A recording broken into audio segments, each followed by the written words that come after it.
Chapter 1: The girl in my dream comes to me, and the miracle doctor system is activated. Baiyun City, Xingfu Street Community. Li Xiaoli was lying on the bed in the rental house, staring at the ceiling in a daze. He muttered to himself, "When my grandfather was alive, I didn't learn medicine from him. It's a lifelong regret. What a crappy major I studied in college, and now I'm unemployed." Boom boom boom. There's a knock on the door. Li Xiaoli got up from the bed and opened the door. Yang Hui. "Xiaoli, why didn't you go to work?" Faced with the landlord Yang Hui's questions, Li Xiaoli smiled helplessly. He had just lost his job and was worried. "Go down. There's someone looking for you in the yard. It's a beautiful lady." After Yang Hui finished speaking, she winked playfully and turned away. Li Xiaoli, wearing slippers, stepped out of the door and stood in the corridor, stretching his neck to look into the yard. I saw a woman who looked like Su Buyu, holding a little girl and standing in the middle of the yard. Li Xiaoli immediately recalled what happened 5 years ago. Graduation trip to Yangming Island. That night, Li Xiaoli returned to his room and went to sleep after drinking. In his daze, he seemed to dream that the goddess Su Buyu was lying on his bed. As the saying goes, a romantic affair is like a dream and a drunkenness. In the midst of confusion, the fiery young man arrives just in time for spring. In the middle of the night, Li Xiaoli, who was thirsty, got up to find some water to drink. After turning on the light, he found that Su Buyu was really lying next to him. The facts are before our eyes, the dream is actually real. Before Li Xiaoli could figure out what was going on, Su Buyu, who woke up beside him and realized that he had walked into the wrong room, left in a hurry. Watching the goddess leave, he felt half happy and half regretful. The good thing is that I once had it. Unfortunately, there seems to be no connection between them anymore. The next day, Su Buyu left Yangming Island early and alone. From then on, there was no news. Li Xiaoli came to his senses and hurried back to the house to brush his teeth and wash his face. I picked out another clean piece of clothing and put it on. Then he hurried downstairs to take a look, and saw that it was the goddess he had been thinking about day and night. Su Buyu? Li Xiaoli's decadent eyes suddenly lit up. Su Buyu nodded with a smile, then said to the little girl squatting and playing in the yard, "Baby, stop playing, come here quickly and let your daddy take a look at you." Li Xiaoli opened his mouth in shock. He stammered, "Me? What are you talking about? I'm her father?" The little girl with 2 braids ran back to Su Buyu. She blinked her big eyes and stared at Li Xiaoli.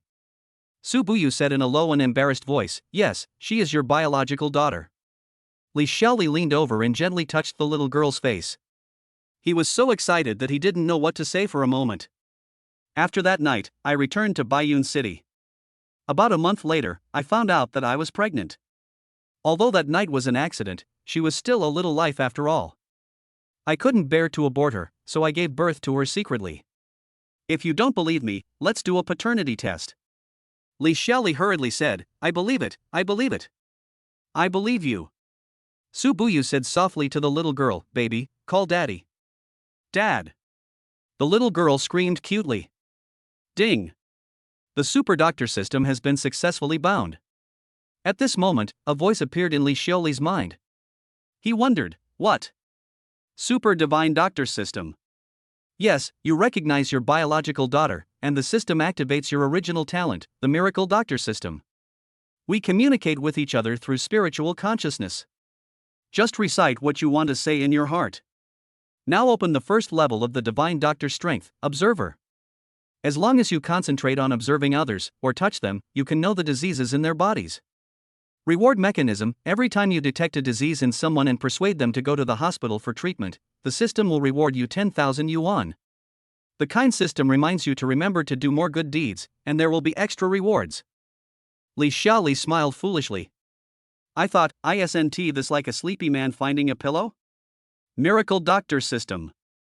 Today is a good day, and everything I wish for will come true? Li Xiaoli was very happy and gently touched the little girl's face again. She asked softly, "What's your name, little baby?" "My name is Li Chunxiao." "Oh my god. He even took my last name." "He took my last name, Li?" Li Xiaoli was so happy that his heart was filled with joy. "How old are you this year?" "I'm over 4 years old this year. After the summer vacation, I will go to the middle class of kindergarten." Li Chunxiao answered with a smile. The child said that being able to see her father is her greatest wish. Especially after she went to kindergarten, she chased me after school every day and asked, "Where is her father?" She is about to go to the middle class of kindergarten. I have coaxed her for too long, lying to her that her father is far away. I really can't bear to continue to lie to her. Today is Saturday, are you free to take care of her for a day? Only one day? Yes, yes, yes. Absolutely yes, it must be. Li Xiuli thought to himself that he was unemployed and had nothing but a lot of time. His face was full of smiles and he hugged Li Chunxiao excitedly. Li Xiaoli touched his daughter's little head and gently put his face against it. The beard touched the daughter's face, and the daughter giggled. Su Buyu warned, "Be good. Just stay with daddy today. Your wish has come true. Mommy will come to see you later, okay?" "Okay, Mom." Li Chunxiao agreed while touching her father's face with her little hand. The warmth of the little hand softly spread to Li Xiuli's face. Su Buyu smiled slightly, touched the child, and left. Li Xiuli looked at her beautiful figure leaving, his heart warm, with joy mixed with a hint of sadness. "Dad, is this where you live?" "Yes." Li Xiuli looked at his living environment with an embarrassed look on his face. "Chunxiao, how do you want your dad to accompany you today?" "I want dad to play games with me. I always play games alone at home." "Is that okay?" "Of course, what game shall we play?" "That, I don't know." He. Li Chunxiao smiled and put her little arms around her father's neck. After thinking for a moment, Li Xiuli asked, "How about we play the doctor scene game today?" Okay. It must be fun to treat people." Li Chunxiao clapped her hands and smiled happily. Li Xiaoli wanted to test his miracle doctor system, so he planned to go out and find someone to practice with. He felt his pocket and found that he didn't bring his cell phone, so he carried his daughter upstairs to get it. After going up the stairs, I ran into the landlord Yang Hui. "Xiaoli, whose family is this beautiful girl?" Li Chunxiao pointed at Xiaoli and said, "He is my father. My name is Li Chunxiao." "Oh, Xiaoli. You're playing house with other kids. You really have time. That beautiful girl is awesome too. How can she trust you to leave her child to you?" Li Xiaoli didn't say anything. He was concentrating on examining Yang Hui's body. The information in his mind showed gallbladder stones. The stones were large and needed to be treated in the hospital immediately. The symptoms were upper abdominal colic and dull pain, which could easily be misdiagnosed as stomach disease.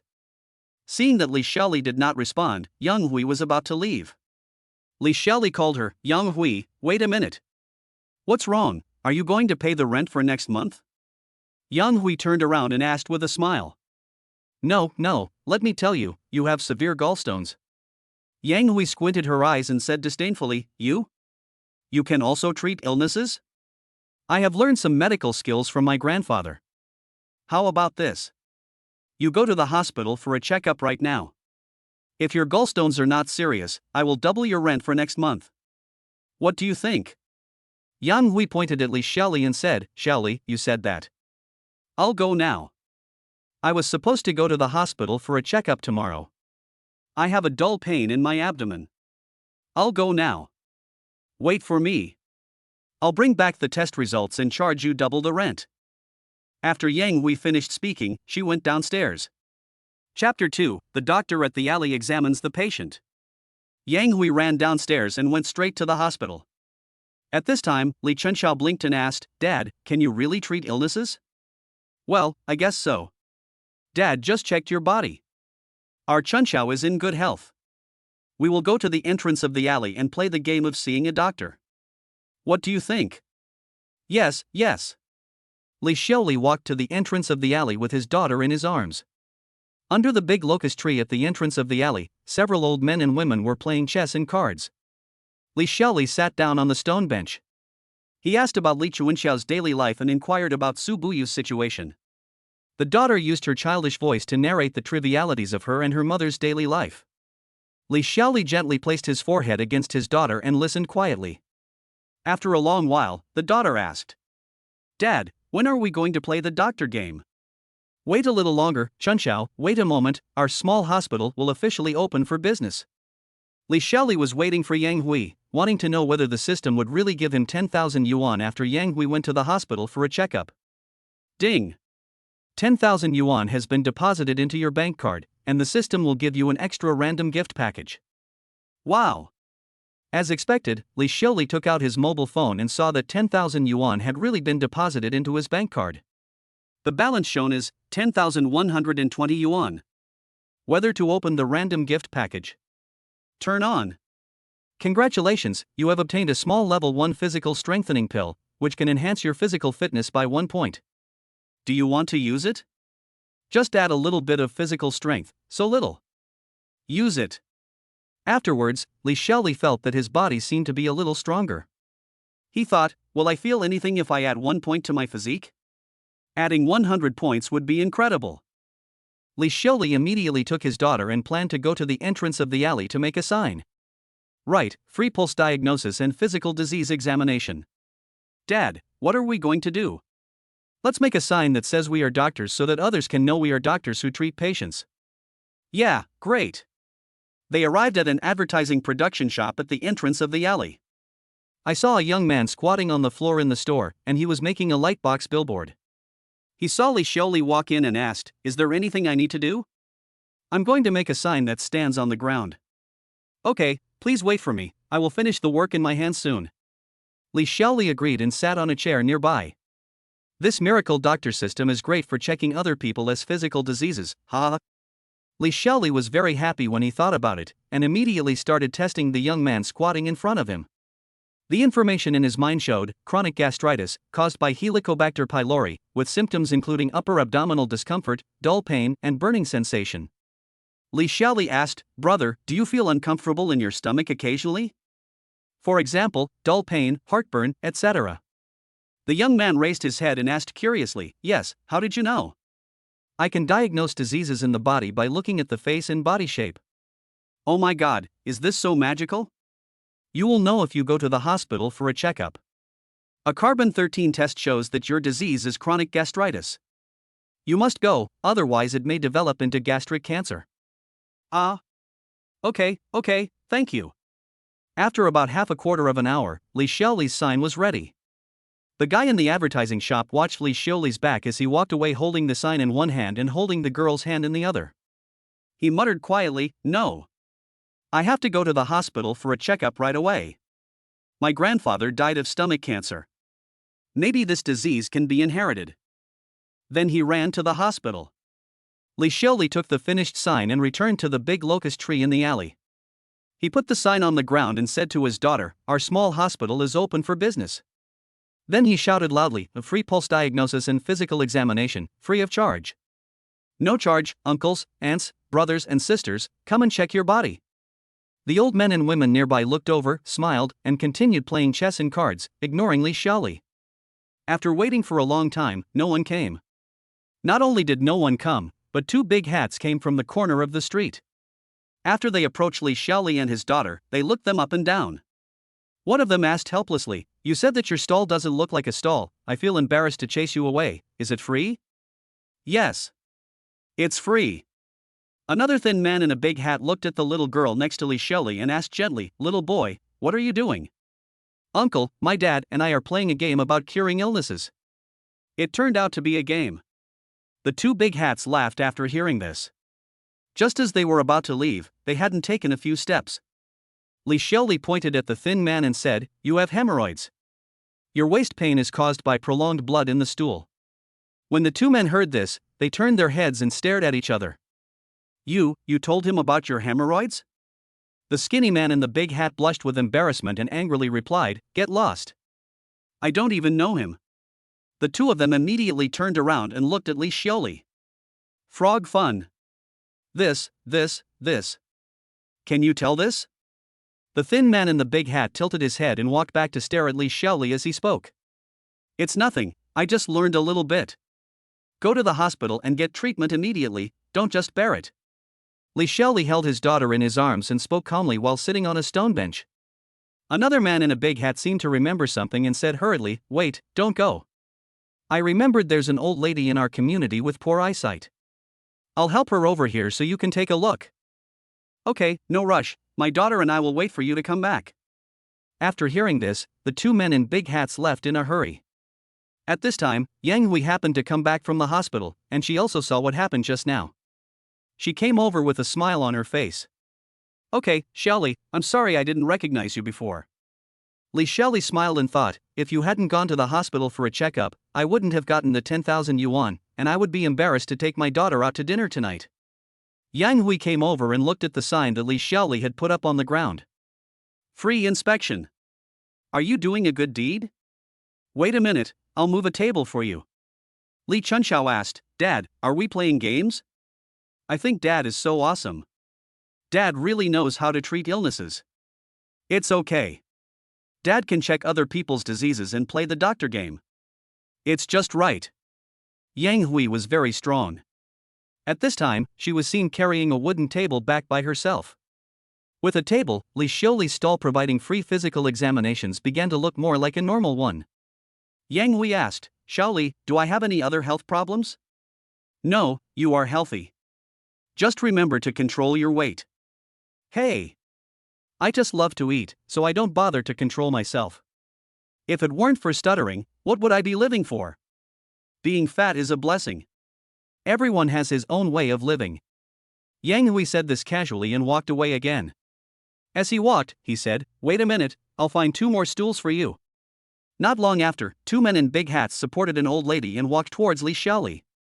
It was obvious that the old lady had poor eyesight and had difficulty walking. Li Xiaoli put his daughter on the table and said softly, Sit down. Our patient is here. Dad will help the old lady. Yeah. Okay, I won't move. Li Xiaoli walked over and reached out to help the old lady. He immediately focused his attention and started examining the old lady. The information in my mind shows, eye disease, corneal perforation, caused by fungal corneal ulcer. At this time, Yang Hui also came back with a stool. Li Xiaoli helped the old lady sit down. I asked, Grandma, your eyes are seriously damaged. How long has this condition lasted? Hey! It's been a long time. I'm old and useless now.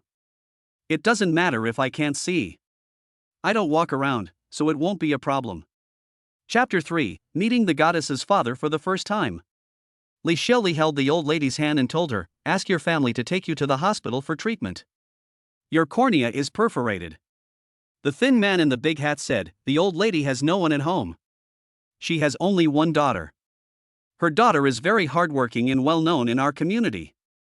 However, she went abroad a few years ago and has not been seen for several years. The child is very busy abroad. It's not easy for her to go abroad. I didn't tell her about my illness so that she wouldn't worry about me.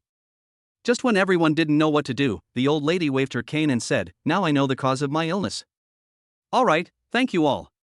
Take me back home. The thin man in the big hat came close to Li Xiaoli and asked, You only check but don't treat me? Li Xiaoli shook his head and said awkwardly, I can only help people check diseases, I can't cure them. Besides, the old lady's eyes need surgery. Okay. Fine, I get it then. After the man in the peaked hat finished speaking, he helped the old lady away. After they walked away, Yang Hui said, You may not know about our happy community. The old lady's daughter has been studying well since she was young. She has been studying for many years. It is said that she even took the postgraduate entrance examination and then went abroad. But studying well is useless. She can't even feed her mother.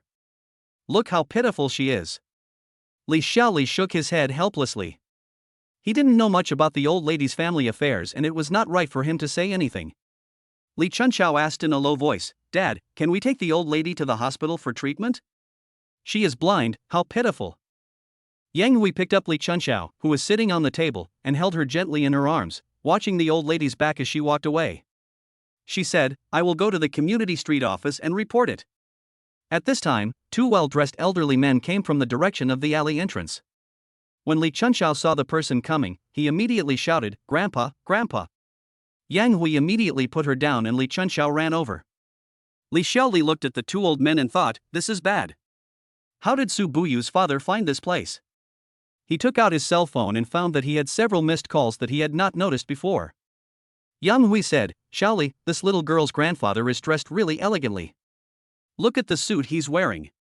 So is the guy next to him. Wow! That Tang suit doesn't look cheap at all. Li Xiaoli smiled awkwardly at this time. One of the old men picked up Li Chunxiao, who was running over. Then he looked in the direction her little finger pointed, towards Li Xiaoli and Yang Hui.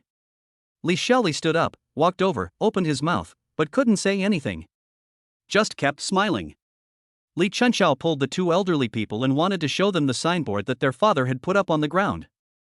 Grandpa, Grandpa, come and see. Dad is setting up a stall, and we are treating patients. The old man bent down and smiled, took Li Chunxiao's hand, walked closer to the table and took a look. He asked, "My name is Su Wensheng, and I'm Buyu's father. You must be Li Xiaoli, right?" Li Xiaoli on the side nervously replied, "Yes, I am. I am Li Xiaoli." Another old man in a Tang suit also came over. He looked like an old naughty boy. He looked left and right and then said with a smile, "You put up a sign not just to amuse Chunxiao, but you should really be able to treat illnesses, right?" Yang Hui answered loudly, "Yes, Xiaoli is really good at diagnosing illnesses. He can tell what's wrong with someone's body just by looking at their appearance and complexion. It's absolutely true. I saw it with my own eyes today." The old man smiled and said, "My name is Baishan, the director of Baishan Hospital. Brother Xiaoli, can you take a look at me too?" Li Xiaoli glared at Yang Hui cautiously, but Yang Hui tilted her head, looking nonchalant. Su Wensheng was standing aside, holding Li Chunxiao's hand, teasing his granddaughter, and nodding from time to time to the old men playing chess next to him, paying no attention to Baishan at all. Li Xiaoli concentrated his mind and started testing Baishan. "The information in my mind shows, testicular dysfunction, commonly known as azoospermia, is caused by physical damage." Li Xiaoli felt bitter. How can I explain this? He looked around, took Baishan's hand and asked him to sit on the stool. Baishan smiled. It seemed that he wanted to have some fun with this street doctor today. Li Xiaoli tested Baishan again. He wanted to find some other minor diseases in Baishan. After great effort, the picture finally appeared in my mind: excessive lung fire, coughing, loud coughing, and excessive phlegm. "Okay, this one works too," he said. "Uncle Bai, you have excessive lung fire." Baishan, who originally wanted to tease Li Xiaoli, looked at the young man in front of him meaningfully. He asked, "Is this real fire or false fire? How should I treat it?" Before Li Xiaoli could say anything, Li Chunxiao, who was playing nearby, shook off Su Wensheng's hand.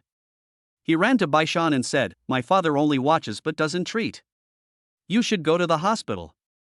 Everyone burst into laughter, and Yang Hui laughed the loudest. She thought to herself, this girl was getting too into the game of house with Li Xiaoli. Baishan smiled and said, "Brother, why is this?" Li Xiaoli said awkwardly, "I have only learned a little bit in my spare time. It's just a hobby. I can detect diseases, but I can't cure them yet." Baishan smiled amiably and said, Okay. That's honest enough. Old Su is embarrassed to say it, so I'll say it. He and I have to attend the 10-year agreement of our comrades tomorrow morning. We'll be gone for several days. Old Su hasn't seen his granddaughter for a while, so he came here specially to see her. It's on purpose, don't think too much, little brother, ha ha ha. Li Xiaoli smiled apologetically and thought, "You put the word especially too clearly." Before this, he had not yet figured out how to face his father-in-law. Baishan continued, "I like you. When you are free, come to my Baishan hospital. Although the hospital is currently managed by my 3 daughters, I am the dean. If you want to learn medical skills, just come to me." Li Xiaoli thought, oh no. Baishan is azoospermic. Could it be that the trauma he suffered was after he had a daughter? Li Xiaoli came closer and whispered in Baishan's ear, "Thank you, Uncle Bai." "Uncle Bai, have you ever been injured before? The kind of injury that you are embarrassed to talk about?" Baishan seemed to realize what Li Xiaoli meant and sat on the stool in a daze. It was not until Su Wensheng called him many times that he reacted. Baishan stood up and whispered in Li Xiaoli's ear, "No matter what you have seen, you must keep it a secret and don't talk nonsense. When I come back, I will definitely come to find you." Li Xiaoli nodded vigorously. Of course, he would not talk nonsense about other people's hidden illnesses. Su Wensheng looked at Li Xiaoli and said slowly, "Buyu will come to pick up the child in a while. This is the first time we meet, but I think there will be a next time." Li Xiaoli stood up straight and nodded with a smile. After Su Wensheng finished speaking, he patted Baishan on the shoulder and motioned him to leave. The two of them then walked out of the alley. Li Xiaoli couldn't help but ask himself, does Su Wensheng have a bad impression of me? My own shabby situation, oh, I am ashamed. Yang Hui looked at Li Xiaoli in confusion. Xiaoli, what did that person say just now? This child, is she really your daughter? It's my daughter. Li Chunxiao was sitting in Li Xiaoli's arms at this time. Yang Hui looked at the child and then at Li Xiaoli. As if suddenly enlightened, he said, Hey! You know what, you two really look alike. After Yang Hui finished speaking, she turned and walked away. He also said, when you leave later, just leave the table and chairs where they are. I'll come back and get them. Chapter 4 Happiness Under the Big Locust Tree. The young man from the advertising production department has completed the examination in the hospital. His stomach problem was exactly the same as Li Xiaoli described. Ding! A patient has completed the examination in the hospital and is receiving treatment. The system rewards him with 10,000 yuan and a random gift package. Would you like to open it? Open. Get a small speed pill. Would you like to use it now? Use. Then Li Xiaoli quickly took out his mobile phone and opened it. What a fast hand. He saw the information that 10,000 yuan had been deposited into his bank card, and now his bank card balance is 20,120 yuan. I can take my daughter out for a good meal tonight. Li Xiaoli held her daughter in her arms and asked, Baby, what do you like to eat? Seeing that his daughter did not respond, he looked down and discovered that his daughter had fallen asleep in his arms at some point. Li Xiaoli held her in his arms and sat quietly under the big locust tree at the entrance of the alley. From time to time, he lowered his head and gently touched his daughter's little face with his forehead. I said in my heart, thank you, Chunxiao, thank you for liking daddy. Seeing that the time is almost up, I originally wanted to treat the elderly men and women at the entrance of the alley, but they simply didn't come to patronize. It seemed that apart from playing chess, everything around them had nothing to do with the old men and women. Li Xiaoli thought, forget it, there will be plenty of opportunities to help them check in the future, so let's stop here today. Li Xiaoli was just about to pick up his daughter and walk into the yard. Buzz buzz buzz. The phone vibrated in his pocket. Li Xiaoli saw that his daughter had fallen asleep, so he turned his cell phone to silent or vibrate mode. He took out his cell phone and saw that it was Su Buyu. After the call was connected, Su Buyu asked, Where are you? Has my father seen you? Yes. We are under the big locust tree at the entrance of the alley. I just had something urgent to deal with. My father has to go somewhere far away tomorrow, so I gave him your address. He said that in addition to wanting to see Chun Xiao, he also wanted to see you. I hope you don't mind. We met, why would I mind? Your father is a very good man. My father is a very good person. Otherwise, I wouldn't have been able to raise Chun Xiao so easily by myself. Li Xiaoli looked at his daughter sleeping in his arms and said, Thank you for your hard work. Chun Xiao fell asleep in my arms. Yeah, I'll be there soon. After hanging up the phone, Li Xiaoli sat back on the stool at the entrance of the alley.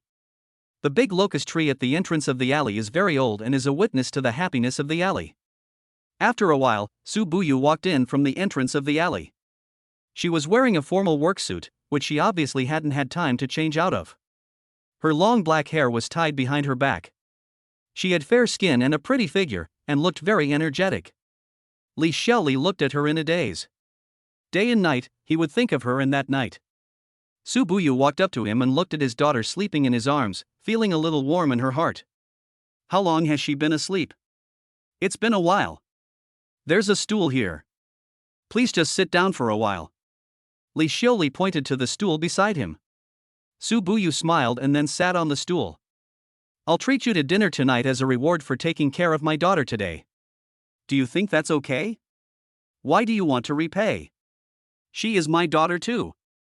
The two were silent for a while. Li Xiaoli looked at his daughter in his arms and felt guilty. He whispered, I'm sorry. You don't have to apologize. This was my own choice. It was my fault from the beginning. I walked into the wrong room. I don't blame you. After listening to Su Buyu's words, Li Xiaoli lowered his head and said softly, I'm sorry. Maybe you don't need me to say sorry, but I really want to say sorry. He held back his tears in his eyes and didn't let them fall. After a while, he tried hard to hold back his tears. Then he continued, Thank you for letting our daughter take my last name, thank you for giving her a happy life, thank you. I just thought that my daughter took her father's last name, so I just thought that she had a father. I didn't think too much about it. Su Buyu paused for a moment and continued, "From what I saw in college, I remember you being shy and timid. I think you have a good heart. That's why I decided to bring my child to see you today." "How did you know I lived here?" "Our classmate Wang Hao told me. He said that you seemed to be taking a break and not going to work." Li Xiuli smiled bitterly and confessed, "I'm unemployed." "It's okay. It'll be fine." Su Buyu spoke gently, but in Li Xiuli's opinion, he was simply too embarrassed. Li Xiaoli asked, "Let me treat you to dinner tonight, okay?" Su Buyu hesitated for a moment and said, "Okay then." Su Buyu seemed to be worried about Li Xiuli's financial situation, afraid that he would accidentally hurt his self-esteem. At this time, Li Chunxiao woke up in Li Xiuli's arms. She rubbed her eyes and found her mother beside her. "Mom! When did you come?" "Mom just came." "How is it? Are you satisfied with being with Dad today?" "Satisfy." Li Chunxiao jumped out of Li Xiuli's arms and hugged Su Buyu's legs. She said, "Today my dad took me to play the doctor's game. Dad can treat many people's illnesses. Our patients include uncles, aunts, and grandmothers." Su Buyu looked at the sign for free physical examination and asked, "Is this yours?" "I thought it was a community service and was left here." Li Xiaoli smiled and said, "I just play games with my kids." "Well, shall we go eat now? Ask your daughter what she wants to eat. I'll take the table, stools, and the sign to the yard." After saying that, Li Xiaoli carried the table into the yard. Yang Hui was sitting under the eaves picking vegetables in the yard. She said, "Xiaoli, didn't I tell you I'll do it?" "It's okay, it's not heavy, thank you." "What are you thanking me for? Call me when you do something good." Yang Hui took the vegetables and followed Li Xiaoli out of the yard and saw Su Buyu. She still didn't believe it and asked, "Xiaoli, this beautiful girl can't really be your wife, right?" Li Chunxiao just smiled and said, "Auntie, this is really my mother." Yang Hui looked at Su Buyu carefully, then looked at Li Xiaoli who was moving a stool, and asked, "Xiaoli, are you dreaming today, or am I dreaming? Can you marry a wife like this?" Su Buyu smiled shyly and nodded to her. Li Xiaoli didn't know what to say, so he just said nothing. He took Su Buyu out of the alley and onto the street. Li Chunxiao asked, "Mom, where is your car?" "Mom isn't driving today, so let's take the subway, okay?" "Okay, I usually want to take the subway, but you won't let me, great." Li Xiaoli vaguely felt that Su Buyu was worried that driving a luxury car would embarrass him. Su Buyu asked her daughter, "So what do you want to eat today?" "I don't know what to eat, so let's go to Uncle Li Ziyuan's place." Su Buyu explained, "It's a private club." Then the three of them went to the subway station. Chapter 5, Encountering an AIDS Patient. Li Chunxiao held her father and mother's hands respectively and smiled happily. From time to time she lifted her feet and let her parents carry her forward. There were a lot of people on the subway. Li Chunxiao said excitedly, "It's so fun. Everyone is crowded together. It's so fun." A stranger man said, "Little boy, good job. Better than your uncle, you can find joy in hardship." Instead, Su Buyu felt a little uncomfortable. Li Xiaoli stood beside her and tried his best to protect her with his body. Li Xiaoli felt that the smell of Su Buyu was a little familiar, yet strange. Walking out of the subway, Li Chunxiao skipped and walked in front. Su Buyu suddenly asked, "You don't seem to have a girlfriend, right?" Li Xiaoli laughed and said, "When I was in school, I might be able to chase after a few girls, but after entering society, I can't even feed myself, so how could anyone be willing to date me?" Su Buyu asked softly, "You haven't had a boyfriend since graduation?" "No." Li Xiaoli shook his head slightly. He also wanted to ask Su Buyu the same question, but he didn't dare to ask. Soon, they arrived at the place, and Li Xiaoli looked up and saw Juyun Hall. The three of them went in and sat down for a while. A middle-aged man dressed like a boss walked up to Su Buyu with a smile on his face. He said, "Welcome. It's a rare opportunity for you to come here. Whatever you want to eat, it's half price today."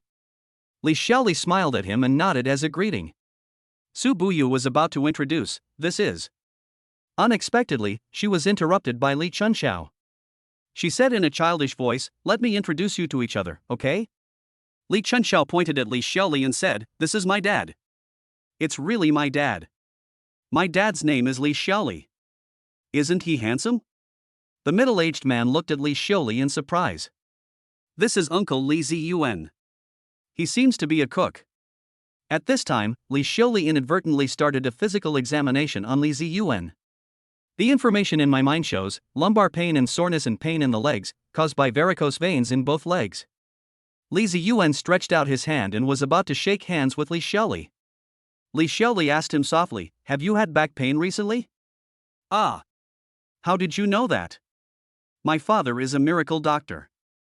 Li Xiuli touched his daughter's head, shook his head awkwardly and said, "I know a little bit of Chinese medicine.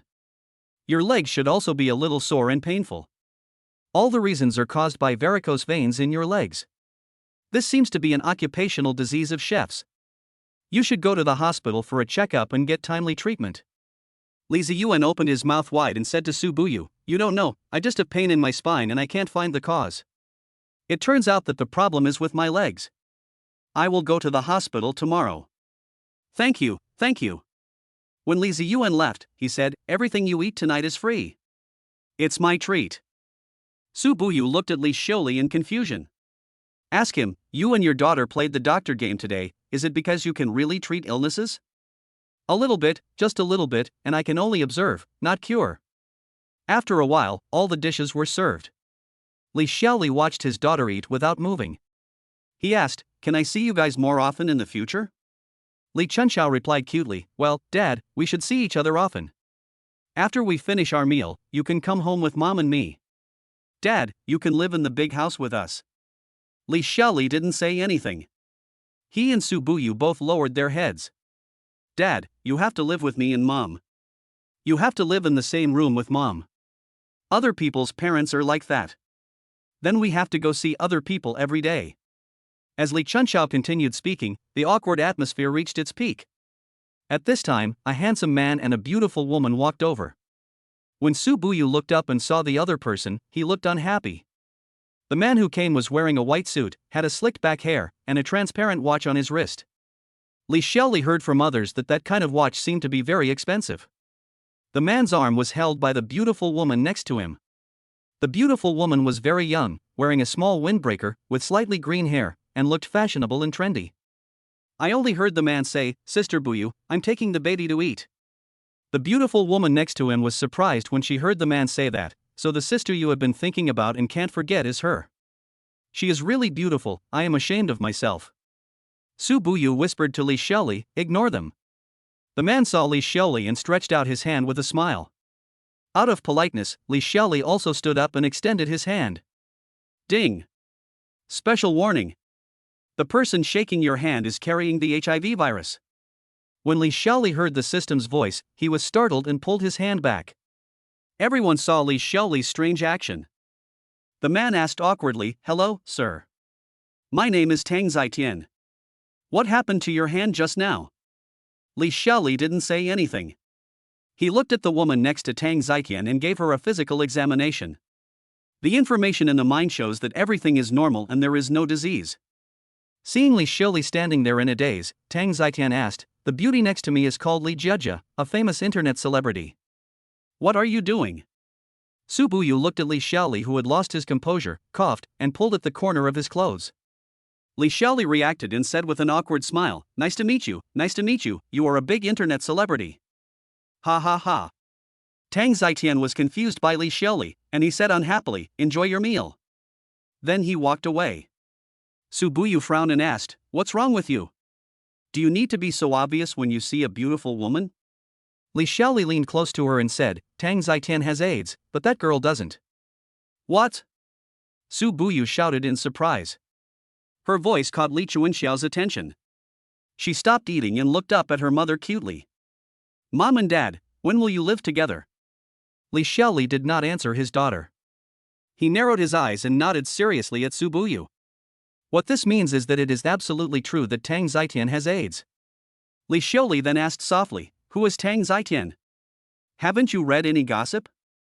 Haven't you seen any news about him?" His father is Tang Jianjun, the big boss in real estate. Tang Zishan is the second child in the family, and others call him Tang Lauer.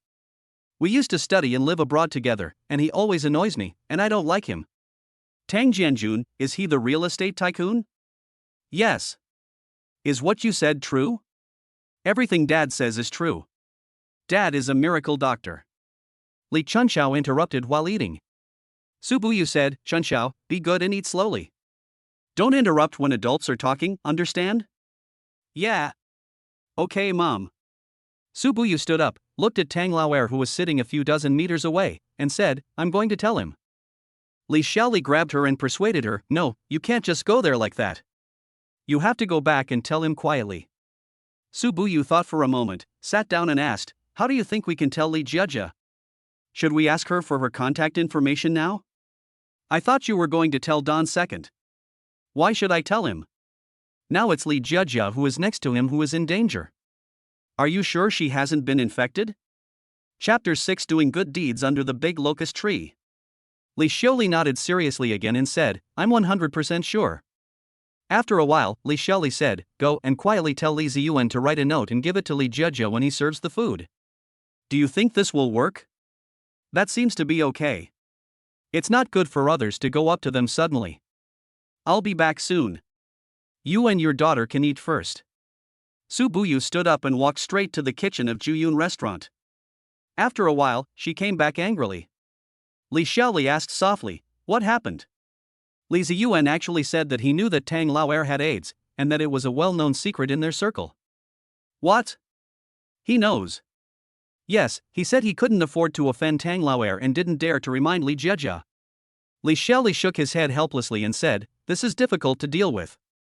I don't care, I must go tell that Li Jiejia. Li Xiaoli thought for a while and said softly, write a note. Let's sit for a while and see if Li Jiejia will go to the bathroom during the meal. What do you mean? Okay, I get it. Su Buyu got up and left. Li Xiaoli then felt a little hungry, so he started eating with his daughter. Su Buyu wrote the note, put it in his pocket, and then returned to the table to eat. After a while, Li Chunxiao finished her meal and fell asleep in Li Xiaoli's arms. After they finished eating, they waited for a long time and finally saw Li Jiejia stand up. It seems that Li Jiejia just wants to go to the bathroom. Su Buyu quickly stood up and chased after him. At a corner, she grabbed Li Jiejia. Li Jiejia was shocked and said fearfully, Sister Buyu, you are not going to beat me up, are you? You look down on Tang Laoer, I am just playing with him. Su Buyu put his hand on her mouth, signaling her to shut up. Then he stuffed the note into Li Jiejia's hand and warned her, I am here to save your life because you are young. Go to the bathroom and open it yourself. If you don't believe me, take him to the hospital for a test tomorrow. Take care of yourself. After Su Buyu left, Li Jiejia found a toilet, closed the door, took out the note and opened it. The note only read, Tang Laoer is an HIV carrier, you'd better take care of yourself. Li Jiejia was so frightened that her face turned pale. Su Buyu returned to the dining table and motioned Li Xiaoli to pick up his daughter and leave with him. The two of them walked out of Juyun Hall. Su Buyu sighed and said, I will never eat here again. Li Ziyuan has disappointed me. The boss doesn't dare to offend the customer, not to mention that the other party is Tang Laoer. As long as he doesn't do anything evil, it's good enough. I don't care. If Li Jiejia gets infected tonight, Li Ziyuan will be guilty of a crime. It will be murder. If that's the case, then you're right. Su Buyu looked at Li Xiaoli and smiled inexplicably. Then he took his daughter from Li Xiaoli's arms and said, I will send the address of our home to your mobile phone later. You can come to our house anytime. Well, okay, thank you. We can get to know each other again. No, we are just getting to know each other now. My daughter and I are looking forward to your arrival. Yeah, I'll go. After Li Xiaoli finished speaking, he got into the car and opened the door. Do you need me to take you back? No, you should go back and rest early. If possible, you can come to our house tomorrow. I'm very busy, and you can come and accompany your daughter. Okay, Oklahoma. I understand. Please be careful on the road. Okay. Let's go then. Li Xiaoli watched Su Buyu's car drive away. Everything today seems like a dream. This dream, like the dream 5 years ago, is actually real. He was also preparing to take a ride back to Xingfu Hudong. When I turned around, I saw Li Jiejia walking out of Juyun Hall in a daze, took a car and left quickly. Tang Laoer, who was behind her, shouted at the car that was going away, Big internet celebrity, why are you running? You really don't know what's good for you. Li Xiaoli was too lazy to pay attention and took a car back to Xingfu Hudong. Ding! The system detected that you successfully prevented an innocent woman from being infected with AIDS, and you will be rewarded 100,000 renminbi. Li Xiaoli opened his mobile phone and saw the bank card information.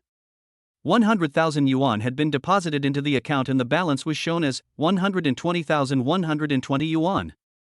It seems that as long as you do good things, the system will reward you, which is the real version of good people being rewarded. It's so delicious. The next morning, Li Xiaoli was sleeping soundly. Xiaoli, Xiaoli. Li Xiaoli was awakened by a shout. He shouted, I'm here. I'm here, where are you guys calling for souls?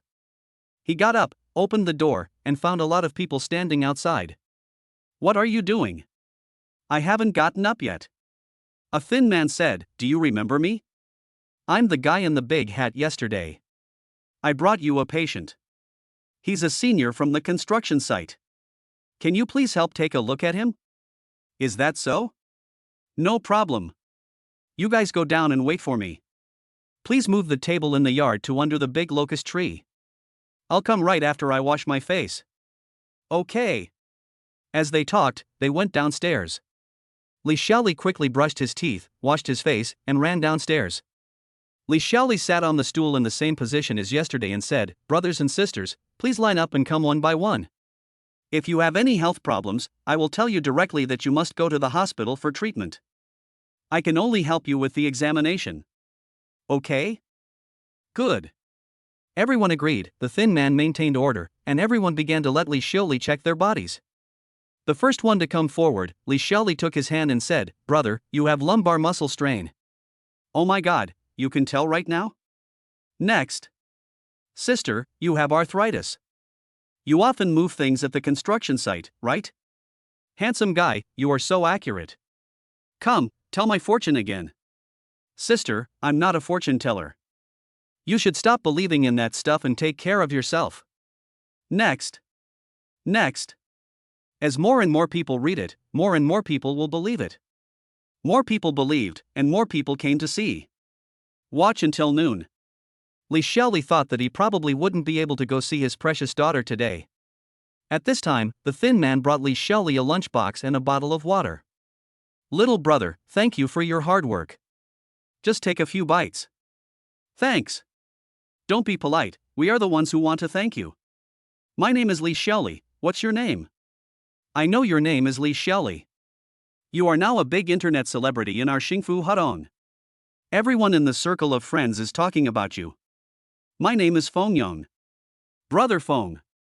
Forget about being an internet celebrity, that's not necessarily a good title. That's right. Come, eat, eat. Li Xiaoli and Feng Yong, the man with the big hat, started eating their boxed lunches. Hello, family. I'm in Xingfu Hudong now. This morning I checked my friend's circle and heard that there's a miracle doctor here who helps people check their bodies. Just let him feel your pulse and he'll tell you exactly where you're sick. It's very accurate. Let's go check it out now. Chapter 7, Being Exposed by Live Broadcast. I saw a young man in a white vest and blue jeans, holding a live broadcast pole in one hand and talking as he walked into Xingfu Hudong. The screen in his live studio showed. He must be a liar. He tricks people into going to the hospital so that he can get commissions. Isn't this a walking CT scanner? Ha ha ha, what a boast. Is it fake? The anchor, please ask him to check you out, or he might ask you to give up treatment. Ha ha ha ha. From a distance, the host saw that there were a lot of people surrounding Li Xiaoli. The anchor said to the people in the live broadcast room, family members, I will go up and ask him to check my pulse in a moment. Let me tell you first, there is nothing wrong with my body. You will see how the scammer performs in a moment. The screen in the live broadcast room scrolled. Host, I see you're a little weak. Don't let them find out later. Ha ha ha. I also think that the hostess' dull eyes are indeed an exaggeration. Is it fake? Don't talk nonsense, I absolutely support the anchor in fighting against fakes. The host was seen holding a live broadcast pole and approaching Li Xiaoli. He said, hello, doctor, can you say hello to my family in the live studio? Li Xiaoli hadn't finished his lunch yet. He put it down and said with a smile, hello, everyone. The screen in the live broadcast room scrolled. You know what, this miracle doctor is so handsome. I love him. Is this miracle doctor so young? He doesn't look like a liar. Is it fake? There's no word liar engraved on the liar's forehead, so be more careful. At this time, Li Xiaoli took a sip of water and sat upright on the stool. He said, "Brothers and sisters, I'm sorry to have kept you waiting. You can continue with the physical examination. We have a handsome guy doing a live broadcast here. Let him cut in line, otherwise it will be a bit chaotic here. I'll take a look at him first." Li Xiaoli just wanted to get rid of this anchor as soon as possible. The host was seen holding the live broadcast pole in one hand and extending the other hand to Li Xiaoli. Li Xiaoli felt the host's pulse seriously and concentrated on examining the host. The information in the mind shows kidney deficiency, prostatitis, and poor appetite, caused by excessive eating. Intracranial tumor, benign. Causes visual impairment. The patient has symptoms of headache and vomiting. Li Xiaoli looked at the live broadcast phone and asked, "Do you really want me to say it in front of everyone?" The anchor smiled maliciously and said, "Go ahead. I want you to say it in front of everyone. My family members in the live studio are watching. You have a bad appetite, right? This, right. You have prostatitis, it's caused by overdosing. You need to be moderate." The host's face turned red and green. The screen in the live broadcast room scrolled. "I'll just say that the host is Su, Mr. Su, ha. The show is very effective. Ha ha ha ha. Zundu is fake? Ha ha ha ha. Ha ha ha ha ha ha ha." The anchor said with an unhappy look on his face, "Divine Doctor, you are deliberately making fun of me, aren't you? If you don't believe me, you can go to the hospital for a checkup." "No, you must go to the hospital for a checkup, you must go, your health is important. It seems that you are really colluding with the hospital. Tell me, which hospital is it? I want to expose you." Li Xiaoli took a sip of water and said, "Just now it was a minor problem of your body. Now listen carefully. I will tell you a big one." "What big one?" "You have a brain disease. There is a brain tumor." "Brain? What, a tumor?" Li Xiaoli looked at him seriously, nodded, and said seriously, "It's benign. Do you have symptoms of vomiting, headache, and decreased vision?" The anchor said in panic, "Yes, there is." Then the anchor said to the live phone, "I don't believe it, I don't believe it. Can I diagnose these diseases by taking the pulse? I'm going to the hospital now. I will broadcast the whole process live to my family members." Watching the anchor walk away with the live broadcast pole, Fengyang asked, "Brother Xiaoli, you are annoyed with him and said that on purpose, right? Don't talk nonsense about illness. His illness is real.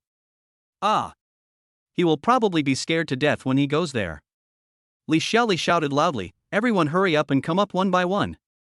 Busy till night." Ding! The system has settled the account. Today, the bank card received 350,000 yuan. 35 small gift packages were randomly given. Do you want to open them now? Not open. Li Xiaoli immediately took out his mobile phone and the bank card balance showed 470,120 yuan. Although he has the system, he feels that he is still far from his goal. He must buy a house, that's the minimum, his current living conditions are too poor. Li Xiaoli picked up the phone and called Su Buyu. After the call was connected, my daughter's voice came through. "Hello? Is that Dad? I am, your mother is with you. Mom is by my side, why didn't you come to see me today? Chunxiao, be good. Daddy is here to treat someone else's illness today." At this time, Su Buyu took the phone and asked, "Are you free tomorrow?" Yes, there must be. But today, my neighbors were too enthusiastic and brought a lot of people to me. I have been busy until now. You give people medical examinations for free, right? No, I'm showing it to people for free. Today, the people showing it are all the older brothers and sisters on the construction site. I know. I'll pick you up tomorrow and take you somewhere. Okay. Li Xiaoli hung up the phone and walked back to his rental house tiredly. At this moment, he remembered that he could open the small gift package given by the system. Those that improved physical fitness seemed to be of some use. He silently said in his mind, "System. System, are you there? Here. What can I do for you? Open all the gift bags today." Opening 35 small gift packs. A total of 18 physical pills, 7 speed pills, and 10 strength pills were obtained. Do you want to use them? Use them all. Li Xiaoli felt indescribably comfortable all over and had a sound sleep. I saw the anchor during the day, he was broadcasting live at this time. My dear friends, I went to the hospital for a checkup today. Because I went there late, I won't get the result until tomorrow morning. Remember, my dear friends, I will start a live broadcast at around 10 o'clock tomorrow morning. New friends, please remember to click and follow me so you don't get lost. The screen in the live broadcast room scrolled. Host, I think the miracle doctor in that alley might be quite capable. It's just a bluff. Can you tell that the anchor has a mental illness just by taking his pulse? Zundu is fake? Anchor, you are mentally ill, ha ha ha. You might look a little bit and see that there are 2 brushes, but there aren't many bristles on the brushes. At 9 o'clock the next morning, Li Xiaoli had just gotten up and washed up when he received a call from Su Buyu. Xiaoli, I'll be at the entrance of the alley soon. It's not convenient for me to drive into the alley. Can you wait for us at the entrance of the alley now? Of course. I'll go right away. Li Xiaoli looked at his closet and took out his newest piece of clothing and put it on. Not long after he reached the entrance of the alley, he saw an off-white Bentley driving over and then stopping in front of him. Li Chunxiao was in the back row, sitting on a doll chair. Li Xiaoli hesitated for a moment, but still opened the back door. Dad. Mom said she would take us to see the big house. Really? What house is it? Su Buyu said as he drove, I bought a large flat before. Let's go take a look today. If you like it, I want you to live there first. Thank you. Chapter 8, Living in the Goddess's Big House. Su Buyu said, I have been worried about how to tell you, I hope you don't think too much. No, I accept your kindness, but I hope you can agree to one request of mine. Su Buyu asked defensively, what request? Tell me first. If I live in your house, I have to pay you rent, and I decide how much the rent is.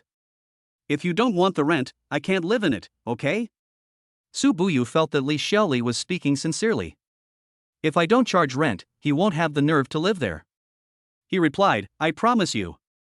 Well, thank you. Li Chunxiao ate snacks and asked softly, why doesn't Dad live with us? Other people's parents live together.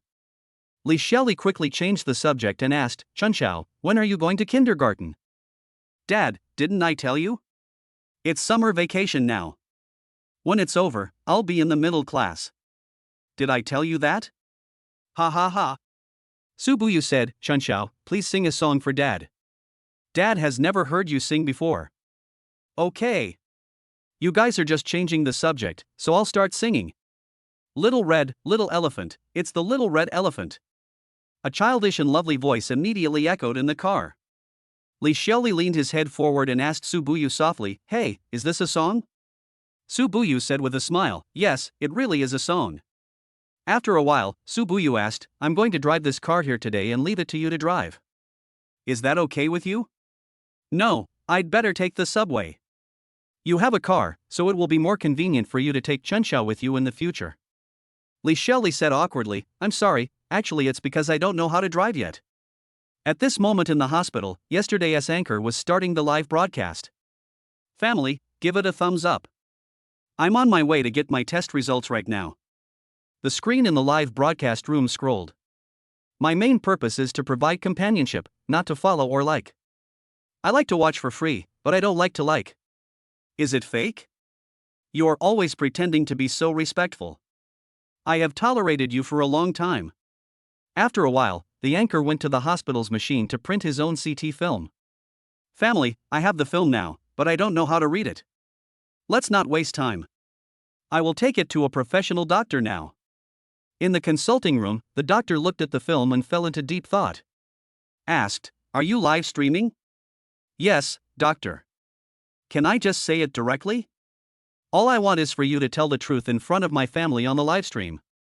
The doctor adjusted his glasses, organized his words, and said coldly, you have a brain tumor. The screen in the live broadcast room scrolled. Awesome. There is a miracle doctor among the people. I want to find that miracle doctor. Is the host acting out a routine? Suddenly, the screen went black and the live broadcast room was closed. The anchor slumped in the chair in front of the doctor, his face expressionless. Su Buyu drove Li Xiaoli and his daughter and soon arrived at Shihe Garden. Your house is in this location, so the view must be very good, facing Shihe Lake. That's what I saw in the first place. I had planned to live here after returning to China. Su Buyu parked the car, and Li Chunxiao held their hands again and skipped around in the middle. How big is your house? 270 square meters. Li Xiaoli thought, is the flat so big? He looked at the environment again and asked, can I give you 50,000 yuan in rent per month? Why is it so expensive? You haven't even seen the house yet. No need to look at it, given the environment, the location, and the size of your house. Su Buyu was silent for a while, then said, I know you have the heart. How about 30,000 a month? And it doesn't matter when you give it to me. Li Xiaoli looked at his lovely daughter, chose to take a step back, and nodded. I give you rent once a year, you must pay it, otherwise I will feel guilty. Okay then. Our house is on the 17th floor, number 1708, let's go. They then walked into the elevator. At 1708, Su Buyu opened the door of the room with his fingerprint. The interior was clean and tidy, with high-end decoration. The wide balcony had an excellent view, and the quiet lake view was just opposite the large balcony. Dad, this will be your new home from now on, right? Li Xiaoli looked at Su Buyu and touched his daughter's head. Su Buyu replied, yes. This is Dad's home from now on. You can also come and live here, okay? Great. Then shall we stay here today? Li Xiaoli still didn't know how to answer. Su Buyu asked him softly, can you stay here today? Li Xiaoli nodded slightly. Su Buyu announced, well, we'll stay here today. We'll go downstairs to the supermarket to buy groceries and cook together. What do you think? Yeah. Li Chunxiao ran around the room happily. At this time, Su Buyu's phone rang, and it was Li Ziyuan. Hey. What's up? No words? It's something important. I'll send you a link. Check it out. It's your friend who's a miracle doctor. Su Buyu hung up the phone and opened the link. It was a video that seemed to be a recording of a live broadcast on the internet. A host asked Li Xiaoli to take his pulse, and then he went to the hospital for a checkup. The doctor told the host that he really had a brain tumor. A clipped video.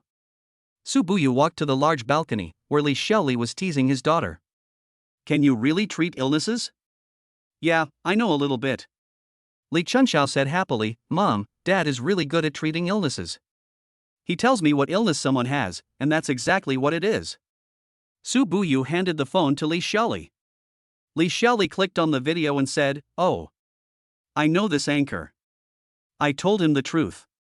I noticed something was wrong with you at Juyun Hall. Can you see any disease? I can see it. No, I can check it, but I can't cure it. Is it a talent? Yes. It's talent. Su Buyu pondered for a moment and said, let's go downstairs to the supermarket to buy groceries now. I need your help with something later. Yeah, okay. Then they took their daughter to the supermarket downstairs. After graduation, Li Xiaoli has stayed in Baiyun City to work hard. When it comes to cooking, practice makes perfect. Su Buyu asked, can you cook? I can cook, but I'm not very good.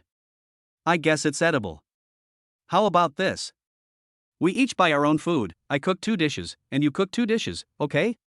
Li Xiaoli smiled and said, you don't have to be so polite to me in the future.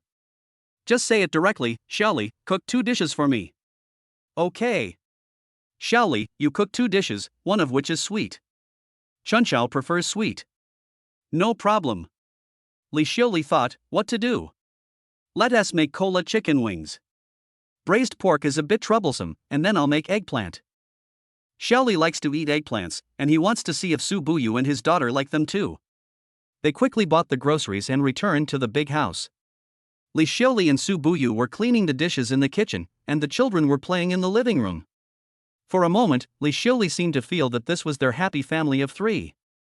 Chapter 9 Goddess asks for help.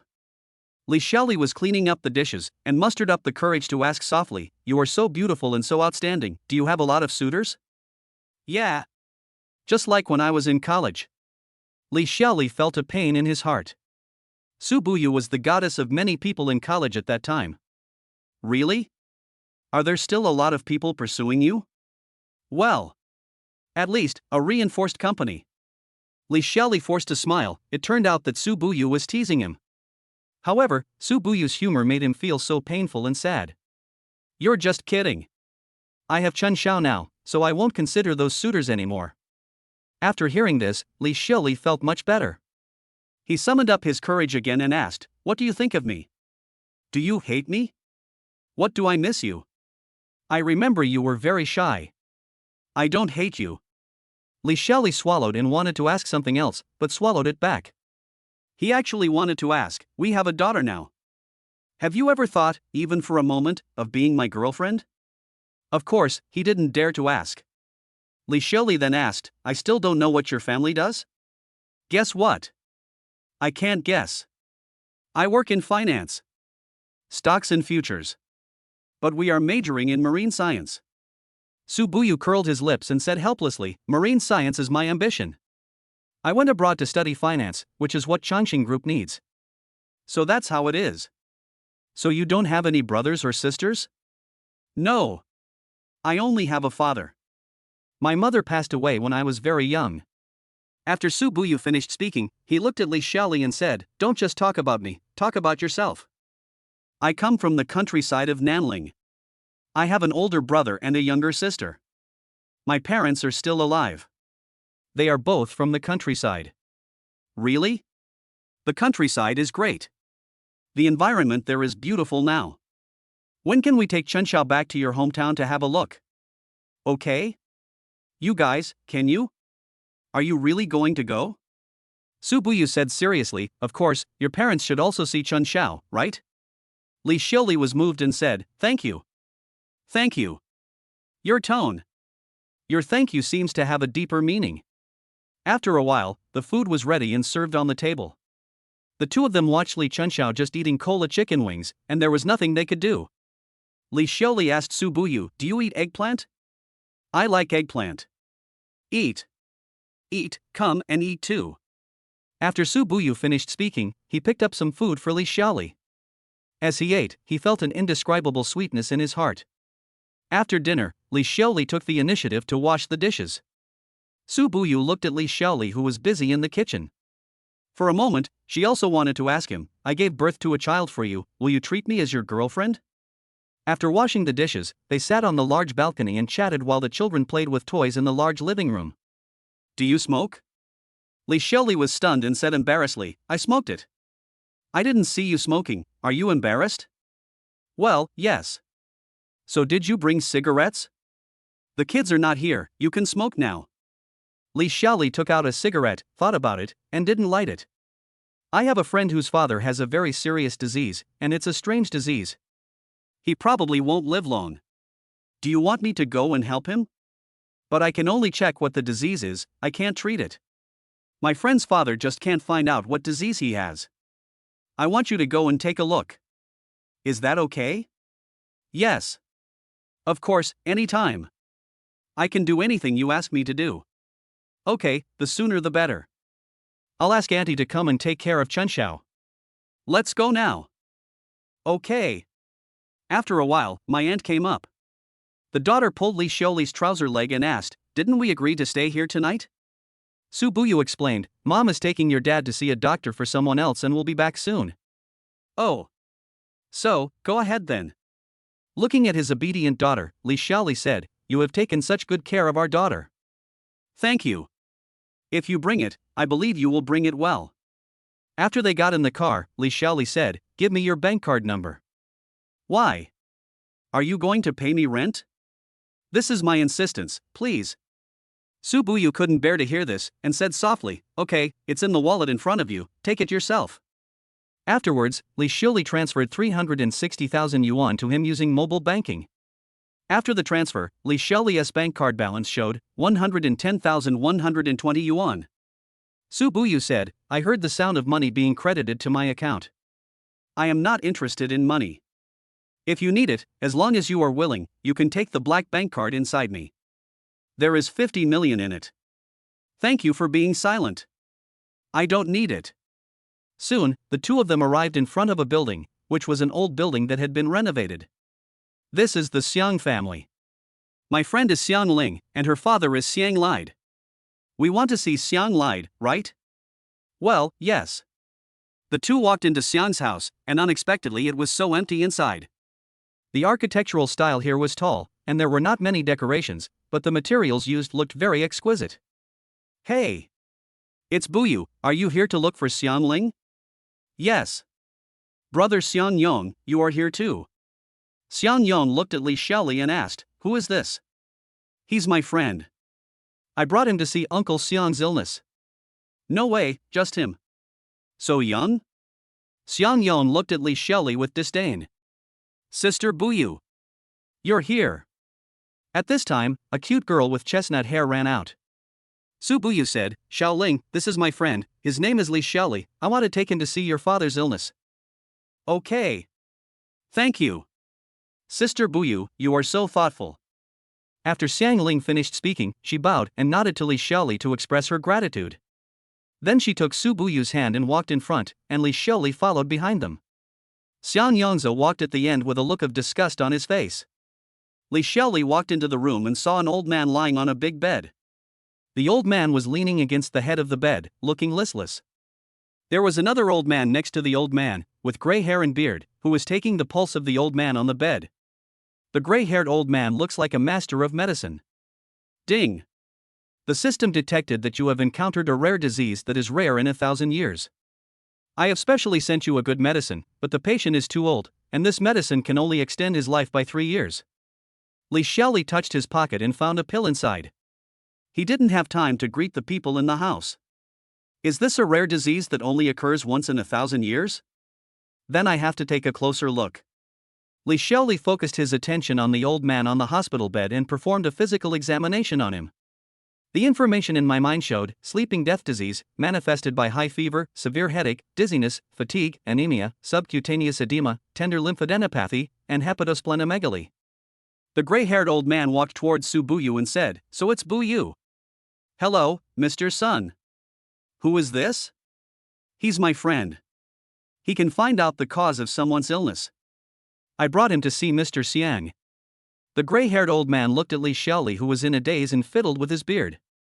He said, I, Sun Baihe, have seen countless illnesses in my life, but I have never seen a strange disease like yours. I have been researching and treating it for many years. It seems that I am also trapped in this room. In a blink of an eye, many years have passed. Come, my friend, go forward and take a look. Chapter 10 Treatment of Rare Diseases. After Sun Baihe finished speaking, he sat on a chair beside him and drank tea. Su Buyu noticed that Li Xiaoli was staring at Xiang Lied in a daze, and pulled at the corner of his clothes. Xiang Yong saw this from behind and said, Buyu, you are thoughtful, but your friends don't seem to have much confidence. After the test, Li Xiaoli smiled, walked in front of Sun Baihe and bowed. He said, Mr. Sun, I have seen Mr. Xiang's illness, and I will now verify it with you one by one. Sun Baihe put down the small teacup in his hand, waved his hand, and said, Don't you even need to take my pulse? Please tell me, young friend. Li Xiaoli looked at Su Buyu and nodded firmly. Then he said, Do you have a high fever, severe headache, and dizziness? Sun Baihe nodded and said to Xiang Yong, Did my sister tell you? Li Xiaoli smiled and ignored Xiang Yong. He continued, Xiang Lao has unexplained edema under his skin and his spleen is also enlarged for no reason, right? Sun Baihe's eyes flashed, and he said, Xiang Ling doesn't know the details of her father's illness. My friend, what is this illness? Everyone looked at Li Xiaoli, only to hear him slowly say, sleeping death disease. Sun Baihe shook his head and asked, How did you know this, my friend? Is there any record in ancient books? It has been recorded, but too few people know about it. This disease is unique. Is there any treatment plan? Li Xiaoli took out a pill from his pocket and handed it to Sun Baihe. Sun Baihe took it in his hand, looked at it, and then put it to his nose and smelled it. He asked, My dear friend, I can tell the identity of medicinal herbs by just smelling them even if they are a few steps away.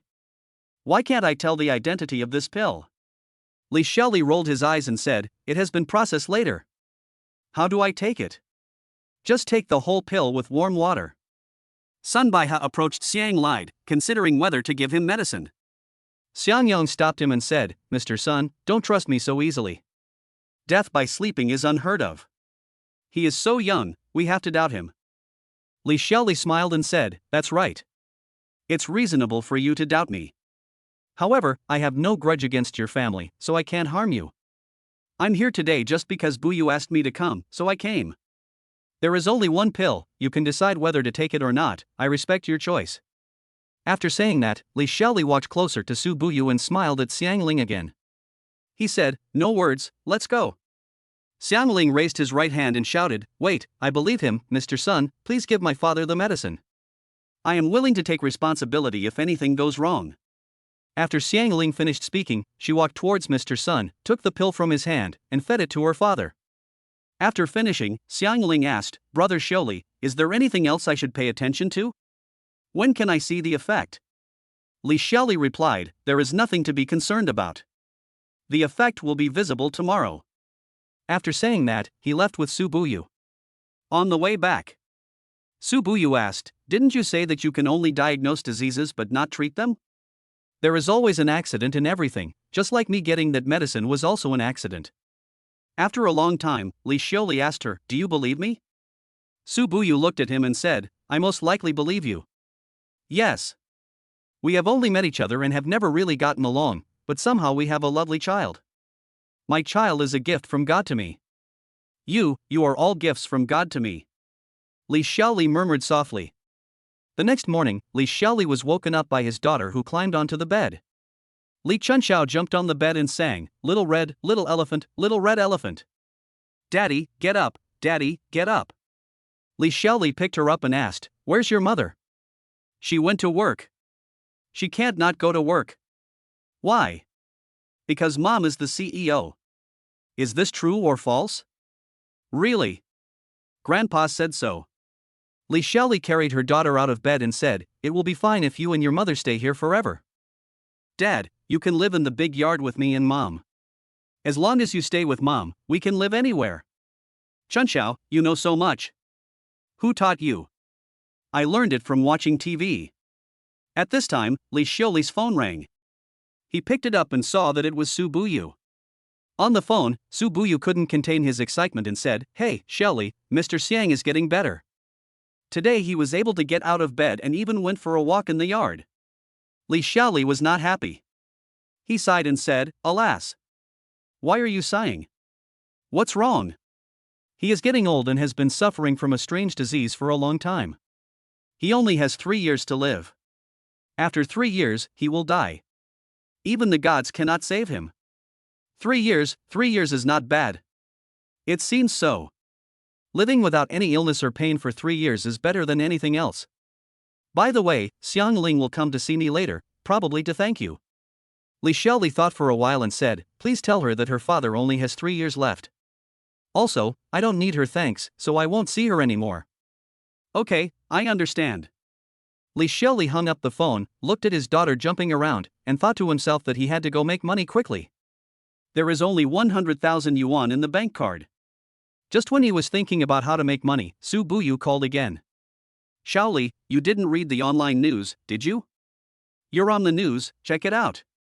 Li Xiaoli hung up the phone, turned on his mobile phone and took a look.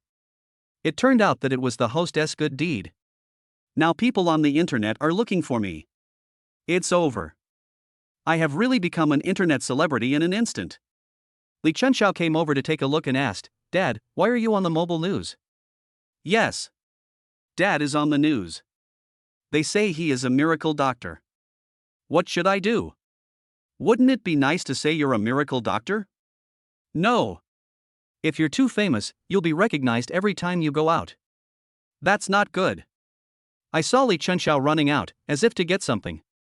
At this time, Li Xiaoli's phone kept receiving calls, so he had to turn off the phone. It's over, people are afraid of becoming famous just like pigs are afraid of getting fat. He wanted to go back to Xingfu Hudong today to pick up some things and cancel the house there. At this time, Li Chunxiao ran back to the room with a hat and a mask in his hands. Dad, if you wear this out, no one will recognize you. Chunxiao is so good. This is a good idea. Where are you going, Dad? I'm going with you. Okay, put on your shoes. A moment later, Li Xiaoli took his daughter and took a ride back to Xingfu Hudong. He found that there were several anchors broadcasting live in the yard, and there were also several people wandering at the door of the room he rented. Li Xiaoli held his daughter in his arms, walked to Yang Hui's door and knocked. Yang Hui opened the door and saw Li Xiaoli. She immediately invited them into the house and then closed the door. Yang Hui, I'm here to check out of the house. Hey! Xiaoli, you're a celebrity now, you have no choice but to quit, it's all because of that anchor. It's no use saying this. I can't go into the house to get anything now. Chapter 11 Preparing for a live broadcast of medical consultation. Yang Hui touched Li Chuanxiao's little face and said, "Give me your new address and I'll send the things to you later." Thank you, Yang Hui. Actually, there is nothing valuable in my house. I am mainly returning the house to you today. Boom. Boom. Boom. At this time, someone knocked on Yang Hui's door. Yang Hui shouted at the top of her voice, "Who is it?" "Auntie, do you know when the miracle doctor will be back?" "I don't know. Who is your aunt?" "I am your great aunt." "Knock on my door again, or I will throw a basin of water on your face." It suddenly became quiet outside the door. Yang Hui said to Li Xiaoli, "Wait a moment. When there's no one at the door, go right away. Send me the address later and I'll send something to you." Li Xiaoli was helpless, as his future life seemed to be greatly affected.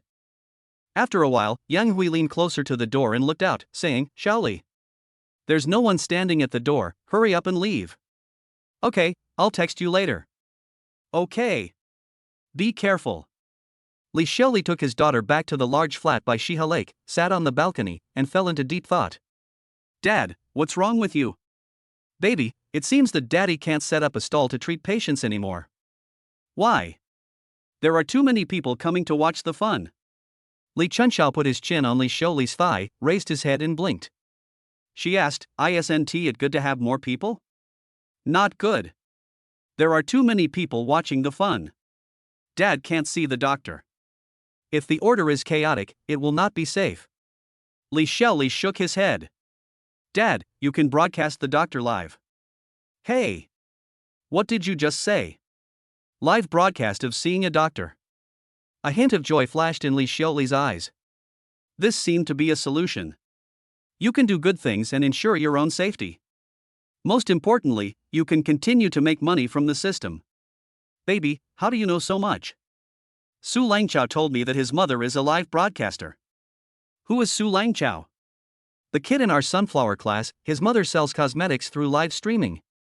Li Xiaoli already had plans to do a live broadcast at this time, but he still wanted to ask Su Buyu's opinion. He dialed Su Buyu's number. "Silence, it's me." "Yeah. What's up?" "After you get off work, come back to Shiha home for dinner. I'll cook for you. I have something to discuss with you." "Okay. If you don't have time, I'll ask Auntie to cook." "No, I'll take my daughter to buy groceries later, and we'll cook for you." "Okay, see you after get off work then."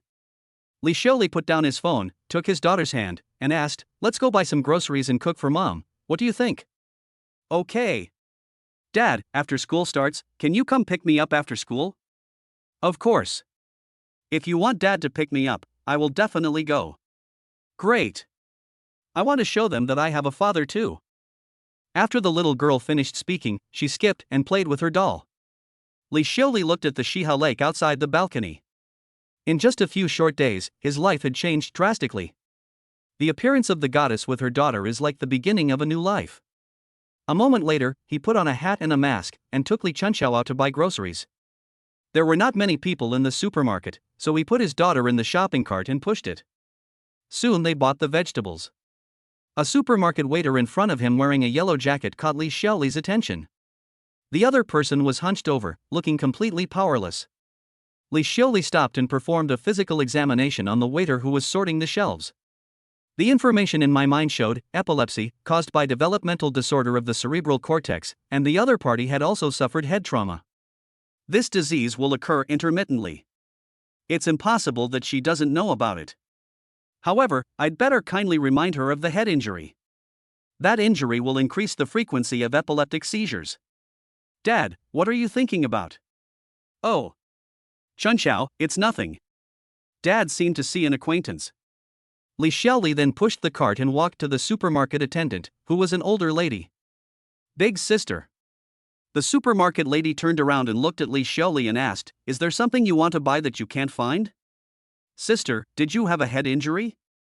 "Ah. How do you know?" "Sister, I'll take a look." "Yes. Yes. It's just a minor injury, nothing." The supermarket lady's concealed expression seemed to have some difficulties. "Sister, the head injury will trigger your original epilepsy. Remember to go to the hospital. You can take medicine to control the frequency of seizures." The supermarket attendant looked at Li Xiaoli in shock, thinking, "How did this guy in a mask and hat know that I still have epilepsy? If the supermarket knew about this, I would lose the job I had worked so hard to find." She stammered, "What injury?" "No, don't talk nonsense." After saying this, she looked around and walked away quickly. "Dad, she doesn't seem happy." "Yes. How can you be happy if you are sick? Being healthy is the most important thing, don't you understand?" So, you can't be picky about food. Being picky about food will make you sick.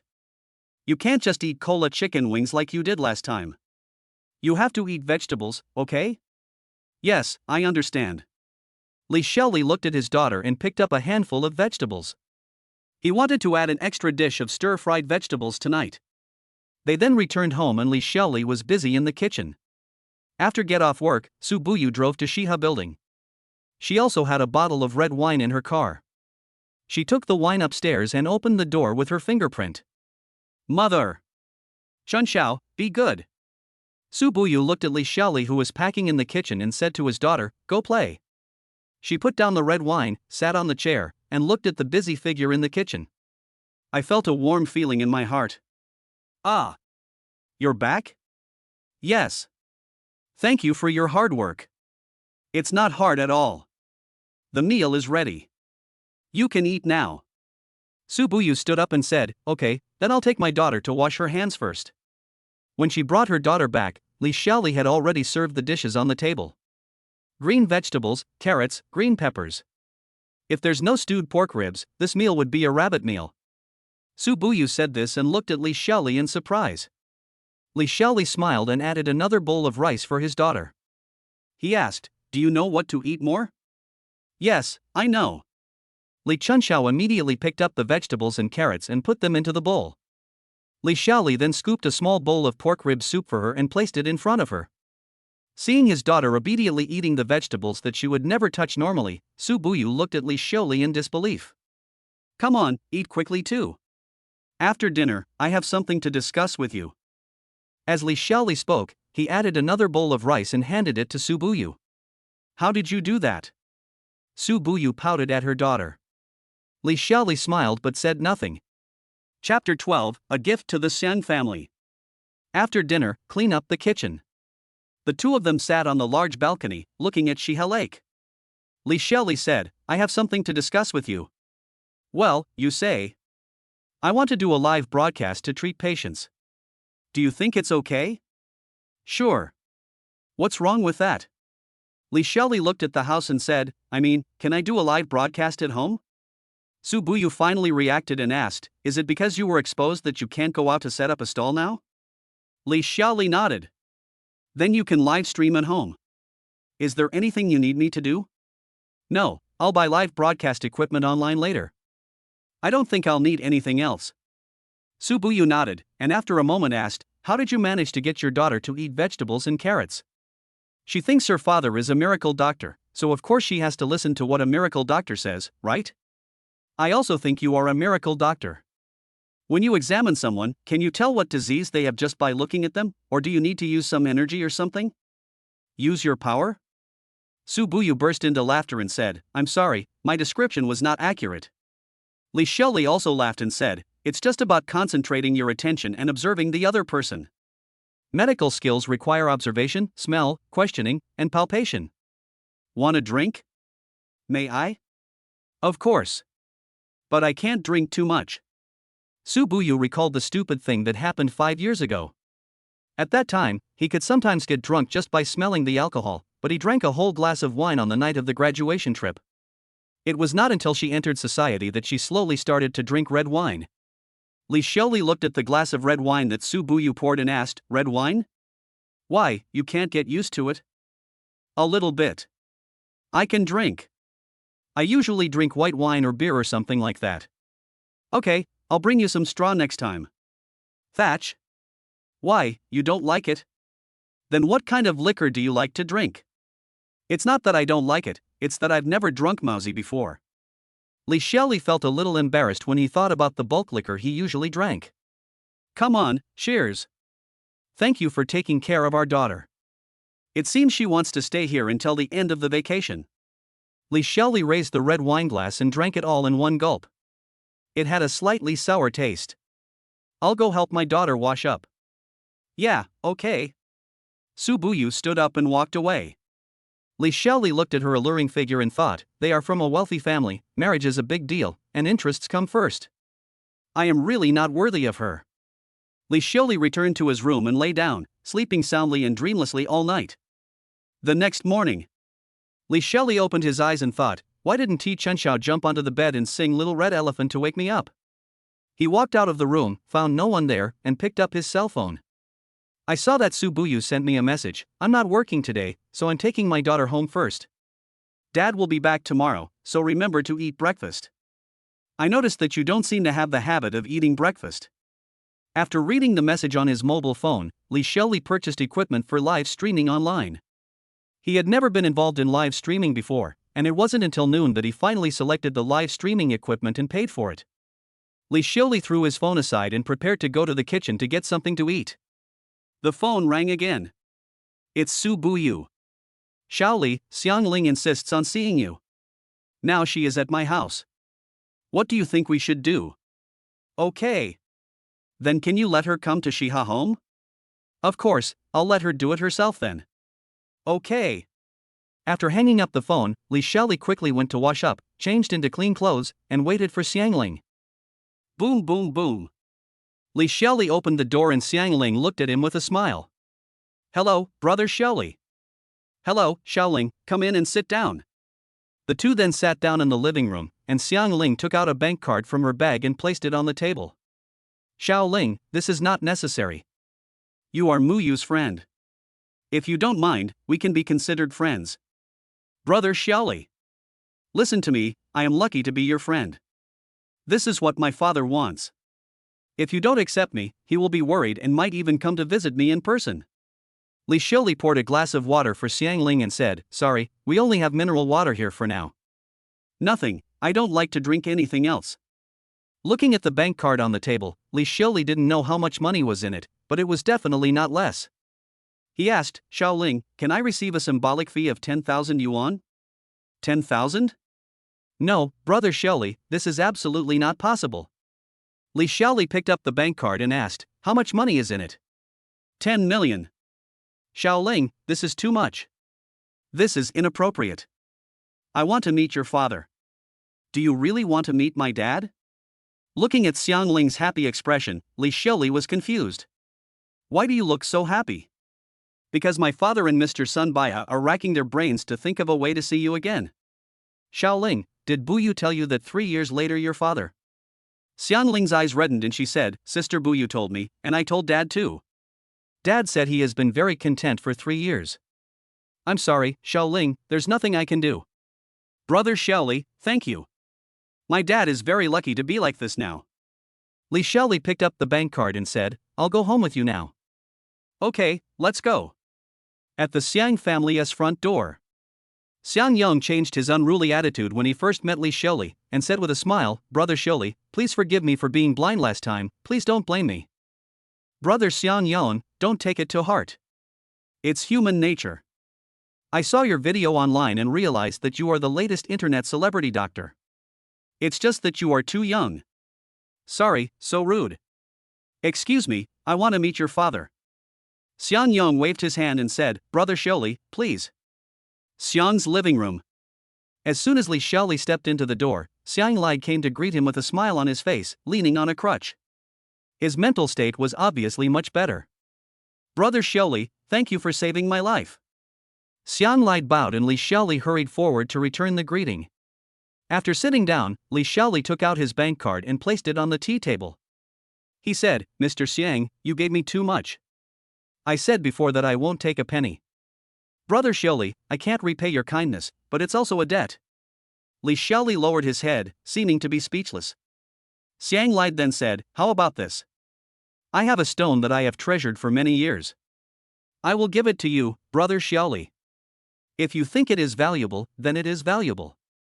For those who do not value money, the stone is just an ordinary stone. Having said that, Li Xiaoli couldn't refuse anymore. I had no choice but to say, then thank you, old man. I'll take it. Chapter 13. You want to be my disciple at your age? Xiang Lied was very happy. Then Xiang Yon took out a box and presented it with both hands. Li Xiaoli took it and asked, Mr. Xiang, can I open it and take a look? Of course, Xiaoli, it already belongs to you. Xiang Lied smiled, picked up the teacup, and watched Li Xiaoli open the box. The box was opened, and a square, green brick lay inside. Although Li Xiaoli didn't understand, he could guess it full green jadeite. It is said that a small green egg-shaped diamond can be worth several million yuan. What's more, this is a complete piece. But no matter how valuable it is, I have already said it, so I have no choice but to accept it. Li Xiaoli closed the box, bowed, and said, thank you, Mr. Xiang. I will keep it carefully. Okay. Brother Xiaoli, wait a minute, let's chat. Son Baihe is on his way. He has devoted his life to studying medicine. Shanmo begs you to wait for a moment, meet him, and fulfill his wish. Okay. I'll just wait. I don't have anything else to do. Li Xiaoli sat down and took 2 sips of tea. Xiang Yang asked, Brother Xiaoli, what is your relationship with Buyu? Xiang Ling responded first, Brother, he is Buyu's boyfriend. Li Chuanxiao's father. Ah. Xiang Yang was shocked. I went to Sister Buyu's house today, and Li Chenxiao told me quietly. I asked Sister Buyu about it, but she didn't say anything, but it seemed like she agreed. Li Xiaoli felt delighted. Did she agree without saying anything? Xiang Lied narrowed his eyes and said with a smile, so that's how it is. Before I got sick, I saw that child Buyu several times. Brother Xiaoli is blessed. Li Xiaoli said nothing and just smiled apologetically. There is no way to explain the relationship between him and Su Buyu.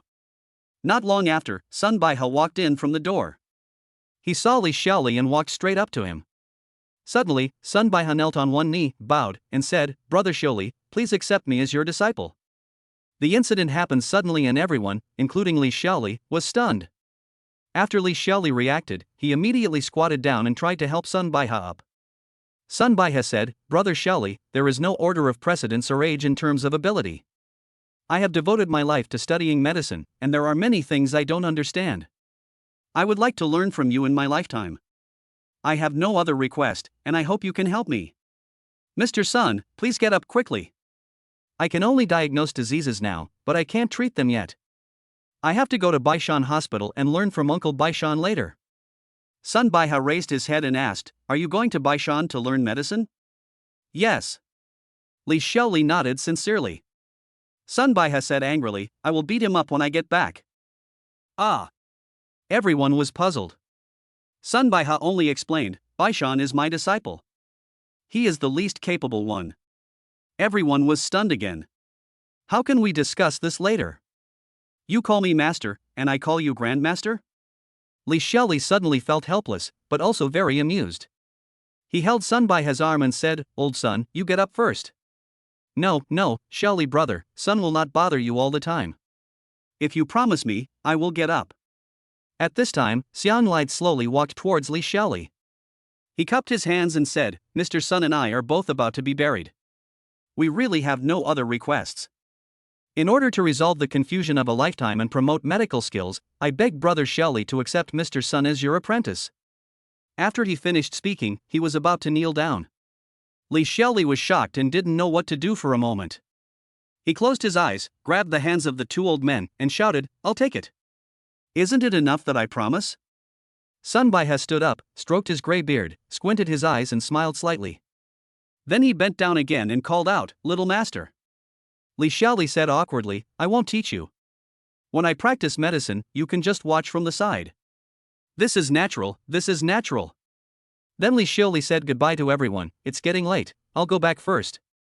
Thank you for your gift, Mr. Xiang.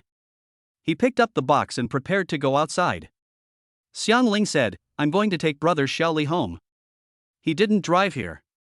Xiang Li nodded at them. Xiang Yong said, Brother Xiaoli, I have several new cars.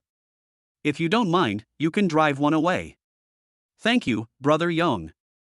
Actually, I don't know how to drive yet. Xiang Yong was stunned. He smiled and sent him out. Li Xiaoli walked out of Xiang's house and looked back to see that Sun Baiha had followed him out. Mr. Sun, do you have anything else to say? Sun Baiha smiled and said, Little master, I can't drive either, I'll go with you. Xiangling said with a smile, Can I take you and your disciple back together? Okay. Thank you, Xiaoling. As Sun Baiha spoke, he got into the car first. Li Xiaoli also got on the car. Young master. When will we start practicing medicine? Where is your clinic? Sun Baiha asked after the car started. Master Sun, you can just call me Little Master. I'm afraid people might misunderstand me. I don't have a clinic, I plan to broadcast my medical treatment live.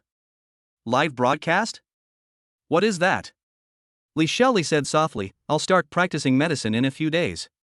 You'll know when you come and see me. Okay. Thank you, Master. I still have a few patients. I'd like to ask you to help me check them out later. They are all difficult and complicated cases. That's no problem, as long as I'm free. I'm willing to help at any time. Xiangling's car drove to Shiha Garden. After Li Xiaoli got off the car, Xiangling took Sun Baiha to send him home. He went upstairs and returned home, looking at the box in his hand, not knowing what to do with it, so he just put it on the tea table. He took out his mobile phone and checked the balance of his bank card, which showed 110,120 yuan. Looking at other bank cards, there are still a few hundred yuan left. I have to make money quickly, he murmured. Boom boom boom. Someone is knocking on the door. Li Xiaoli opened the door and saw Yang Hui, who was standing at the door dragging a big box. Yang Hui. Come in quickly. Xiaoli, you've upgraded your shotguns to big guns. No, you've upgraded them to intercontinental nuclear missiles. Such a nice house. It's just rented. It's not mine. My goodness, how much does it cost this month? Li Xiaoli didn't respond, but went to pour a glass of water for Yang Hui and said, Come on, you've worked hard. Come and have some water. Yang Hui grabbed the cup and drank it all in one gulp. It's not hard for me. I came here by car. The handsome security guard at the door thought I was delivering goods and sent me up directly. High-end residential buildings are different. The security guards are so handsome and polite. Yang Hui, how much money do I owe you? I'll transfer it to you now. Isn't your loan due? You only need to pay me if you continue to live in my house. You don't need my money. Li Xiaoli thought about it and realized that, yes, he was confused. Then he said, Then I'll reimburse you for the car fare. Okay. That fare is not even enough for me to have a cup of milk tea. When you have time, come back to Xingfu Hudong and I won't bother you anymore. But don't go back now. Those live broadcasters are still waiting for you under the big locust tree. It's so annoying just for a little traffic. Sit down for a while. Yang Hui looked at the clean sofa and said with a smile, No, I'm leaving. I can't bear to sit on your sofa. I'm afraid it can't bear my weight. After saying that, he left. Looking at Yang Hui's departing back, Li Xiaoli seemed to feel that he was about to say goodbye to Xingfu Hudong forever. Chapter 14. No one came to the live broadcast of The Miracle Doctor.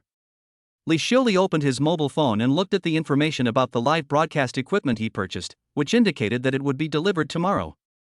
He walked to the balcony and took out a cigarette out of habit. He hasn't smoked for a long time since Su Buyu showed up with his daughter. Li Xiaoli held the cigarette in his hand, but ultimately did not light it. He checked his cell phone and called his brother. Brother! It's me, Xiaoli. I know. There's a note on the phone. When are you coming back to raise fish with me? Your sister-in-law and I are too busy. Brother, I don't want to go back. I've always regretted studying oceanography. Xiaoli, let me tell you in secret. Actually, Dad is also blaming himself. He knows that you like to study medicine. When you were a child, you were interested in your grandfather's medical books. Actually, I also know that you should just follow your own ideas and hang out outside for a while. If it doesn't work out, come back and raise fish with your brother. Okay, bro. Where's my little sister? I'm preparing for the civil service exam. I don't know if I'll have a chance this year. Shelly, I'll transfer 5,000 yuan to you. Take good care of yourself in Baiyun City and come back when you have time. Brother. I have money, that's not why I called you, you don't have to transfer money to me. Your money is yours, keep it and spend it yourself, mine is mine, I am happy with it. That's it, I'm hanging up. Not long after hanging up the phone, Li Xiuli looked at the information on Taobao that his brother had sent him 5,000 yuan, and his eyes became red. Money transferred through Taobao will be automatically credited to your account and you cannot refuse it. At noon the next day, all of Li Xiuli's live broadcast equipment arrived. He found a room and started debugging the equipment. Su Buyu's house has 5 large rooms alone, as well as a special nanny room. There are 2 households on one floor, covering an area of 270 square meters. He had never imagined before that he could live in such a nice house. The live broadcast equipment was set up, and Li Xiuli turned on the live broadcast on his mobile phone, wanting to give it a try first. There are many things about live streaming that he still hasn't figured out. After starting the live broadcast, I saw a few people actually came to the live broadcast room. Li Xiuli imitated others' live broadcasts. He said, "Welcome to my live broadcast room." After a while, someone on the public screen said, "Anchor, what do you do?" "Hello, I don't do anything funny, I live broadcast medical treatment." Frog fun. See a doctor? 666. After a while, there were only 2 people left in Li Xiuli's live broadcast room. The remaining 2 people didn't speak either. Li Xiuli thought to himself, if no one comes when the show officially starts, wouldn't all my work be in vain? We have to think of a solution. At this time, someone typed a line of words in the live broadcast room. Anchor, you have to put your intention in the title of your live broadcast, such as words like seeing a doctor. Li Xiuli took a look and it seemed that there really was such a setting. He thanked her and said, "Thank you." He then closed the live broadcast. Li Xiuli thought about it on the balcony, then went out to make a sign. It says, "No gifts needed, just live medical consultation." In the evening, he received a call from Bai Shan. "Xiaoli, I'm Bai Shan." "Hello, Uncle Bai." He, I'm back. I told you I would come to see you. I'm at Buyu's house right now, waiting for you. I'll come and deal with you tomorrow and make you stop talking nonsense about me having that disease. Li Xiuli was about to tell him about Sun Baihe when the other party hung up the phone. He thought, is Bai Shan going to deny his illness? Let us talk about it when we meet tomorrow, and then he went to wash up and go to bed. The next morning, Li Xiuli set up the live broadcast content, turned on the live broadcast, and waited quietly at the table for people to come to the live broadcast room. There were actually more than 10 people coming to his live broadcast room. The public screen in the live broadcast room reads, "Host, are you seeing a doctor via video? I don't want anyone to see my face, can you just look at my hands?" Li Xiuli said, "Sure, the friend who asked to see your hands, please connect with me via video and I will see your hands." "Okay, host, wait a minute." After a while, a hand appeared on the screen. The screen in the live broadcast room showed, "Oh my god, this guy's hands have skin disease, right? It's so popular, is the beauty filter on? I only have one hand, why do I need to use beauty mode? You guys are so funny." The other person's palm was very red, and Li Xiuli watched it intently. The information in my mind reads, alcoholic cirrhosis. Li Xiuli asked, "My friend, do you usually drink?" "Drink." Li Xiuli explained, "Red hands may indeed be caused by skin diseases, but yours is a liver disease, alcoholic cirrhosis. Go to the hospital for examination and treatment. You can't delay if you are sick. Remember to go." "Okay, thank you, host." At this moment, a huge rocket suddenly floated on the live broadcast screen. Li Xiuli didn't know that someone was giving him gifts, so he just stared at the special effects blankly. Another spaceship appeared in the live broadcast room. Another gorgeous special effect. The public screen in the live broadcast room showed, "Streamer, someone sent you a gift. Thank them now." Look at the upper right corner of your screen, the brother who gave you a gift shouted, "Eat a bite of fried dumplings." The anchor is a newcomer, but why don't you move a bit? Ha ha ha, do you want to piss me off to death? Li Xiuli reacted and was about to speak. Another carnival special effect in the live broadcast room. It was given by the person who took a bite of fried dumplings. Then the other party applied for a live broadcast. After Li Xiaoli got connected, he found out that it was Li Ziyuan, the owner of Juyun Restaurant. Li Ziyuan said, "Brother Xiaoli, I saw your video. I didn't expect to see your live broadcast. Thank you for the gift. That's nothing. Just wait, I'll introduce someone to you later." The other party hung up the call after he finished speaking. Soon, Li Ziyuan introduced several people, and Li Xiaoli examined their bodies one by one.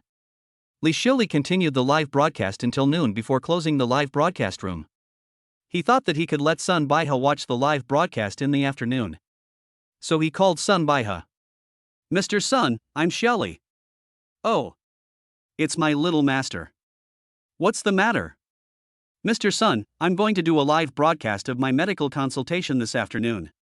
If you'd like, you can come sit with me." Okay. Now that you have cured my illness, I will take a rare break. I will come in the afternoon." "Okay, Mr. Sun, I'll send my address to your phone." After hanging up the phone, Li Xiaoli realized it. It seems that none of the people who saw the doctor in the live broadcast room this morning went to the hospital? Why haven't I received the transfer from the system yet? System. The system is here. What can I do for you? The patients I saw in the live broadcast this morning, haven't they gone to the hospital yet? How come they don't have money? They may be on their way to the hospital for a checkup. Please keep working hard. Don't people believe in seeing a doctor online? The people introduced by Li Ziyuan all had minor illnesses. It seems that it is not easy to make money by live streaming medical treatment. Chapter 15. What is the name of Master's master? Li Xiaoli suddenly felt hungry and remembered that he had not had lunch yet. I went to the kitchen and saw nothing to eat. So he went downstairs, bought a few packets of instant noodles, and went back to the kitchen to make them. Boom boom boom.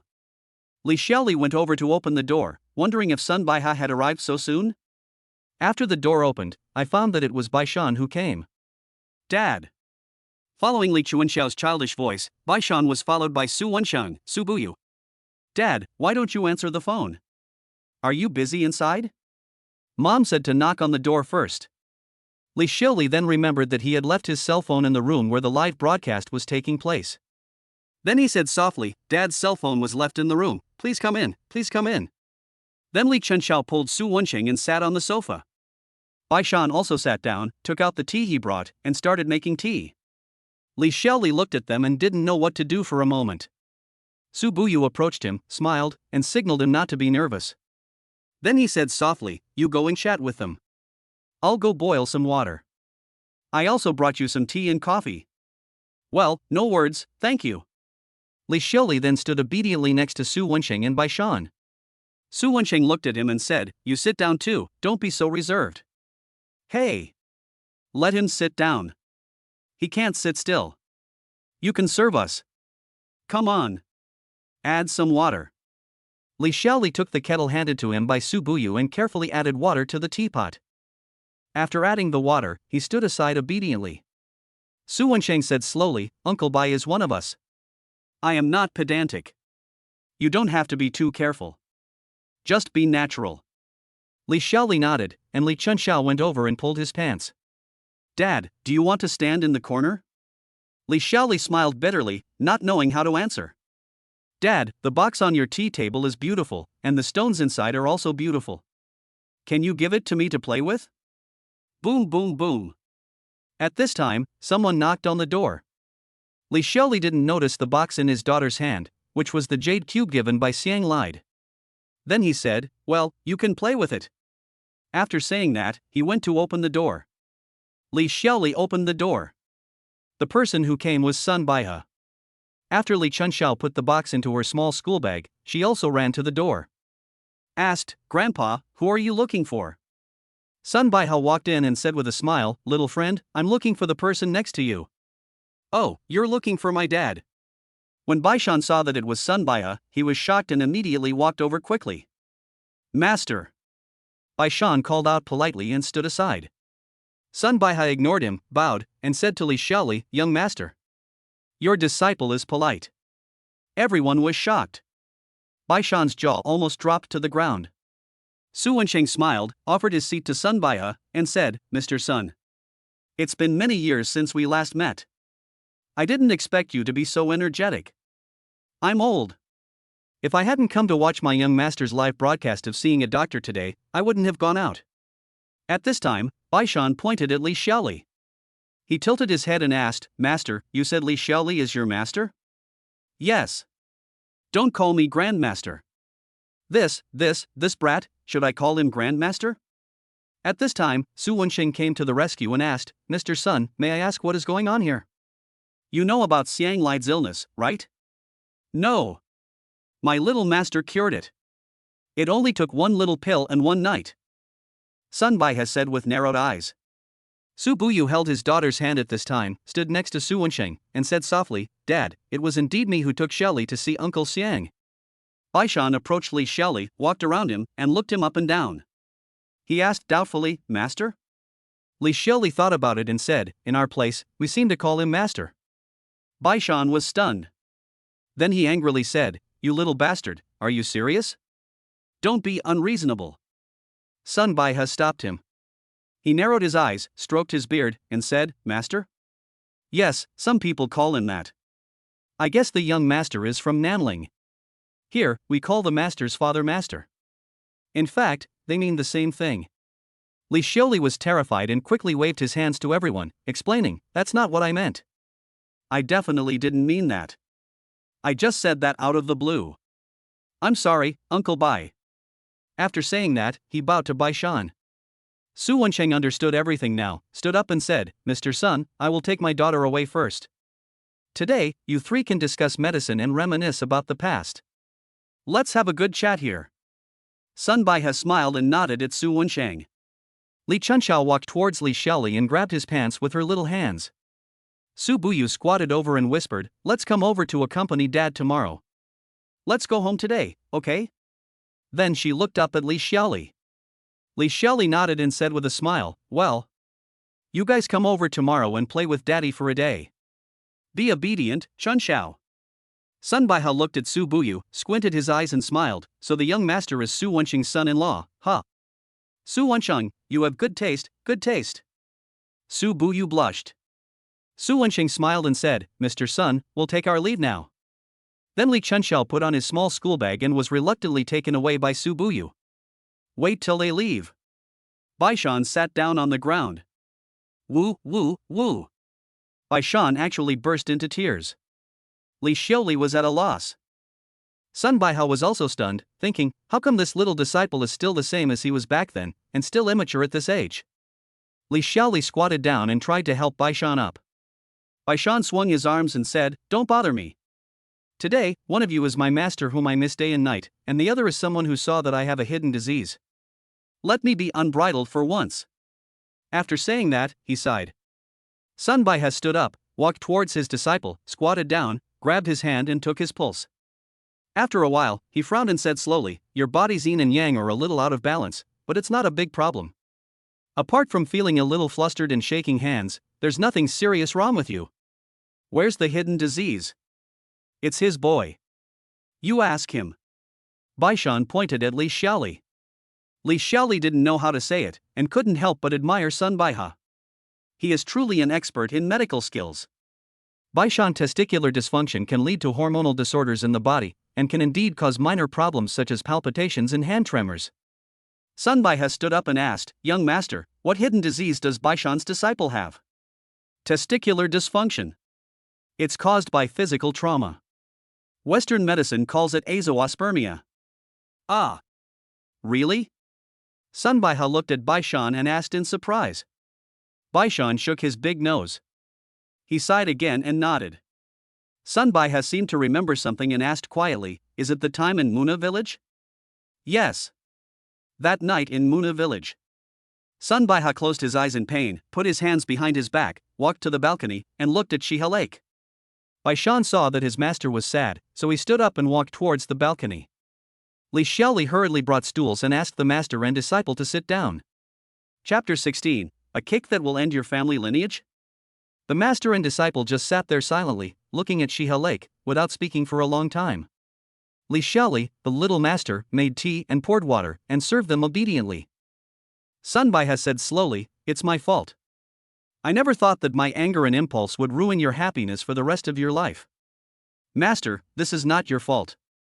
We wanted to save people." Who would have thought that the other party's mind was so narrow-minded? Sun Baiha turned around and said to Li Xiaoli, "Little master, you should be from Nanling, right?" "Yes. Mr. Sun, you are right. In the early years, there was a kind of leprosy that was prevalent in the villages of Nanling. It spread widely and was terrifying.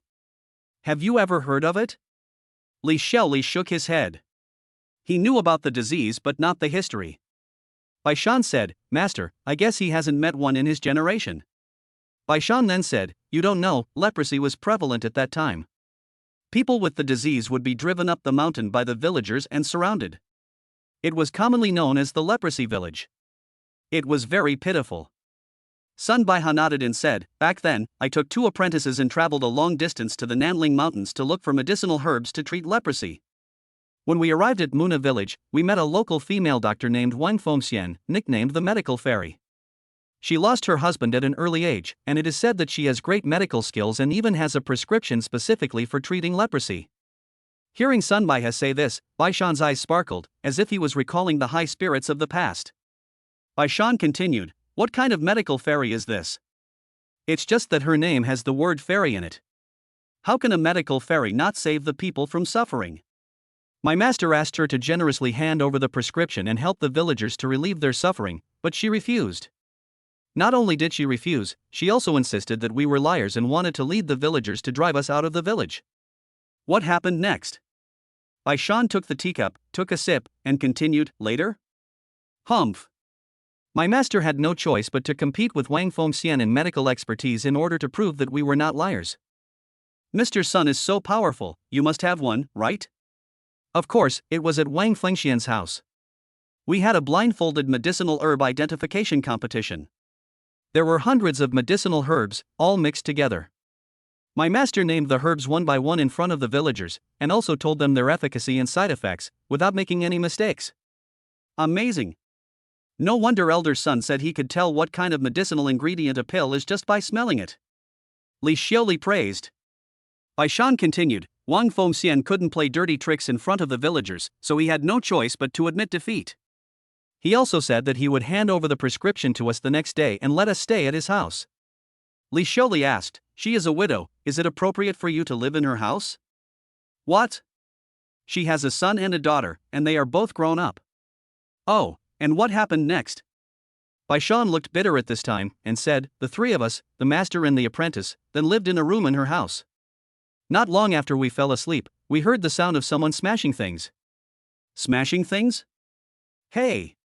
She wasn't smashing anything. Wang Fengxian was smashing her own house. That old woman was very strong. She broke the wooden partitions of her house and smashed them all. She is so angry, right?" "Of course. As soon as my master and I saw that something was wrong, we ran away from her house overnight." "Didn't you get the prescription?" Baishan shook his head and said, "No. We ran to a small ravine and found that the villagers were chasing us with torches.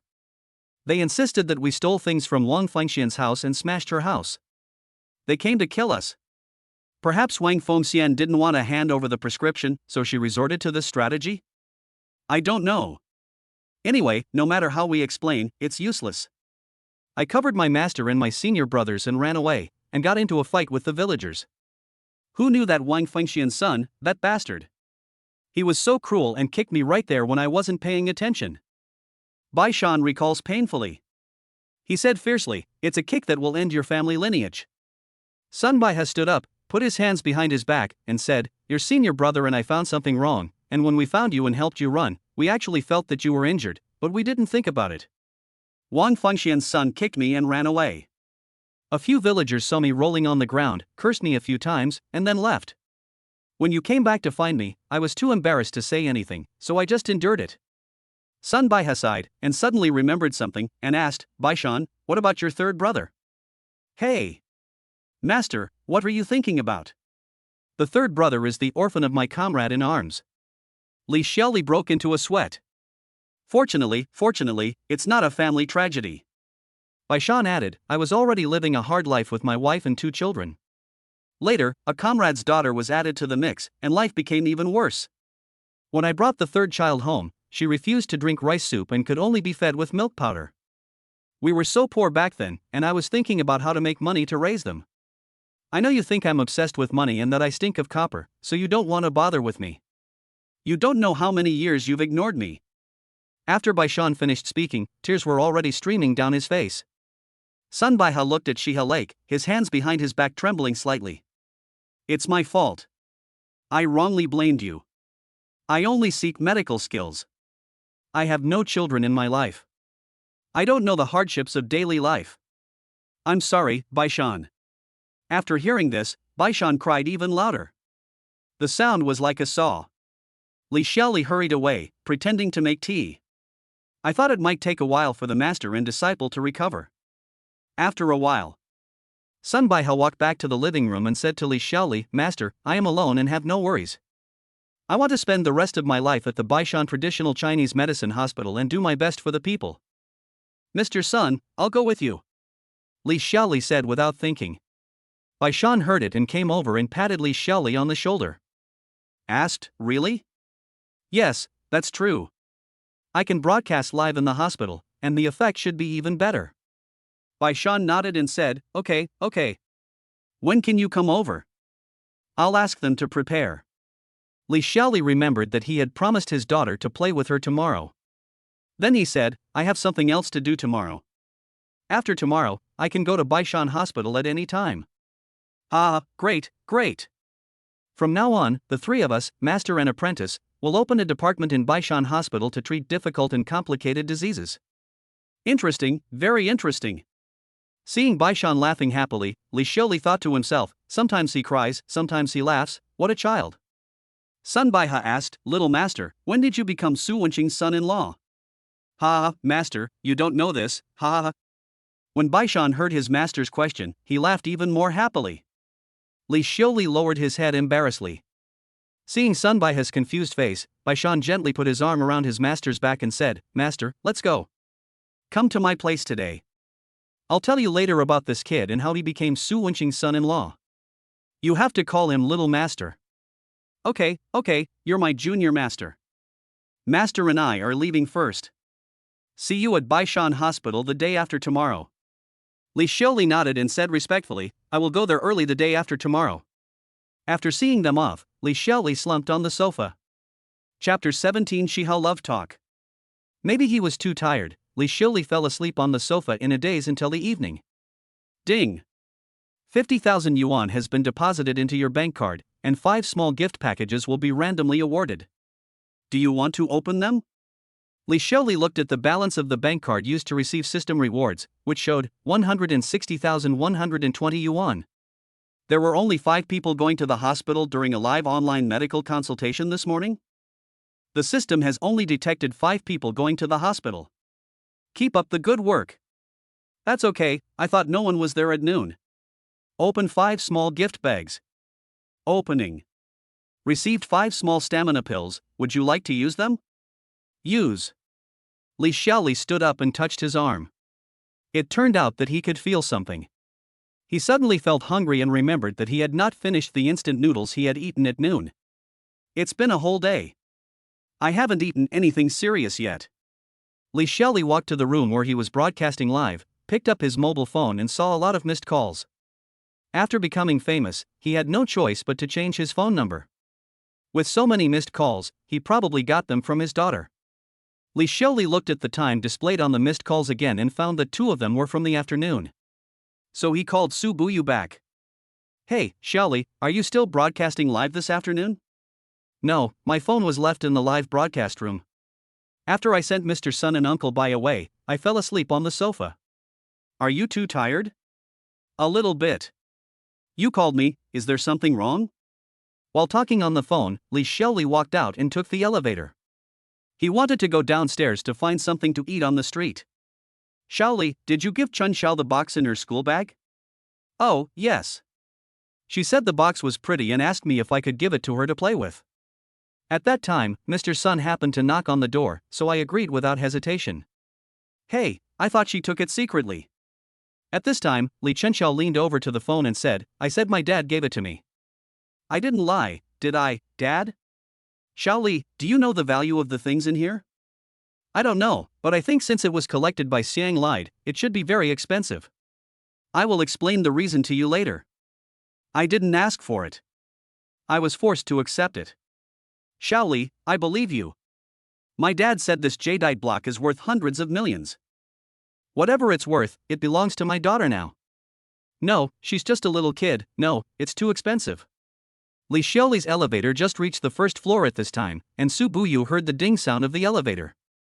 She asked, Xiao Li, where are you going? I forgot to eat today, and was thinking of going out to find something to eat. It's so late. What are you going to eat? My dad is staying here tonight. He can take care of Chun Xiao. I'll come out and eat with you. Li Xiaoli thought for a moment, looked at the food stalls by Shiha Lake and said, it's not good for you to come. I'll just eat at the roadside food stalls.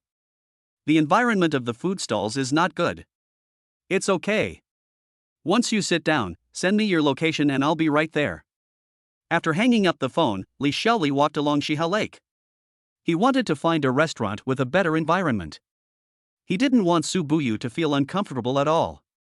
Blowing in the evening breeze, he walked a long way without realizing it. Then he sat down at a relatively clean stall and sent Su Buyu his location. Rows of neon lights are flashing by the Shiha Lake. It would be very pleasant if a few friends came here to eat skewers and drink beer. Not long after, Su Buyu's Bentley drove to the edge of Shiha Lake. She was wearing a windbreaker, and after getting off the car, passers-by couldn't help but look at her a few more times. Luxury cars and beautiful women, who wouldn't be envious? Li Xiaoli stood up and waved to her. After Su Buyu sat down, he looked at the several used tissues on the table. She asked, did you wipe my area repeatedly with a tissue? Li Xiaoli looked at the tissue and smiled as a sign of his agreement. Although I seldom eat at food stalls, I like the atmosphere. That's good, that's good. Li Xiaoli smiled, but in fact he felt that neither he nor the environment was worthy of the goddess. Their location was facing the Shiha Lake at night. The two drank beer, ate skewers, and enjoyed the night view. What's your impression of my father? He is a very good person, always calm and composed, never giving people any pressure. You were very scared of him before, right? Li Xiaoli nodded and said softly, yes. He raised you, and I made you have Chun Xiao for no apparent reason. In my heart, I feel extremely sorry for him. Xiao Li, thank you. Su Buyu had tears in his eyes. He took a big gulp of beer and accidentally choked. Then he coughed softly. Li Xiaoli reached out his hand and wanted to pat her on the back, but his hand was in the air and did not fall. Su Buyu took a sip of water and looked at the quiet lake. She said, Xiao Li, can you date me? Li Xiaoli fantasized about pursuing Su Buyu. After making every effort, he hoped that the other party would agree to his request for a relationship. But I didn't expect what would happen tonight. Su Buyu would speak first. Li Xiaoli's eyes were wet and he looked at Su Buyu. He said slowly, I've thought about this thousands of times, in so many nights and early mornings. I've thought over and over again, after all my efforts, will there be a day when I'm qualified to speak to you, to beg you to get along with me, let's give it a try. Why do you speak so humbly? What you say is so heartbreaking. Then they walked together along the bank of Shiha Lake, enjoying the evening breeze. Thank you. Li Xiaoli said in a low voice. Su Buyu said nothing, but grabbed his hand and held it. When they separated, Su Buyu called a designated driver. Before getting in the car, she suddenly asked Li Xiaoli, can I give you a ride? But I don't know how to drive, what should I do? It's easy to learn how to drive. Would you like to take some time to learn it? Li Xiaoli smiled and said slowly, I want to ride in your car. I want to ride in your car all the time in the future. Is it a hobby of yours? Okay, I'll satisfy you. I'll be responsible for driving from now on. It's a deal. It's a deal. Li Xiaoli returned to his home in Shiha and was so excited that he fell asleep very late. He kept murmuring, we're actually dating. She actually told me we're dating. The next morning, a familiar voice rang out from his bed, Xiao Hong, Xiao Xiang, it's Xiao Hong Hong. Li Chunxiao jumped happily on the bed. Chunxiao, are you here with your mother? Yes. Mom said you are not used to eating breakfast, so she is making breakfast for you in the kitchen. Li Xiaoli quickly put on his clothes and washed up. I walked out of the room and came to the kitchen, looking at Su Buyu's busy figure. You're here. Thank you for your hard work. You're up now. I told my daughter not to disturb you and let you sleep a little longer. It's okay, I've had enough sleep. Su Buyu brought breakfast and said, come on, have something to eat? Okay. At this time, Li Chunxiao also climbed onto the chair and asked, Dad, that green stone, Grandpa said it's very valuable, right? No matter how precious it is not as precious as Chunxiao. Really? Are you really giving it to me? Of course, it belongs to you. Then I'll take it back to the kindergarten and give it to Su Langlang. Cough cough cough. Li Xiaoli couldn't help but choked on a mouthful of milk. Su Buyu smiled and said, at first, Chunxiao couldn't pronounce it correctly. When she came back from kindergarten, she kept telling me that her best friend's name was Shit Wall. Later, when I went to the kindergarten, I saw the correct name on the list. It was Su Langchao. Li Xiaoli read it several times and it was true. Chapter 18, First Meeting with the Three Female Heroes of the Bai Family. After breakfast, Li Xiaoli pulled his daughter over. Asked, is Su Langchao your best friend? Yes. Why do you want to give him something? Because he gave me food. His school bag was full of snacks, and he often gave them to me. Su Buyu said, Su Langchao's father runs a supermarket. Oh. So that's how it is. Li Xiaoli asked again, we are going out to play together today, right? Yes. Dad, you haven't taken me out to play yet. When we go out to play later, let's choose a gift for Su Langchao. When you start school, you can give it to him, okay? Yeah. Watching his daughter run away happily, Li Xiaoli got up and cleaned the table. Su Buyu said, the jade cube will cause misunderstanding if the child takes it out to play with it. I'll leave it with Dad. Dad also has the habit of collecting treasures. What do you think? Okay. Of course. By the way, why don't you and the child live with your father? My father lives in our old house. The transportation there is not very convenient. If I want to send Chunxiao to school, I have to drive a long way. Oh. Then I'd like to visit your father some other day. Okay, I'll take you there when I have time. After packing up their things, they went out. Li Xiaoli and his daughter sat in the back seat while Su Buyu drove.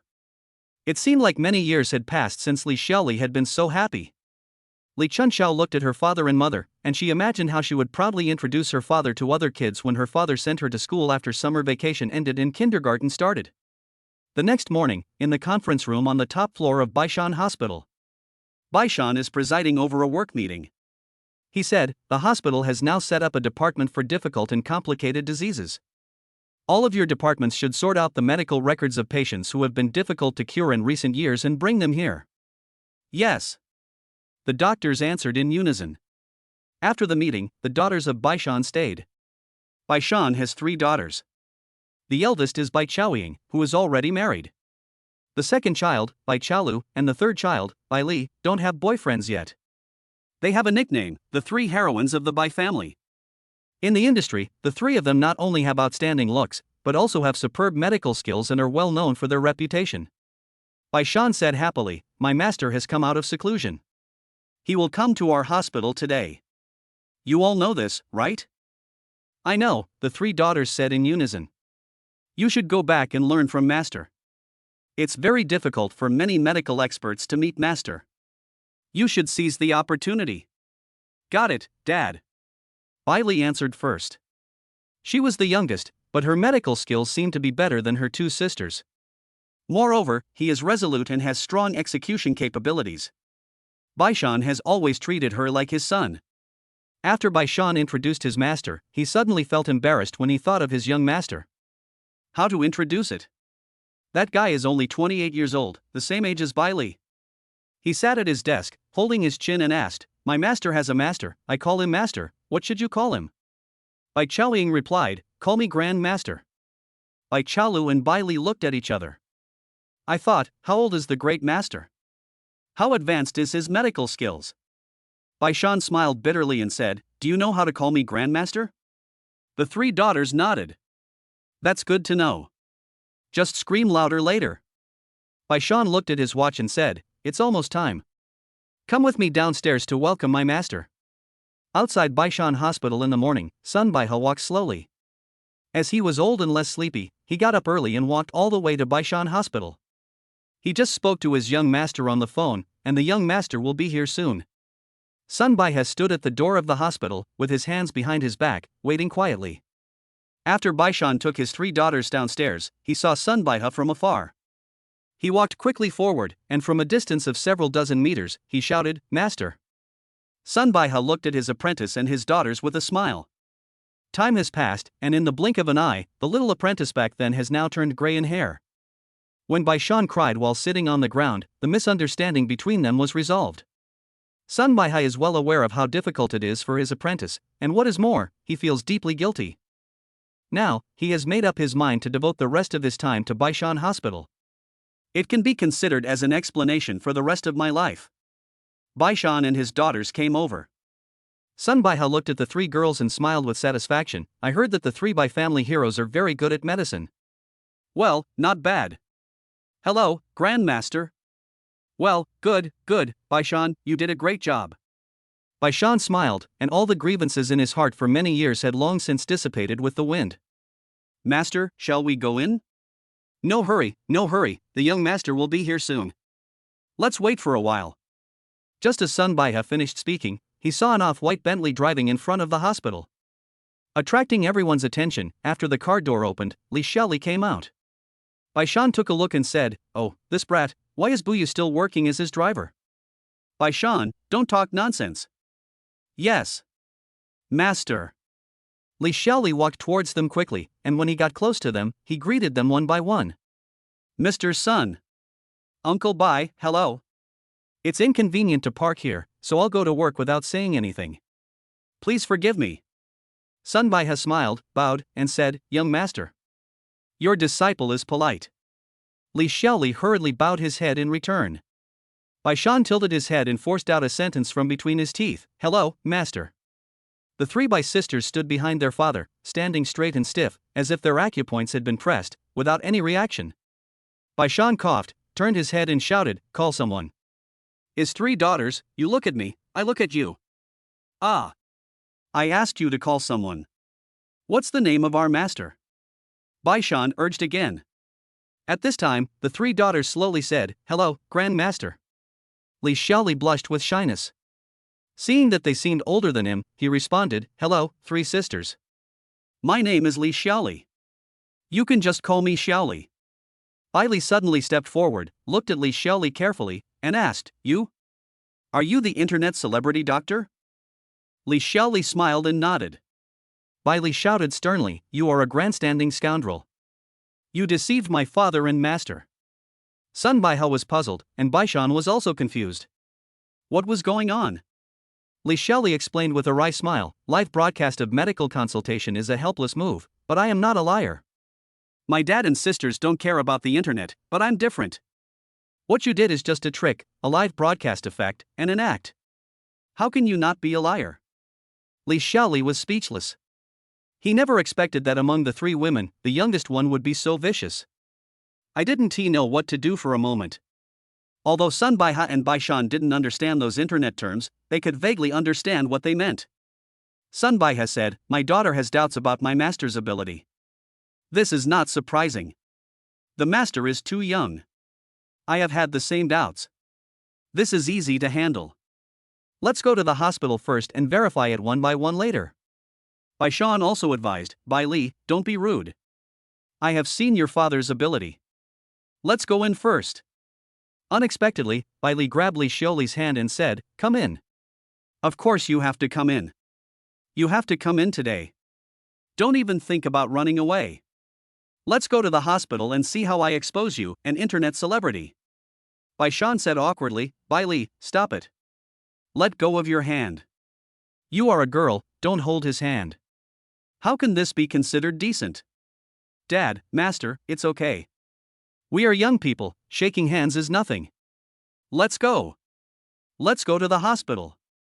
Just like that, Bai Li held Li Xiaoli's hand and forcibly led Li Xiaoli into the hospital. Baishan and his 2 daughters followed hurriedly. Sun Baiha looked at them and walked behind them with a smile. Chapter 19, Fighting Against Bai's Sister. Bai Li directly led Li Xiaoli to the medical research laboratory. He waved his hand and said, "Handsome guy, please sit down at the table." Li Xiaoli thought, it would be better to just go along with the other party and demonstrate it himself instead of explaining it. So he sat down obediently in front of a big desk, waiting for her decision. Bai Li took out her cell phone and brought over a stand. Facing Li Xiaoli, he held up his phone and said, "I will record the whole process. It's not too late for you to confess now." Li Xiaoli looked at her with a smile and said, "I will accept your test. Take your time. There is no rush. You're a liar, but you have a pretty good psychological quality." At this time, Bai Shan arrived at the door with his eldest daughter and second daughter. Although Mr. Sun is old, his legs are still strong enough and he slowly walked into the laboratory. Bai Li lowered her head and said, "Master, Dad, two sisters, go over there and sit down, and watch me expose this big liar." Bai Shan was about to say something when he was stopped by Sun Baihe. Sun Baihe said slowly, "Just treat it as an exchange of medical skills. My little master also needs to show himself to the three female heroes. We will work together in the future, so it is also necessary to get to know each other better." Bai Shan nodded, that was true. Then they sat down together at the big desk. Bai Li turned around and closed the door, saying, "Just follow the routine you used during the live broadcast. I will only let you see one patient. If you can tell what disease the patient has, I will treat you as a miracle doctor." Everyone looked at Li Xiaoli, who smiled and said, "I came here to learn from Mr. Sun, Uncle Bai, and all the sisters. Seeing one patient is too few. I can see more." Li Xiaoli thought that it would be difficult if the other party tested him on some medical knowledge since he had never memorized it. When I heard it was about seeing a patient, it sounded like a piece of cake. Bai Shan asked, "Old third, should we bring your patient in, or should we go out and see him?" "Dad, the patient is me." "Ah. Third brother, what's wrong with you?" Bai Shan asked as he stood up, and Bai Li's two sisters also stood up. It can be seen that everyone is very nervous about this little girl. Sun Baihe also looked at Bai Li in surprise. Bai Li raised her hand and said, "Dad, sister, please sit down first and calm down. I'll ask the miracle doctor to check me and then explain it to you." In fact, Bai Li had already made up her mind that if the other party said that he was not sick, she would pretend to be sick and had to trick this internet celebrity and expose him. Because she was 100% sure that the other party must be a liar. She has watched Li Xiaoli's videos on the internet. If he can just look at a person and sometimes even know his illness without taking his pulse, isn't that acting? While everyone was talking, Li Xiaoli had already started examining Bai Li's body. The information in my mind showed galactosemia, a genetic disease. The patient had a mild case and had slight damage to liver function. After reading it, Li Xiaoli thought, "Oh no. The third child was adopted later. If I tell him about his illness, which is a genetic disease, wouldn't it be bad if she doesn't know her own life experience yet?" For a moment, he was in a dilemma. Bai Li walked towards him, stretched out her hand, and said unceremoniously, "Internet celebrity doctor, take my pulse." Li Xiaoli had no choice but to pretend to take Bai Li's pulse and examine her again, hoping to find out some other minor ailments she had. But there was no other information in my mind except galactosemia. Li Xiaoli silently chanted in his heart, "System. System. Help. The system is here. What can I do for you? I have already noticed the disease that this woman has, but I cannot tell you. Can you help me check if she has any other secrets? Because you have good intentions, the system will check for you once. It will not happen again next time. Checking is in progress. Please wait." Bai Li saw that Li Xiaoli didn't say anything for a long time, and the fingers he was taking her pulse were not at her kunku at all. It even seemed that he was a little distracted. Angrily, Bai Li retracted her arm and said angrily, "How can this be? I asked you to feel my pulse, but you were distracted?" Ding! The system detected a palm-sized birthmark on the lower right side of the other person's back. System. System. This is hard to explain, and it has nothing to do with medical skills. There is no other useful information about the other party. Please make your own decision and remember to do more good deeds. Seeing that Li Xiaoli still didn't respond, Bai Li pushed him with her hand. Li Xiaoli reacted. He looked left and right, hesitantly said, You have a birthmark the size of a palm on the lower back." Li Xiaoli finished speaking. Bai Shan laughed out loud and said, Great. Bai Li really did have that birthmark. I remember it very clearly. After he finished speaking, he looked at everyone. Everyone was still stunned. After thinking about it, he finally understood. Then he angrily said, "You little bastard. Can the birthmark be seen by taking the pulse? When did you peek at it?" Sun Baihan narrowed his eyes and stroked his beard calmly. Bai Chaoying and Bai Chaolu walked forward. Chaolu took Bai Li's hand and asked her softly, Do you know him?" "Sister, this is the first time I see him." "How can I know him?"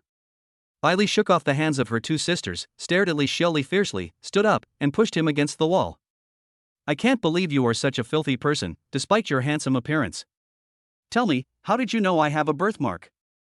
Li Xiaoli huddled against the wall like a poor quail, wondering, what should I do?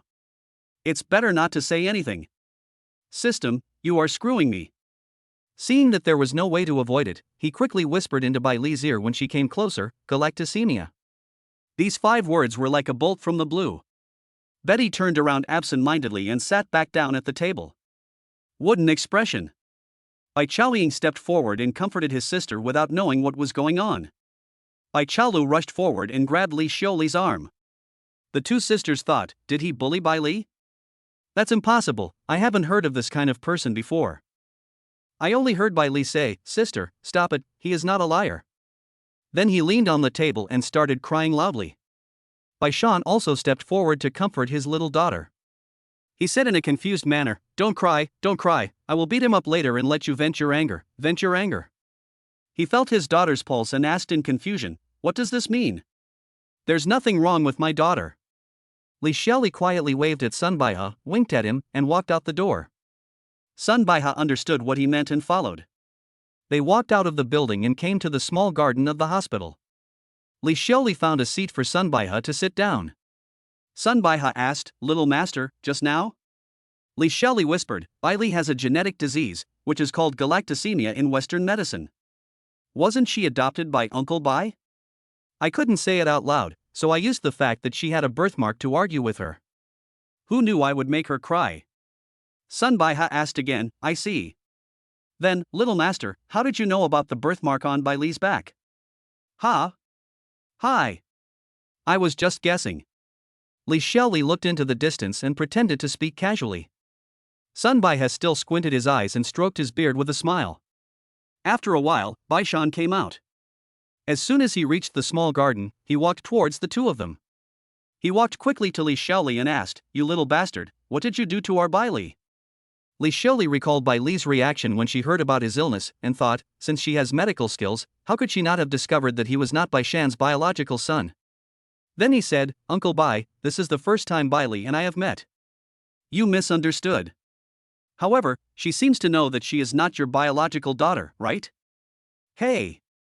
This is just a secret that has not been made public. With her medical skills, she may have known it a long time ago. Bai Shan paused for a moment and then asked, "No, that's not right. What does this have to do with you making her cry?" Li Xiaoli looked at Sun Baiha, and Sun Baiha nodded. He explained, Bai Li has galactosemia, a genetic disease. I found it out during a checkup, but I didn't dare to tell her, so I lied and said she had a birthmark on her back. Bai Shan heard it and sat next to his master, seeming to be thinking about something. After a while, Bai Shan said, "You are really a genius." I took her pulse and knew she had symptoms of liver damage, but she kept pretending not to know. Sun Baiha stroked his gray beard and said slowly, from Bai Li's reaction, she should be very clear about her illness. I think she has known for a long time that she is not your biological daughter. Master, you are right. However, I will continue to pretend I don't know from now on. Sun Baiha nodded with a smile. Chapter 20, Working as a Hospital Nurse Without a License. At this time, Bai Chaoying also came to the small garden of the hospital. Bai Shan asked her, "How is the third brother?" "Bai Li is not feeling well. I asked my second sister to take her home to rest." "Well, let her have a good rest." Bai Chaoying turned around and said to Li Xiaoli, "Can you please come with me, big internet celebrity, and help me check on the patient?" She also seemed to want to see the strength of this Grand Master in her own way. Bai Shan stood up, walked closer to his eldest daughter, and told her that Li Xiaoli had discovered that Bai Li had a genetic disease. After hearing this, Bai Chaoying was shocked. I thought to myself, this young boy is really amazing. Li Xiaoli looked at the time. After all the commotion, it would be time for lunch soon. Then he said, Sister Bai, Mr. Sun and I came to the hospital to see the patients. We will go with you now. He turned around and asked, Mr. Sun, what do you think? Sun Bai has still smiled and said, that's exactly what I meant, that's exactly what I meant. Bai Shan thought so too. He did nothing all morning and was just fooling around. Then he said, Xiaoying, seeing a doctor is the real thing. You lead the way and we will go with you. Bai Qiaoying bent down and said respectfully, Master, Dad, please come this way. They walked out of the small garden of the hospital. When passing by a ward, an old man with his eyes blindfolded and sitting on a hospital bed caught Li Xiaoli's attention. This reminded him of the old lady under the big locust tree in Xingfu Hadong, who had no one to take her daughter to the hospital for treatment because her daughter went abroad. Li Xiaoli stopped, looked at the patient on the bed, and performed a physical examination on her. Unexpectedly, she also had corneal ulcer. When I was a child, I would listen to stories about mothers who cried until their eyes went blind because they missed their children far away. In fact, could it be that it is because of their eyes that they got this disease? Li Xioli murmured, there is also an old lady in Xingfu Hadong. Her daughter went abroad and no one took care of her. She has the same corneal ulcer as the old man in the bed. I don't know how she is doing now. Bai Qiaoying listened to Li Xiaoli's words, looked at the old man on the bed, and said, wait for me. Then he quickly ran to the Western medicine clinic and took the medical records of the old man lying on the bed. Bai Qiaoying gave the medical record to Bai Shan, who took a look at it and then showed it to Sun Baihe. The three of them looked at each other, and then all stared at Li Xioli. Bai Shan was the first to ask, boy, you were so far away from that bed, through the air. How can you observe what disease the other person has in his eyes? Li Xioli thought about it and realized that it was bad. His true feelings were revealed and he installed it. Let us talk about talent. Then he said, I am particularly sensitive to certain diseases. Maybe it's a gift. He. Bai Qiaoying asked, I really find it hard to believe. Can you tell me more about the old lady's condition? If you are right, I will be convinced. Corneal ulcer is a bit too general. Fungal. Her cornea has been perforated. Li Xiaoli said calmly. Sun Baihe's narrowed eyes sparkled with light, and he said with a smile, Little master. It is my great honor to meet you in my lifetime. Bai Shan approached Li Xiaoli and looked him up and down. Then she nudged him with her arm and asked, I've tolerated you for a long time, boy. You peeked at my daughter by Li's birthmark? And you peeked at the medical records in our hospital? Li Xiaoli couldn't help but burst out laughing and said speechlessly, Uncle Bai. I guessed by Li's birthmark. I have never seen her before. So, you know witchcraft? You know that's impossible. Let's get down to business, shall we? What business? Grandma from Xingfu Alley, can I bring him here for treatment? Bai Qiaoying closed the medical record and answered without hesitation, Sure, I've opened my eyes today. Just for your sake. I'll treat her for free. No, I have to pay for her treatment myself. If you don't agree, I will send her to another hospital. Li Xioli quickly refused. Bai Qiaoying looked at his father and asked for his advice. Bai Shan smiled and said, Sure. Sure. You pay for the treatment and bring the old lady to our hospital. Thank you, Uncle Bai. You kid, you have a good heart. Uncle Bai, I can't bear it. It's pitiful that she can't see. And the old lady is alone at home. Just think about it, what else can she do at home besides breathing? Well, you are right. Go back and get her. Let's go see Qiaoying's patient now. After Bai Shan finished speaking, he supported Sun Baihe and said, Come on, master, come this way. Sun Baihe said softly, For a doctor, kindness is the first quality. Little master's talent in treating illnesses was obtained without reason. Master, you are right. If you seek medical treatment only for money, you are worse than a robber. They chatted all the way, and after a while, they arrived at the ward in charge of Bai Qiaoying. After Li Xioli entered the room, he immediately focused his attention. He examined the patients one by one. All the information about the patient was imprinted in his mind. Bai Qiaoying brought the patient's medical records, and Li Xioli pointed out the incorrect diagnoses one by one based on the records. According to his master's diagnosis, Sun Baihe gave his own treatment plans one by one. Although it was close to noon, the four of them saw more than 20 patients in one go. It was almost past noon when they went to the cafeteria of Baishan Hospital to eat. The four of them sat at the dining table. Baishan said, "From now on, if you come to our hospital, you will get an annual salary of 1 million. The salary starts from today."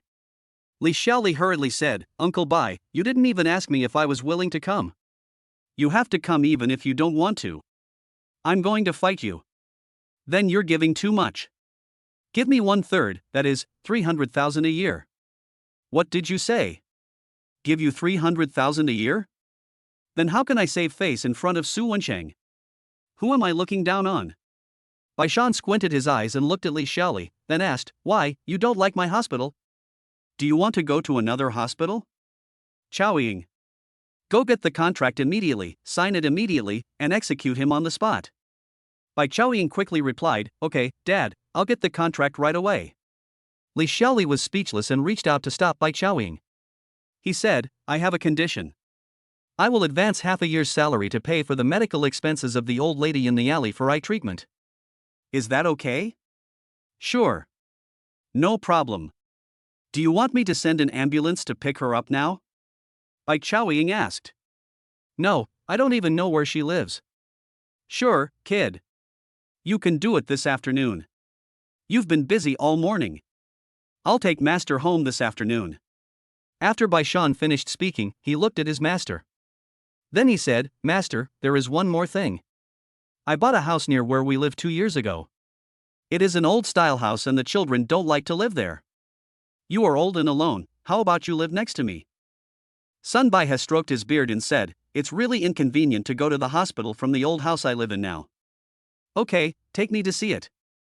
Baishan said happily, "You said it would be so comfortable if we lived together as master and disciple and became neighbors. In the blink of an eye, I am already 60 years old, and I can be with you again, ha ha.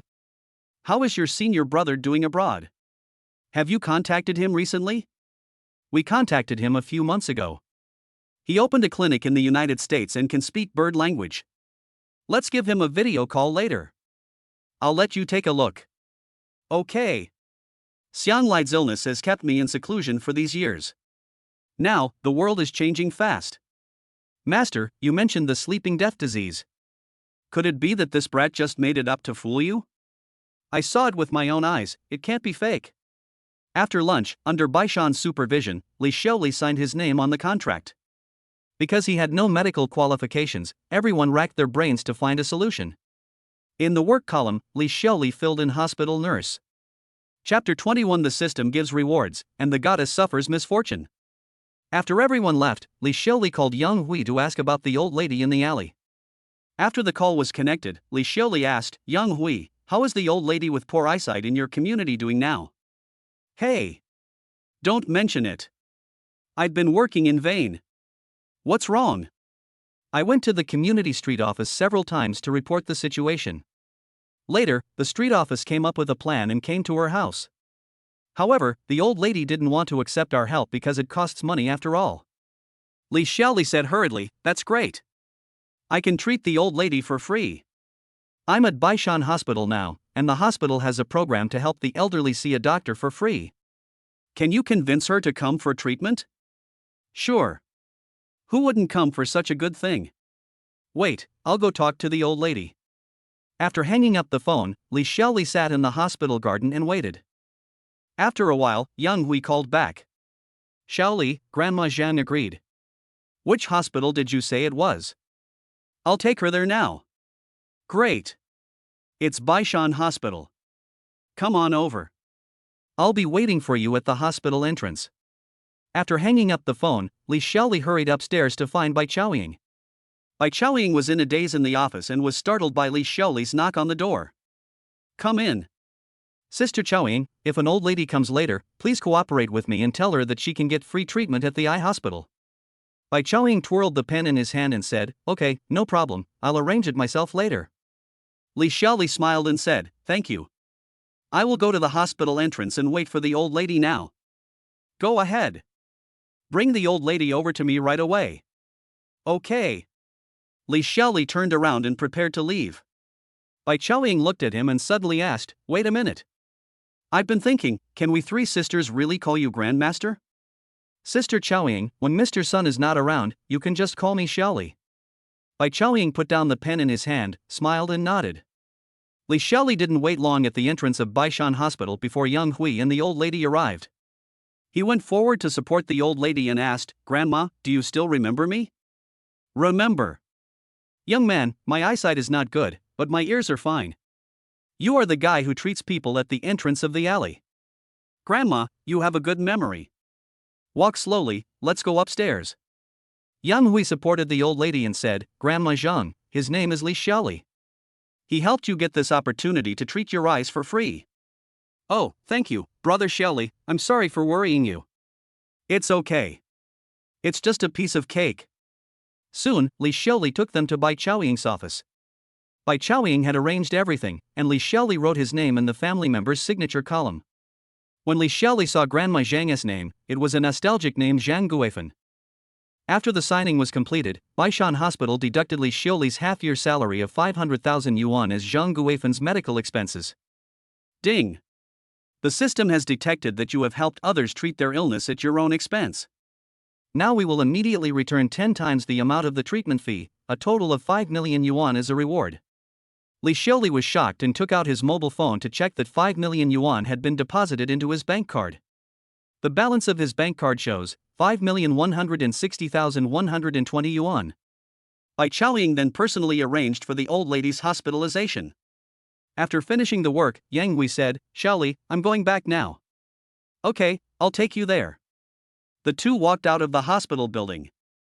Yang Hui asked, "Xiaoli, what do you do in the hospital?" "I'm a nurse in the hospital." "Ah." When Yang Hui left, she was still muttering, "An internet miracle doctor working as a nurse?" After seeing Yang Hui off, Li Xiaoli sat down in the small garden of the hospital, muttering to himself, "System. System. The system is here. What can I do for you? As long as I pay to take someone to the hospital for treatment, does that mean the system will return me 10 times the money I spent? No. All purposeful good deeds will not be rewarded. This system is quite interesting. How do I upgrade my miracle doctor strength? Upgrade to the second level of the divine doctor strength, and you can treat diseases. As for how to upgrade, everything depends on fate, and you have to discover it yourself. Do more good deeds and keep up the good work." Li Xiaoli opened his mobile phone and transferred 50,000 yuan to his brother. He didn't dare to turn too much, for fear that his brother would think too much. Soon he received a call from his brother. "Xiaoli. What do you mean by transferring 50,000 yuan to me?"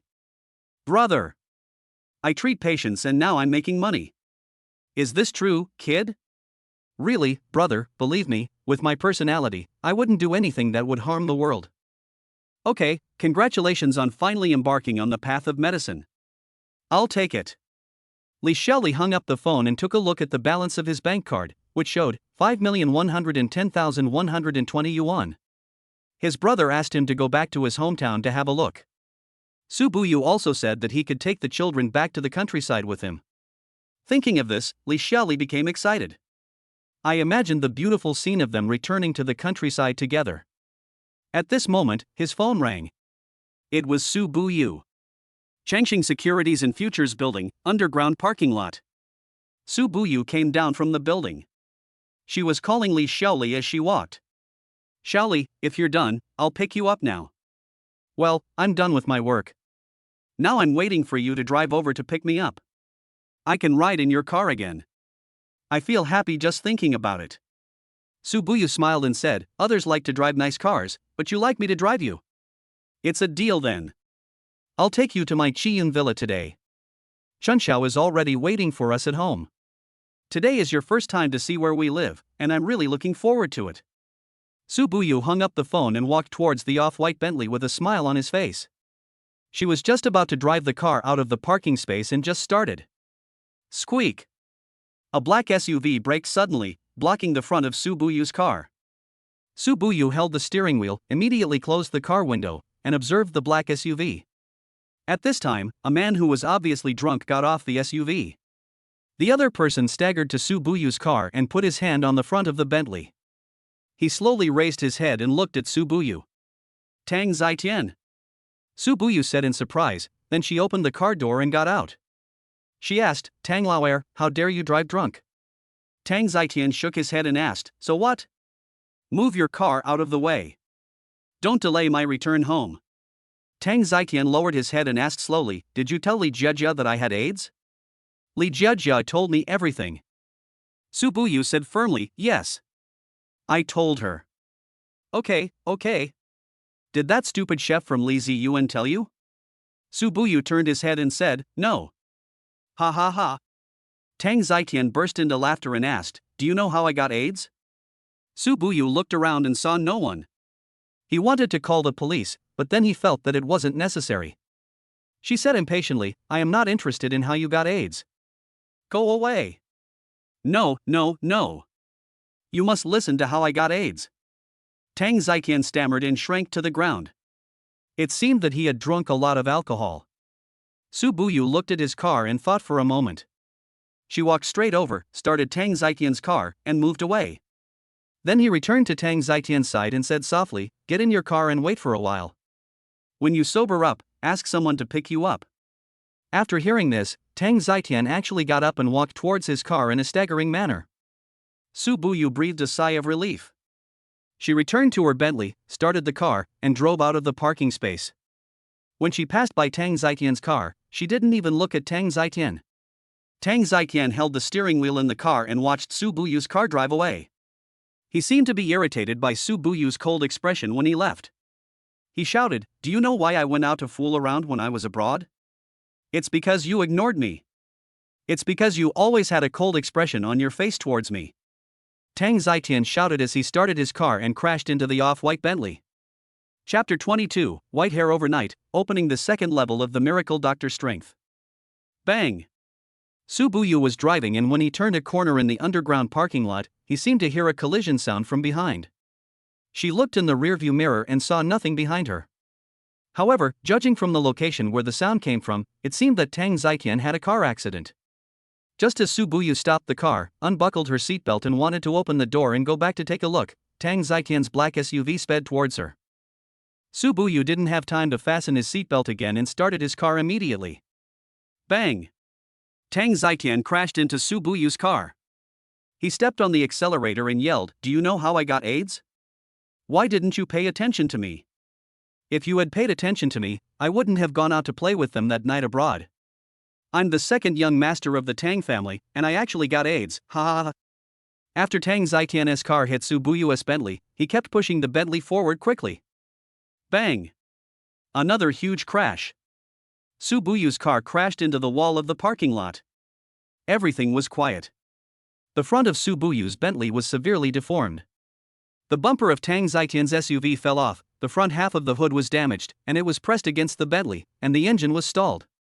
Li Xiaoli waited for a long time at Baishan Hospital, but Su Buyu never showed up. He took out his phone and called Su Buyu, but there was only a beeping sound and Su Buyu did not answer.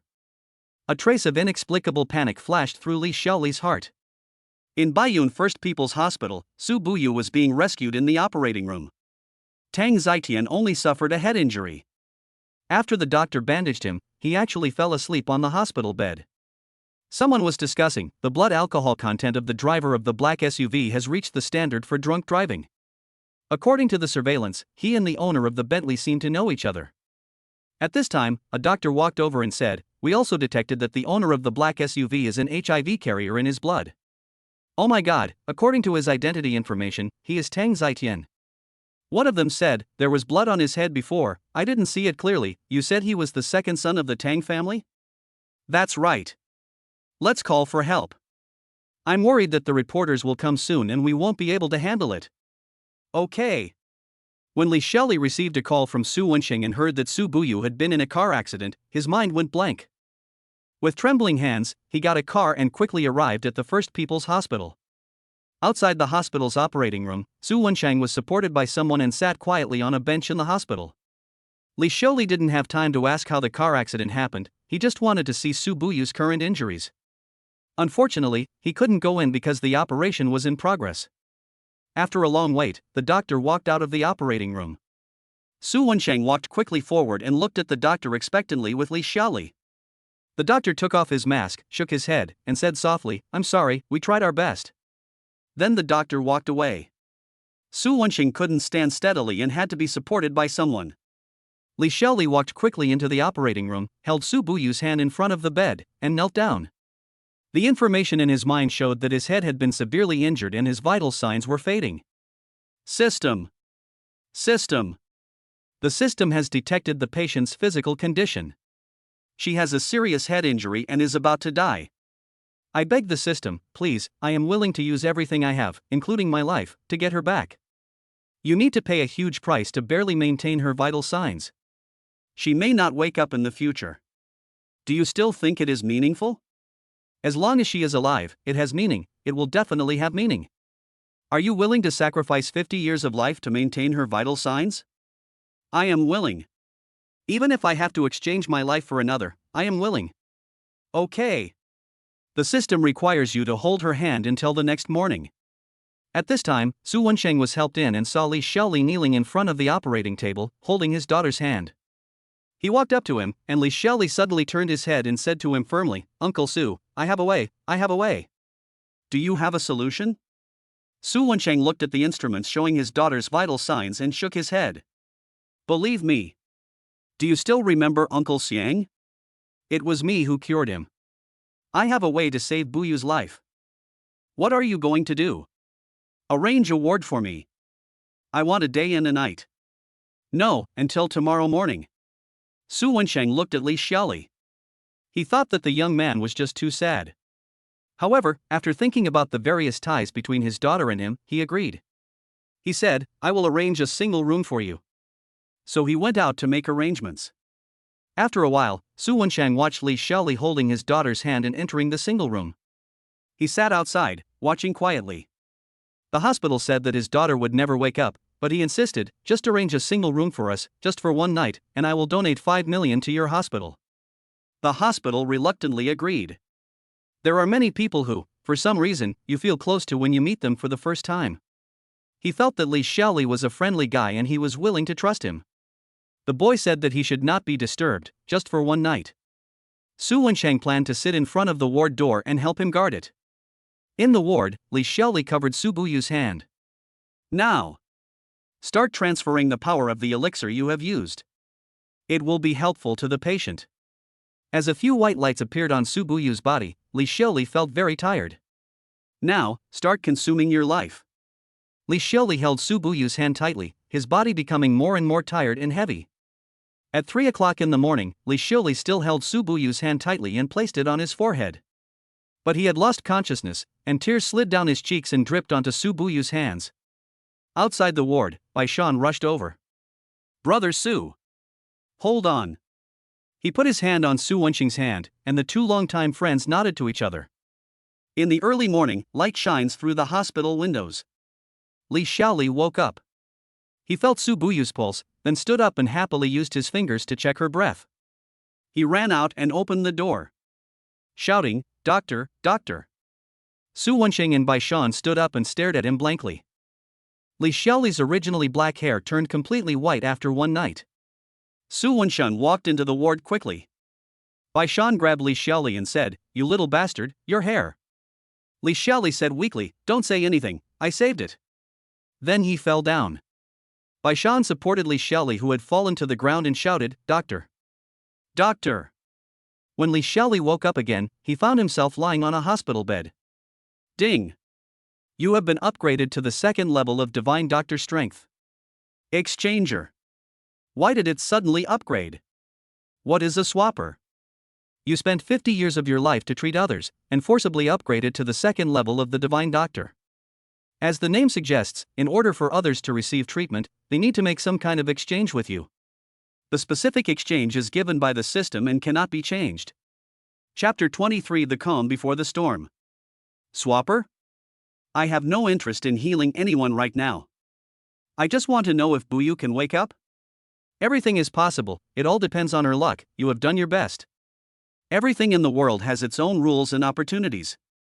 Your Divine Doctor Level 2 Strength, Exchanger, when you treat others in the future, the other party needs to meet the conditions given by the system before you can treat them. I hope you will work hard to do good things. Okay. What kind of conditions need to be met? Depending on the severity of the disease, the conditions given by the system are also different. For example, if you want to help someone treat a minor disease such as a cold, the system may randomly give you a condition that requires the other person to do a small good deed. I see. Li Xiaoli moved his body and felt sore all over, as if he had been beaten up. He sat up and was about to get out of bed. At this time, Bai Li walked in quietly. Li Xiaoli looked at her and felt a headache. I thought to myself, it seems that the loss of 50 years of life has caused great harm to me. If my life was shorter, I might have died. He hugged his head and asked Bai Li, "Why are you here?" "Your father-in-law and my dad have been waiting outside all night. They are going to take a break. I will take care of you." "Father-in-law? He is Su Buyu's father. Isn't he your father-in-law?" Li Xiaoli's head hurt unconsciously again. Bai Li stepped forward and comforted her, "Just lie down for a while. I went to see Su Buyu. Her vital signs are stable and she is out of danger." Li Xiaoli touched his head and wanted to stand up, but he had no strength. Bai Li felt an inexplicable pain in her heart. Because of the birthmark, she hated the boy in front of her. After she received a call from her father this morning, she came to the hospital and heard about what happened between him and Su Buyu. Later, when she walked into the ward and saw that his hair had turned white overnight, she was deeply touched and changed her impression of him. Bai Li gently supported Li Xiaoli and let him lie down. He said, "I've taken your pulse. Your body is severely overdrawn. You need to rest well now." "Thank you." "You're welcome, Grand Master." Bai Li smiled and walked out.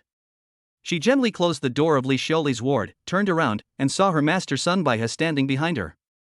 Sun Baihe stroked his beard and asked, "How is the young master?" "Master, Xiaoli is seriously exhausted and needs to rest. Everything else is fine." Sun Baihe nodded. At this time, Su Wensheng and Bai Shan came over. "Third brother, how's that kid?" "Dad, he just woke up, but he didn't seem to have the strength to stand up, so I made him lie back down." Bai Shan turned to Su Wensheng and said, "Brother Su, you are not in the medical field, so you don't know. This kid was really amazing last night. I read the hospital's rescue records for Buyu last night. It turned out that there was no hope at all. But he actually snatched Buyu back from the hands of death." After that, he pulled Sun Baihe and said, "Master, I've been to see Buyu. Come with me and I'll take you to see him again." As he said this, he helped Sun Baihe away. Su Wensheng said, "Bai Li, thank you for taking care of him. My granddaughter is at home and needs comfort. I'm going home now. Thank you for your hard work." "Uncle, please stop saying that. Leave this to me. Go ahead." After a while, Bai Chaoying and Bai Chaolu also came. Everyone gathered in Su Buyu's ward, talking about her condition. Bai Shan said, "Have you seen Buyu's rescue record?"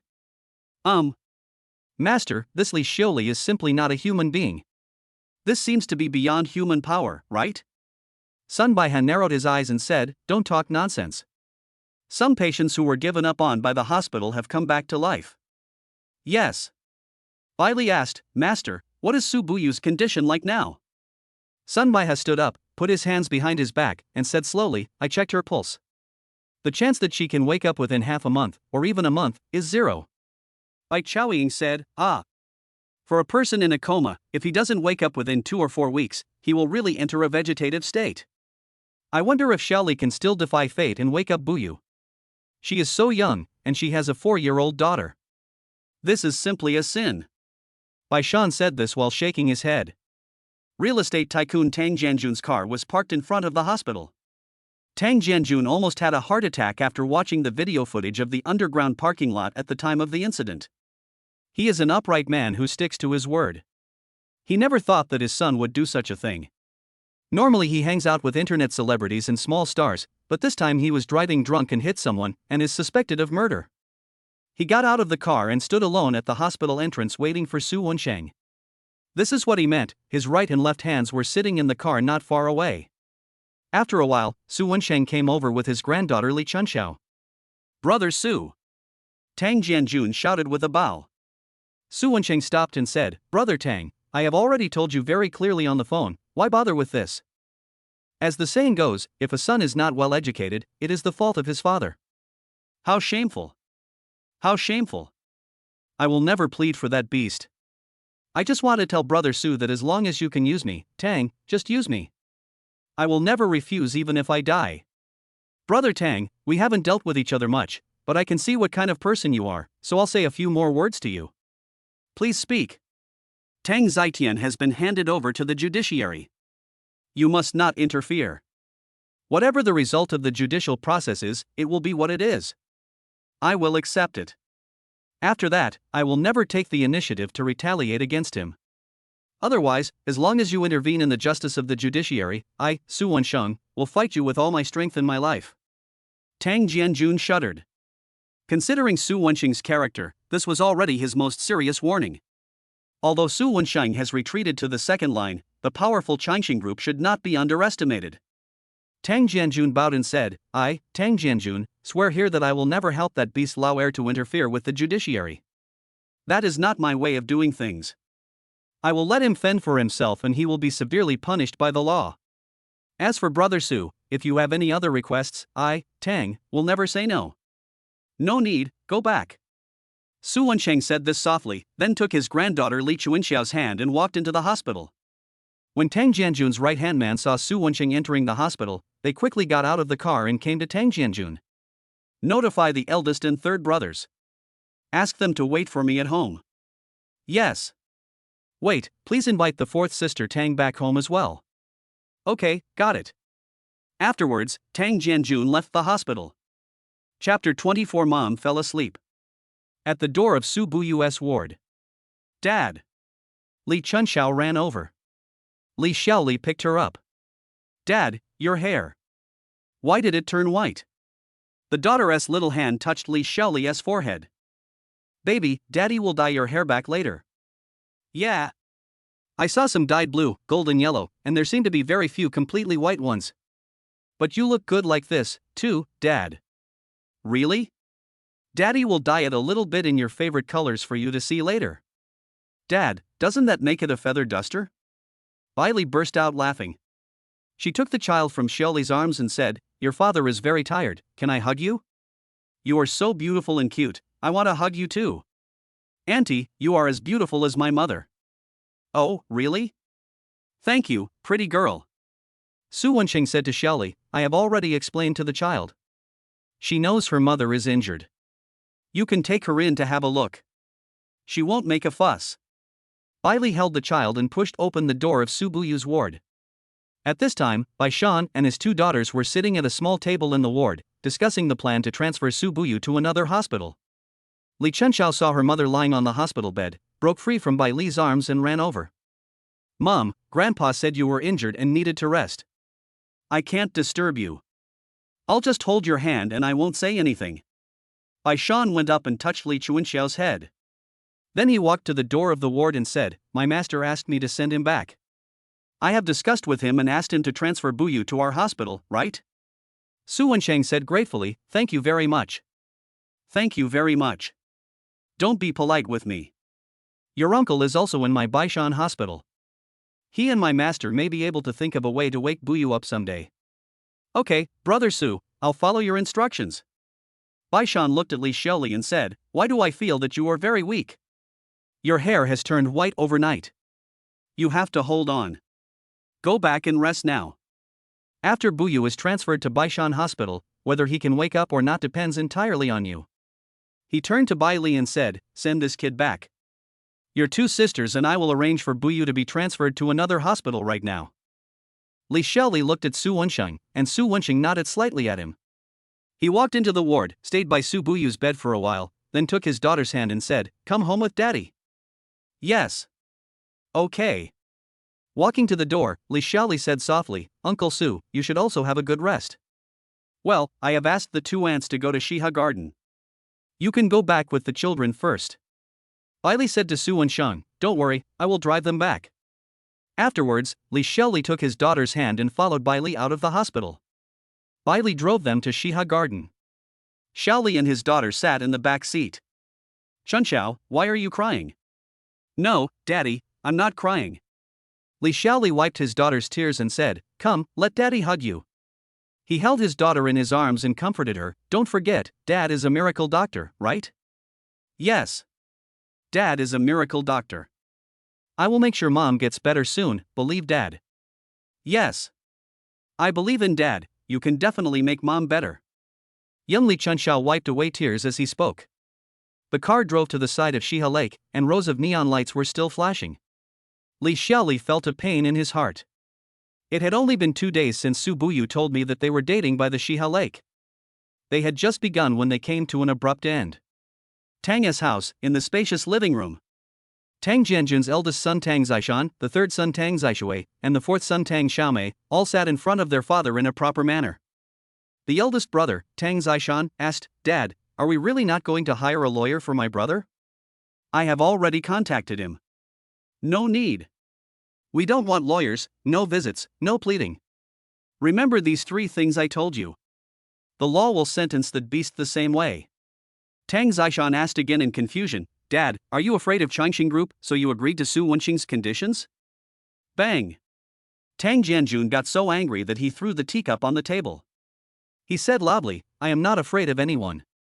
Our Tang family is where we are today, not because we are afraid of coming out. I don't have the face to beg for mercy. It's simply too embarrassing. It's a misfortune for our family." The third brother, Tang Zishui, adjusted his glasses politely and said softly, "Can I go see the second brother later? Just to see him and give him some daily necessities."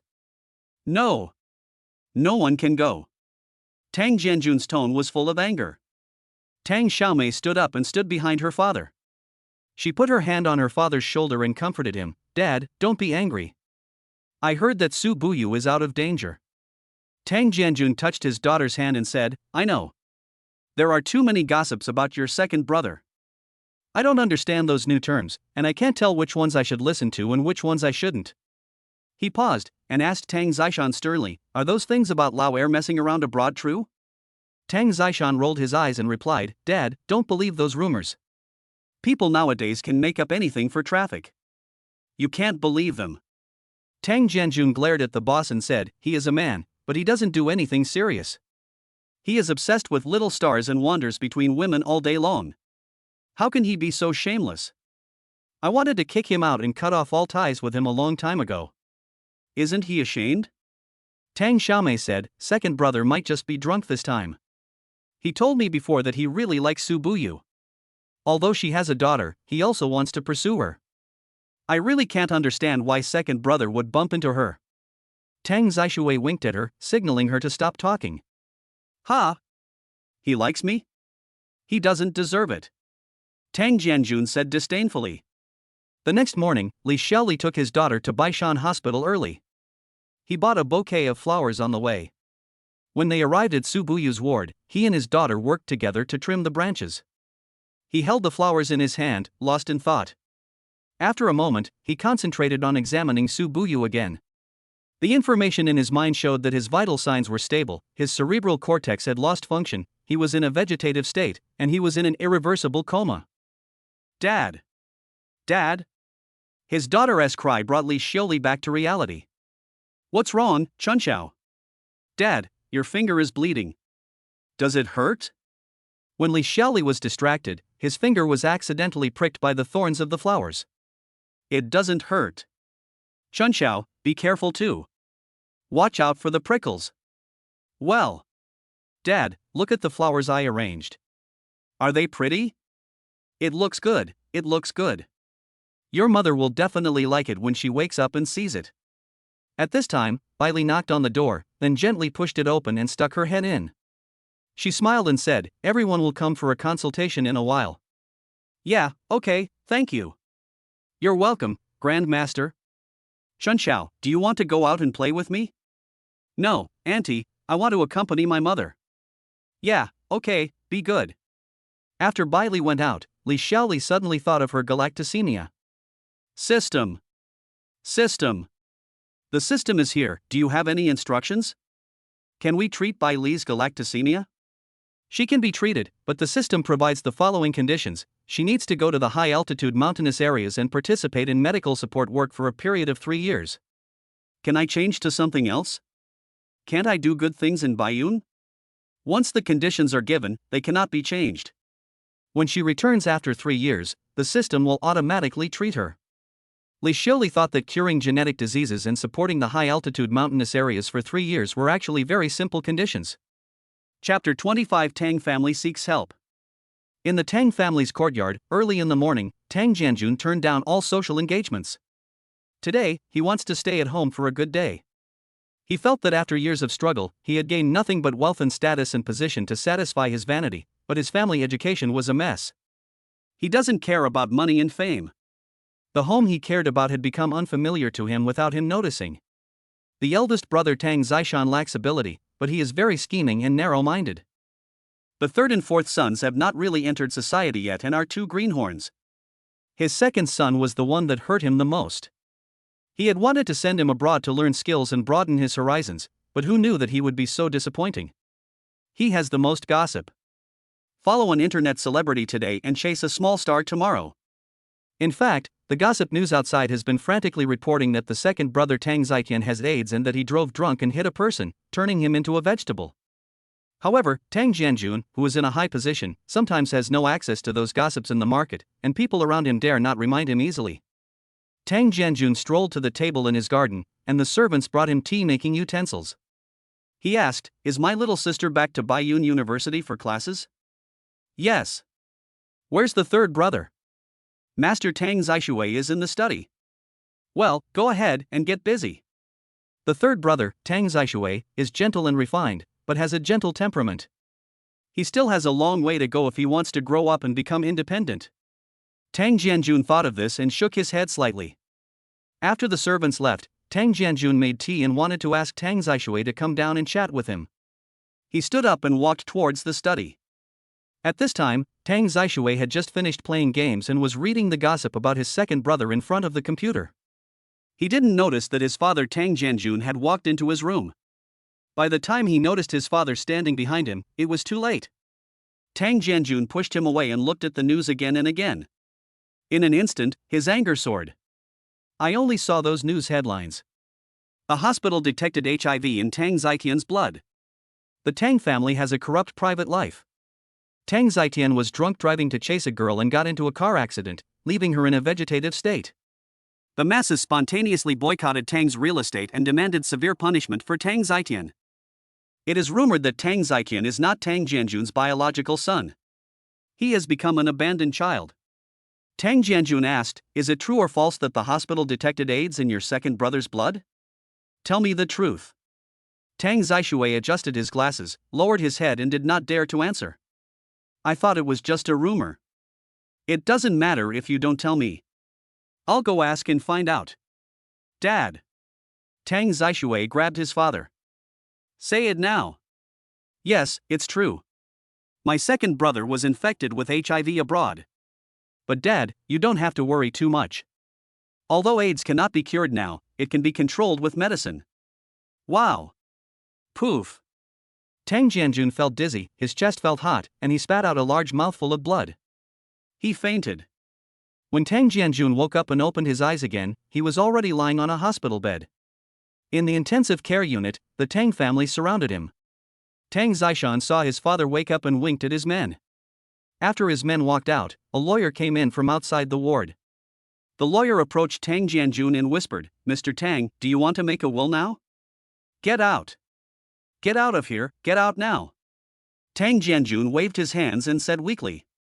Tang Xiaomei pulled the lawyer away and angrily said, "Brother, are you trying to bring bad luck to Dad? Are you crazy? Didn't the doctor say that Dad's time to be awake is limited? If there's anything you want to say, please tell him first. I'll listen to the doctor too." "What if?" Tang Jianjun's wife Wang Shuiying cried and cursed, "You are a beast." Tang Zishui knelt on the ground, tears streaming down his face, and said in agony, "Stop arguing. I beg you." After everyone fell silent, Tang Jianjun felt that he was short of breath and his body was weak, and he realized that he did not have much time left. He grabbed his wife's hand and whispered, "Go home. Take me home." Tang Zishan stood there indifferently, while Tang Zishui and Tang Xiaomei burst into tears. Afterwards, with the help of the hospital medical staff, Tang Jianjun's family sent him home. Wang Shuiying called Tang Zishui and Tang Xiaomei to the study. She said, "When your father was in the hospital, the vice president told me to ask a master to help your father live longer. Tang Zishan said, indeed, I was in the hospital before and heard that Su Buyu was dying, but was later saved. Who is the expert we want to invite? Have you heard of Xiang Lide? Tang Zishan shook his head, and Tang Xiaomei said, I know. I know his daughter Xiang Ling. Xiang Lide had a strange disease many years ago, but he recovered not long ago. The vice president of the hospital said that the person who treated him all the year round was an otherworldly master. You two should go together and find a way to invite that master over. We will pay him any price as long as he treats your father. Okay. Mom, take good care of Dad, we'll go right away. After the third and fourth brothers left, Wang Shuiying called the lawyer and said, I'll talk to Jianjun and ask him to make a will. You should be ready at any time. If I ask you to come, you will get it. Yes, ma'am. In the Sang family study, Xiang Ling made tea for Tang Xiaomei and Tang Zai. She was very surprised, because she and the younger sister of the Tang family were just acquaintances and were not familiar with each other. Why did she come to visit with her brother today? Tang Xiaomei spoke first. I heard about Uncle Xiang's illness before, and today I came to ask Sister Xiang Ling, who is the expert who has been treating Uncle Xiang. Oh, so you are here to see a doctor. Who in your family is sick? It's my dad. He was mad at my second brother. The doctor said he has heart failure and he doesn't have much time left. Tang Zishan said with red eyes. Your second brother, oh. He is a frequent guest in gossip news, which really makes your father angry. However, I don't like to read those news, they are vulgar. What kind of trouble did he make this time? Tang Xiaomei grabbed Xiang Ling's hand and asked anxiously, Sister Xiang Ling, let's not talk about my second brother. Can you tell me the name and where the person who treated Uncle Xiang is? I beg you. The person who has been treating my father for many years is called Sunbaiha, Mr. Sunday. He has devoted his life to studying medicine and is an expert. However. But what? It wasn't Mr. Sun who cured my father. Who is that? It's my good sister Su Buyu's husband.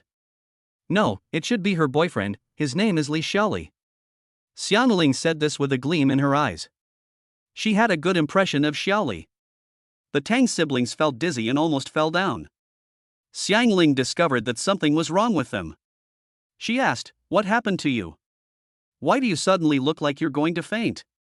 Tang Xiaomei said with all her might, Nothing, nothing. How can we find Mr. Sunbaiha? Did I not make myself clear? You guys aren't looking for Brother Xiaoli? No, let's go find Mr. Sunbaiha first. Xiang Ling turned on his phone and gave them Sunbaiha's phone number, saying, It is said that Mr. Sun is now in Baishan Hospital. You'd better go find him in person. Okay. Thank you, Sister Xiang Ling. We will take our leave now. Tang Xiaomei and her third brother walked out of the Xiang family quickly. After getting into the car, it took the brother and sister a long time to recover. Tang Zishan asked, If we had said that our second brother almost killed Su Buyu, would we have been kicked out? Yes. If things go wrong, I might get beaten out by the Xiang family girl. Tang Zishan wiped the sweat from his forehead and said, Fortunately, she didn't read the gossip carefully. It's useless to read the news, Sister Xiang Ling. Who knows that the victim is Su Buyu? She's not an internet celebrity. Our second brother has really turned himself into an internet celebrity. After Tang Zishan finished speaking, he kept shaking his head. Chapter 26, Brushing Pills at the Hospital Entrance. Baishan Hospital, in the director's office. Baishan tilted his head and stared at Tang Zishan and Tang Xiaomei in front of him. He blew his beard and said, Why do you want to find my master? Can you two little kids just find my master? These two kids. He broke into his office this morning and said he was looking for Sun Baiha. Uncle Bai, we were introduced by Xiang Ling. Time is tight. Please let us meet Mr. Sun. Please. After hearing what the girl said, Baishan tilted his head and asked, Xiang Ling? Is she the girl of Xiang Lide? Ah. Yes, that's right. Oh, who are you guys? The two of them hesitated and remained silent for a long time. Tell me. Who are you? Why are you so mysterious? Who do you want my master to treat? Tang Zishan was startled by Baishan's loud questioning and squeezed out a sentence from his mouth, See my father's doctor. My father's name is Tang Jianjun. Ah. Ha ha ha ha ha ha. Baishan laughed and shook his head. He stood up, walked up to the two men and stared at them. If I'm not mistaken, then you are the third child of the Tang family, and you are the fourth child? The two nodded obediently. Well, very good, come on. Follow me. After Baishan finished speaking, he walked out of the room, and the Tang siblings quickly followed him. After a while, the three of them arrived at the door of Su Buyu's ward. Baishan looked at the brother and sister and knocked on the door gently. A childish voice inside said, "Come in." Baishan pushed open the door and walked in, turning his head to signal Tang Xiaomei to follow. Tang Xiaomei walked into the ward and saw a little girl of 4 or 5 years old and a white-haired boy sitting in front of the bed. Tang Xiaomei watched closer and saw that the white-haired boy had a kind face and a delicate look between his handsome brows. However, he did not look very well. He was holding a children's book in his hand, as if he was reading to the little girl beside him in front of the hospital bed. "Uncle Bai, you are here. Who are these two?" Baishan did not answer Li Xiaoli. He turned around, winked at Tang Xiaomei playfully and said, "They want to come and see Buyu." When the two siblings of the Tang family heard the name Buyu, they felt scared and nervous. Li Chunxiao walked towards Tang Xiaomei, raised her head and asked, "Sister, are you my mother's friend? Why haven't I seen you before?" Tang Xiaomei squatted down and gently took Li Chunxiao's hand. She forced a small smile and touched the child's hand. "My mother fell asleep, and my father said it's not time yet, and she won't wake up yet." Tang Xiaomei whispered, "Little girl, you are so good." After saying that, he gently hugged Li Chunxiao. Tang Zishan stood behind his sister, completely at a loss as to what to do. It seems that Baishan wants to let them see the sins committed by the second son of the Tang family. "All right. You two little kids, just take a look, you can get out now." Baishan said this and waved his hand, motioning the brother and sister to go out. Tang Xiaomei looked at Su Buyu lying on the hospital bed, turned around and walked out of the ward with her brother. Outside the ward, Tang Zishan whispered, "Little sister, it is indeed my second brother who did this, but what does Dean Baishan mean by this?" "I don't know. I'll tell you later."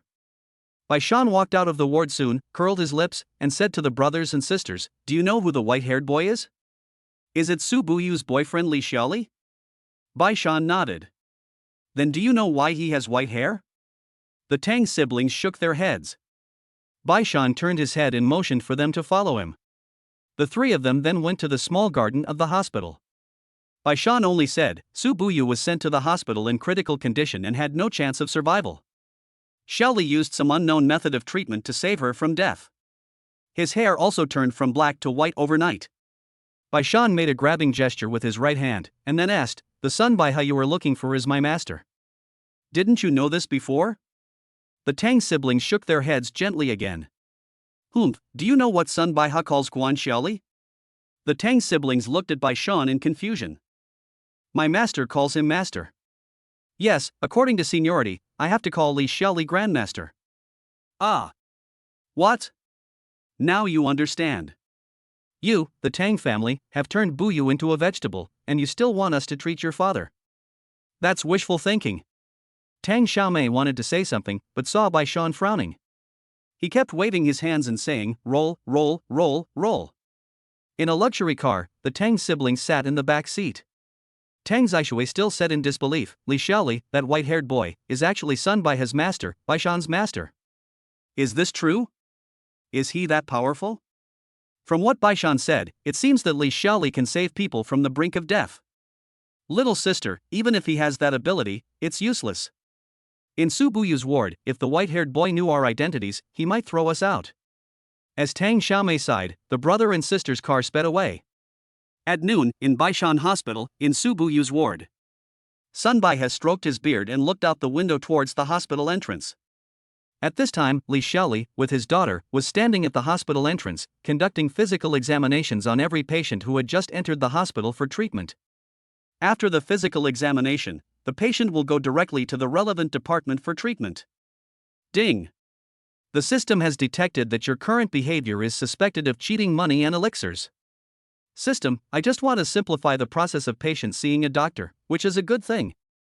You can only get one of the rewards given by the system. Do you want 10,000 yuan or the elixir pill? I choose pills. Of course Li Xiaoli chose the pill. The effects of the elixirs he had saved up were all used up when he was treating Su Buyu. As for money, he still has 5,110,120 yuan in his bank card. Oh, isn't this the internet celebrity doctor? Doctor, can you please help me see if my illness is serious and which department should I go to? Godly doctor, why did your hair turn white? But you have a unique personality. I think you are more handsome. Can I take a photo with you? Godly doctor, please help my mother. Her condition keeps recurring. More and more people came. By the time the shift was almost over, Li Xiaoli had already seen hundreds of patients. Ding! You have seen 124 patients today and received 124 random small pills. Do you want to open and use them all? Open all for use. Soon, Li Xiaoli felt that his body, which had been weak for many days, was suddenly full of energy. He thought, if he kept brushing pills from the system at the hospital entrance, wouldn't he be able to get back the 50 years of vitality he had lost? Everything depends on human efforts, it is so wonderful. This was reminded to me by my beloved daughter. Because my daughter wants to play the game of treating patients. Chunxiao, are we still going to play the game of treating patients tomorrow? Li Chunxiao held a stack of papers with numbers written on them and nodded with a smile. Only after getting a number from her can you go to your father for a physical examination. These are the rules of the game. She smiled and said, we need to play more. Tomorrow, after we finish spending time with mom, we will play games. Li Xiaoli held his daughter in his arms. He hadn't seen his daughter so happy for a long time since Su Buyu fell into a coma. At the age of 4, she wondered if she knew that her mother might never wake up again. Chapter 27 Tang family Wang Shuiying asks for help. Bai Shan walked into Su Buyu's ward. He asked, Master, how is it? Su Buyu's cerebral cortex has lost its function. There is really no solution. Is there really no way to wake her up? Sun Baihe sat down and muttered to himself.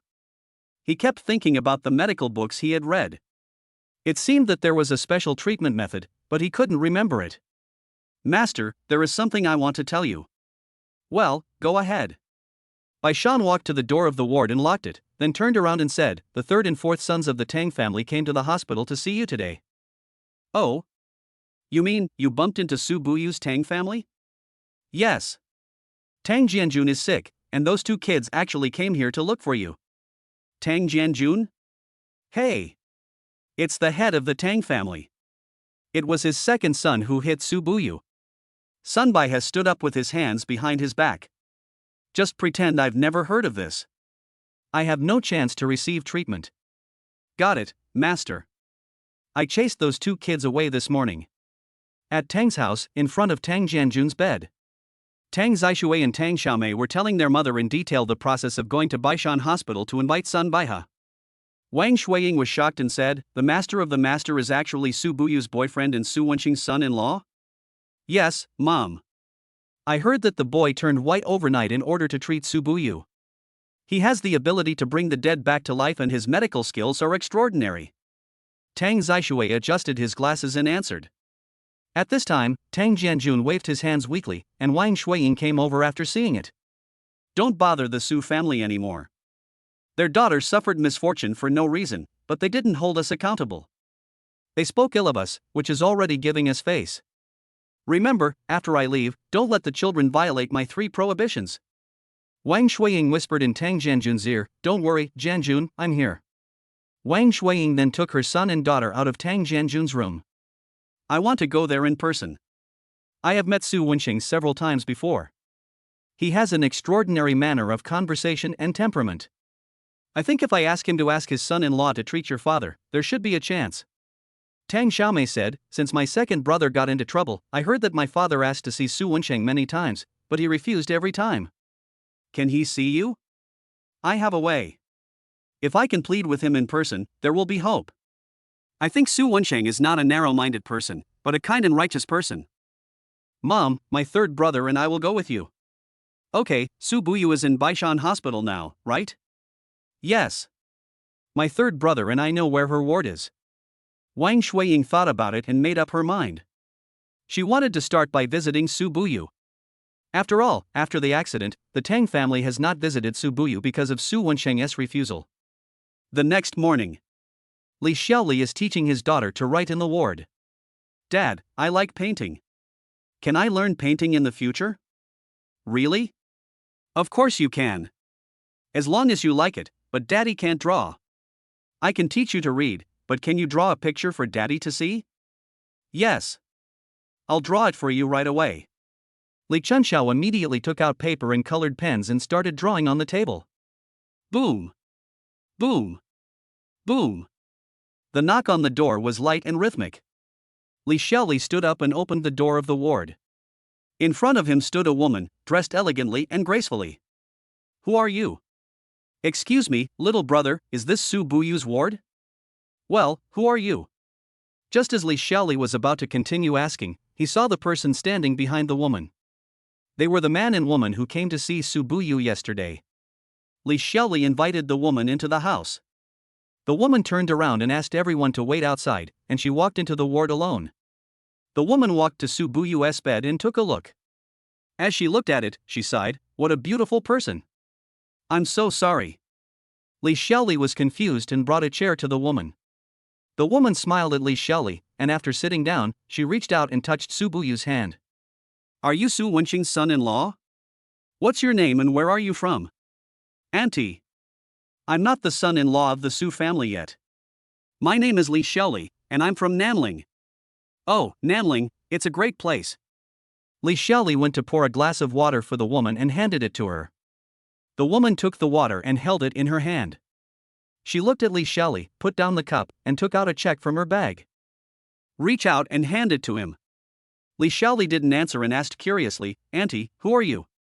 What do you mean?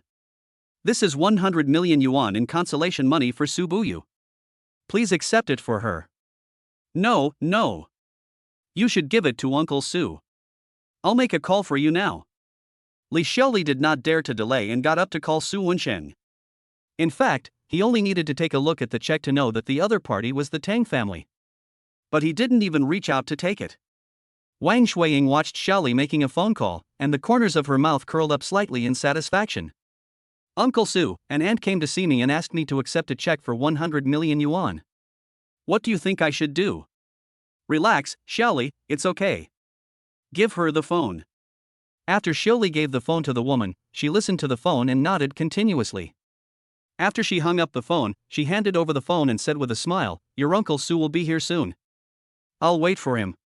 Li Xiaoli responded with a smile, took the phone, walked to his daughter and watched her draw. It was a blue children's painting with a woman, a child, and an umbrella in it. Chunxiao, what are you drawing? What I drew was a long time ago when it was raining and my mother came to pick me up from kindergarten. Li Xiaoli listened to his daughter's words and gently held her in his arms. After a while, there was a knock on the door. Li Xiaoli opened the door and it was Su Wensheng. As soon as Su Wensheng walked in, he waved to the woman in the ward. Signal the other person to go out with you. Then he whispered to Xiaoli, Come with me to the rooftop.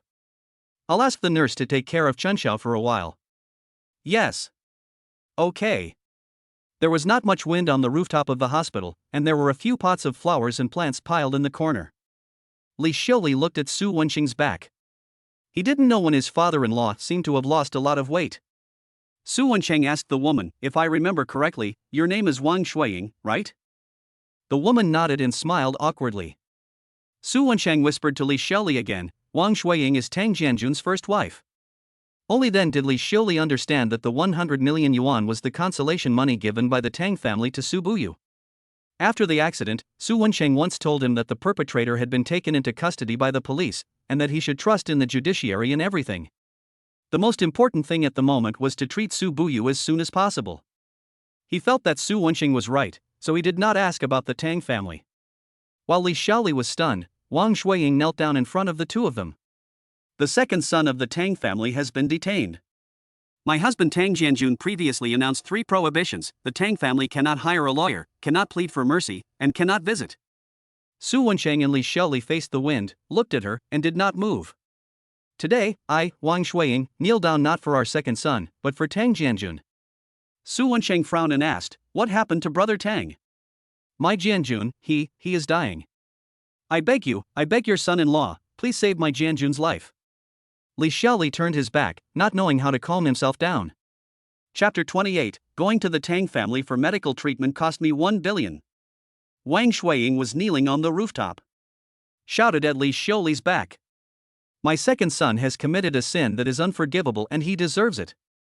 But, godly doctor, my Jianjun is a good man. He may not be a good father, but he is my good husband. A doctor is like a parent. Please, save him.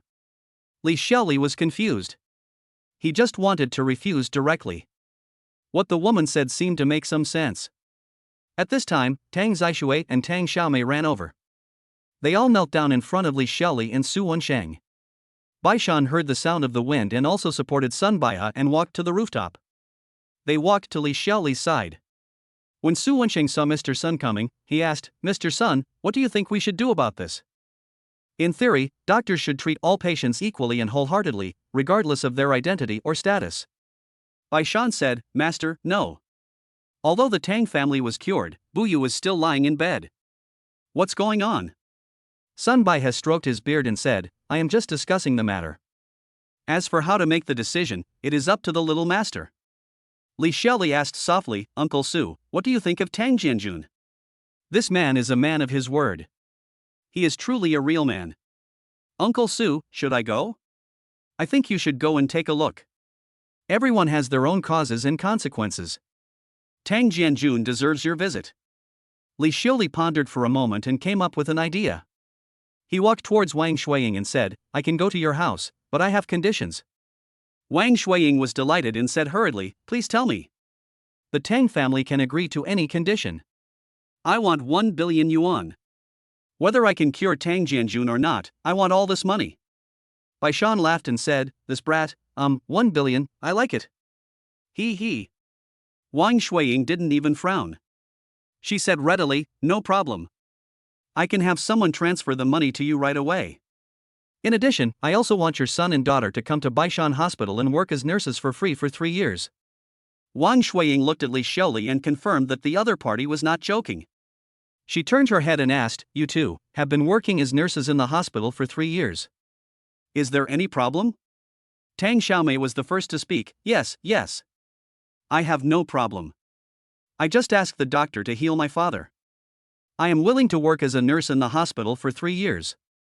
Tang Zishan also nodded. Li Xiaoli whispered beside Su Wensheng, "Uncle Su, they knelt down and begged us. If I don't go to treat Tang Jianjun, it seems that I am watching him die without helping him. But if I go, I will feel uncomfortable. This way, I will feel better." Su Wensheng said slowly, Well, Tang Jianjun is not a very evil person. If you can look after him, it will be a good deed." Baishan moved closer to Li Xiaoli. He also heard what was said just now. He smiled and said, 1 billion. I feel much better now. I will go with you. Li Xiaoli nodded, then looked at Sun Baihe and said, "Thank you for your hard work, Mr. Sun. Okay, I'm willing to listen to Master's orders." "Master, didn't you say that you have no affinity with the Tang family?" After listening to Baishan's words, Sun Baihe stroked his beard and squinted his eyes and said, "It's fate or not. We should adapt to the situation." At the gate of Tang Mansion, as soon as Li Xiaoli walked into the Tang family, his bank card received a transfer of 1 billion yuan. He took out his cell phone and the balance showed 1 billion plus 5,110,120 yuan. This consultation fee is the highest in the world. The three of them, master and apprentice, then went to Tang Jianjun's room. Sun Baihe said, "Little master, let me go forward and take a look first." After saying that, he walked to Tang Jianjun's bedside and took his pulse. Li Xiaoli also concentrated and looked at Tang Jianjun. The information in my mind showed the surge of qi and blood caused heart failure, which in turn led to multiple organ failure, triggering the old man's diseases prematurely, and the old man was already at the end of his rope. System. The system is here. Do you want to treat this person? Exactly. It cannot be cured. This person is dying. We can only prolong his life.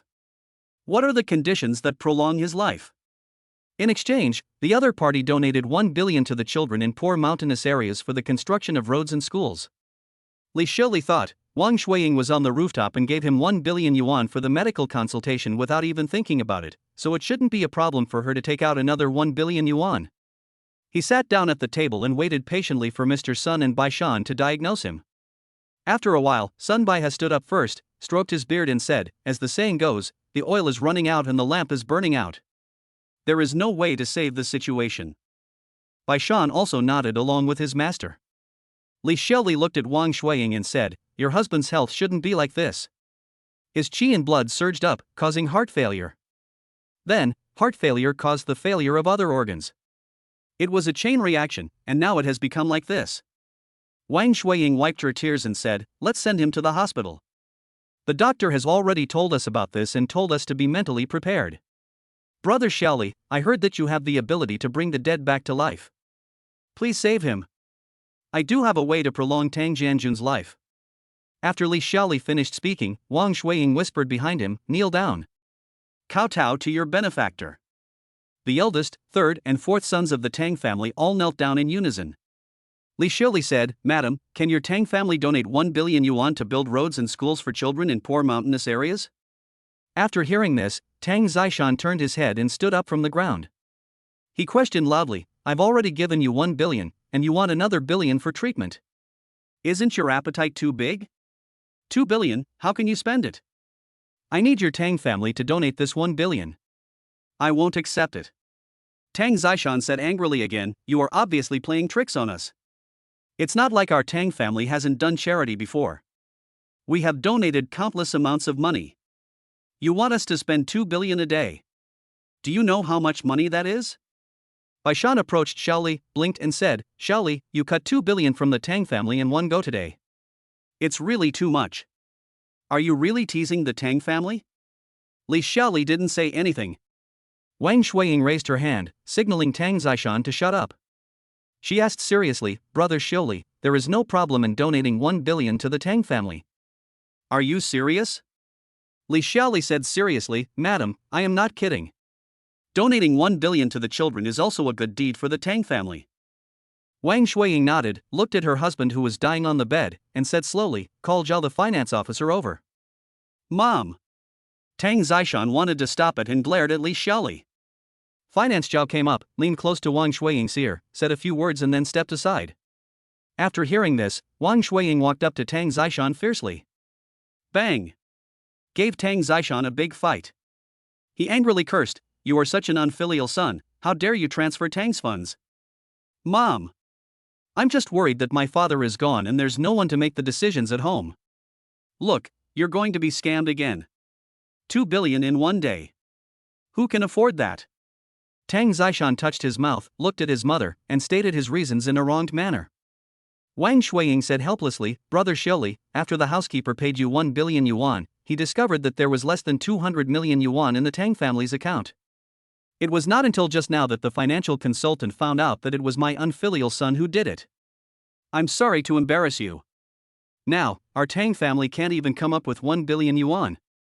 Chapter 29, The Infinite Mysterious Needle Technique. Madam, this. Li Xiaoli did not expect that the 1 billion yuan that the system needed to exchange would lead to the fact that Tang Zishan was transferring his own property. At this time, Wang Shuiying raised her hand again. Bang! Another slap hit Tang Zishan's face. Wang Shuiying angrily yelled, "Take out the money. Take out 1 billion first, or I won't recognize you as a beast, and I will pretend that I never gave birth to you."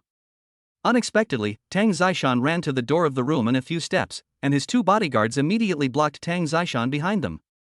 Tang Zishan touched his face and cursed, "Li Xiaoli, I will remember you today. You charlatan, I won't give you a penny. I am the boss of our family now. Unless my father comes back to life, no one can get a penny from our family unless I sign. Bodyguards, stop them." After saying that, he ran away. Wang Shuiying suddenly collapsed to the ground and started crying. She no longer looks like a noble lady. System. System. The system is here, do you have any instructions? The Tang family gave me 1 billion yuan before, and I donated it voluntarily. But their family is in this situation now, and I feel uneasy if I keep it. So, you are willing to spend 1 billion to help others extend their lifespan? That's right. I asked the Tang family for 1 billion before, but it was just a momentary impulse. I can't bear to leave like this now. Very good. Now the system will charge you 1 billion, trigger a special reward, and teach you a set of Wuji Xuanzhenju, which you can use to help Tang Jianjun extend his life for 3 months. So that's right. That's good. The Wuji Xuanzhenju that I learned with 1 billion yuan should be very powerful. While thinking about it, Li Xiaoli took out his mobile phone and the balance of his bank card showed 5,110,120 yuan. Well, the money was gone really quickly. I just kept it for the time being. Li Xiaoli approached Sun Baihe and said, Mr. Sun, do you have any acupuncture needles with you? Yes. Silver needles are something I carry with me, but I am old and my technique is a little clumsy, so I haven't used them for many years. Great, please lend it to me, Mr. Sunday. Li Xiaoli then took the silver needle from Sun Baihe and walked towards Tang Jianjun. He asked, Madam, I have a treatment that can prolong Mr. Tang's life. Would you like me to try it? Yes. My Jianjun is unconscious now. I hope the doctor can treat him quickly. Li Xiaoli thought of his 1 billion yuan, and his heart ached. He said, Then I will start now. Okay, what do we need to do? I am now using acupuncture to treat Mr. Tang. Please prepare a basin of water and a candle for me. Wang Shuiying immediately stood up and asked someone to bring the things. Later, everyone looked at Li Xiaoli quietly. Sun Baihe and Baishan also stared at him intently. They had never seen Li Xiaoli treat a patient before. This is the first time for a young lady to get into a bridal sedan. Li Xiaoli muttered to himself, System. The system is here, and will teach you the Wuji Xuanzhenju now. As you listen to the formula, the system will control you to perform acupuncture. After the treatment is completed, you will be able to comprehend the entire Wuji Xuanzhenju. Full version? That's right. The whole book is divided into 10 levels. Since you voluntarily contributed 1 billion, the system can't be stingy and will pass on the whole book to you. It turns out that good deeds will be rewarded. Li Xiaoli took out a handful of silver needles and burned them over the candle flame. He lifted up Tang Jianjun's shirt and waved his right hand. Several silver needles, shining with silver light, rotated and inserted into Tang Jianjun's body. Even until it enters the human body, the silver needle still emits a faint cold glow. The infinite mysterious needle. Sun Baihe sighed. Baishan looked at him in surprise and asked, Master, what did you say about the needle mystery? I have seen this acupuncture method in an ancient book called Miscellaneous Chapters on Medical Techniques. It was originally just a legend. I can see it today. It's amazing. It's really amazing. Ah. Legend? Yes, this acupuncture method requires the use of needles at the same time, in one go. 11 needles need to be inserted at a time. Therefore, it has another name, the 11 Huaxian needles. Inserted into different parts of the patient, they can instantly lead the qi and meridians back to normal, thus bringing the patient back to life.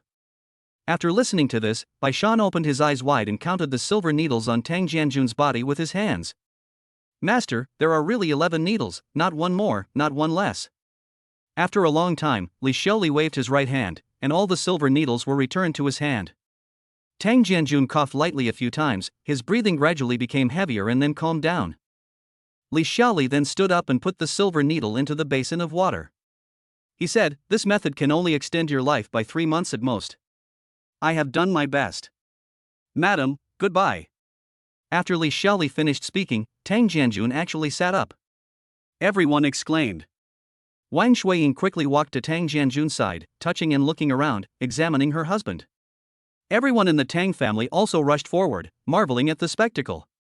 Li Xiaoli took the silver needle back from the basin and walked to the dazed Sun Baihe.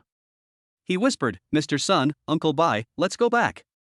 Everyone in the Tang family was so immersed in the joy of Tang Jianjun's resurrection that they completely forgot about Li Xiaoli and his 2 disciples. On the way back, Sun Baihe asked, Little Master, today really opened my eyes. Where did you learn the Wuji Xian needle from? Li Xiaoli was shocked. This Sun Baihe really knows what he is talking about. He thought for a moment and lied, My grandfather had an ancient medical book, and I read it from it. Just now I just read it randomly based on my memory. Just randomly prick your needle? Don't fool us, boy. How can you prick your needle randomly to get those 11 needles? Li Xiaoli stopped talking, but Sun Baihe still squinted his eyes and nodded with a smile. Along the way, Baishan kept saying, Shua shua shua. I imitated Li Xiaoli's acupuncture technique and found it very amazing. At the Tang family, after Tang Jianjun sat up, he felt that his chest was less stuffy and his breathing was smoother. He looked at his family and said, Prepare a meal for me. After a moment of surprise, everyone immediately got busy. At the dinner table, Wang Shuiying watched her husband eating the food with big mouthfuls, and her heart was filled with joy. However, when she thought about her boss's behavior, she felt bad and couldn't laugh anymore. She wanted to say something, but couldn't. After Tang Zishan finished eating, he waved his hand and asked the servants to leave, leaving only his wife and the third and fourth sons. He said, "I was lying in bed and heard everything. But I couldn't speak or breathe."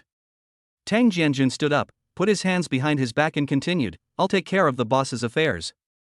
3 months is enough time for me to handle other matters." Tang Zishan said, "Dad," he said, 3 months, is that really 3 months? Now that you are getting better, let's go to the hospital. If that doesn't work, we can go abroad. No need, I know what I'm doing. Third brother, you have to work hard. From now on, the Tang family will depend on you and my younger sister." Tang Xiaomei wanted to say something, but Tang Zishan waved his hand again and said, "You two should go and have some rest. You've been working hard these past 2 days. Your mother and I still have something to discuss." Then Tang Zishan and his sister went out. Chapter 30 Red Medicine. After Tang Zishan and his sister walked out, he asked his younger sister, "Shali asked us to work as nurses at Baishan Hospital for 3 years. Do we really want to go?" "Go! Brother, it's not good to go back on your promise, right? I don't mean to regret it, but it seems that I really don't have that much time." "Third brother, I'm about to graduate from college, let's go together then." "Yes. I'll listen to you." After the two siblings of the Tang family finished talking, they went back to their rooms to rest. In the Juyun Hall, Tang Zishan was drinking and having fun. The woman next to him said, "Master, isn't it a little early for you to make a big move on Tang's finances now?" "I don't want to either. My old man is only a breath away. If I don't take control of the finances now while my mother is distracted, I will have no chance. If I look back, I don't know how many more years I will be suppressed." "Does Madame Wang also suppress you?" "Of course, they believe that I am incapable and too ambitious. This time, after my father dies, I will let them see my true strength. I will also rescue my second brother." The woman said in a tender voice, "Young Master Tang. When the time comes, don't forget me, Li Shana." Tang Zishan smiled. He thought to himself that this woman, with her small triangular face and overly charming appearance, would be of no use. If he didn't want to get his hands on Tang's financial funds, he wouldn't have paid any attention to her at all, let alone promoted her to the position of financial director. While Li Shana was drinking, she kept looking at Tang Zishan from the side. She thought about how Tang Zishan had drugged her and given her to someone else as a gift for one night not long ago, and she felt furious and gnashing with hatred. This time, how could she not see what Tang Zishan was thinking? But she was also happy in her heart, because this time, she had her own means. We clinked glasses and talked about our ideals. They both felt they had everything under control. The other party is just one of your chess pieces. The next morning, at Tang Real Estate Building, Tang Zishan was in the office, sitting cross-legged, leisurely playing with the transparent watch in his hand. At this time, the female secretary Li Yashin pushed the door open. Tang Zishan smiled evilly and said, "Don't you know how to knock on the door? Or does your body need me to help you relax now?" Li Yashin ignored Tang Zishan's teasing and quickly closed the door after entering. Then he rushed to his desk and said in a panic, "Mr. Tang, your father is here and is in the conference room right now." "What did you say?" Tang Zishan immediately stood up and asked in horror, "Are you sure that's my father?" "Are you sure?" "Yes, absolutely. I saw it with my own eyes." "No way. My father is seriously ill in bed and he has difficulty breathing. How could he suddenly come here?" "That's right. The chairman looks calm and doesn't look like a sick person at all." Tang Zishan quickly picked up the phone on the desk and called Li Shana. "Hey! Mr. Tang, I'm on my way to your father's place. Aren't you going to attend the company's high-level meeting later?" "You. Well, what's wrong with me? Do you have any instructions?" "Humph, without you, I wouldn't be able to spare so much money." "Oh, I know about this. The chairman is ill, and you are the boss. I am just following your instructions. Is there anything wrong with that?" Tang Zishan pleaded, "Can't you help me bear the burden a little? You change your face too quickly." "Mr. Tang, what are you saying? I can't bear it. I'm just a little girl, not married yet. It's okay to give me as a gift, but do you want me to stay in jail for life?" Tang Zishan threatened, but you can't escape responsibility. Don't worry about that, Mr. Tang. I have all the recordings and records of you asking me to transfer money and falsify accounts. What? Li Xiaona, you are such a bitch. No matter how much of a bitch you are not as disgusting as me. Even if your father didn't come today, I would have reported you. Go to hell. There was a busy tone on the phone and the other party hung up. Tang Zishan slumped in his chair. After a moment, the female secretary Li Yaxin reminded, Mr. Tang, the chairman did not notify you of the meeting. It's very dangerous. You should avoid it first. Yes. You are right. I will leave first.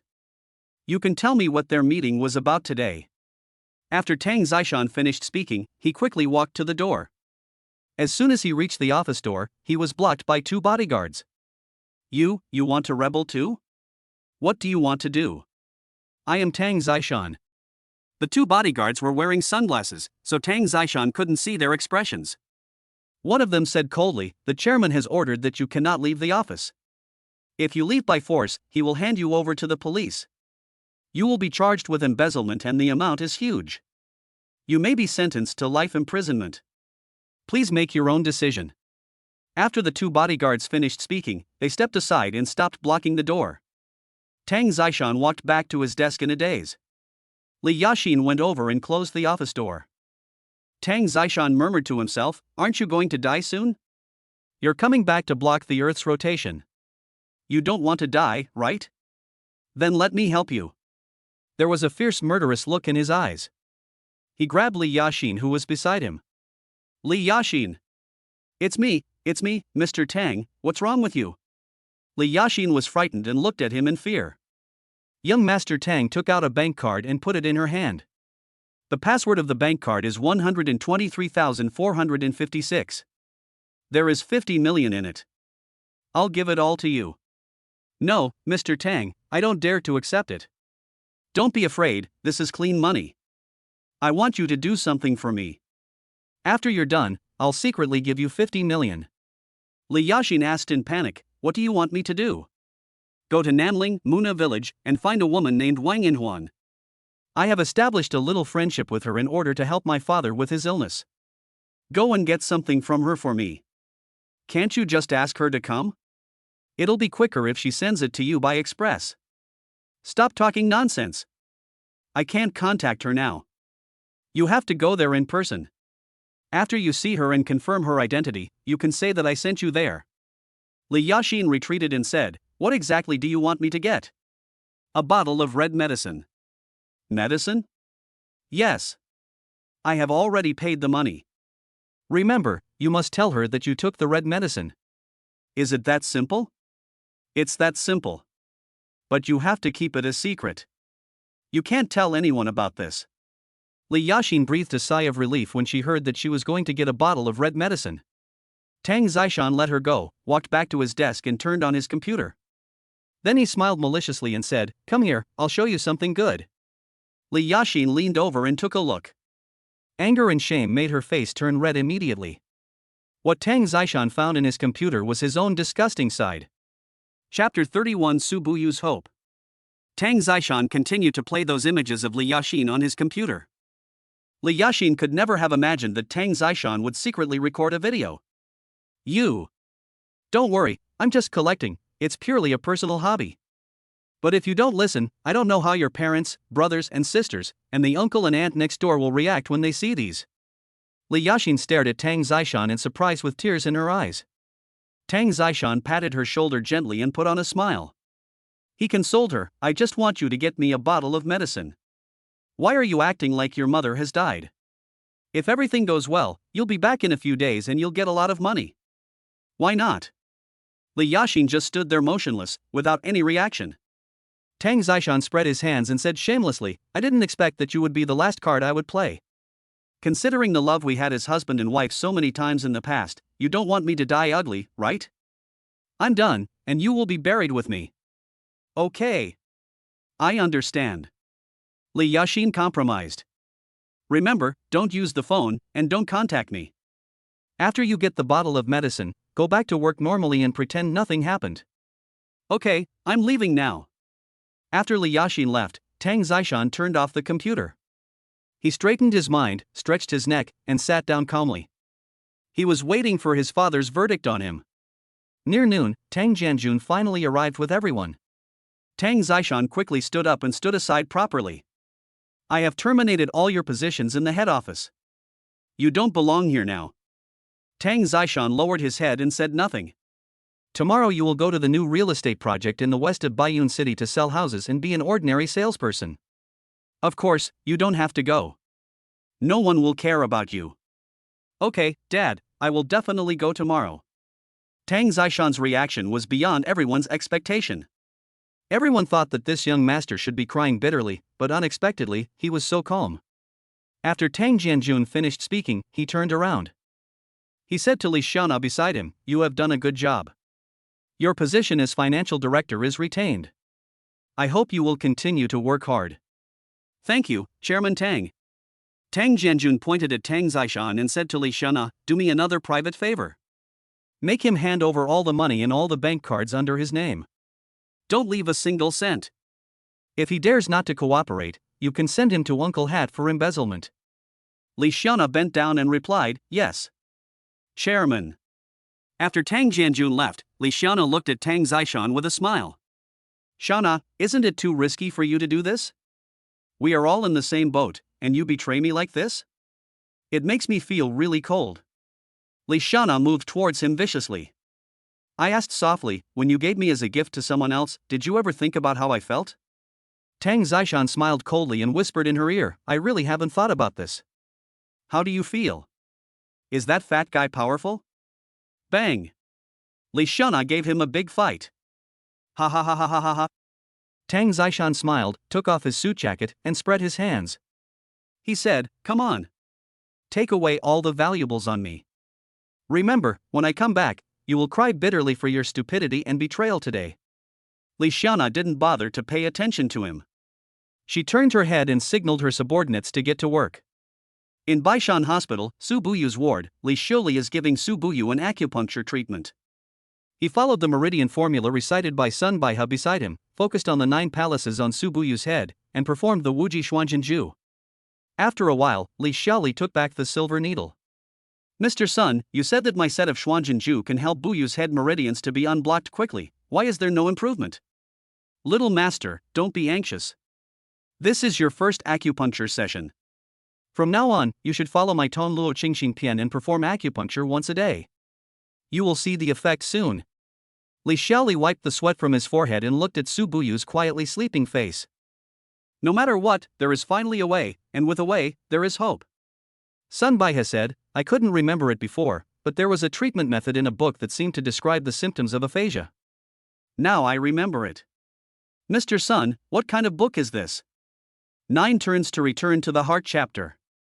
It's just a fragment. 9 turns to return to the heart? Yes, but it's been so long that I can't repeat the treatment methods in the book.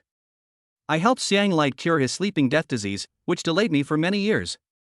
I will tell my master in detail when I find my old notes." Li Xiuli was overjoyed. He bowed to Sun Baihe. Sun Baihe stroked his beard and continued with a smile, "Wait until I find the 9 turns Guixing treatment method, and add the Wuji Shen needle from my little master. It will only be a matter of time before Buyu wakes up." "Thank you, Mr. Sun." "No need to be so polite, little master." Boom boom boom. After a gentle knock on the door, a childish voice outside the ward called out, "Dad." Su Wensheng came with Li Chunxiao. Su Wensheng was also very happy when he heard that they had found a way to treat Su Buyu. The gloom that had been lingering in my heart seemed to be swept away in an instant. Li Chunxiao seemed to understand the conversation between the adults and happily went over to grab Su Buyu's hand. Mom, I'm very good, you have to wake up soon." Li Xiaoli went over to comfort her. "Don't worry, baby, Mom will wake up soon." "Dad, let's go to the hospital entrance and play the game of seeing a doctor?" "Okay. Let's go, take your number paper." "Okay, Dad." Sun Baihe and Su Wensheng watched Li Xiaoli take their daughter away with a smile. "Xiaoli is kind-hearted and well-behaved. I heard from Baishan about his relationship with your daughter. I wonder if I, an old man like you, can have a drink at their wedding." Su Wensheng nodded gently and said, "Mr. Sun, yes, we can definitely all drink it." Ha ha ha ha ha ha ha.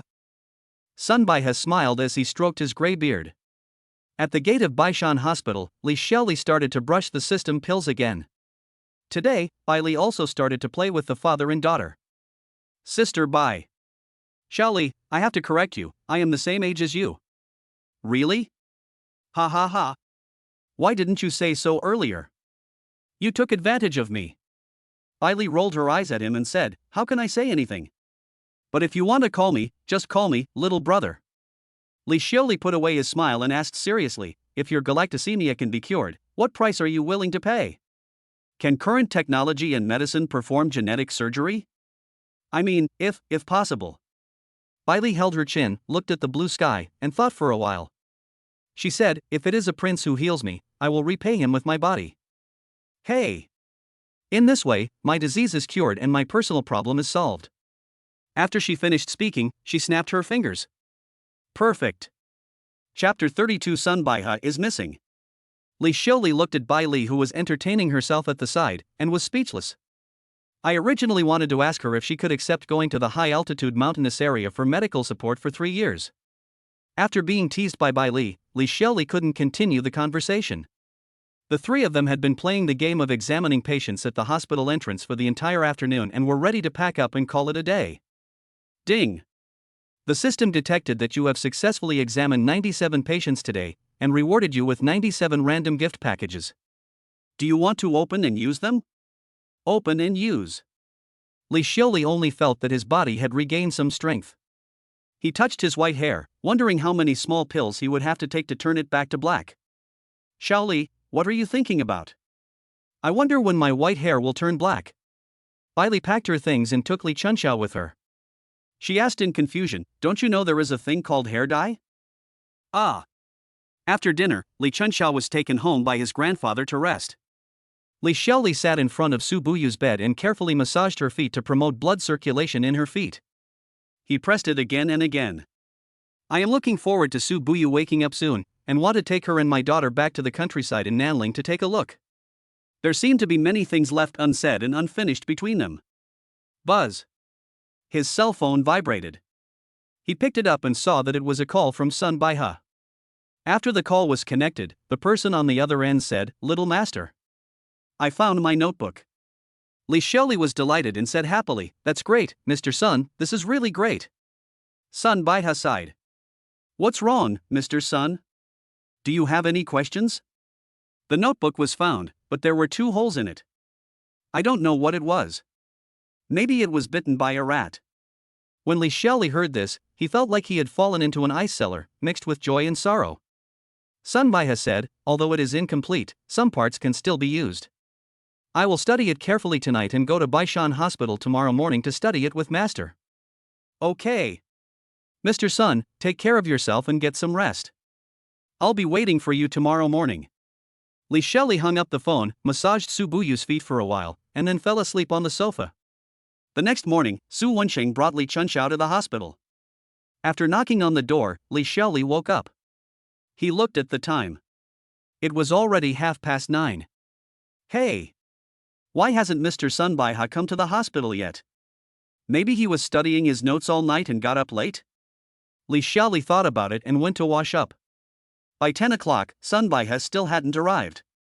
Li Xiaoli felt vaguely uneasy. He couldn't tell why, but it seemed like something bad was going to happen. It was not until 11 o'clock that he could no longer bear it and picked up his phone to make a call. Beep, beep, beep. No one answered the phone. Li Xiaoli called Baishan again. Beep, beep, beep. Still no one answered. Li Xiaoli ran out of the ward and quickly took the elevator. After reaching the top floor, he rushed to Bai Chaoying's office. What's wrong, Xiaoli? What happened? Bai Chaoying looked at the flustered Li Xiaoli and asked. Li Xiaoli was out of breath and said, Mr. Sun Baiha, the phone is not working. Your father, Uncle Bai's phone is also not working. Bai Chaoying immediately took out his cell phone and called his father, but no one answered. Call the master. Still no one answered. She dialed the landline phone on her desk and said, Xiaolu, Bailey, you two, come to my office right away. Li Xiaoli sat down on the sofa weakly. Soon, Bai Chaolu and Bai Li pushed the door open. Bai Chaoying told his 2 sisters about the incident. Bailey said, Dad went fishing today. He told me so. But I can't get through to him on the phone now. Maybe he was walking in the wild and didn't hear me. Ah. The three sisters then looked at Li Xiaoli. Li Xiaoli asked, then, where is Mr. Sun Baiha? Bailey thought for a moment and said, yes. Master lives alone in the old house in the south of the city. It's a bit abnormal that he didn't come to the hospital so late today. How about we go and take a look? Uncle Bai said before that he would live next door to your house. Didn't he move there? Not yet. Everyone was busy with the silent things before, so it was delayed. I'm packing these days and will move soon. Afterwards, Bai Chaolu stayed in the hospital to handle daily affairs. Bailey drove the car, taking Li Xiaoli and Bai Chaoying to Sun Baiha's residence in the south of the city. Mr. Sun Baiha's residence is a very small old courtyard. The courtyard door was ajar. Li Xiaoli walked forward and pushed it gently, and the door opened wide. Weeds and branches were scattered in the yard. The three of them quickly entered the room and shouted together, Mr. Sun. Grandmaster. The desk lamp in the room was still on. The three searched every corner but couldn't find Sun Baiha. Li Xiaoli walked to the lit desk lamp. On the desk was an old notebook. The traces of time and years had made it yellow and old, and it had 2 holes in it. Li Xiaoli carefully picked up the notebook and put it away. Call the police. Look, Master's phone and wallet are still there, but he is missing. This is very strange. Betty asked, looking at her sister and Xiaoli. Bai Chaoying guessed, do you think Dad is going fishing with Master? Bailey nodded and said, it's possible. Let's wait until we contact Dad. Li Xiaoli took out the torn notebook and told them what had happened between Sun Baiha and himself on the phone last night. Bailey said, it seems that Master would not go fishing with Dad for such an important matter. After that, they kept calling Baishan. The call finally got through, and it turned out that Baishan did not take Sun Baiha to go fishing. When Baishan heard that his master was missing, he was also rushing towards the south of the city. Bailey said decisively, there's no need to wait for Dad to arrive, let's call the police first. After a while, the police arrived quickly. After asking some questions, the police went to retrieve the nearby surveillance footage. After a while, Baishan came over with a fishing rod on his back and a bucket in his hand. When he arrived, he asked, what did the police say? Uncle Bai, there is no surveillance camera in Mr. Sun's old house. The police went to retrieve the surveillance cameras in the vicinity. When Baishan heard what Li Xiaoli said, he looked outside the yard. Hey! If I had known, I would have asked him to move out earlier. At this time, the police came back and everyone gathered around. The police said, think about it, is there any place that Mr. Sun could go? We checked the nearby surveillance footage from last night and didn't find any sign of Mr. Sun going out alone. Xiang family. After Li Xiaoli finished speaking, he quickly called Xiangling. Chapter 33 The Troubles of Uncle Hat. Li Xiaoli's call to Xiangling was quickly connected. Xiangling said that Sun Baiha was not at her house. After Xiang Lide recovered from his illness, Mr. Sun had not visited her house for a long time. Li Xiaoli was about to hang up the phone when he asked Xiangling, Brother Xiaoli, what happened? Li Xiaoli briefly told her that Sun Baiha was missing and Su Buyu was seriously injured in the hospital. Xiangling burst into tears on the phone. Li Xiaoli hung up the phone and said to everyone, Mr. Sun has never been to Xiang's house. Police comrade, did you find anything suspicious in the surveillance last night? You know what, there really is one. Unfortunately, it's a fake license plate car. At 2 o'clock in the morning, the car's behavior is very suspicious, but we can't find any more useful information. Li Xiaoli quickly asked, can you let me take a look at the surveillance video? Maybe I can see something. You? Baishan quickly stepped forward and pleaded, Comrade Police, this is a famous doctor on the internet. His eyes are very sharp. Let him look at the surveillance footage of the suspicious car. Maybe he can really see something. The policeman at the side smiled and said, Old comrade, I know you are anxious, but don't be anxious. We must believe in science. Li Xiaoli then used his observer ability to conduct a physical examination on the policeman who was speaking. The information in my mind showed that my left knee had been physically injured by a fall and there were 2 steel nails inside that had not yet been removed, which did not affect my mobility. Li Xiaoli walked up to the policeman and said, Your left knee was injured in a fall, and there are still 2 steel nails in it that have not been removed. After more than 3 years, the risk of removing the steel nails will increase. You need to remove them as soon as possible. No way. You. How did you know? The police comrade was so shocked by Li Xiaoli's words that he couldn't speak clearly. Several policemen around him also looked at Li Xiaoli curiously. Bai Shan spoke first. We are all doctors. We can judge the patient's condition by looking at his face and complexion. Xiaoli's eyesight is better. Why don't we let him look at the surveillance? At this time, a policeman got out of the car. He walked up to Li Xiaoli, stretched out his hand and said, according to the registration information, your name is Li Xiaoli, right? Hello? My name is Han Zishan, and I'm their captain. Li Xiaoli smiled, nodded, and shook hands with him. Han Zishan took out his cell phone and said to Xiaoli, wait a minute, I'll ask them to send the video clip over. After a while, Han Zishan handed his phone directly to Li Xiaoli. He said, click it and take a look. It's the vehicle in this video clip. Li Xiaoli opened the video and saw the dim night. A black MPV that can seat about 7 people passed by in the picture, and after a while, it actually backed up and drove back. Li Xiaoli concentrated his attention and started inspecting the car. The information in my mind showed there were 3 people in the car at first. One of them was a woman. However, when it was driving backwards, there were 4 people in the car. Besides, I could not get any more information. Han Zishan asked, did you see anything? There were 3 people in the car at first, including a woman. When they backed up, there were 4 people in the car. There was an extra man. Is this true? How can you tell how many people there are in such a blurry picture, and even tell their gender? A policeman questioned. Han Zishan glanced at the policeman who was speaking and he also found it hard to believe. Li Xiaoli wondered, why does the car have to go backwards? I checked the area carefully. The car must have been trying to avoid a surveillance camera in front. If it had driven straight past or turned around there, the surveillance cameras on the left and right would have been able to capture them clearly. Li Xiaoli listened to Han Zishan's explanation and said, so this car is the most suspicious. Han Zishan nodded and said, yes. According to what you said, it is like this. However, we can't find any more useful clues for the time being. After a while, he stared at Li Xiaoli and asked, excuse me, Mr. Li, can you help me check if I have any disease? Li Xiaoli immediately concentrated his attention and used his observer ability to monitor Han Zishan. The information in my mind showed post-traumatic stress disorder, or PTSD. This patient was becoming increasingly alert and had severe sleep disorders. Officer Han, it's hard for you to fall asleep. It must be very hard. How long has this been going on? Han Zishan was stunned for a moment, turned his head and motioned Li Xiaoli to talk aside. Han Zishan took out a cigarette and handed it to Li Xiaoli. Then he lit a cigarette and said, I really didn't get a good night's sleep. An unforgettable scene kept appearing in front of my eyes. What picture? Han Zishan said helplessly, I'm sorry, we have rules and cannot tell you. You need to go to the hospital. There are special medicines that can help you sleep well. If you trust me, come to Baishan Hospital and I will introduce a doctor to you. Han Zishan took out his own cell phone and reached out for Li Xiaoli's cell phone. He said, I'm sorry, it's professional habit. Asking for someone's contact information is like checking on them. Li Xiaoli smiled and said, Captain Han, please do as you like. What would happen if I didn't go to the hospital? Would I automatically forget those things as time went by?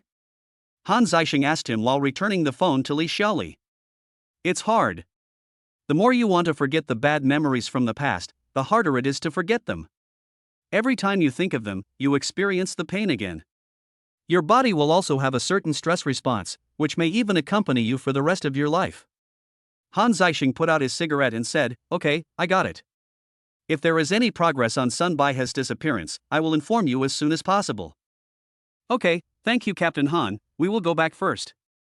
Li Xiaoli then got into Bai Li's car and returned to Baishan Hospital. In the car, everyone was puzzled. How could Sun Baihe, an old man over 70 years old, disappear inexplicably? In Baishan Hospital, Li Xiaoli gently pushed open Su Buyu's ward door and saw Su Wenxing taking care of Li Chunxiao who was sleeping on the sofa. He said softly, Uncle Su, Mr. Sun Baihe, he is missing. Ah. Then the two of them came outside the ward. What's going on? Su Wenxing asked in confusion. Li Xiaoli told him what happened today. Su Wenxing said to himself, where can an old man go? If he was kidnapped, What was the other party's intention? To see a doctor? See a doctor? Su Wenxing nodded and said, Mr. Sun Baihe is a great figure in the medical field. Looking for him should be related to seeing a doctor. Why do you want to kidnap someone for medical treatment? Shouldn't you invite him to come properly? In response to Li Xiaoli's question, Su Wenxing simply said, this is the case for normal people, but what if the other person is not a normal person? Li Xiaoli thought about it and felt that something was wrong. By the way, you said you have obtained Mr. Sun's notes? I got it, but it's badly damaged. I'm planning on coming back to study it carefully. Su Wenxing looked at the time and saw that it was very late, so he said, okay, I'll take Chen Xiao back, and we won't bother you anymore. Li Xiaoli nodded, quietly walked into the ward, and touched his daughter's sleeping face. Afterwards, the daughter was taken away by Su Wenxing. Chapter 34, 9 Turns Return to Heart, Goddess Awakens. Li Xiaoli opened Sun Baihe's notebook and studied it carefully page by page. The text in the notes is already obscure and difficult to understand, and they are all torn pages. It is extremely difficult to master it. He studied until late at night, but there was no progress at all. Mr. Sun Baihe's apprentice? Yes, go find Baishan tomorrow morning and ask him to take a look. Maybe he will understand what is in the notebook. Thinking of this, Li Xiaoli fell asleep with his eyes closed on the sofa in Su Buyu's ward. The next morning, after he woke up, he called Baishan. Baishan arrived at the hospital quickly and went straight to Su Buyu's ward. Li Xiaoli hurriedly took him to look at the notebook. Baishan carefully flipped through the pages of the notebook, frowning. After a long while, he said, although I didn't learn much from my master, I still have some knowledge. The records here have nothing to do with what you said about the 9 transformations to return to the heart. Could it be that only a few words were recorded? After hearing what Li Xiaoli said, Baishan nodded and said, it's very likely. Wait for me to check it carefully. He sat down again and read it word by word until noon. When he was called to have lunch, he refused to go. Knock, knock, knock. There is a gentle knock on the door. Xiang Ling? Brother Xiaoli. Your hair? Xiang Ling was seen standing at the door of the ward with flowers in her hands. Li Xiaoli said softly, Uncle Bai is studying something very important in the ward, please be gentle. Xiang Ling nodded, tiptoed into the ward, and approached Su Buyu's bed. After a while, she walked out of the ward with Li Xiaoli with red eyes. I'm sorry, Brother Xiaoli. I had no idea that Sister Buyu had such a big incident. I sent her a message before, but she didn't reply. She is the president of Changqing and is usually very busy, so I didn't pay much attention to it. Li Xiaoli smiled and comforted her. Xiang Ling, don't you know that this is normal? Don't blame yourself. I heard from the doctor at the hospital about her condition. Can Sister Buyu wake up? Yes, I will. Xiang Ling took Li Xiaoli's hand and said, I know about your situation. Sister Buyu will definitely wake up. Li Xiaoli nodded. I'm leaving. I'm going to go see Chen Xiao. She likes playing with me. Well, thank you Xiang Ling. He smiled at Ling and left. By the afternoon. Suddenly, Baishan laughed and said, got it. Li Xiaoli hurried over. Baishan pointed to one of the pages and said, look, this is it. This method uses qi to treat diseases. Master once said that he specialized in medicine and was not good at this method, so he didn't record much. You are right, this is it. Li Xiaoli said in embarrassment, I don't know how to use qi therapy. How can Mr. Sun say that I can use this method to cure speechlessness? Baishan glared at Li Xiaoli and asked, your quick Wuji Xuanjinju, isn't it performed with qi? Really? With gas? I don't know. Don't give me that. Without using qi to perform the exercise, can those 11 needles fly into the patient's body while spinning? Li Xiaoli smiled awkwardly.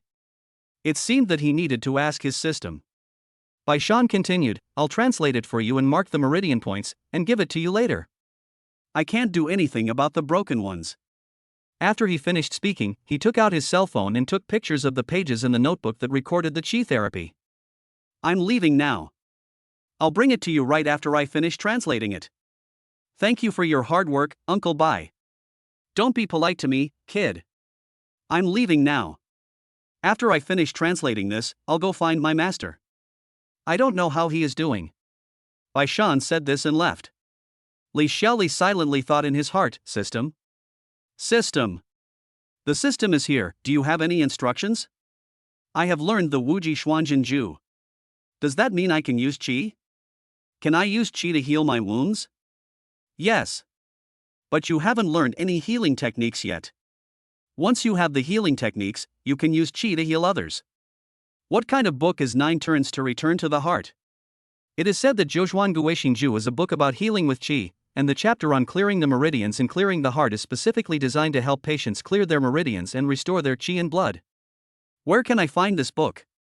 This book has been lost, perhaps it has been circulated among the people, and now there is no trace of it.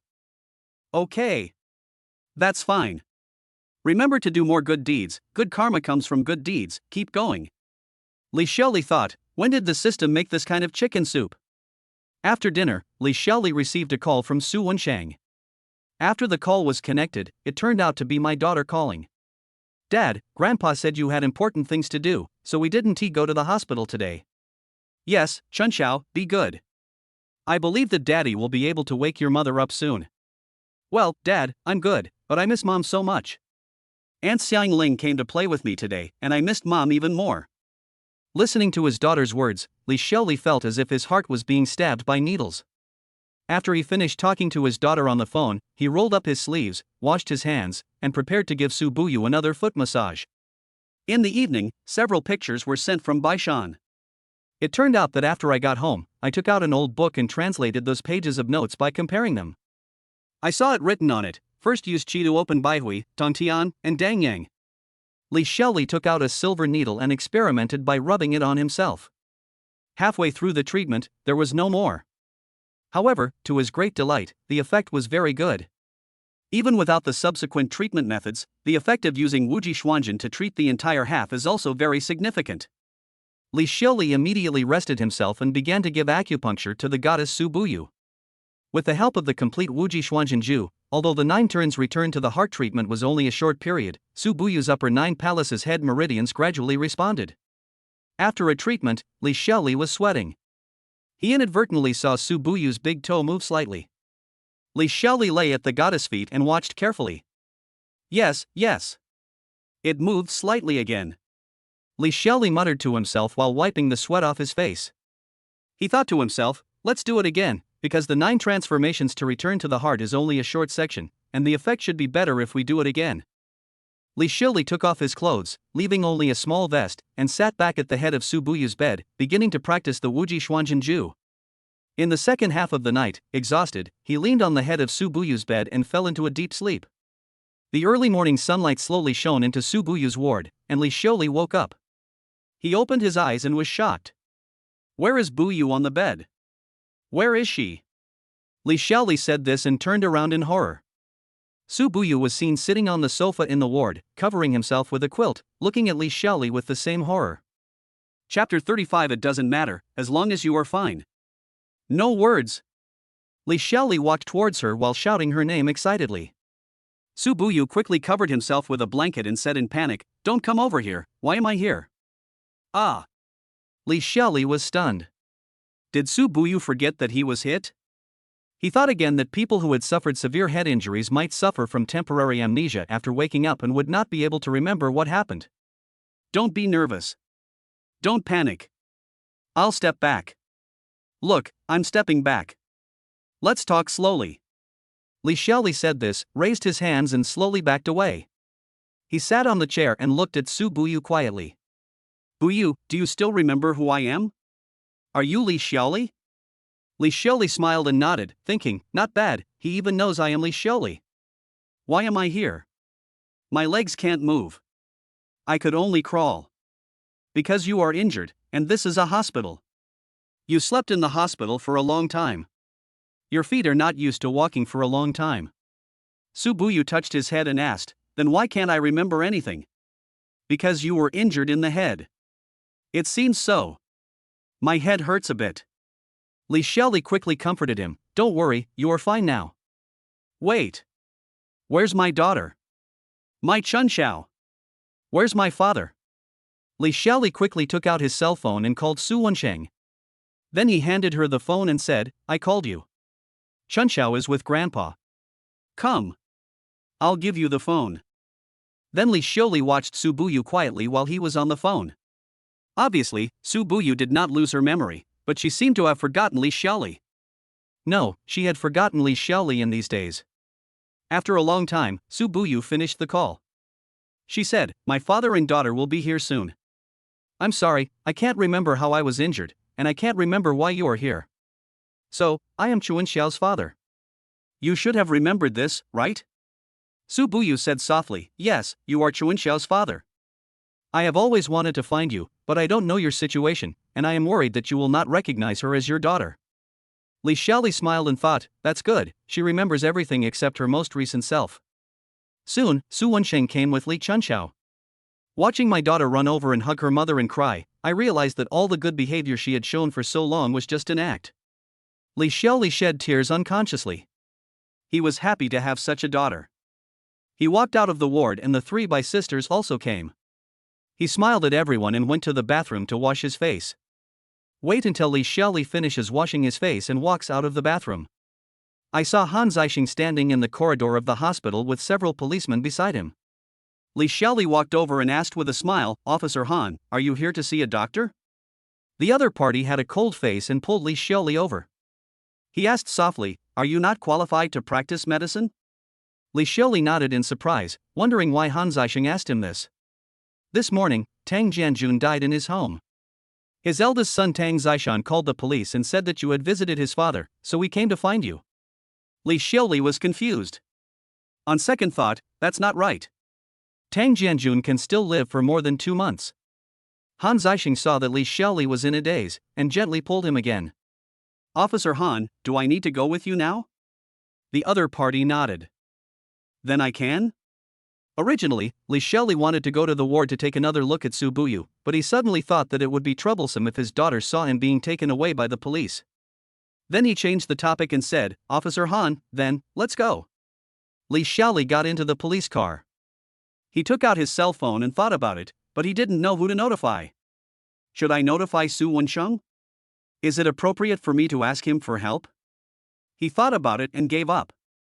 Han Zishan next to him said, "You should send a brief message to your relatives to tell them where you are going, so that they don't have to look for you everywhere. But I will record your message, and I will take your phone away temporarily." After thinking for a moment, Li Xiaoli sent a text message to Bai Shan, "I have important personal matters that need to be dealt with immediately, and I would like to ask Uncle Bai in the hospital for a long vacation. I am not sure how long it will take, but I will be back as soon as possible, so please don't worry." After sending the text message, he handed the phone to Han Zishan. Li Xiaoli thought of Su Buyu who had just woken up, and he whispered softly, "It doesn't matter, as long as you are fine." At the police station, Han Zishan personally led people to take Li Xiaoli's statement. Li Xiaoli recounted in detail the details of how he went to see Tang Zishan for treatment. After finishing the statement, Han Zishan lit a cigarette and then placed a box of cigarettes in front of Li Xiaoli. Li Xiaoli took out a cigarette, lit it, and took a deep puff. This seemed to be the first time he smoked after the goddess brought the baby to him. "I'm sorry, you're suspected of murder. I have no choice but to detain you. Isn't that illegal practice of medicine?" Han Zishan shook his head and said, "Tang Zishan is accusing you of murder." After he finished speaking, he turned around and said, "I'll leave the cigarettes for you. Mention my name if you have anything." "Thanks." At Baishan Hospital, Baishan's father and daughter had just sent Su Buyu out of the hospital. They all wondered why Li Xiaoli was missing today and why his phone couldn't be reached. Su Wensheng said that when they walked into the ward in the morning, Li Xiaoli went to the bathroom to wash up and never came back. Baishan returned to the office, took out his cell phone, and saw that he hadn't noticed before that there was a text message from Li Xiaoli. After reading the text message, Baishan fell into deep thought. Su Buyu just woke up and has not yet recovered his recent memory. What important personal matter is Li Xiaoli going to deal with now? Did he go to see my master's son Baiha? It didn't seem like that. In Baiyun Detention Center, Han Zishan interrogated Li Xiaoli again. According to my investigation, Tang Zishan had a record of visiting and receiving treatment at the hospital. Half a month ago, he was sentenced to death by the hospital. He had multiple organ failure and was on the verge of death. I'm very curious, why did you still treat him? What method did you use to get him up and back on his feet? Li Xiaoli listened to Han Zishan's words, and he didn't know how to explain. He simply said, "Acupuncture." Really? As far as I know, acupuncture is both a treatment and a healthcare method. So were you treating him or taking care of his health? Li Xiaoli was very grateful to Han Zishan in his heart, as the other party was obviously reminding him. But he said matter-of-factly, I'm treating him. Han Zishan was stunned for a moment and continued to ask, are you sure acupuncture is so effective? I'm not sure. However, if he doesn't die now, he will die in 2 months. The hospital's verdict is correct. He will eventually die of organ failure. There is no cure. Han Zishan lit a cigarette and took a few puffs. Then he said, Tang Zishan died of a sudden cerebral hemorrhage. What? Yes, Tang Zishan accused you of practicing medicine illegally and using acupuncture, which caused his father to die of a sudden cerebral hemorrhage. Li Xiaoli said in a daze, I checked him, his cardiovascular system was normal, how could he die of a sudden cerebral hemorrhage? Chapter 36, Tang Zishan's death, something strange happened. Han Zishan took out Tang Zishan's autopsy report. Said, it's absolutely true. He died of a sudden cerebral hemorrhage. Li Xiaoli asked eagerly, can you let me take a look at the report?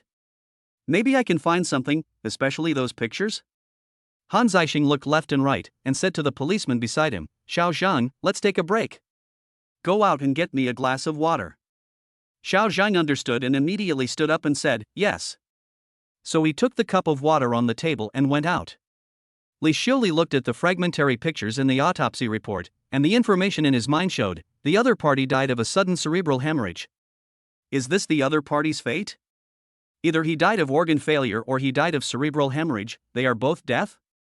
Li Xiaoli thought for a moment and asked. Captain Han, do you have any way to let me see Tang Zishan's body? Or, you can show me the video. Han Zishan shook his head and said, this seems impossible. Why don't you hire a good lawyer for yourself? Captain Han, you have seen my eyesight before.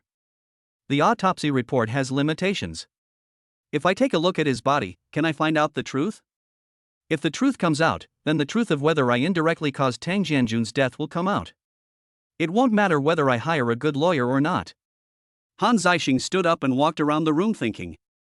After a while, Xiao Zhang came in with a cup. Han Zishan said, let's stop here today. I'll think of a solution. Li Xiaoli nodded and thanked him sincerely. Captain Han, thank you.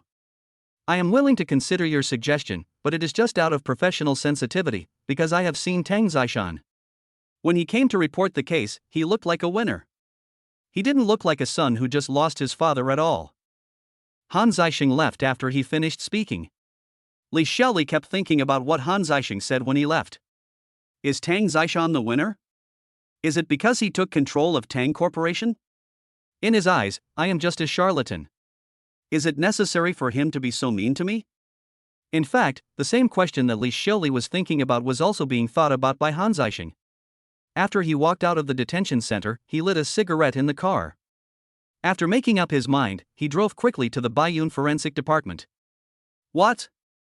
Dr. Chen, you said Tang Zishan was taken away for cremation? Yes. After the autopsy, the family took him to be cremated. Han Zishan was very surprised. This was too fast. Then he asked, what are the family members' requests? Yes, it's his eldest son Tang Zishan. Han Zishan leaned against the door, deep in thought.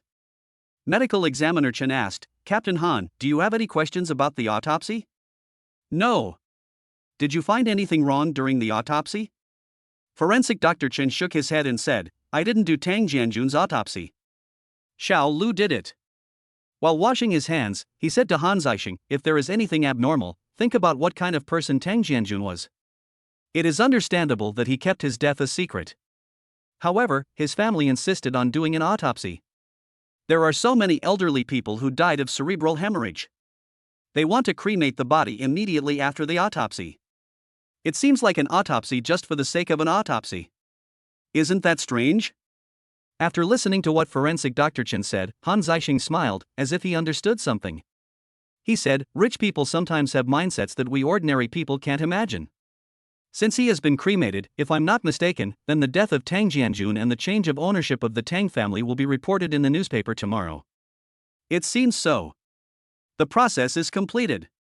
Han Zishan smiled and went to the office upstairs. About an hour later, he came out of the office and went directly to the detention center. After seeing Li Xiaoli, he took out an envelope containing a stack of photos. Tang Jianjun's body has been cremated. Ah. So soon? Yes, the Tang family acted very quickly and seemed very anxious. That's why I noticed something was wrong. Please give me some time. As for you, Tang Zishan thinks you are a charlatan. I guess he won't do much to you. All you have to do is wait. Li Xiaoli nodded in approval. Didn't you say that I couldn't sleep well? I have a personal request, which is this. Take this opportunity and take a look. See if you can find anything? Li Xiaoli took the photo, which seemed to be a family of 3. Li Xiaoli used his observation ability, and after looking at the photos, he said, they are not sick. Both of them are quite healthy, but what? This woman seems very beautiful. Han Zixing thought that Li Xiaoli had discovered some secrets, and said disappointedly, besides seeing that this woman is very beautiful, is there nothing else? No, they are both very healthy. Han Zixing hesitated for a long time before finally speaking. The man in the photo is named Tiang Gawa, one of our auxiliary police officers. He died in front of me during a mission we were carrying out together. Li Xiaoli looked at the photo. The man in the photo had an ordinary appearance, and there was a bit of innocence in his young smile. The woman has a charming appearance and a tall and slender figure, which makes her stand out. In one of the photos, she was wearing a gray mask, a green sweater and dark blue jeans. The photo was taken casually, but her fair skin, eyes and temperament are so vivid. No matter how you look at it, she doesn't look like the kind of woman who would marry Tian Gaoha. Captain Han, I want to tell the truth, but I'm worried about offending Tian Gaoha. Han Zixing narrowed his eyes and said, do you think this woman shouldn't be with my colleague? Not really. It's just that how could they have any intersection in real life? They are obviously not the same kind of people. I don't know about this either. Li Xiaoli continued, this woman is 26 years old. Can you still tell the age from the photo? Well, some are fine. Look at this photo. The baby they are holding is too blurry. I can't make it out. Han Zixing took the photo and asked, can you tell the age of our auxiliary police officer? Of course. Auxiliary police officer Tian is 3 years younger than the woman. He is 23 years old. When Han Zixing heard what Li Xiaoli said, he grabbed his hand. He said excitedly, Tian Gaoha didn't have to sacrifice himself. I could have shot the fugitive. I always feel that he chose to sacrifice himself intentionally. That scene keeps appearing in my mind. I want to figure out why. Please help me. Li Xiaoli used his other hand to gently pat Han Zixing's hand that was holding his. Said, Captain Han, can you provide me with more photos? Especially clear photos of the child. I'm sorry, I lost my composure just now. I'll look for it again, or I'll take some photos myself. Okay, no matter what time it is, even if I'm not in the detention center, I will help you watch it without hesitation. Han Zixing nodded gratefully and said as he left, years of experience as a police officer tells me that you have a clean heart. There is no clue about Sun Baihe's disappearance, and I can't do anything. As for Tang Zishan's accusation against you, I think he just wants to make a fuss. Just be patient, I believe it will be resolved soon. Li Xiaoli watched Han Zixing leave. He seemed to feel that he had made a friend inexplicably. Chapter 37 Visit to the Su family. The next day, all major news outlets reported that Tang Jianjun of Tang Group had died of a sudden cerebral hemorrhage. The news that Tang Group is now headed by Tang Zishan, the patriarch of the Tang family, is also everywhere. Bai Li was the first to notice the news, and she immediately went to Bai Shan's office. Dad, could Xiaoli's leaving without saying goodbye have anything to do with this? Bai Shan looked at the news, thought for a moment, and said, no way. What relationship does the Tang Group have with Xiaoli? Even if the Tang family boss said Xiaoli was a charlatan when we went to treat Tang Jianjun, he wouldn't have started a war and retaliated against someone like Xiaoli as soon as he became the helmsman of the Tang Group, right? Bai Li said unhappily, why can't we retaliate? What if the other party just wants to kill someone because he doesn't like them? Bai Shan was at a loss and paced back and forth in the room. After a while, he said, I'm going to the Su family today. Su Wenxing told me on the phone that Li Chunxiao wants to find her father. I also want to talk to Su Wenxing about my junior master. Dad, let me drive you there. I'll go and see Bu Yu.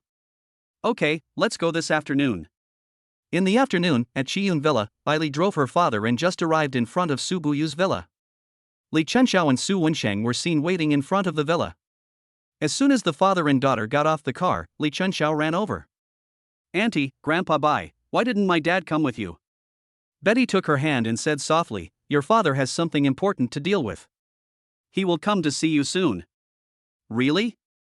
I miss him so much." "Really? I wouldn't lie." Baishan stroked his beard, looked at Li Chunxiao, and thought of the days when Li Xiaoli took his daughter with him. Although Su Buyu has temporarily lost her memory, it is rare that her daughter still misses Xiaoli so much. In the living room of the villa, only Su Wensheng and Baishan were sitting there drinking tea. Bailey took Li Chunxiao to the room to chat with Su Buyu. "Brother Bai, is there no trace of Xiaoli?" "No, his phone has been turned off since he sent me the text message. My master and my master's grandfather left without saying goodbye. It's so strange." Su Wensheng took a sip of tea, reached out for Baishan's phone, and carefully looked at the message sent by Li Xiaoli. Xiaoli said he had important personal matters to attend to. Could it be that there was an emergency at home? Where is his hometown? Baishan shook his head and said helplessly, "I only know that Xiaoli is from Nanling, and I don't know the situation of his hometown." "That's easy. Let me check later to see if he has returned home." "That's great. I've always been worried that you wouldn't want to go look for Xiaoli." Su Wensheng smiled softly and said, "Brother Bai, then I, Su Wensheng, would be an ungrateful person. Although Buyu still can't remember what happened recently, I know very well what Xiaoli did for her." Baishan nodded and asked again, "Things have changed for Tang's?" Bailey suspected that Xiaoli's leaving without saying goodbye might be related to Tang's. "As a doctor, I can only leave these things to you to investigate. Bailey's suspicion is not without reason. I will go back and check it in detail." In Su Buyu's room, Li Chunxiao was playing with toys. Bailey asked, "Buyu, how much of your memory of Xiaoli have you recovered?"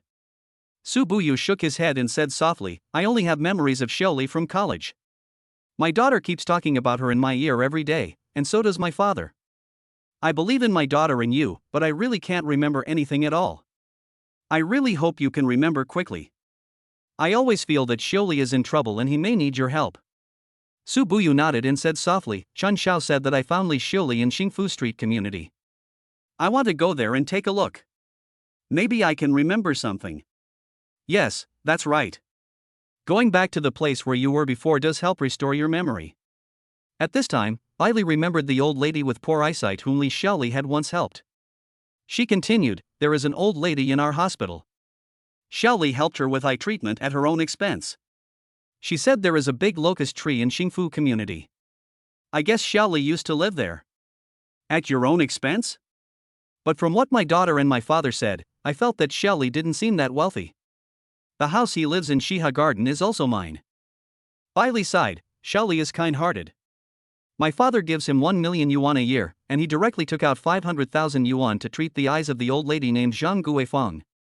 At this time, Li Chenxiao came over and said in a childish voice, "I have seen the old lady with poor eyesight. She is very pitiful.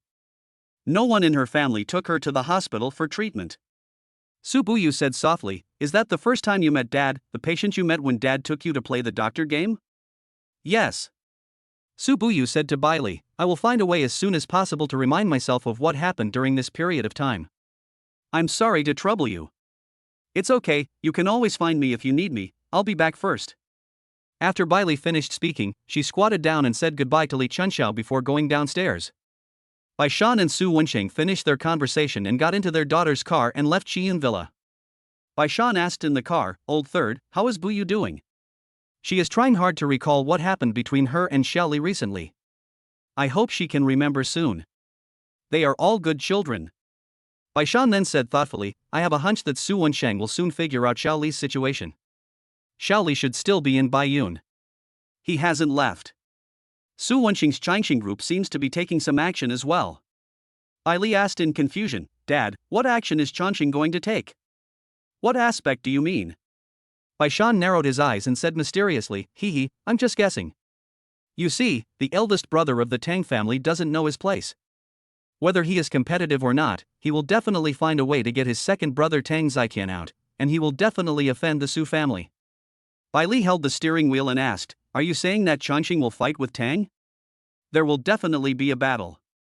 Su Wensheng didn't hold Tang Zishan solely responsible because he felt that Tang Jianjun was a respectable person.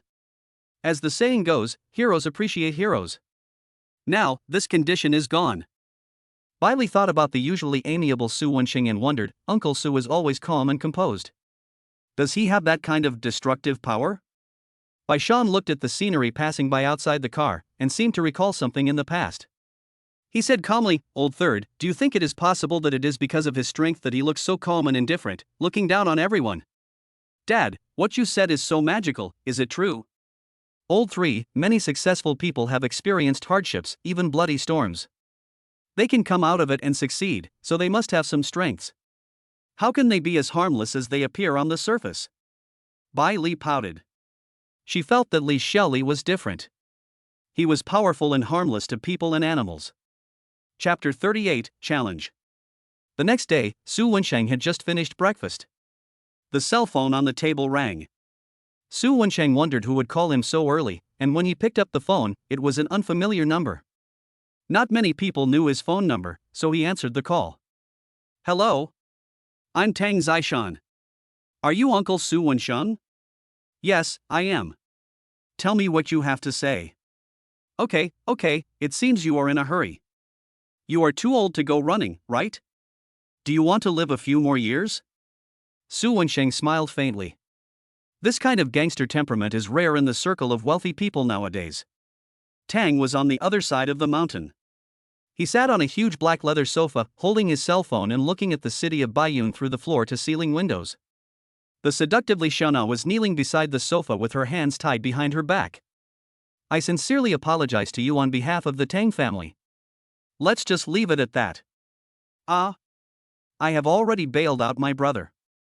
I am the one who makes the decisions for the Tang company now. Please give me some face. Su Wensheng hung up the phone gently with his finger. Tang Zitian found that his phone was hung up and cursed, Old man, my father is afraid of you, but I am not. Then Tang Zishan lifted Li Xiaona's chin with his toes. She was kneeling at Tang Zitian's feet at this moment, with fear in her eyes. Tang Zishan said to Li Xiaona mockingly, Beautiful financial director. I told you that my father will die soon. It's very risky for you to betray me like that. You screwed up, didn't you? Ha! We live in a society ruled by law now. You can't do this to me. Let me go. Tang Zishan spread his hands and said innocently, What did I do to you? Did I stab you, or did I force myself on you? Boom, boom, boom. At this time, someone knocked on the door. Tang Zishan shook his head and signaled his bodyguard to open the door. After the door opened, Li Yaxin came in. She looked down at Li Xiaona, who was kneeling on the ground, a little scared and didn't dare to go closer. Tang Zishan looked at the nervous Li Yaxin, lifted his feet and placed them on Li Xiaona's back. He spread his hands and asked, Why, are you afraid of her? Li Yaxin gritted her teeth, quickly walked around Li Xiaona on the ground, approached Tang Zishan, and whispered, Let her go. This is against the law. Tang Zishan looked up at her and said in surprise, You want to teach me how to do things? But, I like to see you worrying about me. No, your brother Tang Zitian is here and wants to see you. Tang Zishan smiled and said, Didn't I let him go and enjoy his life? He is sick but still running around. What a disobedient boy. After Tang Zishan finished speaking, he withdrew his legs from Li Xiaona's body. Pointing at Li Xiaona on the ground, he said to the bodyguard, Let her go and send her home in person. The bodyguard stepped forward and helped Li Xiaona up. Tang Zishan continued, CFO, this is a society ruled by law. Remember to sue me. Sue me for tying you up and putting my legs on your back. I'm waiting for your lawyer's letter. Li Xiaona lowered her head and did not dare to answer. She was taken out of the room by the bodyguard. What are you daydreaming about? Go call my brother in. As Tang Zishan spoke, he straightened his clothes, walked back to his desk, and lit another cigar. After Tang Zitian came in, he sat dejectedly on the chair in front of the desk. What are you doing? I'm bailing you out. What do you mean by looking like you're about to die? Tang Zitian didn't respond, but just kept shaking his head. At this time, Li Yaxin came in again and whispered in Tang Zishan's ear, The third and fourth brothers are here too, and they insist on seeing you. What happened today? You all came to see me. My mom isn't here, right? Li Yaxin shook her head. Go ahead, let them all in. A moment later, Tang Xiaomei rushed in first. As soon as she entered the room, she rushed up, pointed at Tang Zishan with red eyes and asked, How did Dad die? What did you say to Dad in the room? What did you do to him? At this time, Li Yaxin evaded the view and slipped out of the room. Her behavior was seen by Tang Zishan. Bang! Tang Zishan slapped his younger sister on the face. Everyone in the room was stunned. No one expected that Tang Zishan would hit the apple of Tang's eye. Tang Xiaomei covered her mouth and stared at her elder brother with her eyes wide open.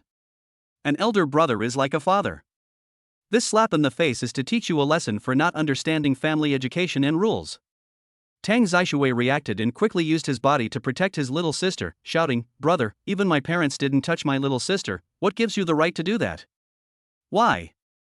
It's because of Mom and Dad's doting that she got spoiled. What do you mean I did something to Dad?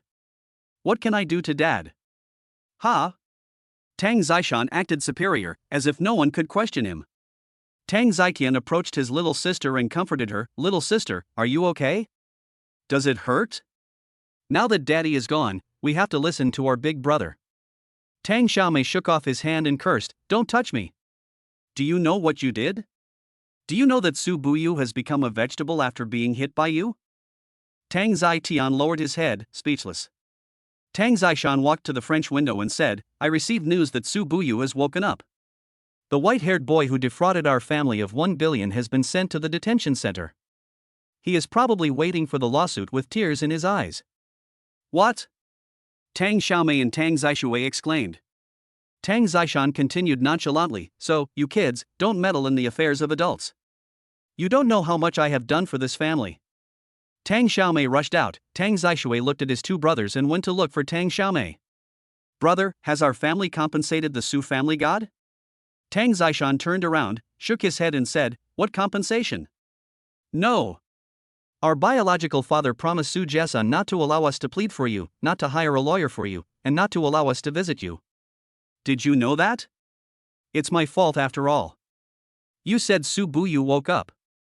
Is that true?" Tang Zishan said impatiently, "Of course it's true. We live in a society ruled by law now. Otherwise, how can I help you get bail? Now that Dad is gone, you are in charge of the family. Can we give the Su family some compensation?" Tang Zishan lit a cigar, puffed out smoke, and said, "Don't forget, your mother is still at home. Go ask her. If she agrees to compensate the Su family, I have nothing to say. As for our Tang's business, I have taken over it now, and I have the final say." Just as Tang Zitian was about to leave, he asked again, "Little sister said you were in the room with Dad, what does that mean?" "What do you mean?" "Of course, before my father passed away, he told me about the Tang family's assets." Tang Zitian nodded and left. At this time, Li Yaxin walked in a panic. "My last trump card, beautiful lady, why are you always so impatient and busy?" Li Yaxin said anxiously, "Oh no, our Tang stock has plummeted." Chapter 39 Prelude. After hearing what Li Yaxin said, Tang Zishan quickly returned to his desk and turned on his computer. "Old man, I just called him. He sold it so quickly. It's down 8%. That's good. It will fall to the limit if it drops to 10%. Try your best and don't let me down." When Li Yaxin heard what Tang Zishan said, she asked in confusion, "What do you mean?" "It's Su Wenxing's fault, let him have some fun for a while. Aren't you going to protect the plate? I have organized a group of oxen and horses. If you take action at the critical moment, people will know how powerful you are. It's still too early." As Tang Zishan spoke, he stood up and approached Li Yaxin. Li Yaxin asked quietly, "What are you doing?" "It's broad daylight and the company is in chaos because of the stock crash. You've been mine for a long time, what can I do? I've transferred another 50 million to your bank card. Now you have 100 million. I'll give you a holiday and let you go out and have some fun." Thank you, Mr. Tang." Looking at Li Yaxin's leaving back, Tang Zishan smiled with satisfaction. In the office of Baiyun Street Police Station, Director Ding Xiao and Su Wensheng were sitting and drinking tea. "Brother Ding, I came here today because of a personal matter. I want you to help me find someone." "Oh? Brother Su, who is that person, the missing person?" Su Wensheng shook his head and said, "It's not considered a missing person. If it was a missing person, I would have reported it to the police according to normal procedures. Ha, since you can come to me in person to ask for help, this person must be someone extraordinary." Su Wenxing nodded and told the truth, he's my future son-in-law. Director Ding looked surprised and asked, whose rich and handsome young man is this? How could such a person go missing? Old Ding, please forgive me for making fun of you. I am just a child from an ordinary family. Ding Xiao smiled, nodded, and said, send me his basic information. Su Wencheng immediately picked up his mobile phone and sent him a photo of Li Xiuli's ID card. Ding Xiao held the teacup in one hand while opening the message on his mobile phone. Is it him? Su Wencheng asked, why? Lao Ding, have you seen him? Ding Xiao put down the teacup in his hand and said, he was accused by Tang Zishan of practicing medicine illegally and is now in the detention center. I never thought, Li Xiuli, that he is actually your future son-in-law. Oh. So that's how it is. Su Wencheng seemed to understand why Li Xiuli left without saying goodbye. He asked, for such a small case, how did you get to know my future son-in-law, Brother Ding? Hi. It's Han Zishan from our criminal investigation department. He showed me your son-in-law's information and wants your son-in-law to help him solve the case. Solve the case? Ding Xiao nodded and said, yes, the case has been solved. Tang Jianjun's death is very suspicious, and the behavior of his eldest son Tang Zishan has also attracted the attention of our police. According to Han Zishan, your son-in-law has a keen eye and can see some details that ordinary people cannot see. Xiaoli does have good eyesight and can help people check for diseases. Is that so? Alright, I'll go with you in person and we'll go see him together. Thank you. Afterwards, Su Wencheng followed Ding Xiao and drove to the detention center. Li Xiaoli was a little surprised when he saw Su Wencheng. He knew that Su Wencheng was very capable, but he didn't expect him to be so fast. He was in the detention center, thinking about helping Han Zishan figure out the mystery of Tian Gawa's death, and then asking him to inquire about the situation of Su Buyu and his daughter. It seems that there is no need for that now. Uncle Su, are Buyu and Chun Xiao okay? Li Xiaoli asked first before sitting down. Su Wencheng nodded with a smile, pointed at Ding Xiao beside him, and said, they are very good. This is Director Ding. Li Xiaoli bowed his head slightly and said, hello, Director Ding. Why do you have all this white hair, kid? It doesn't look like you dyed your hair.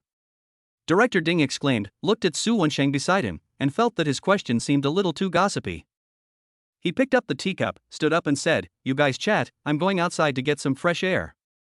After Director Ding left, Su Wencheng smiled and said, you disappeared suddenly, and everyone was worried about you. Li Xiuli said softly, I wanted to tell you originally, but I don't seem to have any reason to make you worry about me.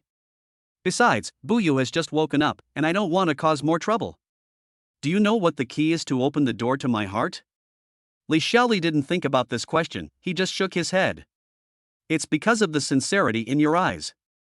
Your character may seem a little weak, but when faced with difficulties, you are not cowardly. You are very natural, and that kind of naturalness cannot be faked. Your character makes me feel very comfortable. Su Wencheng patted his shoulder and continued. Okay, this is not the place to chat. We'll talk about it later. You stay here first. Buyu and your daughter are both fine. I believe that Buyu will be able to recover his memory soon. Thank you, Uncle Su. You're welcome. I'm leaving now. If you have any problems in the future, remember to let me know. Li Xiuli nodded with emotion but said nothing. Su Wencheng left the detention center and took out his cell phone. After the call was connected, he ordered the person on the other end of the line, Tang stock, give me 5 consecutive declines, hype up public opinion and negative news, and let retail investors play with us. Yes. Outside the Angel Kindergarten, Han Zishan took out his cell phone and took pictures of Tian Gawa's wife and son. After taking the photo, he walked over and saw Tian Gawa's wife was about to leave with their son. Sister-in-law. It's Captain Han, why are you here? I was working a case nearby and just happened to see you guys coming out. Are you and the child okay? Han Zishan squatted down, touched the little boy's head, and smiled, your father is out on a mission. When do you want to go to the amusement park? I'll take you there, okay? The little boy nervously grabbed his mother's hand and quickly hid behind the woman. The woman smiled and said, he is a loner and shy, I'm sorry. That's right, it's not surprising that children are shy. When I was a child, I was held in the arms of a strange uncle and I was scared and cried. The woman nodded with a smile. Han Zishan said, then I'll leave first. I'll call you later to tell you more about the team. Thank you, Captain Han. The woman knew that Han Zisheng was talking about the accident insurance that the team had purchased for Tian Gawa.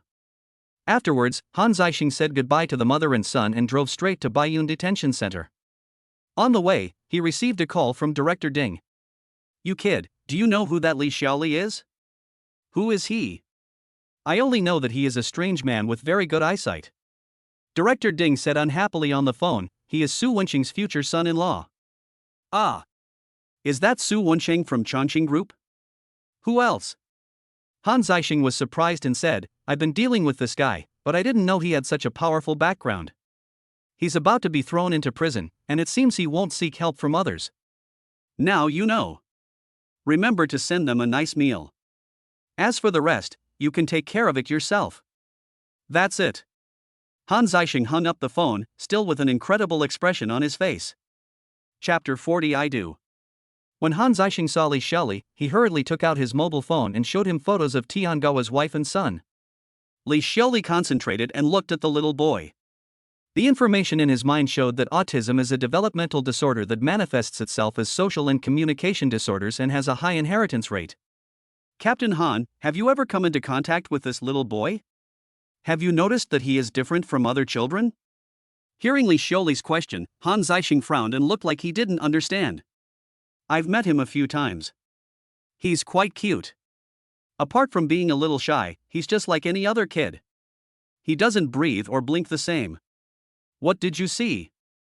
"Captain Han, has the child ever communicated with you? Has he ever said anything to you? Even just one sentence?" Han Zisheng thought about the details carefully and realized that the child really had not said anything to him.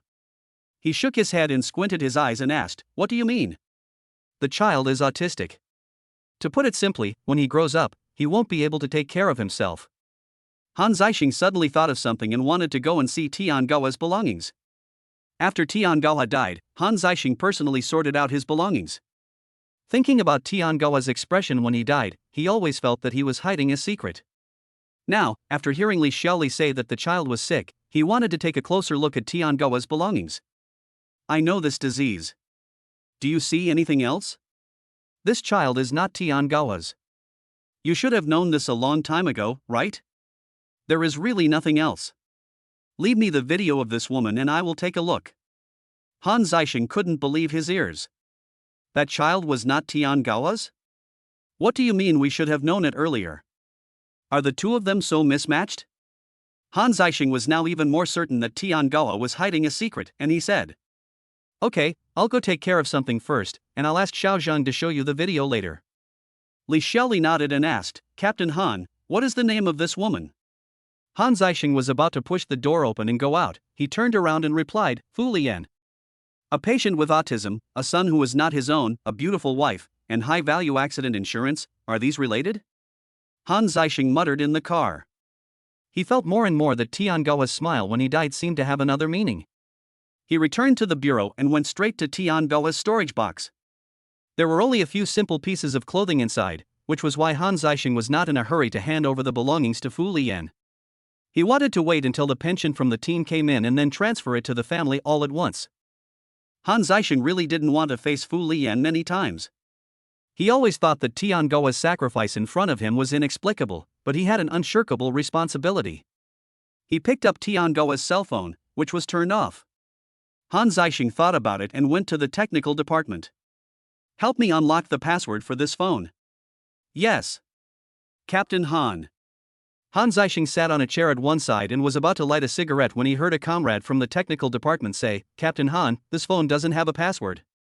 "Ah." Han Zisheng threw away the unlit cigarette, looking bewildered. This guy is really defenseless. He doesn't even have a password on his phone. "I'll take the phone, thank you." As he walked, he looked at the call records, memos, and photos on his phone. Several hours passed and Han Zisheng's face became more and more ugly. Later, he called Tian Gawa's former teammates. "Is that Wu Haiyaming?" "I'm Han Zisheng." "I am, Captain Han, what do you want from me?" Han Zisheng was driving the car and steering the wheel while saying, "It's nothing important. I just wanted to talk to you." "Where are you now?" "I'll come find you. I'm taking a break today. I'm at home." "Captain Han, come over here." I'll go downstairs and treat you to a skewers. See you later. In front of the Hadong barbecue stall, Han Zisheng and Wu Haiming were drinking beer and chatting. Haiming, I want to ask you about Tian Goha. I know you came to me for his business. Wu Haiming said this without any surprise while drinking beer. Han Zisheng narrowed his eyes and asked doubtfully, is Tian Gawa really in trouble? He bought a high-value accident insurance policy outside, and I felt something was wrong. Logically, our bureau should have bought one for us, right? Han Zisheng was surprised and asked, is there such a thing? Wu Haiming nodded and continued eating the skewers. After finishing a skewer of meat, he said, I saw where you were standing at the time. Tian Goha didn't have to pounce on you and block the bullet for you. But, Captain Han, everyone is gone, so just help Brother Tian. This is not a question of whether it is fulfilled or not. He did make sacrifices. Yes. Alas, his son is pitiful too. Wu Haiming said as he shook his head and sighed. You also know about his son? Wu Haiming nodded. Han Zisheng shouted, Wu Haiming. Wu Haiming immediately jumped up, stood up straight, and shouted loudly, here. Everyone at the barbecue stall looked at the two of them. Tell me everything you know. Yes. Han Zisheng lit a cigarette and said, sit down and talk. As far as I know, Tian Goa's son is ill and may need someone to take care of him for the rest of his life. He and his wife did not get a marriage certificate. He and his wife met by the river. Fu Lian seemed to be the manager of the Lanting 5-star hotel before. Han Zisheng knew most of what Wu Haiming said. They did not get a marriage certificate, and he also saw clues in Tian Goa's mobile phone. In fact, the facts are clear at this point. For the past few months, Tian Gawa, who fell and died in front of him, made him feel guilty. Now that the facts are clear, it seems to be a one-sided love. Even the child is not her own. Is it really worth it? The next day, Han Zisheng put Tian Gawa's belongings in his car, and he made an appointment to meet Fu Lian. Han Zisheng walked into the cafe of the Baiyun 5-star hotel. I saw Fu Lian, wearing a proper work suit, already waiting at the door. She said, I'm sorry, Captain Han, I asked you to come to the cafe because I have to go to work later. After Han Zisheng sat down, he said, it's okay. I'll just say a few words and leave. Have a cup of coffee. Okay. Fu Lian agreed, smiled, walked to the waiter next to her and said a few words, then sat back in front of Han Zisheng. Han Zisheng said bluntly, sister-in-law, you know, Tian Goa didn't have to sacrifice himself that time. I felt guilty for a long time because of this. Many nights, whenever I closed my eyes, the scene of him falling would appear in front of my eyes. Fu Lian listened quietly, with no expression on her face. Chapter 41 You have feelings and I have loyalty. Han Zisheng continued, out of guilt and professional sensitivity as a police officer, I felt that his sacrifice was hiding some secrets, so I secretly conducted an investigation. At this time, the waiter brought 2 cups of coffee. Fu Lian gently played with the coffee cup with her beautiful nails. She asked, what was the outcome of the investigation? When Fu Lian asked this, Han Zisheng suddenly didn't know what to say. He said that there was a silly boy who might love her so much that he was willing to defraud insurance and sacrifice his own life? He coughed and said, the results of the investigation are no longer important. I want to know some secrets now. Fu Lian said slowly, a secret, huh? Well, okay, then I'll tell you about it and see if it's what Captain Han needs. Han Zisheng nodded, picked up the coffee and took a sip. Fu Lian said, at that time, I was still working in the previous hotel. One time, it was in the evening, I sat alone by the river in front of the hotel fountain, looking at the quiet river water. Fu Lian looked out the window and continued gently, yes, it's a melodramatic plot. My boyfriend and I just broke up, and I just wanted to look at the river quietly. I'm a very calm person, and I'm probably the kind of person who would never do anything extreme in this life. At this time, Tian Gawa was running by at night. He found me and was probably worried that I would be upset. Although he didn't approach me, he pretended to exercise next to me to keep me company. I spotted him a long time ago. After I sat by the river for a while, I went to buy 2 cups of coffee and then walked over to give him one. He is a good man. I think kind people should be rewarded. When Han Zisheng heard this, his doubts grew even stronger. Looking at Fu Lian's upbringing and temperament, she didn't seem like the kind of person who had let Tian Gawa down. After I handed him the coffee, he took it blankly. I smiled at him and said, thank you. I remember that I bowed to him. I was very grateful to the stranger who accompanied me for no apparent reason. After that, he often appeared at that spot of the fountain. Sometimes, he would sit by the river like I did the first time. Han Zisheng asked anxiously, "So, you guys are dating like this?" Fu Lian shook her head and said, "We have never dated before." "Ah? You guys have never dated?" "That kid, everyone on the team thinks you're his wife." Fu Lian explained slowly, "The child is my ex-boyfriend's. Not long after we broke up, he died in a serious car accident. Out of an emotional explanation to my ex-boyfriend, I gave birth to the child. However, the child has autism, and it will cost a lot of money to treat him in the future, and it can't be cured." "Wait. Are you saying that Tian Gaoha knew that the child was not his, and you two were not dating, but everyone misunderstood that you were a couple?" Fu Lian nodded gently and said softly, "I once wanted to be with him for real, and I confessed it to him, but he rejected me." "Ah. Isn't this what he's always dreaming of? Why would he reject you?" Han Zisheng thought, "Isn't this just a dog licking the dog's ass? And there are actually people who are not happy about it. He just said he wasn't ready yet. In fact, I know that he has a bit of low self-esteem. I thought, no rush, let's take it slow, just hang out together or go out together." Everyone thought we were a couple, and I smiled at it. In fact, this is the real situation, but I didn't expect him to sacrifice so soon. After Fu Lian finished speaking, tears welled up in her eyes. Han Zisheng took another sip of coffee and found it very bitter. He asked softly, "Tian Gaoha bought accident insurance for himself before, and our team also bought it. The beneficiary he wrote was all you, did you know that?" Fu Lian nodded gently and said, "I know. He and I have no family relationship. If I am to be listed as the beneficiary, I must agree. However, I don't want it." "Why?" "Maybe he wants you to take it to treat your child. As far as I know, Tian Gaoha comes from the mountainous area. When he was a child, his father went to the mountains to blast rocks and died in an accident.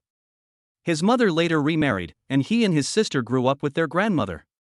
Now, he still has his grandmother and sister in his hometown. I will go find them and give them every penny of the money." Han Zisheng asked, "What about your children?" "I have the ability to treat him, but this disease cannot be cured with current medical technology." Han Zisheng stood up and said goodbye, striding out of the hotel cafe. He suddenly felt that he was a villain. Originally he wanted to question her, he thought the secret would be very bloody. Han Zisheng called Wu Haiming. "Captain, what's up? Call the brothers who participated in the operation when Tian Gaoha died, and we will gather at the place where he died." "Yes." Soon, 7 people including Han Zisheng and Wu Haiming arrived at the place where Tian Gaoha died. Han Zisheng said, "We were lying in ambush outside the door and were about to enter the house to arrest the fugitive.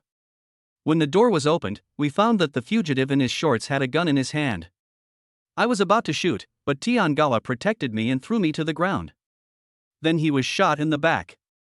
Wu Haiming asked Han Zisheng softly, "Don't you need to throw yourself on the captain to protect him? Are you sure the fugitive can be shot dead by you or us?" Han Zisheng nodded firmly. He seemed to have thought of something. He walked to Tian Gaoha's position and stood up straight.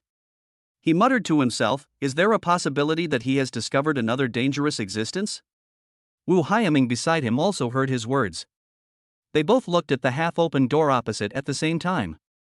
There was a hole on the wooden door, which was particularly eye-catching under the sunlight.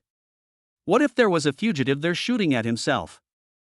Han Zisheng and Wu Haiming walked over quickly.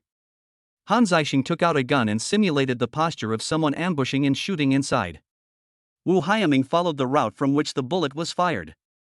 After a while, he actually found bullet holes that could only be caused by firing from behind the wooden door. "Come on, come and look at this bullet hole." After watching, everyone looked at the half-open door. Because of the sunlight, the broken hole in the door was clearly illuminated. Only from Tian Gaoha's position could one see it clearly. It was obvious that Tian Gaoha had discovered a danger that no one else had noticed. If he didn't knock the captain down, the captain would be shot. After he knocked the captain down, he was hit on the back by someone in the house. Han Zisheng was sitting on the ground smoking. According to today's simulation, he had seriously failed in his duties in the action. His dereliction of duty was the real reason for Tian Gaoha's sacrifice.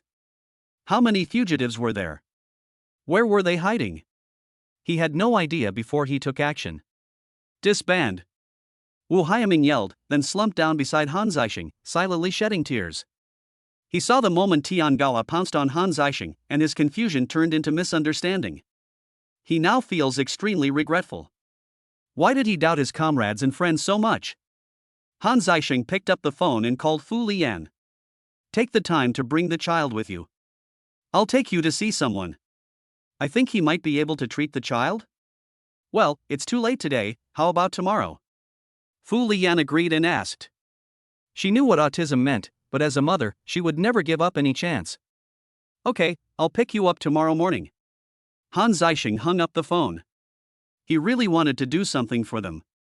However, the only person he could think of who could help them might be Li Xiaoli. It was late at night and Han Zisheng couldn't sleep again. He opened the window of the room, lit a cigarette, and called the detention center. He told Li Xiaoli everything about Tian Gaoha, including the doubts and suspicions he once had towards him, as well as the shame he feels now. Chapter 42: Treating People with Autism. The next morning, Han Zisheng drove Fu Lian and her son to the detention center. He didn't sleep much the whole night last night, and the beard on his face has grown a little longer. As the car drove out of the suburbs, Han Zisheng explained, "The person we are going to see is in the detention center. We are almost there." Although Fu Lian was full of doubts, she still nodded. A moment later, Han Zisheng's car arrived at the parking lot outside the detention center.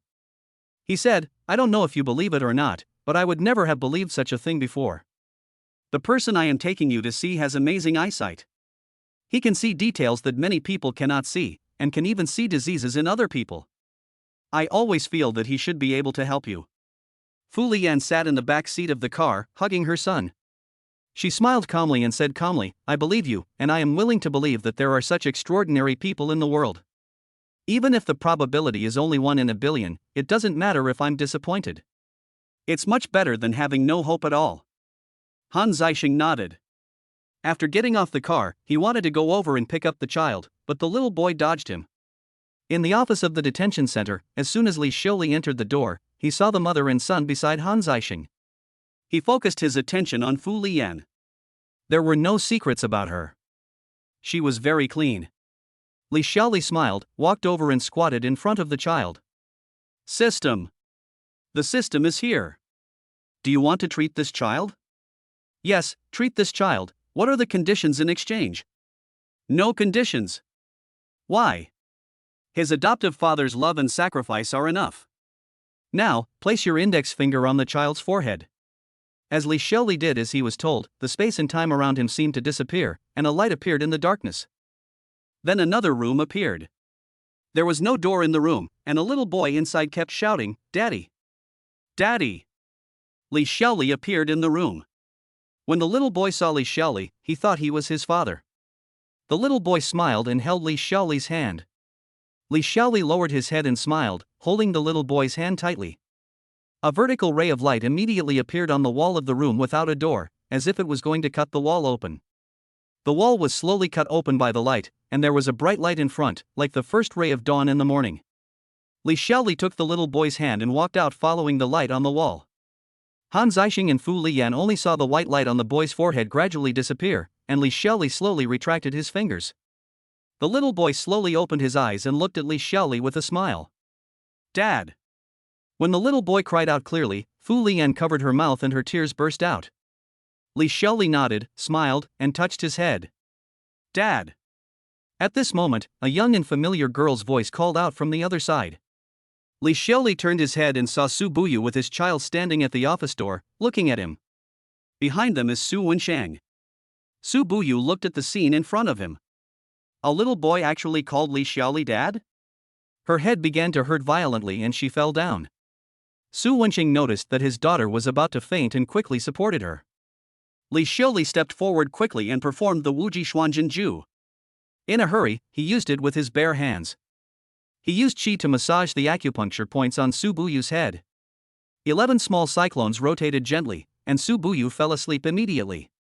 In the lounge of Baiyun Detention Center, after Li Xiaoli confirmed that Su Buyu was fine, he touched Li Chuanxiao's head.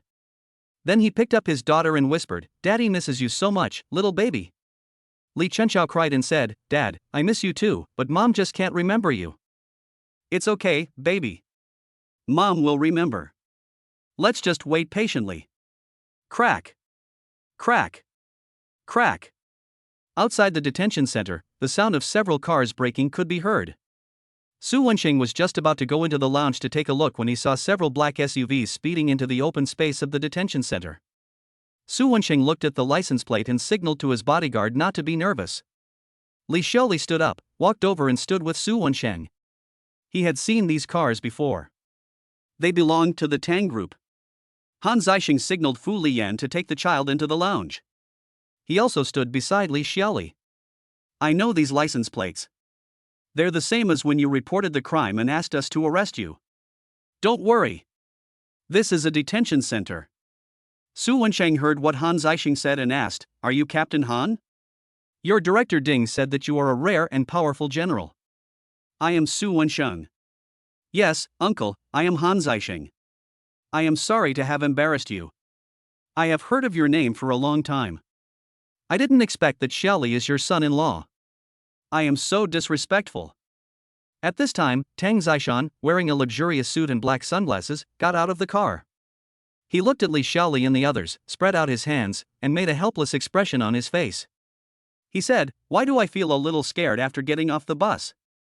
Tang Zishan took off his sunglasses with his right hand, stared, and then pointed his sunglasses at Li Xiaoli and the other two. He said, One is a big tycoon in Changqing who just robbed me of billions. I'm so scared. One is the most powerful Captain Han in Baiyun. Of course I'm scared too. And the other one is, this one, a charlatan.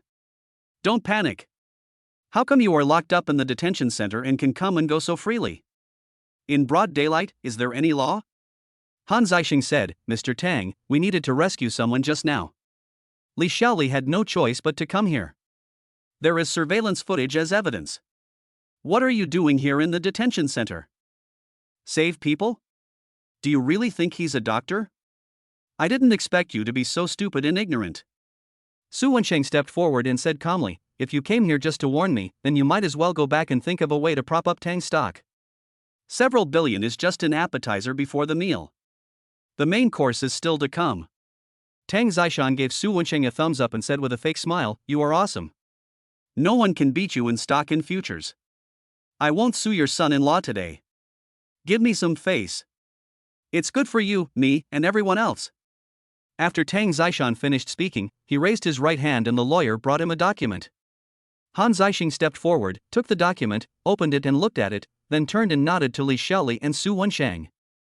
Sincerity, I have already given you. Also, regarding the matter of my second brother hitting your daughter, you tell me the price. We will solve it together today. From now on, you can have fun and live your life happily and leisurely. Su Wenxing smiled and nodded. Tang Zishan was overjoyed.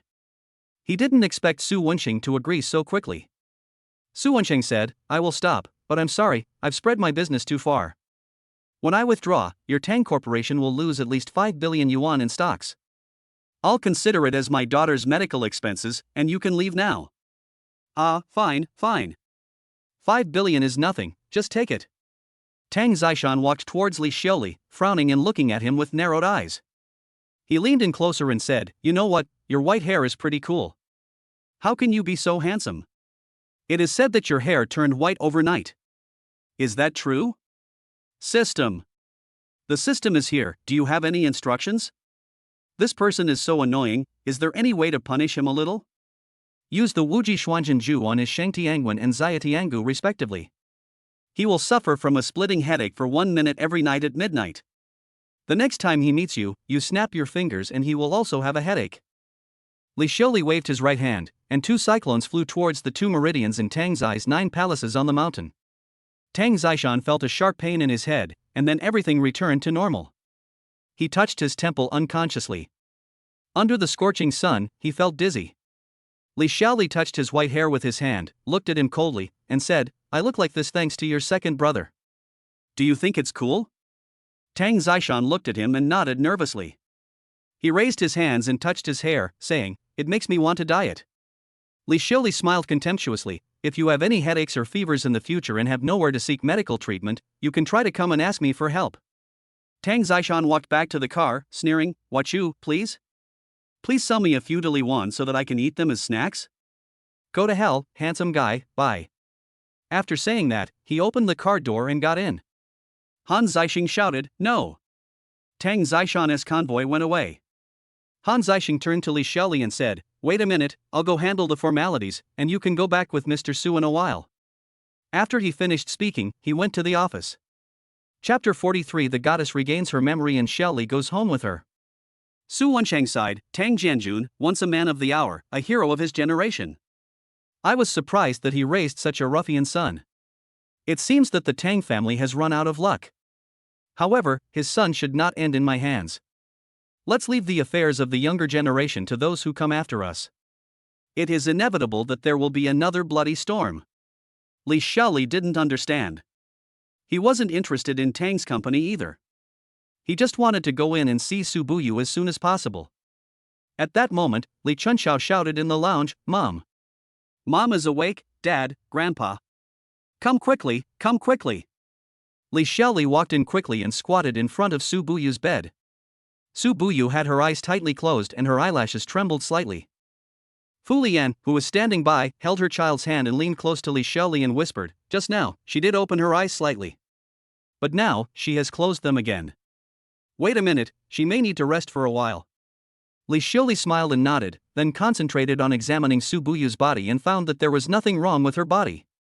It seems that Su Buyu still needs to rest. Li Xiaoli hugged her daughter and said softly, Mom is fine, but she needs to rest for a while. Fu Lian whispered, just now, my child called you Dad. Did she get upset? Did she misunderstand us? Dad. At this time, the little boy shouted again. Li Xiaoli smiled, turned around and touched the little boy's head. I told Fu Lian, his autism is gone, and he will slowly recover in the future. During my treatment, I found that in his mind, it was his father who let him out of that world, so he called me Dad. When Fu Lian heard that her child was no longer autistic, tears flowed from her beautiful eyes. Then she pleaded, my child is called Tian Peng. If possible, can he recognize you as his godfather? I don't have any other extravagant requests, godly doctor. I just want the child to call me Dad more often. Li Chunxiao was in Li Xiaoli's arms, blinking and looking at the little boy. She said to Fu Lian in a childish voice, okay, I'll lend you my dad, but he has to go back to our house to be with my mom in the evening, so he can't go with you. Su Wensheng nodded and smiled gently from a few steps away. Just when Li Xiaoli was feeling embarrassed, he heard Su Buyu's voice, okay, I agree, and I feel honored. Xiaoli, you can recognize Tian Peng as your godson, okay? Everyone looked at Su Buyu. She sat up, her cheeks flushed and smiling. Mother! Li Chunxiao immediately hugged her mother. Li Xiaoli also heard it from Su Buyu's words. Su Buyu remembers his recent self. Xiaoli, I remember everything now. Maybe I was a little anxious. I felt dizzy when I woke up just now, so I closed my eyes and thought about it for a while. Li Xiaoli nodded slightly, with a smile on his face, and looked straight at Su Buyu. The reaction from her eyes showed that she really recovered her memory.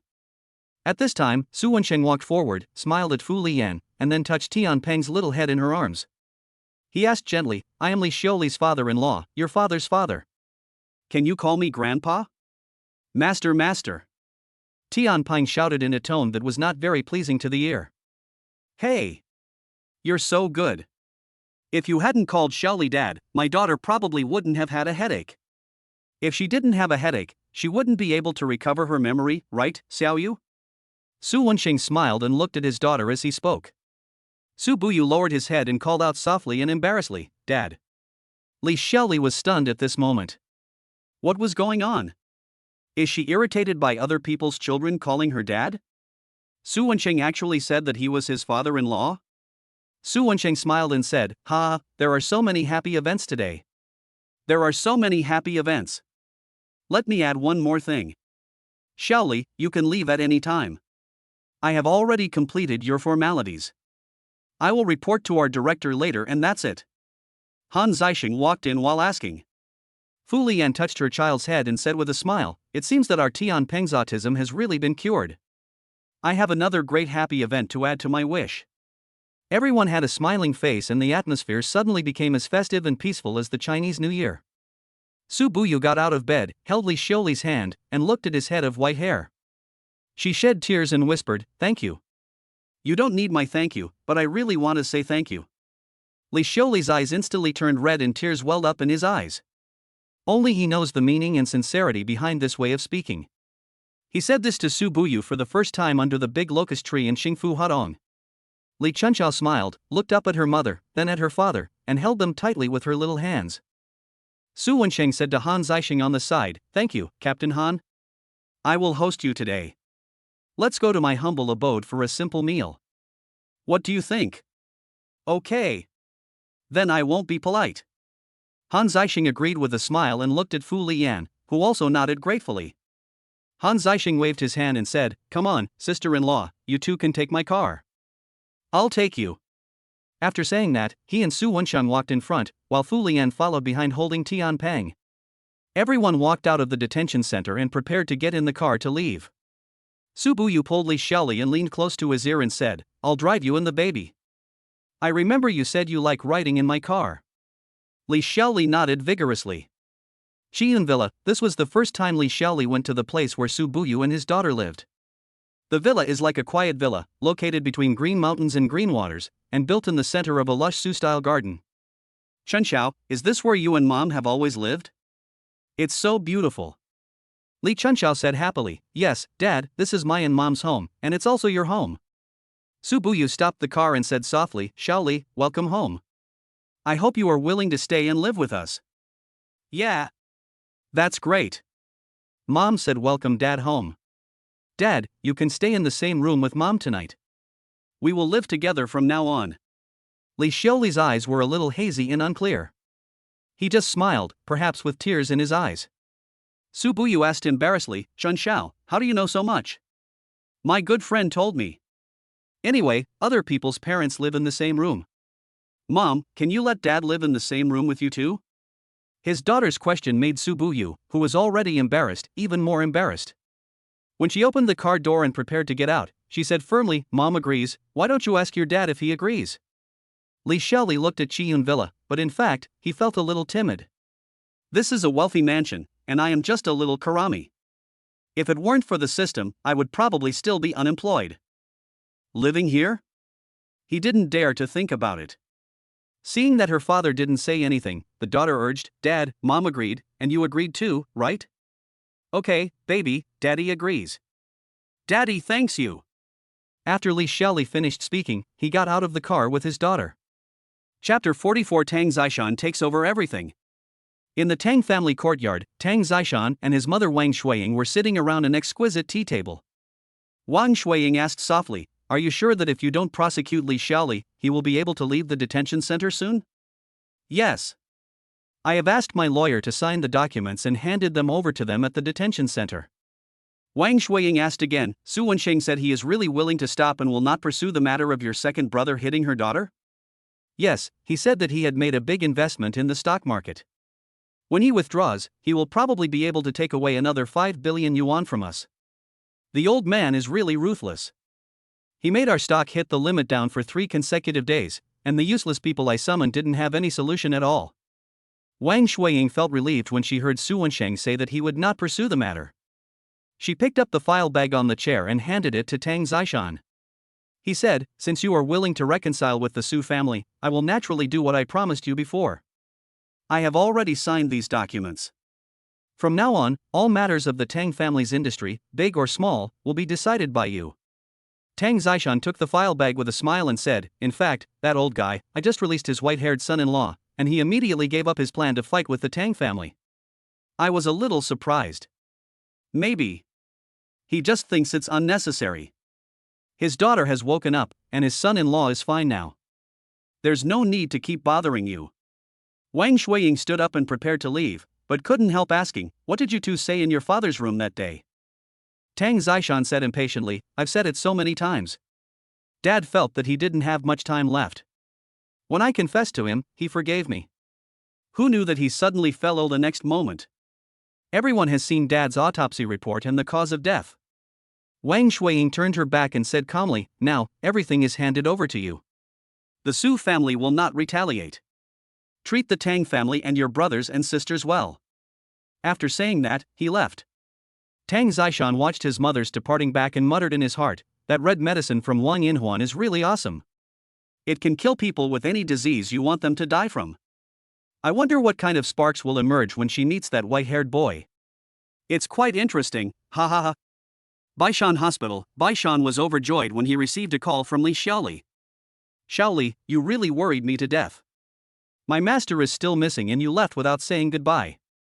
Just wait, I will bring my children to Qiyun Villa right away. Baishan hung up the phone, immediately called his 3 daughters, explained Li Xiaoli's situation to them, and went to Su Buyu's Qiyun Villa.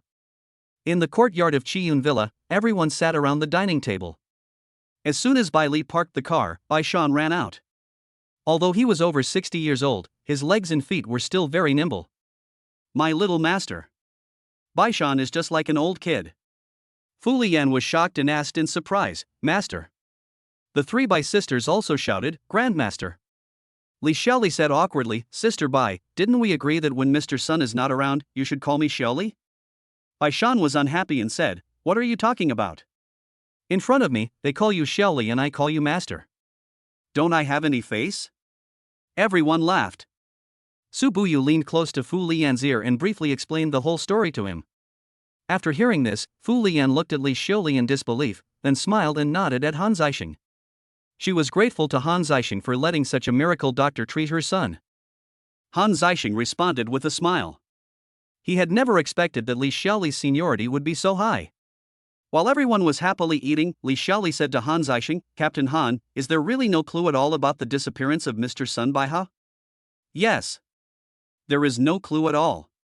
It's very strange. We have no idea where to start. It's so embarrassing. Li Xiaoli and Baishan looked helpless. A mysterious car appeared outside Sun Baiha's residence in the middle of the night, and there was really no other clues. Han Zishan suddenly asked, You have dealt with the Tang family before. Does the Tang family know Mr. Sun? Especially Tang Zishan. Baishan replied, I know him. At the beginning, when Tang Jianjun was in danger, it was the 3rd son and the youngest sister of the Tang family who came to the hospital to find my master and wanted me to treat Tang Jianjun. As for whether Tang Zishan knew my master, I don't know. Mr. Sun has seen Tang Jianjun? Li Xiaoli nodded and said, Yes, but Mr. Sun went with me. He didn't go to the Tang family alone. Han Zishan nodded and said, Although Tang Zishan will not sue you now, I still need to investigate many things about him. I have a feeling that he has a big problem. Su Wenchang said slowly, That kid has a completely wrong temper and personality. If Tang's company has him, it might bring disaster. Han Zishan nodded and said in agreement, You are right. After his father died, he reported the case, performed an autopsy, and then cremated the body immediately. This whole process seemed to be telling everyone that Tang Jianjun did die of a sudden cerebral hemorrhage. He was trying his best to prove this. This is very suspicious. As for why, I don't know. Baishan stroked his gray beard and interrupted, Tang Zishan is not a good person. Captain Han has to be careful when he investigates the case. I will, thank you, Dean Bai. Fu Lian stood up, bowed to Baishan, and pleaded, President Bai, my name is Fu Lian, and my son Tian Peng is autistic. Thanks to Dr. Li Xiaoli, my son can call for help after his treatment. Can I go to your hospital for his follow-up recovery and treatment? What? Autism, he can call for help now?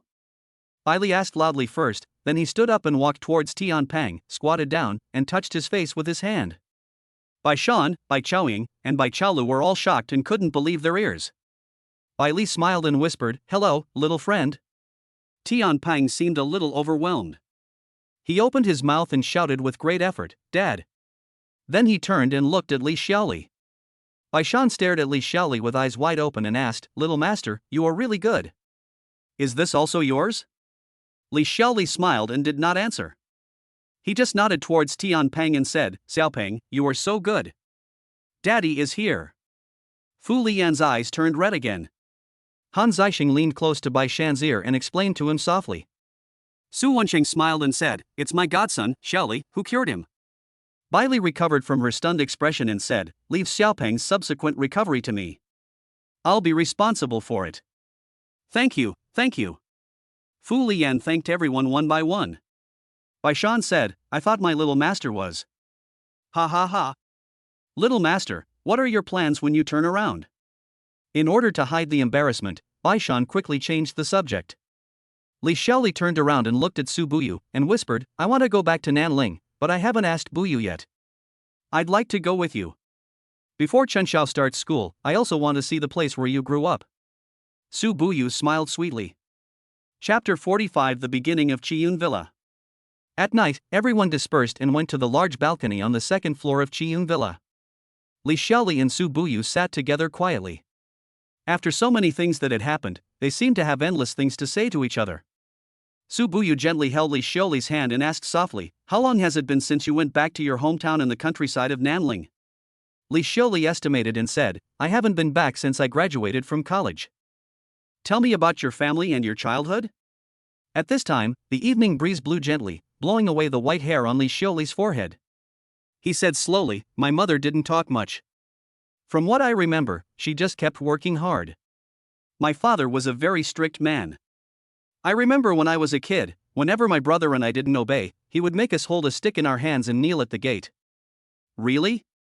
Li Xiaoli smiled and said, Really, my friends in the village said that the scene of my brother and I kneeling in front of our house with sticks in our hands is a unique scene in our village. Thinking about that scene, Su Buyu felt inexplicably funny. I have a very good friend named Li Yuesheng. Once, my brother and I knelt in front of the door with sticks in our hands until dusk. He was driving his sheep back to the village. He saw us from a distance and was too embarrassed to pass by my house. He probably didn't want to embarrass me, so he took a long detour home. Because of this, he came home late and was beaten by his father when he got home. Su Buyu smiled and said, Now that you put it that way, I actually find it a little funny. Thinking about it now, it's a little funny, but when I was a kid, I was really embarrassed. I was okay because I was good at studying, but my brother was miserable because he was always beaten by my dad. Su Buyu smiled, and the two of them continued to talk about their childhood while enjoying the evening breeze. After a long time, Su Buyu looked at Li Xiaoli's white hair and asked, Do you want to dye your white hair before you go home? Yes, otherwise my dad would think I was following fashion trends in the city and would probably beat me up again. Li Xiaoli touched his white hair and asked, Do I have to go to the barber shop to dye it black? I've never dyed it before. Is it troublesome? Well, it's not a big deal. You don't have to go to the barber shop. I'll dye it back for you myself tomorrow. Thank you. Between you and me, stop saying thank you. Your gray hair is all because of me. Li Xiaoli smiled and grabbed the goddess' hand. Su Buyu saw that it was getting late, so he said, Dad has gone back to the old house, and Chenxiao wants us to live in the same room. What do you think we should do? Li Xiaoli said without thinking, This is easy. I will pretend to pass by your door tomorrow morning and say that I came out of your room. That's it. A barely perceptible hint of disappointment flashed across Su Buyu's face. She said softly, Okay, you've been in the detention center for so long, just have a good rest tonight, and we'll talk about tomorrow's affairs tomorrow. After she finished speaking, she stood up and left. Li Xiaoli seemed to feel that he had missed something and looked at her back blankly. He hurriedly said, No words. Can I? Su Buyu turned around and looked at him with a smile. Can you give me a goodnight hug? After Li Xiaoli finished speaking, his ears turned red with embarrassment. Su Buyu thought, in her impression, he has always been shy, unexpectedly, he is also so stupid. She walked towards Li Xiaoli with a smile. The next day, early in the morning. Li Xiaoli was still sleeping on the big bed in the guest room when his daughter's singing began to ring out from the bed, Little red, little elephant, it's little red elephant. He opened his eyes, but did not rush to get up. Instead, he looked at his daughter quietly. Dad. Chenxiao, why are you up so early? My mother went to work this morning and came to see me in my little room. She woke me up. As Li Chenxiao spoke, she got out of bed and woke her father up, as if she had accomplished her mission. Li Xiaoli asked, So Mom still has to go to work today? Yes. Mom said she will arrange work in the near future, so that we can follow you to the countryside. Really? That's great. Dad's up too. Just as Li Chenxiao was about to leave the room, he turned around and asked, Dad, why don't you live in the same room with Mom? It's such a tricky question again. It's so troublesome. Li Xiaoli blinked and tried hard to find another topic. Li Chenxiao said, You can't find a way to change the subject, right, Dad? Li Xiaoli was embarrassed and simply buried his head in the quilt, pretending not to hear anything, and asked, What? Chenxiao, what did you say? Nothing, I'll go downstairs and wait for Dad to have breakfast. After saying that, he went out. Li Xiaoli heard his daughter's footsteps as she left. He lifted the quilt and muttered, "How can today's kids, who are less than 5 years old, know so much? When I was 5 years old, I was still kneeling down at the door with a big snotty nose and playing in the mud. I didn't know anything." In the restaurant on the first floor, Li Xiaoli and his daughter were having breakfast. "Dad, Mom said she won't be back until dinner today. Will you take me to play the doctor game later?" Li Xiaoli suddenly thought, since his daughter likes playing medical games so much, maybe she has talent in this area. He smiled and asked, "Baby, you like playing medical games so much, why don't you become a doctor when you grow up?" "Not good." The daughter rejected him directly. Li Xiaoli was surprised and asked, "Why? Don't you like it?" "Yes, I like it, but I'm very busy when I grow up. When I grow up, I want to go fishing with Su Langchao." "Going to the sea?" Li Chunxiao said seriously, "Yes. Going to the sea means going to the beach to pick up lobsters." Su Langchao said that in the morning at the beach of his hometown, there are many big lobsters lying on the beach, waiting for people to pick them up. If you don't pick them up, the big lobsters will just lie there waiting, which is not good. Li Xiaoli smiled bitterly. Children are always children. Although he didn't know what sea catching was, there would be lobsters waiting for people to pick them up. He said, "Su Langchao, it turns out that he is called this name because his home is by the sea." "Yes." Li Xiaoli thought about the many mushrooms in his hometown, the Nanling Mountains. So he asked, "There are a lot of mushrooms in the mountains of Dad's hometown. Do you like picking mushrooms?" After hearing this, Li Chunxiao seriously put down the cup of milk in his hand, swallowed the milk in his mouth, and stared at Li Xiaoli. I asked, "Dad, do you mean that mushrooms will grow on the ground and we can go pick them?" Li Xiaoli nodded, as if this was correct. Li Chunxiao said very seriously, "When we start school, I will inform Su Langchao that our goal for when we grow up has changed.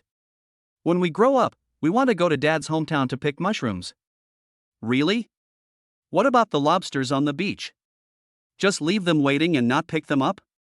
"Ouch. This is so annoying, Dad, but picking mushrooms seems like a lot of fun." Li Xiaoli was eating breakfast with a smile on his face. At this moment his cell phone rang. It was Bai Shan. After the call was connected, Bai Shan said, "Xiaoli, there is a special patient. He was a former patient of my master.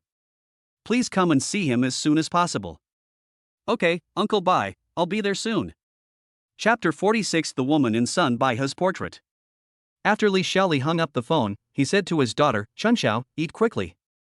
Dad will go change his clothes, and then we will go to Baishan Hospital to see the patient, okay?" "Yeah, okay, Dad." Li Xiaoli got up and went back to his room, but couldn't find the clothes he was wearing yesterday. I guess Su Buyu might have taken it to the servant to wash.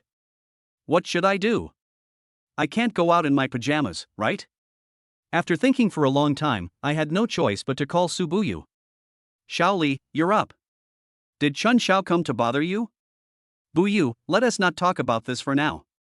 Something happened at Baishan Hospital and I need to rush over now, but my clothes seem to have been washed by the servants at home, so I can't leave the house." After hearing this, Su Buyu said with a smile on the other end of the phone, "Don't worry, I asked them to take it to be washed. I can roughly guess your size. I will ask my secretary to send a set to your home temporarily." Okay, it doesn't matter if the size doesn't fit, as long as I can go out."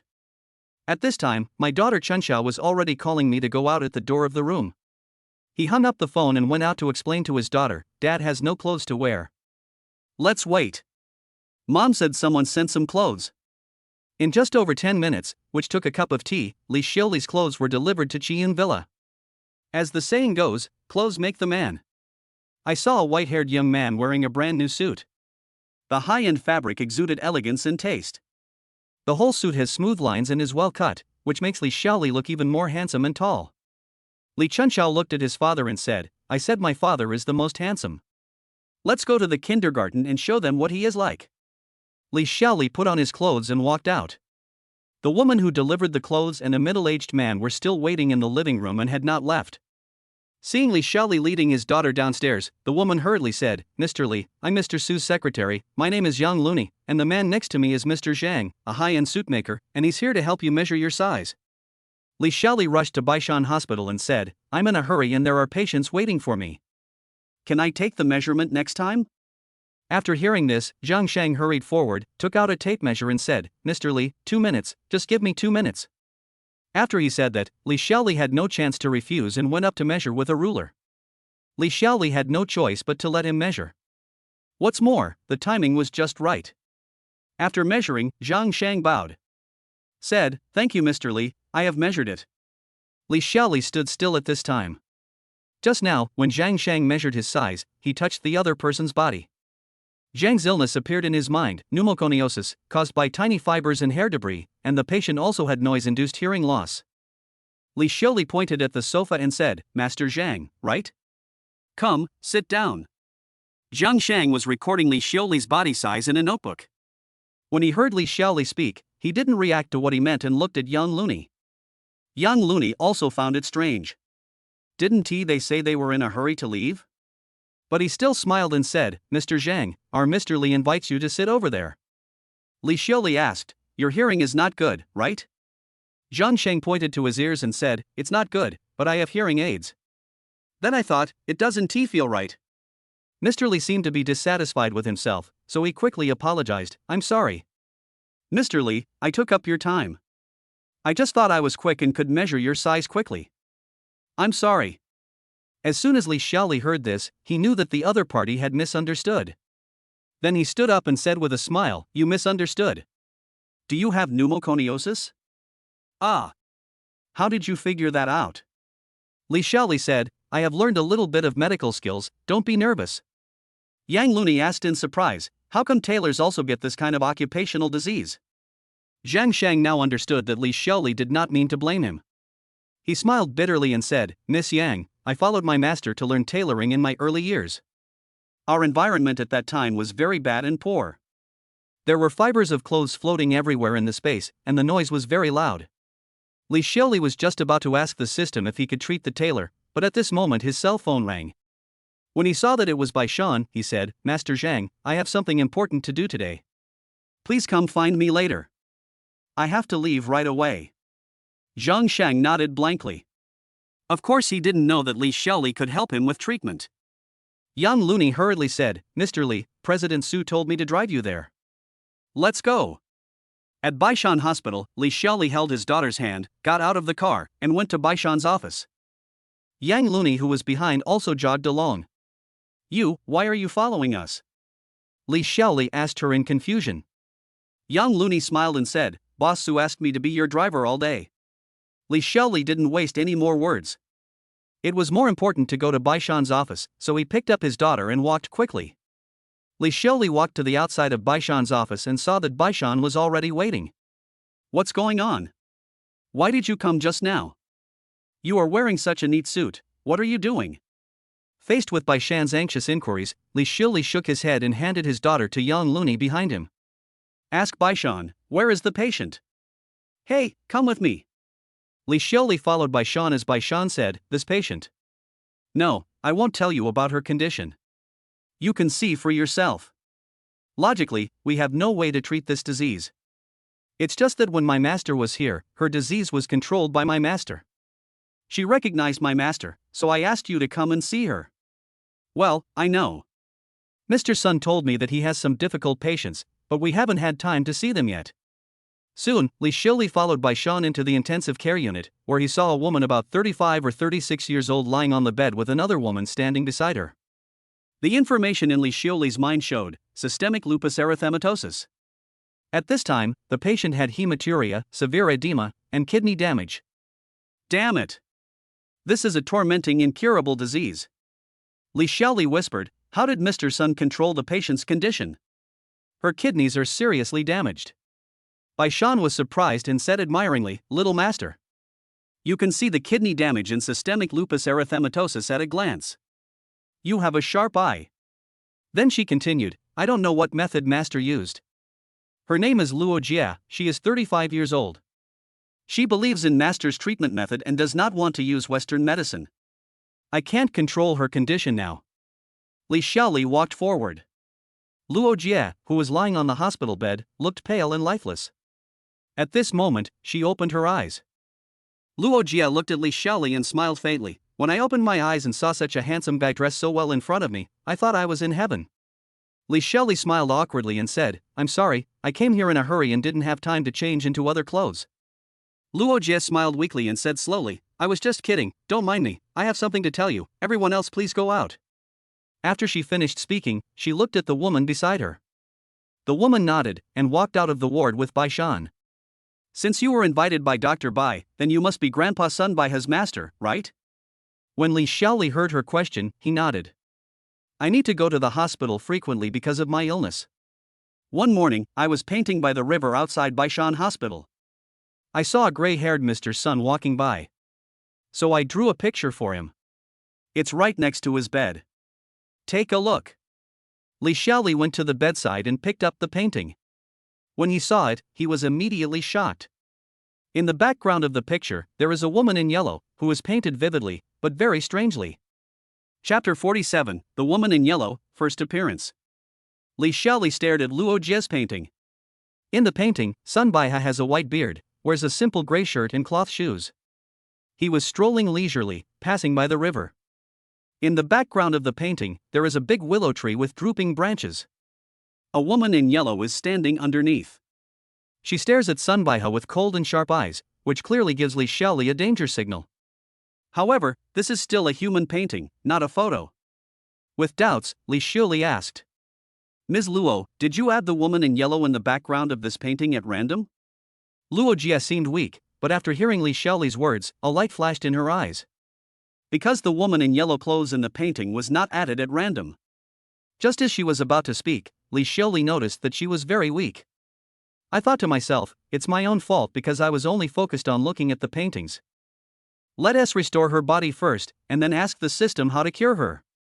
Li Xiaoli signaled her not to speak, relax, and close her eyes. Then he immediately started to apply acupuncture. After a set of Wuji Xuanzhenju, Luo Jie's breathing became much smoother. After a while, Luo Jie slowly opened her eyes and said slowly, my body doesn't hurt anymore. I feel light. So this is what it feels like. I almost forgot about this feeling. Li Xiaoli felt unhappy when he heard her words. She had to hold her breath for a short time to endure the pain in her body, fighting against the pain, which was really not relaxing.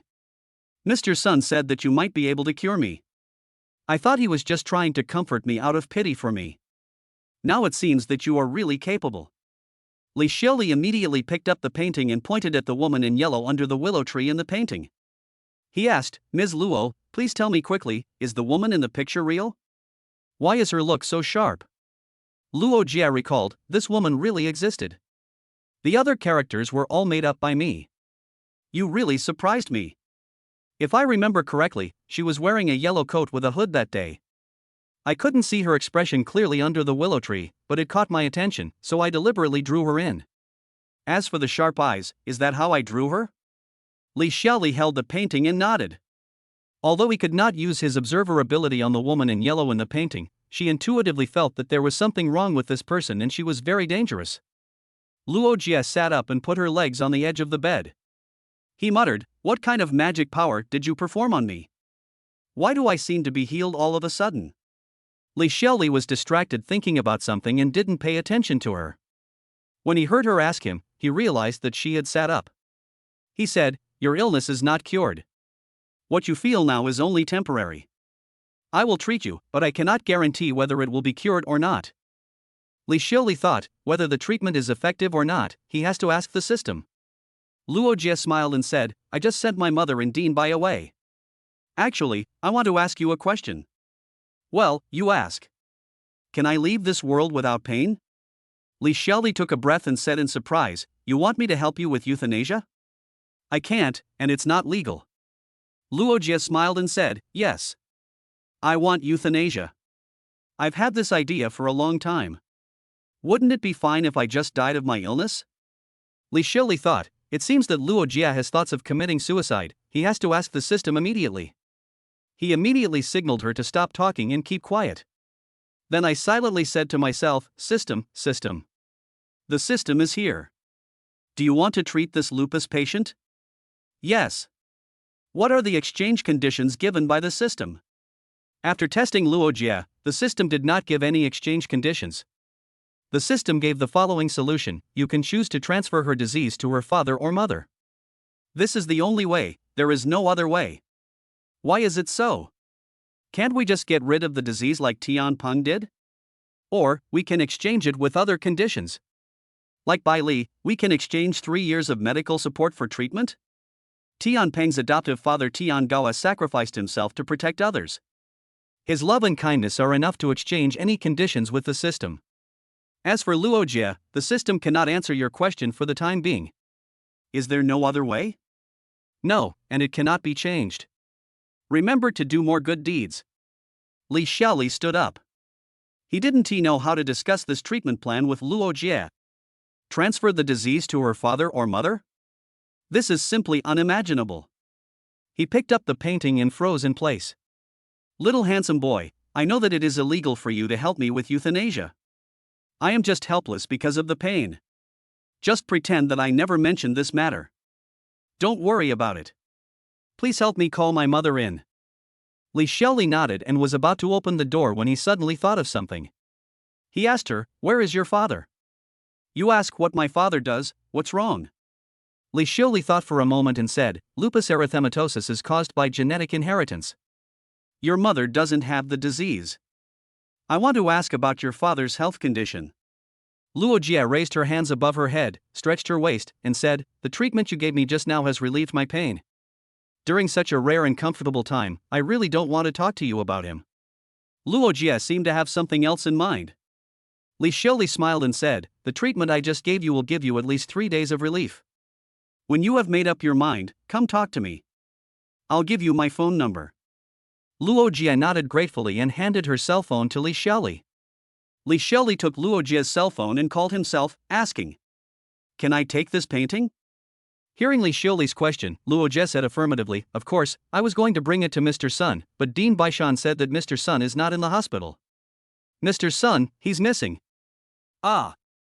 Li Xiaoli held the painting and said, "It's true. We are looking for him. While you are not in pain, go and relax. Do what you want to do. We will talk later." Li Xiaoli took the painting, walked out of the ward, and came to his office with his daughter and Baishan. Baishan asked, "What's wrong? I feel like she's not cooperating with the treatment." Li Xiaoli whispered, "Maybe it's because she doesn't want to live anymore." "Ah." Li Xiaoli looked at the surprised Baishan and nodded slightly. "Look at this painting. Have you ever seen this woman in yellow near the hospital?" Li Xiaoli said this, pointing at the woman in the painting. "You must be kidding me, this painting is not realistic at all, and it's so blurry, what can you tell from it?" Li Xiaoli thought about it and realized that other people really couldn't see anything. Was there a possibility that he was a little neurotic? At this time, the 3 Bai sisters came over. Seeing that Li Xiaoli was wearing a neat suit, Bai Li pulled Li Chunxiao and stared at Li Xiaoli from head to toe in a joking manner. "Although my dad is very handsome today, you can't look at him like that. My dad has my mom, and he won't like you." After listening to Li Chunxiao's words, Bai Li, who originally wanted to tease Li Xiaoli, felt embarrassed. Everyone laughs too. Chapter 48. Bai Li is away, the evil is coming. Bai Li squatted down, looked at Li Chunxiao helplessly, and asked, "You are just in the kindergarten, how come you know so much in your little head? Who am I looking down on? I'm going to be in the middle shift soon." After hearing this, Bai Li laughed along with everyone else. Li Xiaoli suddenly thought of treating Bai Li's galactosemia. While everyone is in such a good mood, he wants to ask Bai Li if she has any ideas about helping with medical care in high-altitude mountainous areas. Li Xiaoli said, "I have a question. Does Baishan Hospital have any medical plans to help poor and cold mountainous areas?" Baishan nodded and replied, "Yes." Then he walked over to a map of the country hanging on the wall at the back of the office. Pointing to a place above, he said, "Look, the target of our assistance is new in the southwest, a border area with many mountains and valleys, and many villagers. Because of the inconvenient transportation, sometimes they have to climb dozens of kilometers of mountain roads to see a minor doctor, and even walk on the dangerous iron chain bridge over the river. Grandpa Bai, that's really dangerous. Besides, how can you climb a mountain if you're sick?" Baishan bent down and smiled, "Yes. Our Chun Xiao is right, that's why we have to help them." Li Xiaoli asked, "Bai Li, and the 2 sisters, do you plan to go and help in person?" "Go in person?" Bai Chaoying and Bai Chaolu asked back in confusion. The hospital usually just sends volunteers there, and they have never really thought about going to the mountains themselves. Moreover, Baishan Hospital cannot do without the 3 heroines of the Bai family. Bai Li heard Li Xiuli's question and said with determination, I really want to go. I've wanted to go before. As long as my father agrees, I can go tomorrow. Really? Li Xiaoli asked happily. Really? Oh, and there's my mom too, but it'll be okay as long as we don't tell her, Betty said with a grin. Baishan looked at Li Xiaoli, not knowing what he was up to. He narrowed his eyes and asked, You kid, you are beating around the bush and want us 3 female heroes of the Bai family to support medical treatment in the border areas. What will happen to my Baishan hospital? What is your intention? Li Xiaoli leaned close to Baishan and whispered in his ear, If Bai Li goes to provide medical support for 3 years, I have a way to cure her galactosemia. After hearing this, Baishan leaned over to Li Xiaoli's ear and whispered, Who are you trying to fool, kid? Get lost. Li Xiaoli was helpless and whispered, When have I ever lied to you? Do you remember the sleeping death disease? Do you remember Tang Jianjun's resurrection? No, why don't you just treat her directly? Why do you have to make our girl suffer for 3 years? She hasn't even gotten married yet. After 3 years, she'll be an old maid. Baishan seemed very dissatisfied. There are many things that I cannot explain clearly. If Bai Li's disease is to be cured, you must be gone for 3 years. You can think about it slowly. If her disease cannot be cured after 3 years, I will let you deal with it. After listening to Li Xiuli's words, Baishan fell into deep thought. Yes, this brat doesn't seem like the kind of person who brags, nor does he joke around casually. Li Xiuli said to everyone, That's all for today. I'm leaving first. I have something else to do. Then he took his daughter's hand and pouted at Bai Li, indicating that she should go out with him. Ms. Yang, please take Chunxiao to the car to wait for me. I will be there soon. After Li Xiaoli went out, he handed Chunxiao to Yan Looney. He turned his head again and motioned Bai Li to go to the small garden of the hospital. What's wrong? Why are you suddenly asking about medical support today? This has nothing to do with us normally. Li Xiaoli said seriously, I want you to go to provide medical support for 3 years. I asked this in public to test your reaction to this matter. I'd like to go. What were you whispering to my dad just now? Your dad doesn't agree, he told me to get out. Bai Li laughed and asked, No, then why do you insist that I go, and why must it be for 3 years? Li Xiaoli suddenly said seriously, Bai Li, look into my eyes and listen carefully. I have no reason, and don't ask me why. I just want you to go to support the medical work for 3 years, 3 years. Not a day less, I won't tell you any reason, I just want you to go, you find a way, you must go, the sooner the better. After Li Xiaoli finished his long-winded speech, he turned and left. Bai Li turned her head, looked at his departing back, and said, You were so weird. Did I sell it to you? I should listen to you. I just want to go by myself. I will go secretly tomorrow. He. Sure enough, the next day, Bai Li packed her bags and set out on the journey to the new river alone. That essay story for later. As for Li Xiaoli, he walked to the parking lot of Baishan Hospital. After getting in the car, he hugged Li Chunxiao and said, Please, Miss Yang, take us back to Qian Villa. Also, remember to tell Zhang Sheng today to come see me tomorrow. Okay. Sit down, let's go. Li Xiaoli took Luo Jie's painting beside him, looked at the woman in yellow, and fell into deep thought again. He thought to himself, Why does this woman give me such a bad feeling? Dad, I've seen the sister in yellow clothes in this painting. In Li Xiaoli's heart, what his daughter Li Chunxiao said was like a nuclear bomb exploding. His mind also exploded and went blank. Li Xiaoli asked in a trembling voice, Chunxiao, there are so many people in this painting, how can you be sure that you have seen the sister in yellow clothes in the painting? I don't know, but it was her. Grandpa and I saw her in the parking lot. Li Xiaoli did not dare to delay and immediately took out his mobile phone and called Su Wensheng.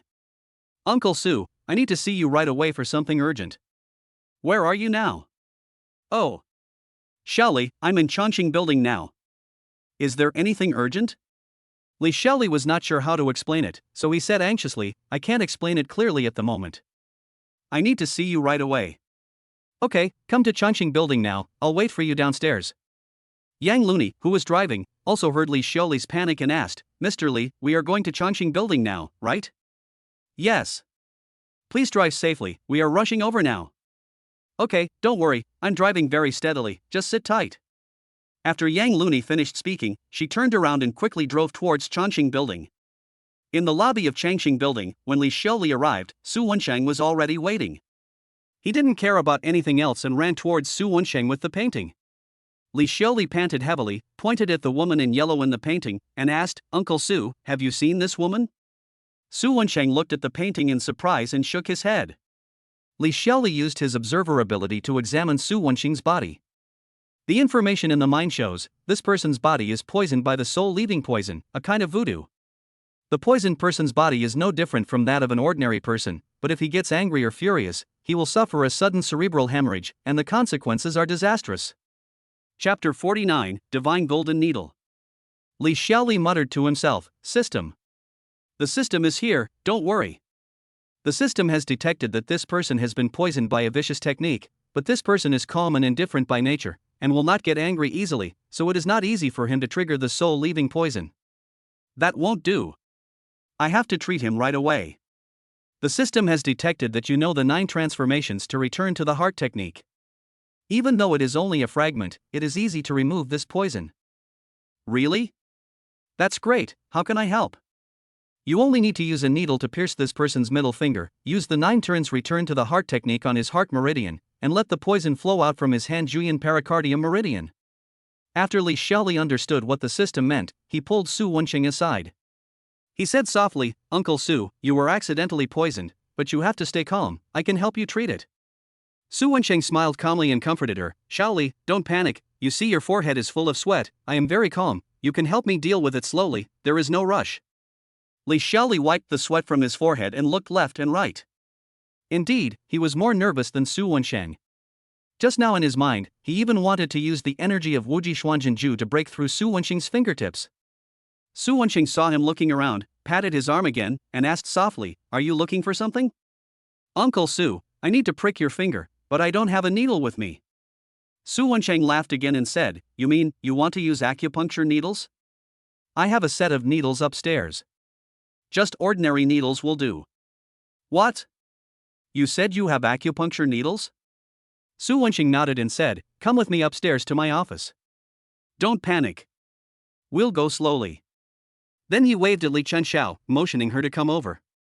"Grandfather!" Li Chunxiao shouted and ran towards them. Su Wensheng took Li Chunxiao's hand, and Li Xiaoli and Yang Looney followed behind, and they walked towards the elevator. After getting on the elevator, Su Wensheng calmly pressed the floor button. He explained slowly, "I also like to collect things. They don't necessarily have to be expensive. As long as I think they are rare and valuable, I will collect them." Yang Looney said softly, "Well, Mr. Su, one time when I went into your office with President Su, I saw a lot of strange things." "Really? But I moved a lot of things away." "In here, there is still a set of acupuncture needles that I treasured. It has a total of 23 needles, and they are exquisitely made. Fortunately, I didn't bring them back to the old house. Xiaoli, you can take a look at them later." Li Xiaoli smiled and nodded. Su Wensheng had a hobby of collecting things, and Su Buyu had also told him about it. He touched his chest and felt that his emotions had finally calmed down a little.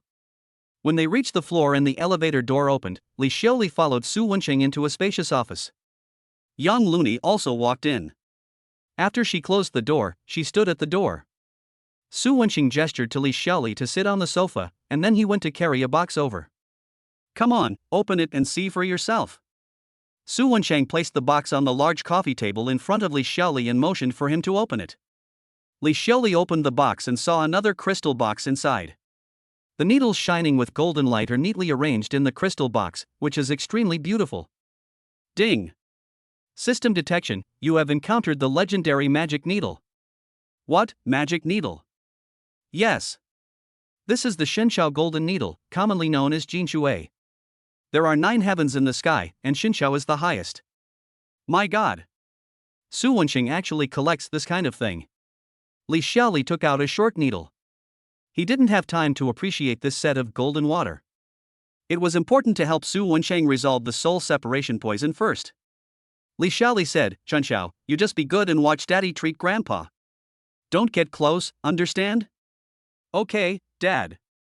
I won't disturb you and Grandpa." Yang Looney stood far away at the door and thought to herself, this Mr. Li, with his white hair, is said to be a miracle doctor on the internet, but I think he looks like a hermit.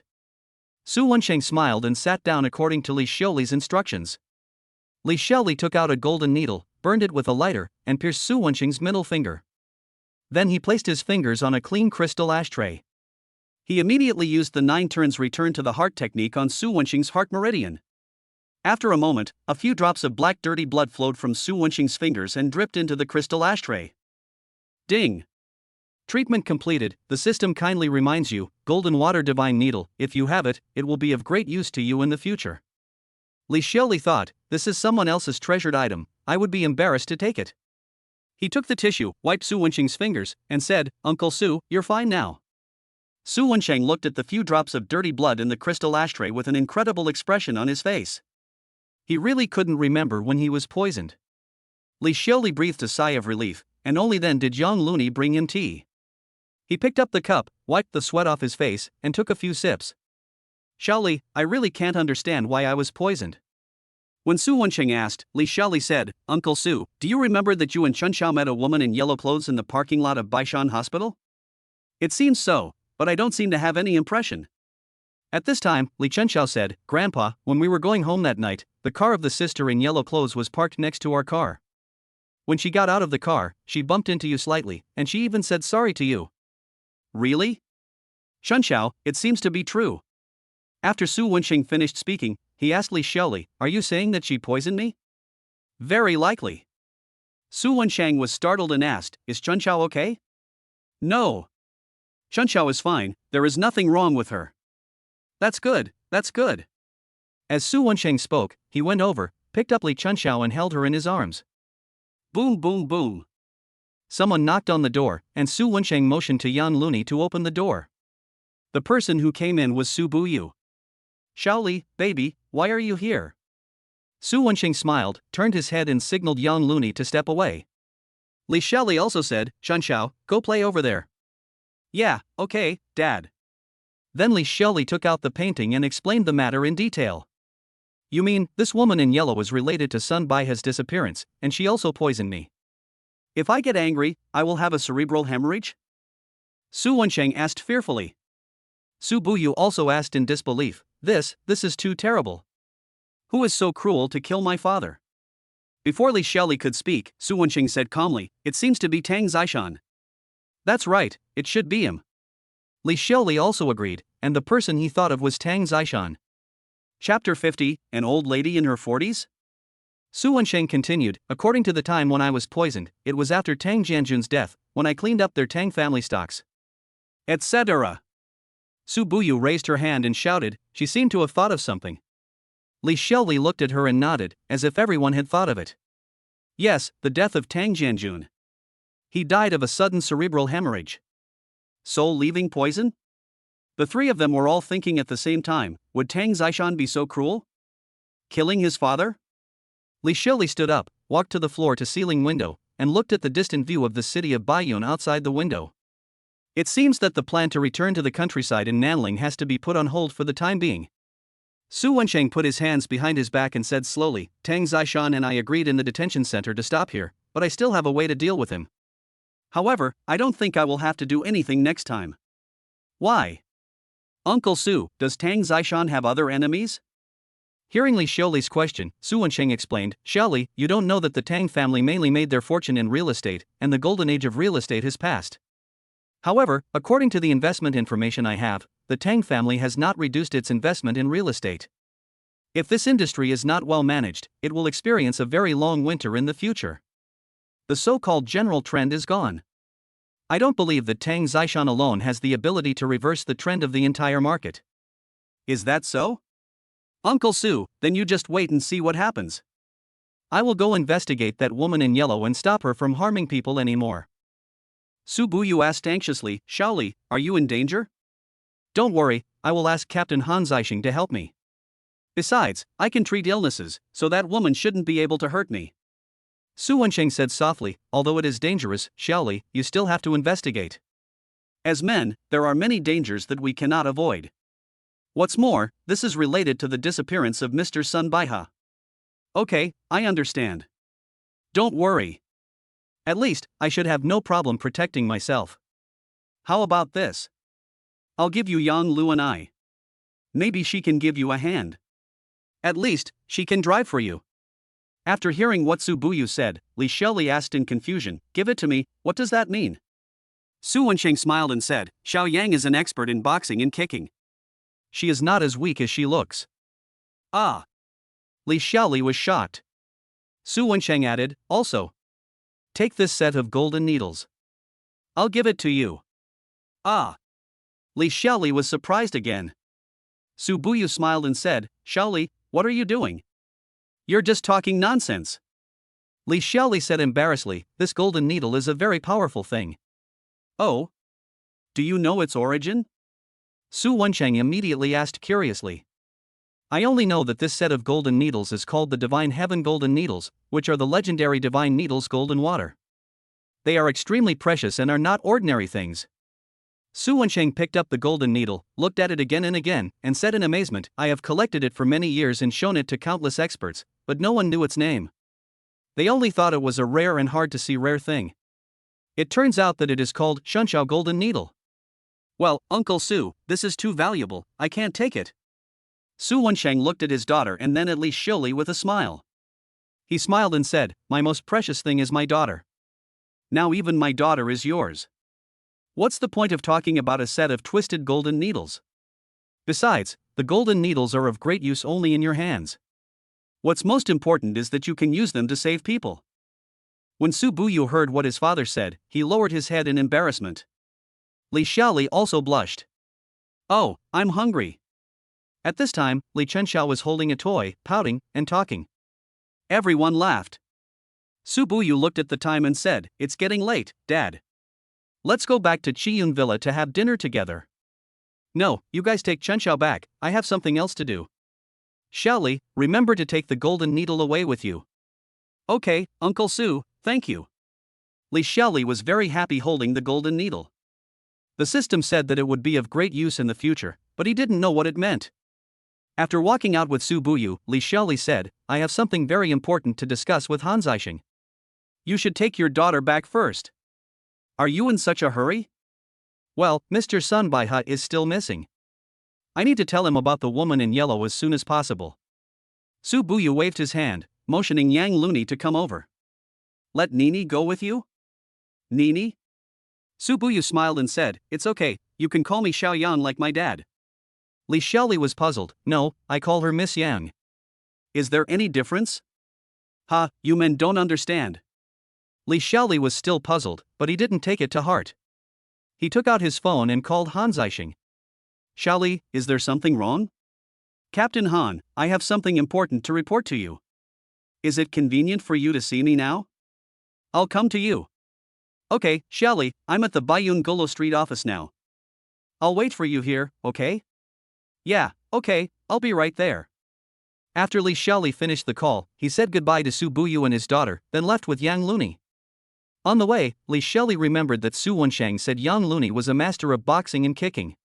Then he asked, "Miss Yang, you are an expert in boxing and kicking, right?" "I know a little bit." "I'm so weak, how can I be a master?" Li Xiaoli asked curiously, "You don't have to be modest. I'm just curious. Can you beat several people like me by yourself?" Yang Looney laughed and said, "Hit you?" "Mr. Li, don't be curious. If we are in danger, remember, don't worry about me and run away." "Ha ha. How can that be?" "I can help you take a couple of hits. By the way, you can call me Xiaoli and I'll call you Xiao Yang, okay?" "Yeah, okay, Xiaoli brother, we're here." Li Xiaoli got out of the car, took Luo Jia's painting, and rushed directly into the Golo Street office. When Li Xiaoli saw Han Zishan, he didn't waste any words and immediately pulled him aside. Then he pointed at Luo Jia's painting and explained the whole story in detail. Han Zishan was surprised and said, "You actually let your father-in-law be poisoned. How cruel. The information you provided to me is very important." "What kind of poison is this?" "Oh, it's the soul separation poison." "Yes. If this is true, then the mystery that Tang Zishan left for me has been completely solved." Han Zishan paused and said, "Tang Zishan actually dared to kill his father."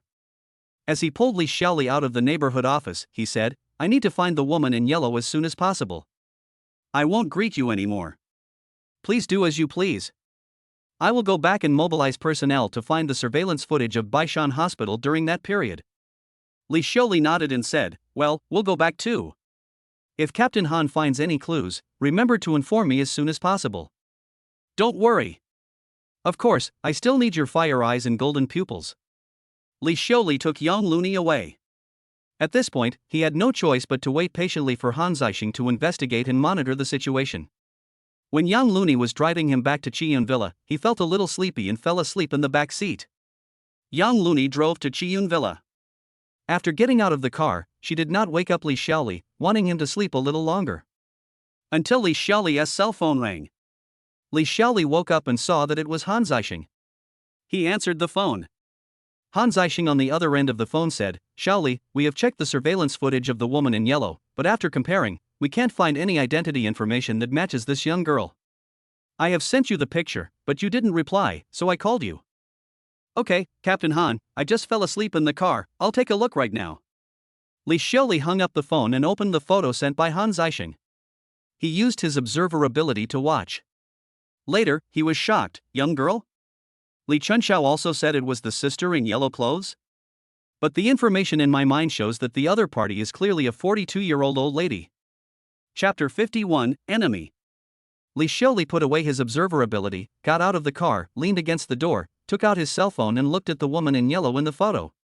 She was wearing a yellow hoodie, with her hands in her coat pockets. She had a fair and pretty face, but her eyes were as cold as ice, so cool. But why does the information seen by the observer ability show that the other person is 42 years old? Does it look good? Do you want me to print it out for you? Su Buyu asked softly in Li Xiaoli's ear. Li Xiaoli looked up in surprise. He didn't know when Su Buyu and young Looney were beside him. The two of them stood on either side, craning their necks to stare at their mobile phone screens. Young Looney smiled and stepped aside. No, don't talk, this is the woman in yellow. Su Buyu smiled and said, I'm not colorblind. I can see that she is wearing yellow clothes. Li Xiaoli added anxiously, it's the woman who poisoned her.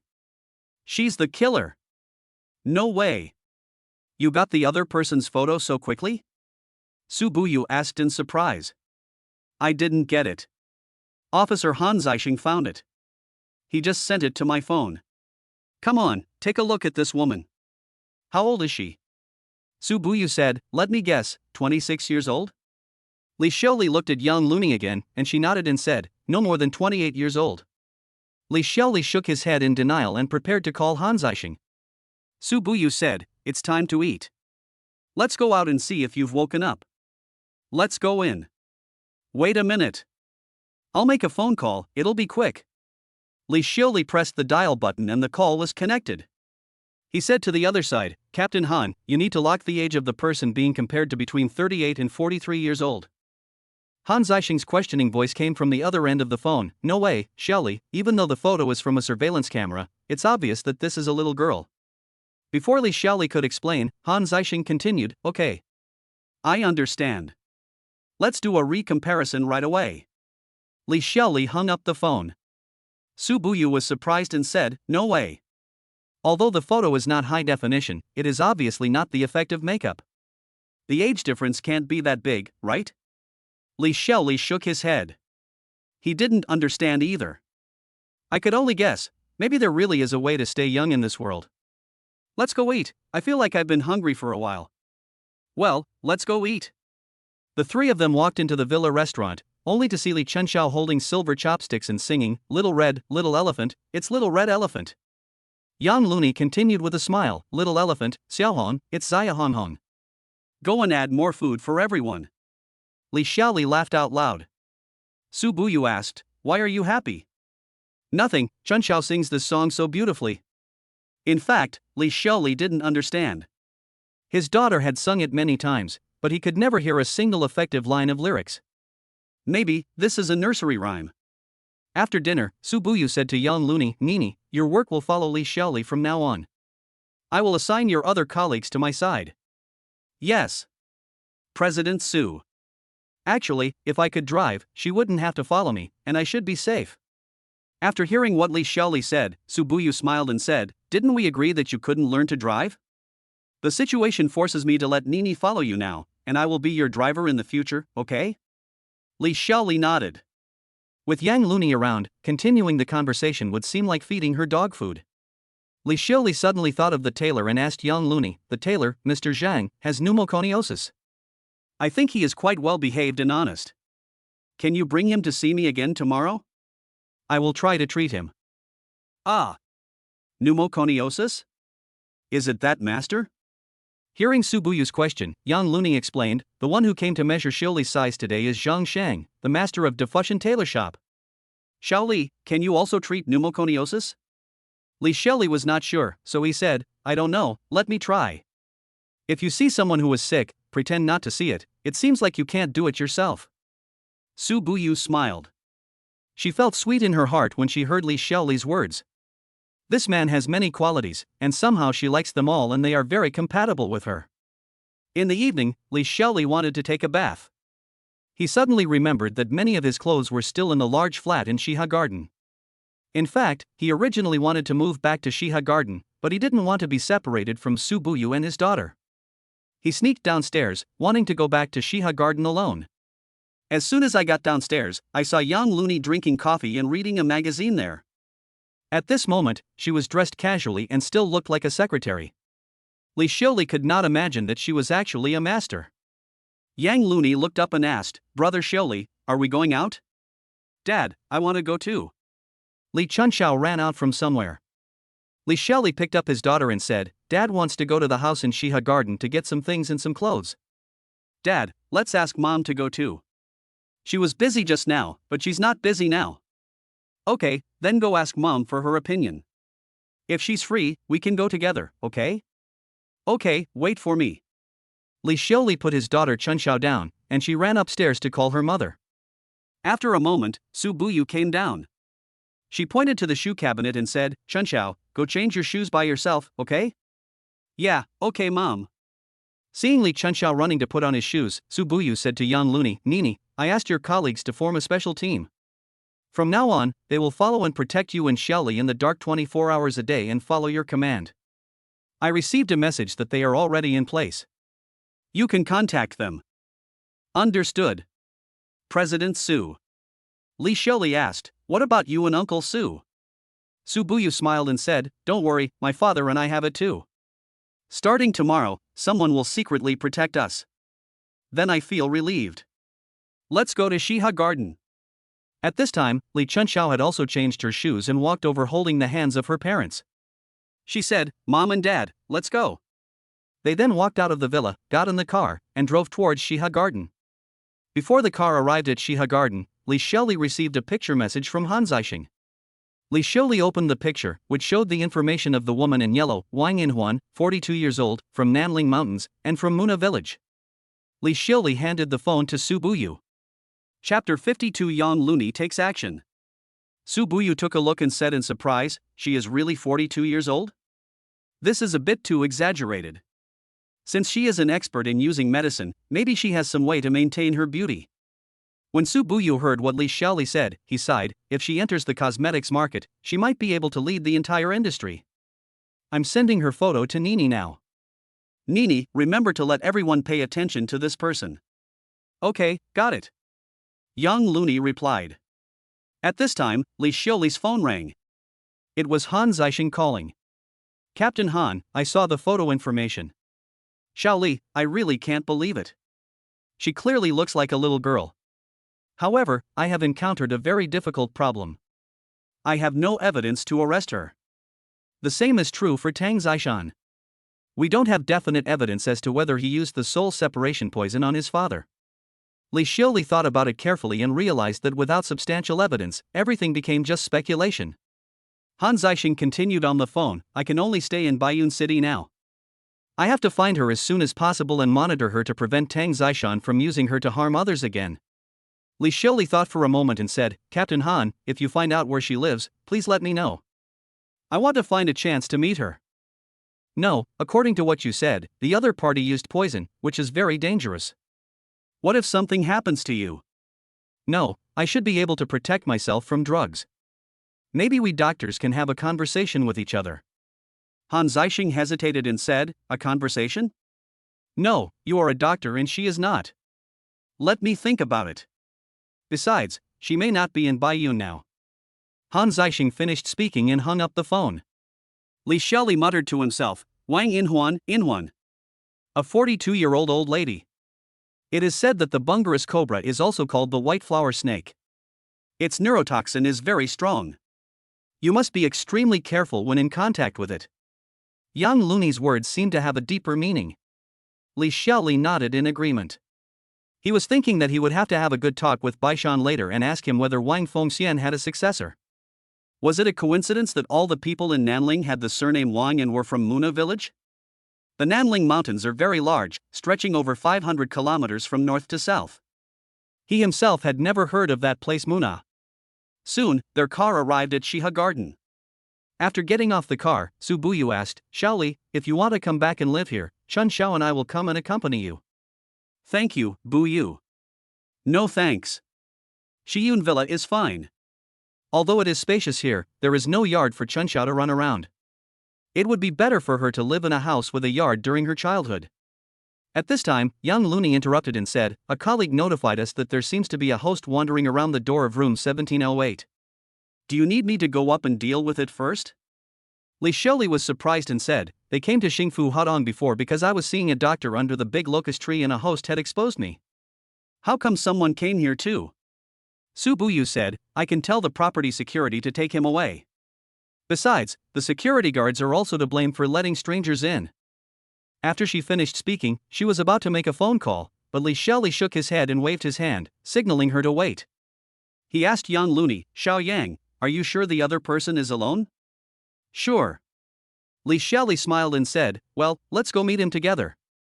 In fact, Li Xiaoli wanted to see how young Looney, the weak secretary, could handle things. Then they took the elevator to the 17th floor. Young Looney walked out of the elevator first, and Li Xiaoli followed. After Su Buyu took the child out of the elevator, she and the child stood where they were and did not move forward, following Li Xiaoli's instructions. I saw a fat young man wearing a white shirt and suit pants, with a backpack on his back and a live broadcast pole in one hand, looking into the peephole of room 1708.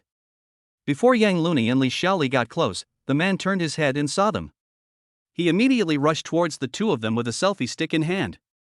When the fat man came to the front, young Looney raised her hand and signaled him not to come any closer. Don't go any further. Stop and talk. But the other party looked at Li Xiaoli as if he had discovered a new continent, and rushed straight towards Li Xiaoli. He just wanted to take a photo with the miracle doctor and didn't care about the weak young Looney at all. Bang! The live broadcast pole fell to the ground. Ah! After a sound, there was a scream. Young Looney followed the fat man's momentum and moved sideways to use the force. One hand grabbed the fat man's wrist, and one foot pushed hard on the fat man's calf, and the fat man fell forward to his knees. Young Looney grabbed the fat man's hand and exerted force again. The fat man fell forward again, licking the ground with his mouth, his face full of pain. Young Looney did not let go, but put one foot on the fat man's back and locked him tightly. Unexpectedly, young Looney's beautiful joint skills instantly subdued the fat man. Young Looney asked, I told you not to rush over again, what are you going to do? Ouch! My mouth has hit the floor.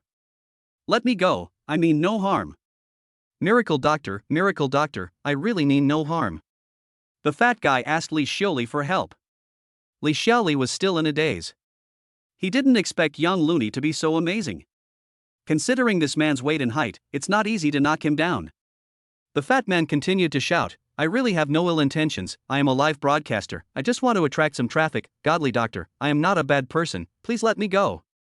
Li Xiaoli then walked over, squatted down and looked at him. I noticed that his white shirt and trousers were washed very clean, but they looked like they had been worn for a long time and were badly worn. Then get up and stop being impulsive, Xiao Yang, let him go. Well, thank you, doctor. After the fat man got up, Li Xiaoli handed him a tissue and asked him to wipe his mouth. Li Xiaoli turned around, walked back to Su Buyu and asked, should we invite him in? I don't think he's a bad guy. Well, you decide. Su Buyu said softly. Li Xiaoli walked up to the fat man and said, come with us into the house and wash your face before you leave. The man smiled, instantly forgetting the pain in his mouth, and said, "Really? Thank you, doctor. Thank you." Li Xiuli brought him into the house and pointed to the bathroom. Yang Looney was still standing aside, on guard seriously. Li Xiuli picked up his daughter and said, "Don't be afraid, the uncle just fell down, it was just a misunderstanding." "Okay, Dad, I'm not afraid." After the fat man came out of the bathroom, Li Xiuli asked him to sit on the sofa. As soon as he sat down, the fat man introduced himself. "Thank you, my godly doctor. My name is Ouyang Bupa." With a chuckle, young Looney, who was standing by, couldn't help but burst out laughing at her from her defense state. What kind of culture is this, she thought, to give it such a name? Chapter 53 Don't Be Afraid, live broadcast. Li Xiuli also felt that the name Not Afraid was a bit too casual. Then I looked at him and asked, "Is that your online name?" Ouyang Bupa quickly reached into his pocket, took out his wallet, opened it, took out his ID card and handed it to Li Xiuli with both hands. Young Looney was quick to take the other person's ID card and said as she looked at it, "Xiaoli, I'm sorry, if I find anything suspicious, let me take a look first." "Yeah, okay," Li Xiuli replied, thinking, "It seems very professional." Then young Looney looked at the ID card before handing it to him. Li Xiuli saw that his name was really Ouyang Bupa. 23 years old. Ouyang Bupa explained embarrassedly, "When I was a child, my grandmother took care of me." "Grandson, don't be afraid. Don't be afraid." It was her casual way of saying it. At that time, we lived in the mountains and transportation was inconvenient. Only when the child was a little older did someone come to register his name. The registrar misheard and thought my name was really Ouyang Bupa. After his explanation, everyone's nervousness was completely relieved. "How's your live stream going?" Li Xiuli returned the ID card to him and asked. "There are only a few people in my live broadcast room. In fact, I don't know what to broadcast. I have worked in Baiyun for many years. I have sold insurance and done sales. This outfit was given to me by someone when I was doing sales.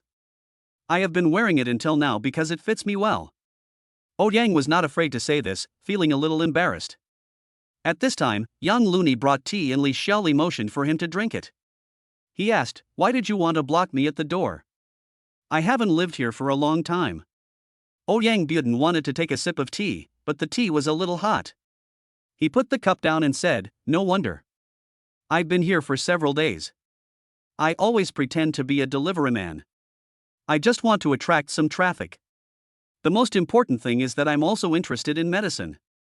"Are you interested in medicine?" "Yes, there are local doctors in our mountains. When I was a child, I followed them to the mountains to collect herbs for money.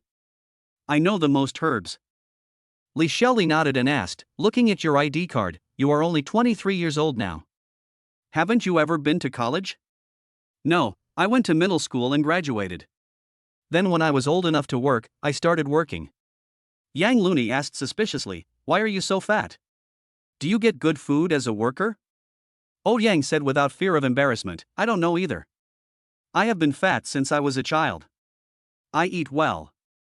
The last job I worked was as a handyman in a fast food restaurant. Maybe it was because of the pressure, I ate a lot and became even fatter. It's good this way. When I go back to my hometown in the future, others won't think that I am not doing well." "That makes sense." Young Looney handed him a bottle of water and said, "The tea is hot, drink some mineral water first." Ouyang took it without fear, unscrewed the bottle cap, and gulped down half the bottle in one breath. It seemed that he had been thirsty for a long time. After drinking, he gently wiped his lips that had just had close contact with the floor. Li Xiuli stood up, walked over and whispered to Su Buyu, "I want to live stream with him for an hour." "Will it delay us?" "No, we are fine now. You go ahead. Nini and I will take care of the kids. We will wait for you." Li Xiuli smiled and said to Ouyang Bupa, who was sitting on the sofa, "Take your live broadcast equipment and come, let's go to my live broadcast room. You can broadcast now and I will be your guest." Ouyang was not afraid when he heard Li Xiuli say that he wanted to live broadcast with him, and his eyes were shining. He nodded vigorously and followed Li Xiuli into the room. The room was used by Li Xiuli for live broadcasts before. Ouyang set up the equipment without hesitation and started the live broadcast. A lot of people came in shortly after the live broadcast room was opened. After 10 minutes, more and more people came. Gifts are flying everywhere. Yang was so focused on staring at the gift special effects that he forgot to speak. The screen in the live broadcast room was showing. Wow, you stinky baby, you actually invited a miracle doctor. Is it fake? Miracle doctor, if you were kidnapped by this fat guy, just blink. Wow. This little idiot, the miracle doctor actually broadcasts live with him. Li Xiaoli asked, don't be afraid, why don't you speak? I can't open my mouth, I don't know what to say. Li Xiaoli smiled and said, well, if someone gives you a gift, you should bow to them. I'll tell you. After that, the next scene was that Yang was not afraid and kept bowing. Li Xiaoli stood up and bowed deeply. He said to the people in the live broadcast room, friends in the live broadcast room, thank you all, no need to give gifts, let's go see a doctor now. Because there are too many people, whoever I connect to will be the one. In the future, I will see patients at the entrance of Baishan Hospital from time to time. If you need anything, go there to find me. It's free. Then, the live broadcast of medical consultation began. After a while, Li Xiaoli saw that Yang Boo was still bowing and was afraid that he couldn't bear it. I asked him, is it okay? Why don't you drink some water and rest for a while? Yang looked at the live broadcast phone and shook his head. No, godly doctor, you don't know how many gifts we have received. Although I am a little dizzy now, I still want to bow. After he finished speaking, he bowed and shouted thank you loudly. After the live broadcast ended, Li Xiaoli stood up to express his gratitude and bowed, then he quickly closed the live broadcast. Because Yang Boo's eyes were full of stars and he collapsed on the ground due to exhaustion. After a short rest, Yang got up without fear and opened his live broadcast mobile phone background. He exclaimed, Divine Doctor, do you know how many gifts we received just now? More than 500,000. Well, no matter how much you receive, it's what you deserve. Go home quickly and don't block other people's doors anymore. It's so annoying. Yang was not afraid of the thud and knelt down in front of Li Xiaoli. Seeing this, Li Xiaoli hurriedly tried to help him up and said, what are you doing? Get up quickly. A man's knees are made of gold. Divine Doctor, let me follow you. I'll run errands for you. I don't want the money for tonight's live broadcast. I don't want it. I want to learn medical skills from you. After saying that, he started kowtowed. Li Xiaoli felt sorry for it and said, how about this, go to Baishan Hospital tomorrow and find a man named Bai Chaoying. I also work there. From now on, you can follow me and help me. Thank you, miracle doctor. Get up. I'm a few years older than you. From now on, just call me Brother Xiaoli instead of the miracle doctor. Yang nodded without fear and stood up shakily. He had been doing all the physical work today and was really exhausted. Brother Xiaoli, will we broadcast live in front of Baishan Hospital from now on? No, I'm a hospital nurse, and in the future, you will be too. Yang was stunned and murmured, a famous online doctor working as a hospital nurse? Li Xiaoli nodded and said, I don't have the qualification to practice medicine. You should try hard and we can take the exam together later. Okay. Yang responded happily without fear. Chapter 54, Eating Barbecue at Shiha Lake. Li Xiaoli signaled to Yang that he was not afraid to pack up, and he walked out of the room. After going out, he told Su Buyu in front of Yang Looney about accepting Yang Bu Pa as his assistant. Su Buyu said softly, it's a good thing that you have an assistant. I've always seen you alone. Well, this is good. Soon Yang Bupa packed up his things and walked out of the room. Li Xiaoli pointed at Su Buyu and introduced her, don't be afraid. This is the mother of my child, her name is Su Buyu. Hello, sister-in-law. Thank you. I will always remember your kindness. After saying that, bow. Su Buyu responded with a smile. Yang Luanai smiled and said, my name is Yang Luanai. Like you, I am Brother Xiaoli's assistant. Yang touched his slightly swollen mouth and said, beautiful sister, please give me more advice in the future. If you have any dirty or tiring work, just leave it to me. You can also scold me when you have nothing to do to relieve your fatigue.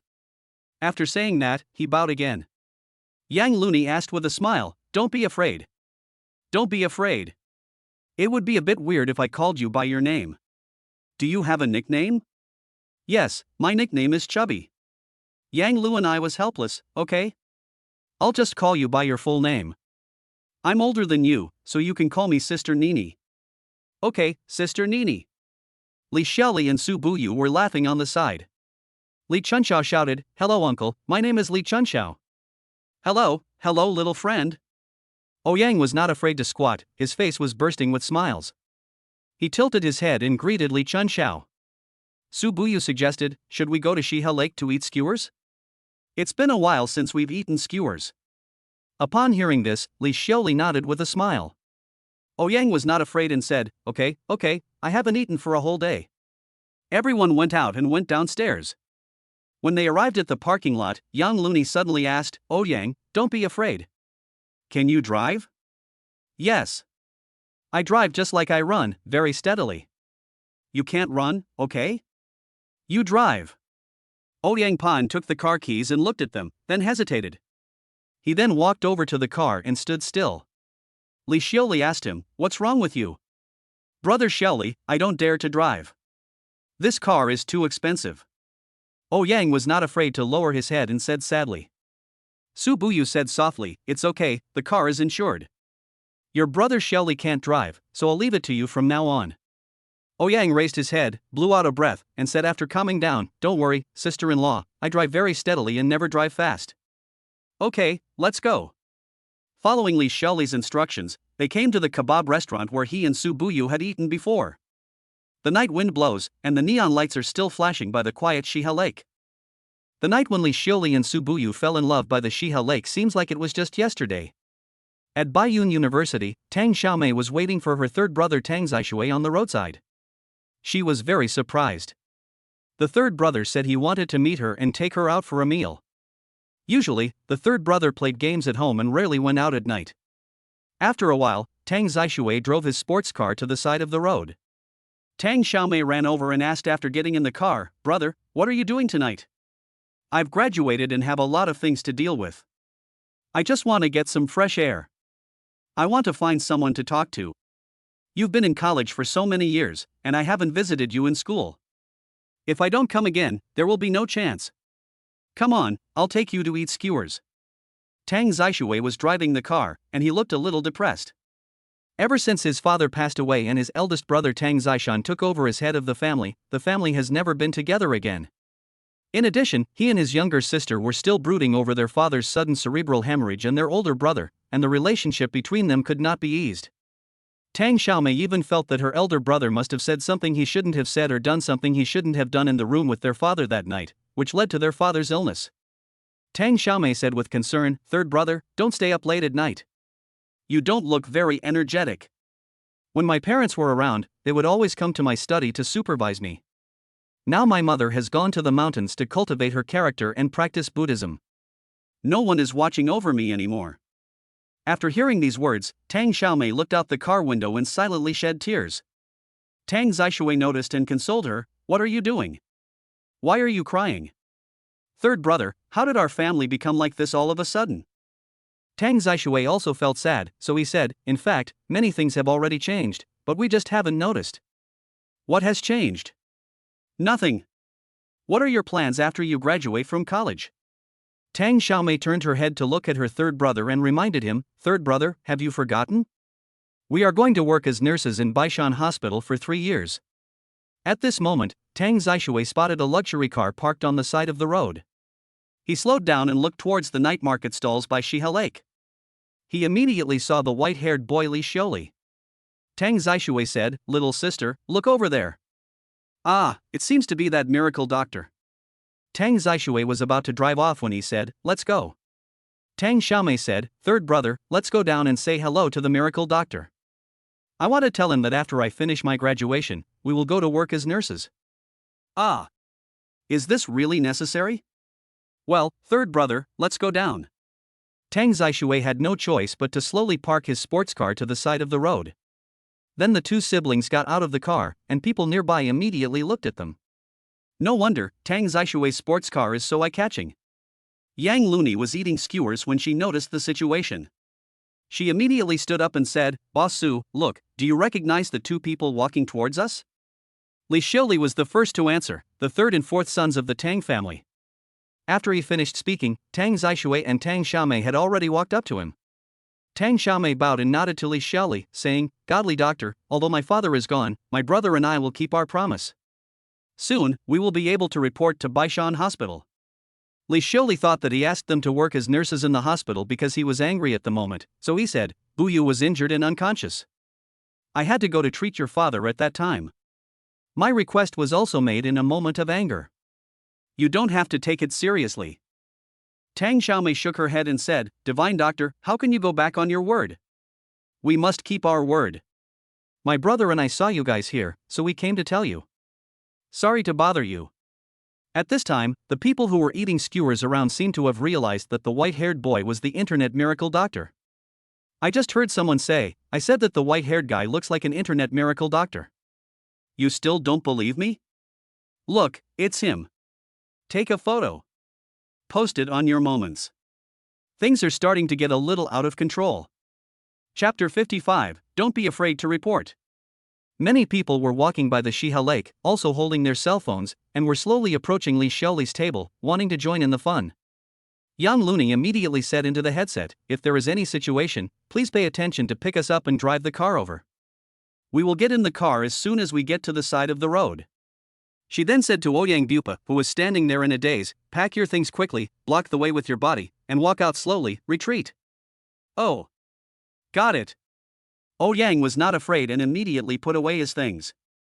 He took his bag, raised it above his head, and shouted, Excuse me, let me pass. Excuse me. Li Xiaoli picked up Li Chunxiao with one hand and held Su Buyu with the other hand, following behind him. Ouyang is not afraid of his fat body, and it really works. He immediately took Li Xiaoli and Su Buyu and squeezed out of the crowd. When Li Xiaoli passed by the Tang siblings, he whispered to Tang Zishan, Be careful of your eldest brother. After watching Li Xiaoli and the others get into the car and leave, Tang Zishan was thoughtful, thinking about Li Xiaoli's words. He went to Baiyun University to see his sister tonight because he discovered some secrets of his elder brother Tang Zishan not long ago. That night, Tang Zishan was sleeping in the middle of the night when he suddenly shouted that he had a headache. Tang Zishan was playing games. When he heard his elder brother screaming in pain, he walked out of the room and planned to go and check. He followed the servant who was delivering medicine to his eldest brother and walked out of the door. At this time, the eldest brother suddenly shouted to the servant inside, No need to bring in painkillers, I'm fine now. After the servants left, Tang Zishan prepared to go back and continue playing his game. At this moment, he heard that his elder brother seemed to be talking on the phone with a woman. I've been having terrible headaches lately, and the hospital couldn't find out what's wrong with me. Beauty, could it be that you poisoned me? I asked you to poison others, but I didn't ask you to poison me. Tang Zishan was stunned. Later he heard his elder brother say, Okay, I'll wait for you to come back to Baiyun and show me. It will only hurt for about a minute. Okay, beautiful, I believe you. Have a sweet dream. Tang Zishan listened to the intermittent voice of his elder brother on the phone, and began to worry in his heart. Poisoning. Harming others? Who? In addition, a few days ago, the group's former financial director Li Xiaona found him and told him a lot about Tang Zishan's absurd behavior. Tang Zishan drove Li Xiaona away before she could finish her words. But the big brother described by the woman kept him awake all night. Tang Xiaomei asked, Third brother, why are you in a daze? What did the miracle doctor tell you? Tang Zishan looked at his younger sister, smiled, and said, It's nothing, little sister, after you finish your graduation, go to Baishan Hospital to work as a nurse. I support you. The next day, after breakfast, Li Xiaoli received a call from Mai Chaoying. Xiaoli, you have a fellow disciple, right? He calls you brother. Li Xiaoli was surprised and said, No, what happened? Hey, there's a fat guy with white hair who came to Baishan Hospital and said he was introduced by you to work as a nurse. The fat guy with white hair. Yes. He said his name is Ouyang Bor. Do you know him? Li Xiaoli then remembered that he had disturbed the crowd by eating skewers last night, and was in a hurry to return to Qiyun Villa, and forgot to say hello to Bai Chaoying. However, isn't Ouyang afraid of dyeing his hair white? He smiled and said, He's my new assistant. Why did he dye his hair white? I asked him to work as a nurse in the hospital. He was delayed by something last night, so I didn't have time to say hello to you. Oh. Okay, I know how to deal with it. Li Xiaoli was about to hang up the phone when Bai Chaoying asked again, Xiaoli, my dad said my sister Bai Li is missing and the phone call is unreachable. I'm so worried. When you left the hospital yesterday, you took her out, right? No, Sister Chaoying, I don't know. Oh, that's it. Bai Chaoying hung up the phone. Li Xiaoli thought, Bai Li wouldn't really go to New. At Baishan Hospital, Bai Chaoying sneered and asked Ouyang Bupa in front of him, "Did you just dye your white hair this morning?" "Yes, I just dyed it, it's still warm." "Brother Xiaoli has white hair, and I was thinking, I want to be like him." Ouyang touched his white hair without fear and explained logically. Bai Chaoying pointed at him and ordered, "Go quickly, dye your hair back to black, and cut it into a buzz cut. In the afternoon, you have to clean the toilet for me." Ouyang was not afraid of being stunned. With his fat body and white hair, he asked tentatively, "Sweeping the toilet is no problem, but can I dye my hair a different color? Would you like to dye it green?" Ouyang was not afraid to lower his head, look at his belly, and whispered, "If I dye a few of them, it should be fine." "Get lost.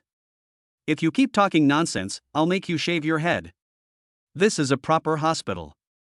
You wear a white coat and have green hair. Do you want to make me laugh to death?" Ouyang stood up straight and said, "Yes. I was wrong. I will dye my hair right now and cut it into a flat top. I guarantee you will be satisfied." After he said that, he reluctantly ran to the barber shop. After Li Xiaoli finished his breakfast, young Looney came over. "Brother Xiaoli, you asked me to bring Tailor Zhang Sheng to see you yesterday. He is here now and is waiting for you outside." "Okay, I'll go out and meet him right away." When Li Xiaoli walked into the living room, Zhang Sheng stood up from the sofa. He bent down with a smile and said, "Mr. Li, Miss Yang told me, thank you for treating me, but, for my illness, alas, it's too late." Li Xiaoli comforted him, "Master Zhang, don't be discouraged. Everything is possible." Then he motioned him to sit down and said, "Master Zhang, I will give it a try. Just think of it as a prescription from me." "Thank you very much." System. The system says that this person's lungs have partially become fibrotic and cannot be restored. So there is no cure? In the end, he could only survive through a lung transplant. If he hadn't met you, he probably wouldn't have waited long enough for a lung transplant. Can I slow down his progression? Yes. You seal his heart meridian, use the 9 turns to return to the heart to protect his intact lung organs, and then use the energy of the Wuji Shen needle to make it escape from the dust. Within 3 to 5 years, his life will be safe. Understood.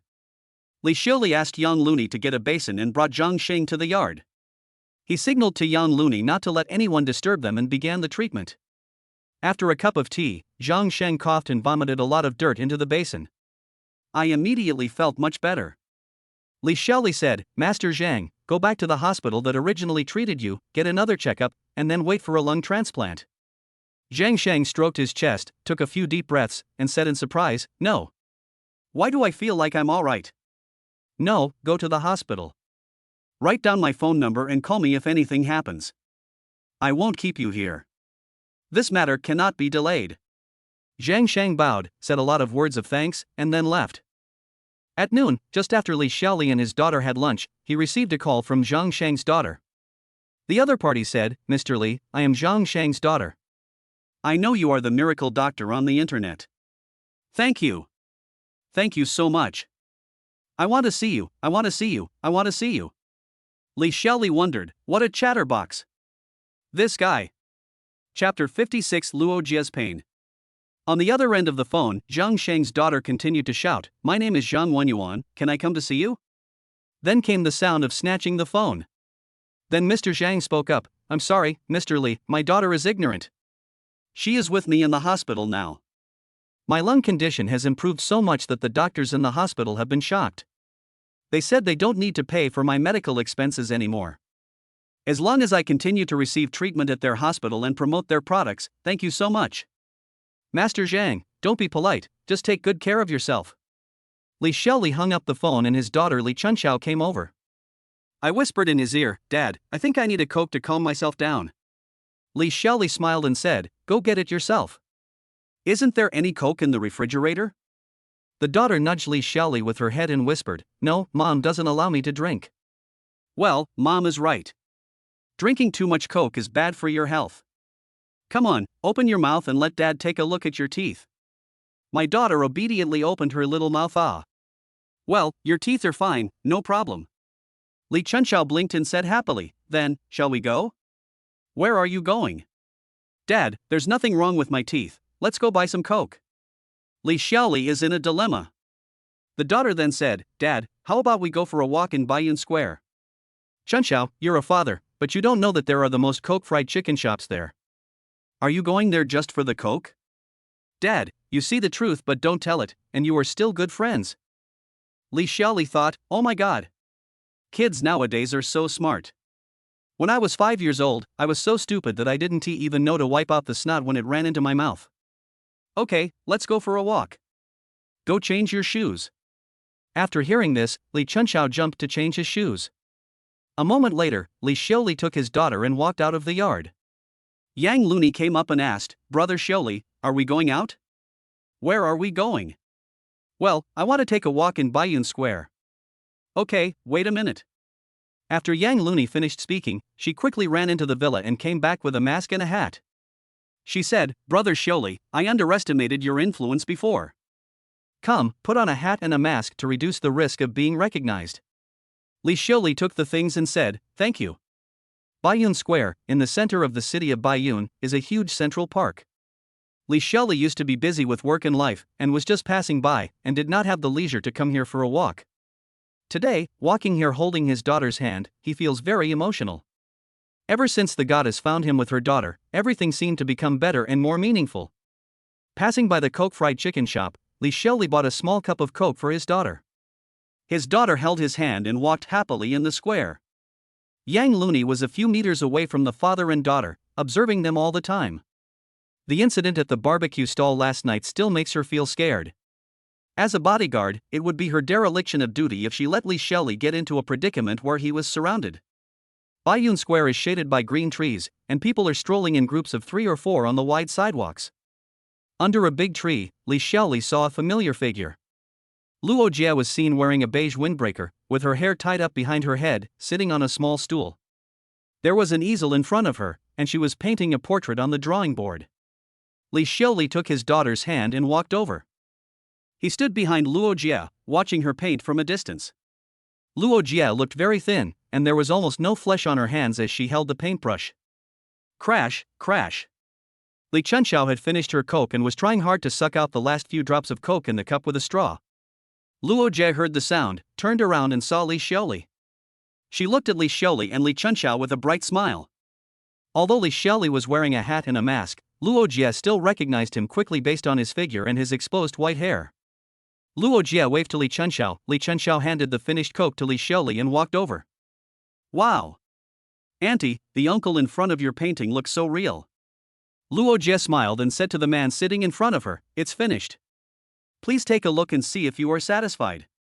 The man sitting opposite stood up, walked over to take a look, and said with a smile, it really looks like it, it really looks like it. Here is 100 yuan. After paying the money, the man took the painting and left with satisfaction. Luo Jie pointed to the small stool and said to Li Xiaoli, come, please sit down. I will draw a picture of you and your daughter. Li Xiaoli held Li Chunxiao and sat opposite Luo Jie, taking off his mask and hat.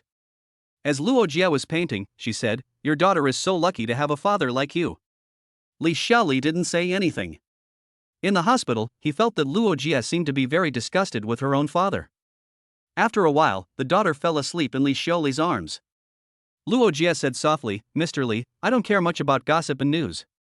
I only found out that you are a miracle doctor on the internet after I left Baishan Hospital. Li Xiaoli smiled, and Luo Jie continued, do you have a cure for my disease? Li Xiaoli thought about the treatment plan given by the system and didn't know how to answer. Seeing that Li Xiaoli didn't say anything, Luo Jie continued, I am delusional. My illness cannot be cured by current medical technology. Li Xiaoli looked at his daughter sleeping in his arms and asked softly, can you tell me about your father? After hearing this, Luo Jie put down her paintbrush. She looked at the white clouds and blue sky above her head and said helplessly, because of my illness, my father and mother divorced a long time ago. Li Xiaoli listened quietly. Actually, strictly speaking, it was my father who abandoned us. He has now reunited with his family, and that woman has given him another daughter. It's that simple, there's nothing much to talk about. Only then did Li Xiaoli understand why Luo Jie didn't want to mention her father in the hospital. He asked, didn't your father come to see you after they divorced? No, not even once. My mom said that it was because that woman didn't let my dad come to see me. She was probably worried that my dad would give us money when he came. I don't know if it's true or not, but I don't care.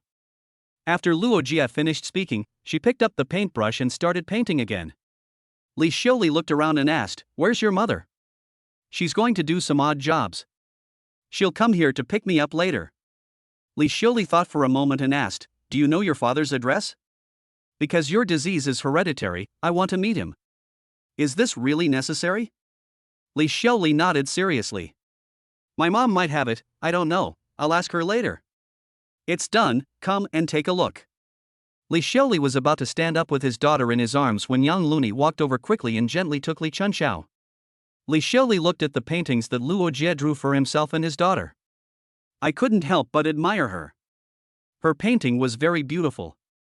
In the painting, myself and my daughter were smiling sweetly and looked very happy." Li Xiuli took out his mobile phone and scanned the QR code in front of Luo Jie's stall. Luo Jie stopped him anxiously. "No. Don't sweep it, I drew it for you for free."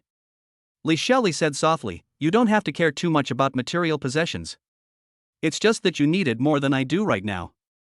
After paying the money, Li Xiuli took the painting and left, reminding him, "Remember to send me your father's address, and if you feel any pain, call me." "Thanks." Luo Jie spoke in a low voice, looking at the 10,000 yuan that Li Xiuli had deposited into her account on her phone. She turned her back and tears dripped onto the paintbrush in her hand. Chapter 57 The Goddess is Jealous. Li Xiuli returned to Qiyun Villa with his sleeping daughter. When they arrived at the gate, they saw Zhang Sheng and a girl standing at the door of the villa, and a car was parked not far away. Yang Looney was holding the sleeping Li Chunxiao. When she passed by Zhang Sheng, she nodded and greeted him, then went in. Li Xiuli got out of the car and Zhang Sheng came to greet him. "Master Zhang, why are you here? You should rest more." The girl behind Zhang Sheng stared at Li Xiuli with a smile, her eyes a little silky. She interrupted, "My father and I are here to bring you some clothes." "My name is Zhang Yuan, hello, miracle doctor." "Clothes? Master Zhang, are they ready today?" Zhang Sheng bent down and said, "Mr. Li, the new clothes have not been made yet. I have selected some finished products for you according to your size. They are all sewn by me." After he said that, he motioned to his dazed daughter to get clothes from the car.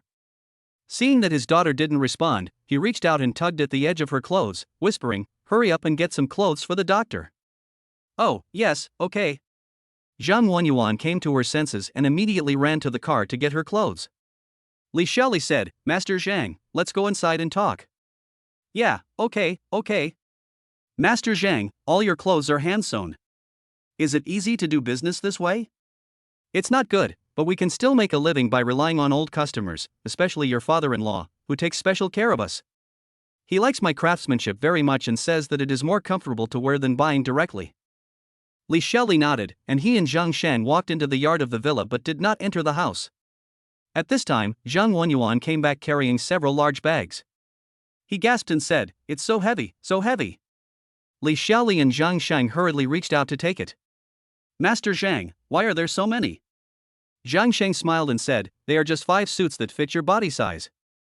"Thank you for saving my life, miracle doctor. These are all for you.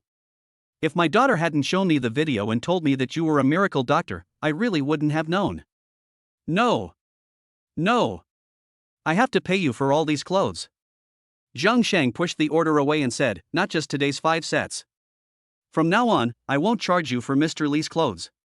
If you don't come to order them, I'll send you 2 sets of clothes every month." "This. Master Zhang, please don't do this.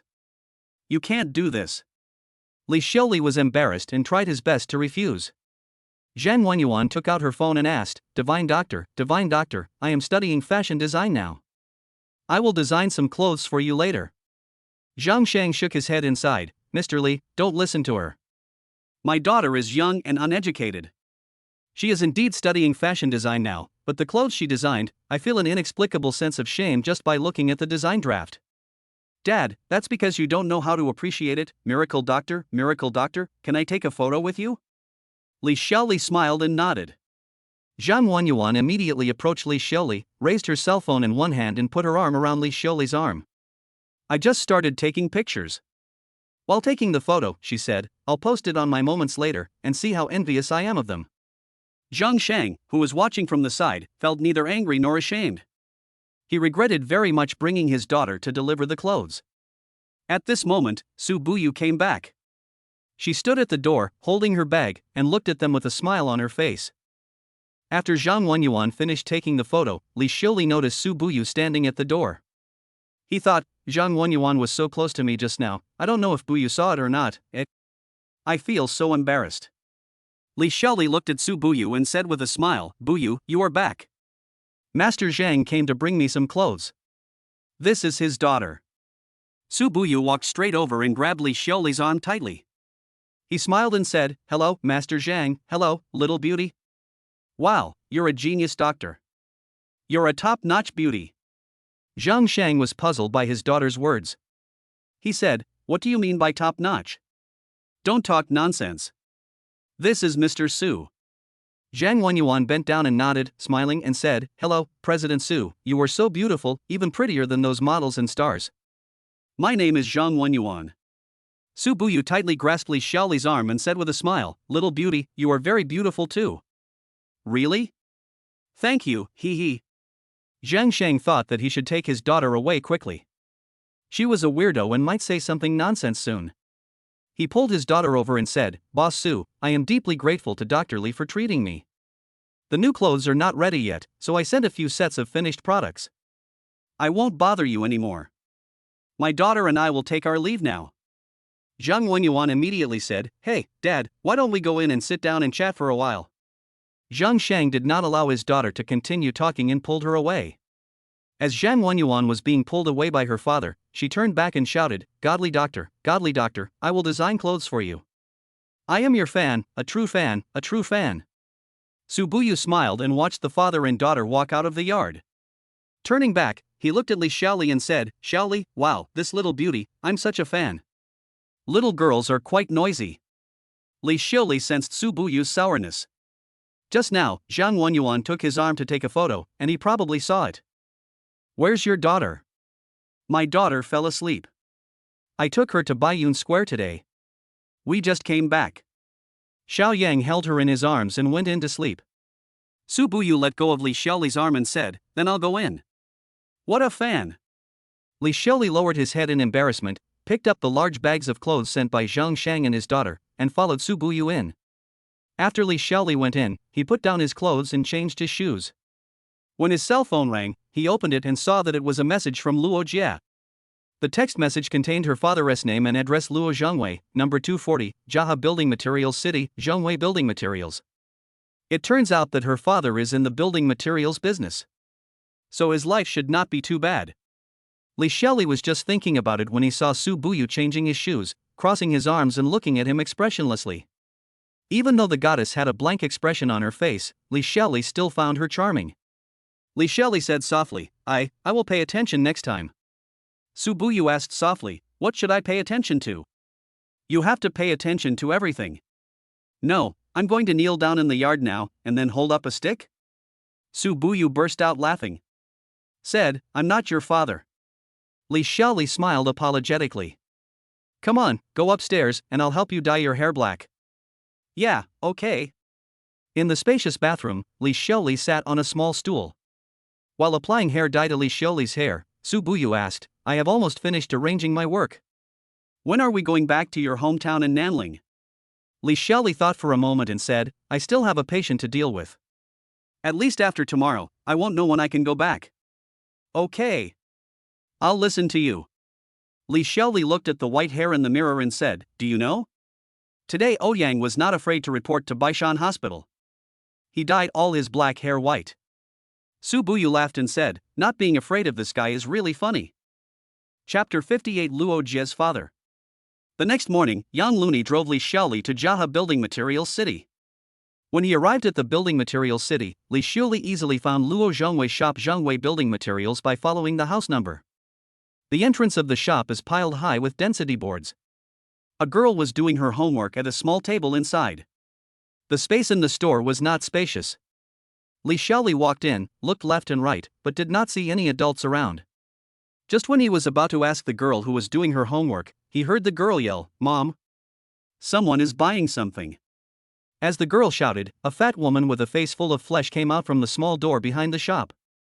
The fat woman was about 45 years old. She asked Li Xiaoli, "What do you want to buy?" "I'm just taking a look. These are all building materials. What's so good about them?" The fat woman said impatiently, then turned and went in through the small door. Li Xiaoli walked to the little girl and asked softly, "Little girl, where is your father?" The little girl didn't even raise her head and said, "I don't know." Li Xiaoli had no choice but to walk out of the store and stand at the door with Yang Looney. He wanted to wait here for a while. The fat woman and the girl doing homework made him feel a little uncomfortable. Not long after, a middle-aged man with a crew cut and completely white hair at the roots drove a van and stopped in front of the Zhengwei building materials store. After he got off the car, he saw Li Xiaoli standing in front of the store and asked, "What are you doing?" "What are you doing here?" Li Xiaoli thought to himself, "If we are not from the same family, we will not enter the same door." These three people, including the girl, were not only impolite, but also spoke rudely. He is clearly running a business, but he doesn't even say a polite word. "What kind of family is this?" Li Xiaoli stepped forward patiently and asked, "Excuse me, are you Luo Zhangwei?" After hearing this, the man glanced at Li Xiaoli and unloaded a box of tools from his van. He asked, "What do you want from me?" "I'm Luo Jie's doctor." The man was stunned and moved the box of things into the store without paying any attention to Li Xiaoli. The box looks heavy, and Luo Zhangwei has strong arms. After putting away his things, Luo Zhangwei asked the girl who was doing her homework, "Where is your mother?" The little girl still didn't look up and said impatiently, "Dad, can't you go into the inner room and check it yourself? I'm doing my homework, don't bother me." Luo Zhangwei turned around and walked out, saying to Li Xiaoli indifferently, "Go. Don't stand here." Li Xiaoli was helpless. It seemed that there was a reason why Luo Jie didn't want to talk about her father. Even after revealing his identity, he didn't even ask about Luo Jie's condition and showed no concern at all. That's his own daughter. What kind of heart does this person have? Li Xiaoli gave up the idea of talking to Luo Zhangwei. It seemed that the other party had no self-control and there was nothing to talk about. Luo Zhangwei turned and entered the store, and Li Xiaoli used the observer's ability on his back. It was found that he had no signs of lupus erythematosus. Considering that lupus is more common in women, Li Xiaoli started testing the girl who was doing homework inside. You don't know until you see it, and you'll be shocked when you see it. The girl doing homework is not Luo Zhangwei's daughter. There is absolutely no blood relationship between them. Seeing Li Xiaoli standing there in a daze and Luo Zhangwei turning back, young Looney became alert and immediately moved over. Luo Zhangwei looked at Li Xiaoli, then at young Looney, pointed at the road fiercely, and urged them, "Hurry up and leave." Li Xiaoli came back to his senses and said to Luo Zhangwei, "We will leave immediately, but let me remind you that the girl inside has no blood relationship with you." "What the hell did you say?"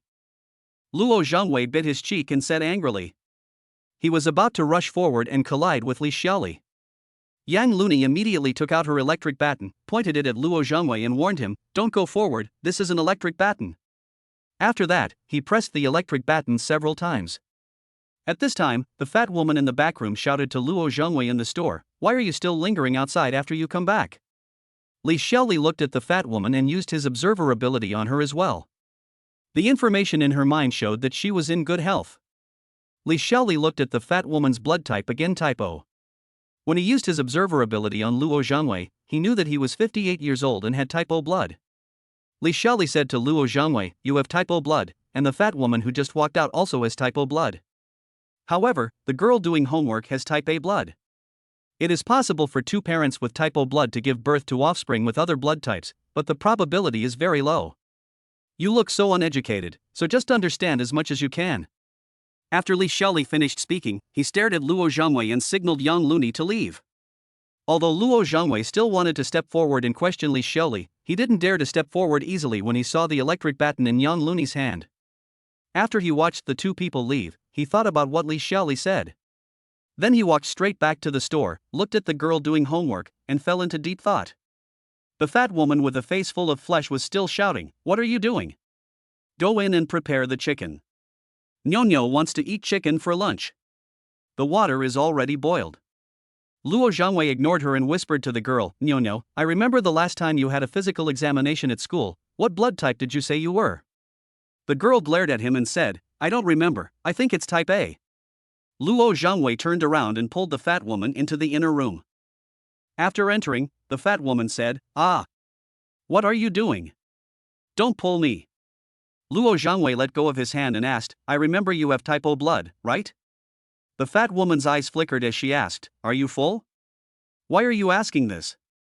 Let me ask you, are you type O blood?" Luo Zhangwei shouted loudly. "What are you doing?" Yes, okay." Seeing the fat woman's impatient look, Luo Zhangwei became furious. He asked, "Whose child is Nyo Nyo?" Seeing that she could no longer hide the truth, the fat woman consoled him, "Oh, Mr. Zhong, you are already 58 years old, why do you still care about these things? What does it matter whether Nyo Nyo is yours or not? I said I will help you in your old age, so I will help you in your old age, don't worry. Nyo Nyo will grow up soon and will be able to serve you soon." Luo Zhangwei was so angry that veins on his face twisted, and he raised his hand. Bang! A big blow hit the fat woman's face hard. The fat woman covered her face and cursed, "You old thing, how dare you hit me?" She lowered her head, looked at the boiling water on the stove that was prepared to deal with the chicken feathers, and picked up the kettle and poured it on Luo Zhangwei. Although Luo Zhangwei tried his best to dodge, some of the boiling water still splashed on his back. "Ah!" Luo Zhangwei screamed. At this time, the girl who was doing her homework was standing at the door calmly, looking at the two of them. Luo Zhangwei jumped up and down. While crying out in pain, he kept wanting to touch his back. The fat woman was still cursing, "You old bastard, when have I ever been beaten by anyone? I can't burn you to death." Luo Zhangwei gritted his teeth, endured the pain and rushed out, then opened the box taken from the car, took out the wrench and held it in his hand. Just as he was about to turn around and go into the house, the fat woman was holding a rolling pin in her hand and hit Luo Zhangwei hard on the head. Bang! Luo Zhangwei suddenly saw stars and fell down. Chapter 59, Evil Woman vs. Bastard. Luo Zhangwei was lying on the ground with blood flowing from his forehead. He glared at the fat woman fiercely. Fat woman holding a rolling pin. She pointed at him fearlessly and cursed, "Old country bumpkin. You still ask about blood type? I don't even know whose child Nyo Nyo is. You should blame the fact that there were too many people who were close to me back then. If I hadn't seen that you knew about building materials and could make money, would I have lived with you? It's not even your turn, go eat shit." After hearing this, Luo Zhangwei felt dizzy. His whole body was shaking, and his qi and blood began to flow disorderly. At this time, many merchants in the building materials city heard the noise and gathered around one after another. Soon, a lot of people stood at the door of Zhangwei Building Materials store to watch the fun. But no one stepped forward to stop the fight. Someone in the crowd whispered, "Don't try to persuade them. Be careful not to get into trouble. This family is not good people. You all know how difficult it is to get along with them. Don't meddle in their business." The fat woman continued to shout, "Luo Zhangwei, listen to me, this store is now leased under my name. The business license and the newly purchased house are all in my name. Get out of here right now." She looked at the crowd and pointed at Luo Zhangwei. Then he shouted, "Neighbors, this old guy and I haven't obtained a marriage certificate. We are not husband and wife. Now I want to kick this old guy out. Please don't misunderstand me. I have nothing to do with him." After she finished speaking, she lowered her head, grabbed one of Luo Zhangwei's feet, and dragged him out. Luo Zhangwei struggled, and the blood on his head flowed down his neck to the ground. A woman in the crowd whispered, "Nyo Nyo, your dad loves you so much, go and persuade your mom. Your dad's head is still bleeding." After hearing this, the girl glared in the direction of the crowd. Afterwards, she packed up her school bag and walked out of the store calmly, as if it had nothing to do with her. He didn't even look at Luo Zhangwei lying on the ground. Luo Zhangwei was sleeping on the ground outside the shop at this time, feeling hopeless. He groaned and said, "Mine, the shop is mine, the house is also mine, everything is mine," he said as he tried to crawl back to the store. He had only climbed a few steps when suddenly, the blood rushed to his brain and he fainted on the spot. Someone in the crowd shouted, "Someone's dead, call the police." "No, call an ambulance first. My phone is out of battery, please call 120 for him. If you want to fight, go ahead and fight. I don't have the time. This guy is very aggressive. He almost beat up my husband because of a small matter before." In this way, Luo Zhangwei was unconscious for a long time, but no one called the police or helped him call an ambulance. It was not until the security guard of Jiahe Building Materials City arrived that the police were called. An ambulance was called and Luo Zhangwei was sent to the hospital. While Luo Zhangwei was being beaten by the fat woman, young Looney was driving and leaving Jiahe Building Materials City with Li Xiuli. Li Xiuli sighed and said helplessly in the back seat of the car, "The man just now is the biological father of the girl who was painting in Baiyun Square yesterday." Ah. No way. Well, they are too different. I feel a little sorry for the girl who draws. Li Xiuli thought to himself, there is a big difference. Poor mother and daughter, this man must have bullied them a lot in the past. Yang Lu and I kept mumbling, look at that fat woman with a face full of flesh. She owns a shop, right? She didn't even say a polite word to someone who came into her shop, and she even mocked him. How can she be so rude? What's in her head? And they're uneducated children, the boy is even worse. He's already old, but he still wants to bump into others and fight with them. My God, in comparison, the girl who paints is like a fairy descending to earth. Li Xiuli said softly, there are a lot of people in this world who don't know what they are talking about. That day at Baishan Hospital, you didn't go into the ward of the girl who was painting. She had systemic lupus erythematosus, and her condition was serious. Her body couldn't hold on any longer. Oh. It's so pitiful. A fairy-like good girl has to suffer from illness, while those bastards who look like bastards are alive and well. Where is justice? Li Xiuli was silent. Yang Looney asked again, by the way, I just heard you say that the girl doing homework is not his biological daughter? Well, he has no blood relationship with me. From Luo Zhangwei's reaction, he seems to know nothing about it. What the hell? Li Xiuli thought of the systematic treatment method for Luo Jia, and was worried about Luo Jia's condition and felt depressed. He wanted to change the subject, so he said, let's not talk about this anymore. Let's go to Baishan Hospital and see Ouyang Bupa. He reported for duty yesterday with dyed white hair. I guess he got scolded. Ah. Fatty is quite cute, and he's even styling his look. Ah, so funny. After a while, Li Xiuli came to Bai Chaoying's office. Sister Bai, isn't Ouyang afraid? Oh, he and my father are going to inspect the wards. If he hadn't shown me his ID card yesterday, I wouldn't have believed that he said he wasn't afraid. Bai Chaoying smiled. Li Xiuli also smiled and asked, did he dye his gray hair back? He dyed his hair back and cut his hair into a buzz cut. He looks much more energetic now. Yesterday afternoon, I punished him to clean the toilet, and he did a good job. Li Xiuli had just sat down when Bai Chaoying asked again, my sister Bai Li sent my dad a text message this morning saying that she went to Nu. Did you know about this? Ah. Really? I didn't know that. Li Xiuli pretended to be shocked and thought, it seems that my guess was right, Bai Li really went to Nu. This is a good thing. When she comes back in 3 years, her galactosemia can be cured.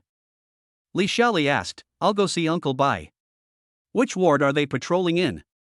At this moment, Baishan came back with Ouyang Bupa. Ouyang was not afraid of seeing Li Xiuli and asked, Brother Xiuli, you are here. Hey, why did you dye your hair black? White is quite handsome. Li Xiuli smiled and said, pretty handsome? So you dyed it white yesterday? Ouyang said without fear of embarrassment, let's not talk about it. I was just being childish. Baishan stared at Li Xiuli and asked, did you instigate Bai Li to go to Nu? Li Xiuli leaned forward and whispered in his ear, Uncle Bai, do you remember the secret I told you? Don't worry, when Bai Li comes back, her illness will be cured. You will be very satisfied by then. When Baishan heard this, he turned his head and snorted. Li Xiuli said to Ouyang Bupa, work hard as a nurse in the hospital and study hard. To obtain a medical license, you need to have at least 2 to 5 years of work experience in a hospital. Well, okay, Xiuli brother. I will try my best. Li Xiuli nodded, said goodbye to everyone, and left Baishan Hospital. Chapter 60 Luo Jie gets a new life. The next morning, as soon as Li Xiuli got up, he received a call from Luo Jie. Luo Jie. You called me so early, are you feeling unwell? Yes. My mom and I just arrived at Baishan Hospital. I feel like I'm dying. Luo Jie's weak voice came from the other end of the phone. While changing his shoes, Li Xiuli said to Luo Jie on the other end of the phone, wait for me, I'll be there soon. After hanging up the phone, Li Xiuli ran out of the villa, shouting, Xiao Yang. Let's go, hurry up, go save lives. Baishan Hospital. Young Looney got into the car quickly and drove to Baishan Hospital at lightning speed. Along the way, Li Xiaoli was thinking that the conditions given by the system in exchange for treating Luo Jie were really unbelievable.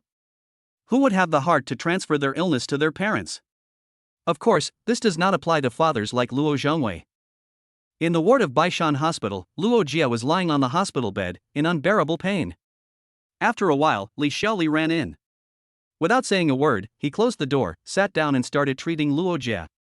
While he was treating Luo Jie, he was thinking, Luo Jie's father is a bastard.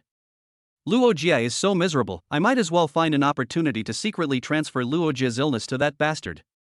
But on second thought, I felt that this was not a gentlemanly act. It violates medical ethics and morality. He was sweating profusely after treating Luo Jie. At this time, Luo Jie's mother rushed in a panic, holding the phone. She moved closer to the bed and whispered something into Luo Jie's ear. Luo Jie said loudly, "What goes around, comes around. Stop talking, I won't go, just let him die." Mom, don't forget how he beat you when I was a kid and how he abandoned us. When Luo Jie's mother heard her daughter say this, she lowered her head while holding the phone, sighing and shedding tears. Li Xiaoli stood up. He didn't understand what was going on and wanted to avoid it. He asked Luo Jie awkwardly, "You shouldn't feel any pain now, right? I'm going out first." "Yeah, much better, thank you." Li Xiaoli was about to turn around and leave. Luo Jie said, Luo Zhongwei had a stroke and seemed to have been beaten. He is now in the People's Hospital and is dying. Li Xiaoli turned around and asked in surprise, how could it be? I went to the building materials city yesterday and saw him, he was fine. Was he beaten? How could he have a stroke in that body? Luo Jie moved to the bedside, looking for shoes to put on, and asked, "Did you go to see him yesterday?" "Yes. But he chased me away." Li Xiaoli shook his head and smiled bitterly. As Luo Jie put on her shoes, she said, "The hospital said he is dying and they want to see his family, so they asked me and my mother to come over." When Li Xiaoli heard this, he seemed to have thought of something and asked, "Luo Jie, do you believe me?" Luo Jie put on her shoes at this time, looked at Li Xiaoli in confusion, and nodded. "Well, just trust me. I'll accompany you now and we'll go see him." "I won't go. When he beat my mom and me when I was little, I secretly swore that on the day he died, I wouldn't even look at him. I would even set off firecrackers to celebrate." Li Xiaoli grabbed Luo Jie and said seriously, "Don't ask anything. Trust me. Let's go there quickly, or it will be too late." Luo Jie was silent, she was struggling inside. Although she couldn't figure out what Li Xiaoli was going to do, this miracle doctor was so trustworthy. What should she do? Li Xiaoli said anxiously again, "Luo Jie, please believe me, I will explain it to you later, just follow me now, okay?" "Well, okay. Mom, let's go." Li Xiaoli was overjoyed and ran out to Yan Looney and said, "Hurry up and prepare the car, it's urgent. We're going to the People's Hospital, the stroke department right away." Yan Looney drove the car and they soon arrived at the People's Hospital. After getting off the car, Li Xiaoli took them quickly to the stroke ward. On the hospital bed, Luo Zhongwei was seen dying, with white gauze wrapped around his head, his mouth crooked, and his speech slurred. When the doctors saw the patient's family, they immediately surrounded them. They said to Luo Jie and her daughter, "The patient's brain arteries are severely blocked. The right half of his body is now completely unconscious. In addition, he suffered a severe blow to the head. He may die at any time. He will not last long. You should go and say your final goodbyes to him." Luo Jie's mother walked to the bedside with tears in her eyes and called out softly, "Old Chinese. What sin have you committed? Who beat you into this state?" Luo Jie looked at her father lying on the hospital bed coldly, expressionless. "In my childhood memory, this father was either arguing with others or fighting with others. He even beat her mother, and now this is what happened to him." Luo Zhongwei opened his eyes slightly and looked at Luo Jie. Because of his excitement, the monitor that was monitoring the patient suddenly sounded an alarm. It seems that Luo Zhongwei is about to die. Li Xiaoli immediately flashed to the bedside, held Luo Zhongwei's hand, quietly exerted force, and performed the 9 turns return to the heart technique to protect the other party's heart meridian. Then he stretched out his hand and beckoned Luo Jie to come closer. Luo Jie was unmoved. Li Xiaoli was anxious and directly pulled Luo Jie's hand and held it. To Luo Jie's astonishment, Li Xiaoli held the hands of father and daughter together. System. The system is here. Should we start transferring the systemic lupus erythematosus from the girl now? Yes, this person is dying. I am protecting his last pulse. Please speed up. System understands. In progress? Li Xiaoli held the father and daughter's hands tightly in his own hands. And he continued to use his energy to support Luo Zhongwei's last breath. Luo Zhongwei looked at Luo Jie, his eyes slowly became gentle, and after a while, he closed his eyes forever. Ended his life. Li Xiaoli sensed that Luo Zhongwei's life was gone, so he withdrew his energy. Ding, system prompts, disease transfer successful. Li Xiaoli thought, this could be considered as a good thing he did for his daughter before he died. Luo Jie's mother cried and kept saying, "You are committing a sin, you are committing a sin." Her cries contained her lifelong resentment and hatred towards this man. Perhaps, there are other emotions mixed in. Luo Jie turned around and walked out, her face still expressionless. Li Xiaoli looked at Luo Zhongwei who had passed away. I noticed that there were traces of tears in the corners of his eyes. At this time, the doctor came over, examined Luo Zhongwei, and then announced that the patient was dead. A moment later, the police arrived. Asked, "Who among you is the patient's family member?" Li Xiaoli walked out, accompanied Luo Jie and her mother, and explained the situation to the police. The police said, "We received a call from the security guard at Jiaha Building Materials City. Luo Zhongwei had suffered a severe blow to the head, so we need to ask you some questions. Now that the patient has died, we need to investigate each case thoroughly." After some explanation, the police finally figured it out. Said, "Oh. So that's how it is. You and your daughter don't live with Luo Zhongwei. He has a home in Jiaha Building Materials City, right?" "Yes.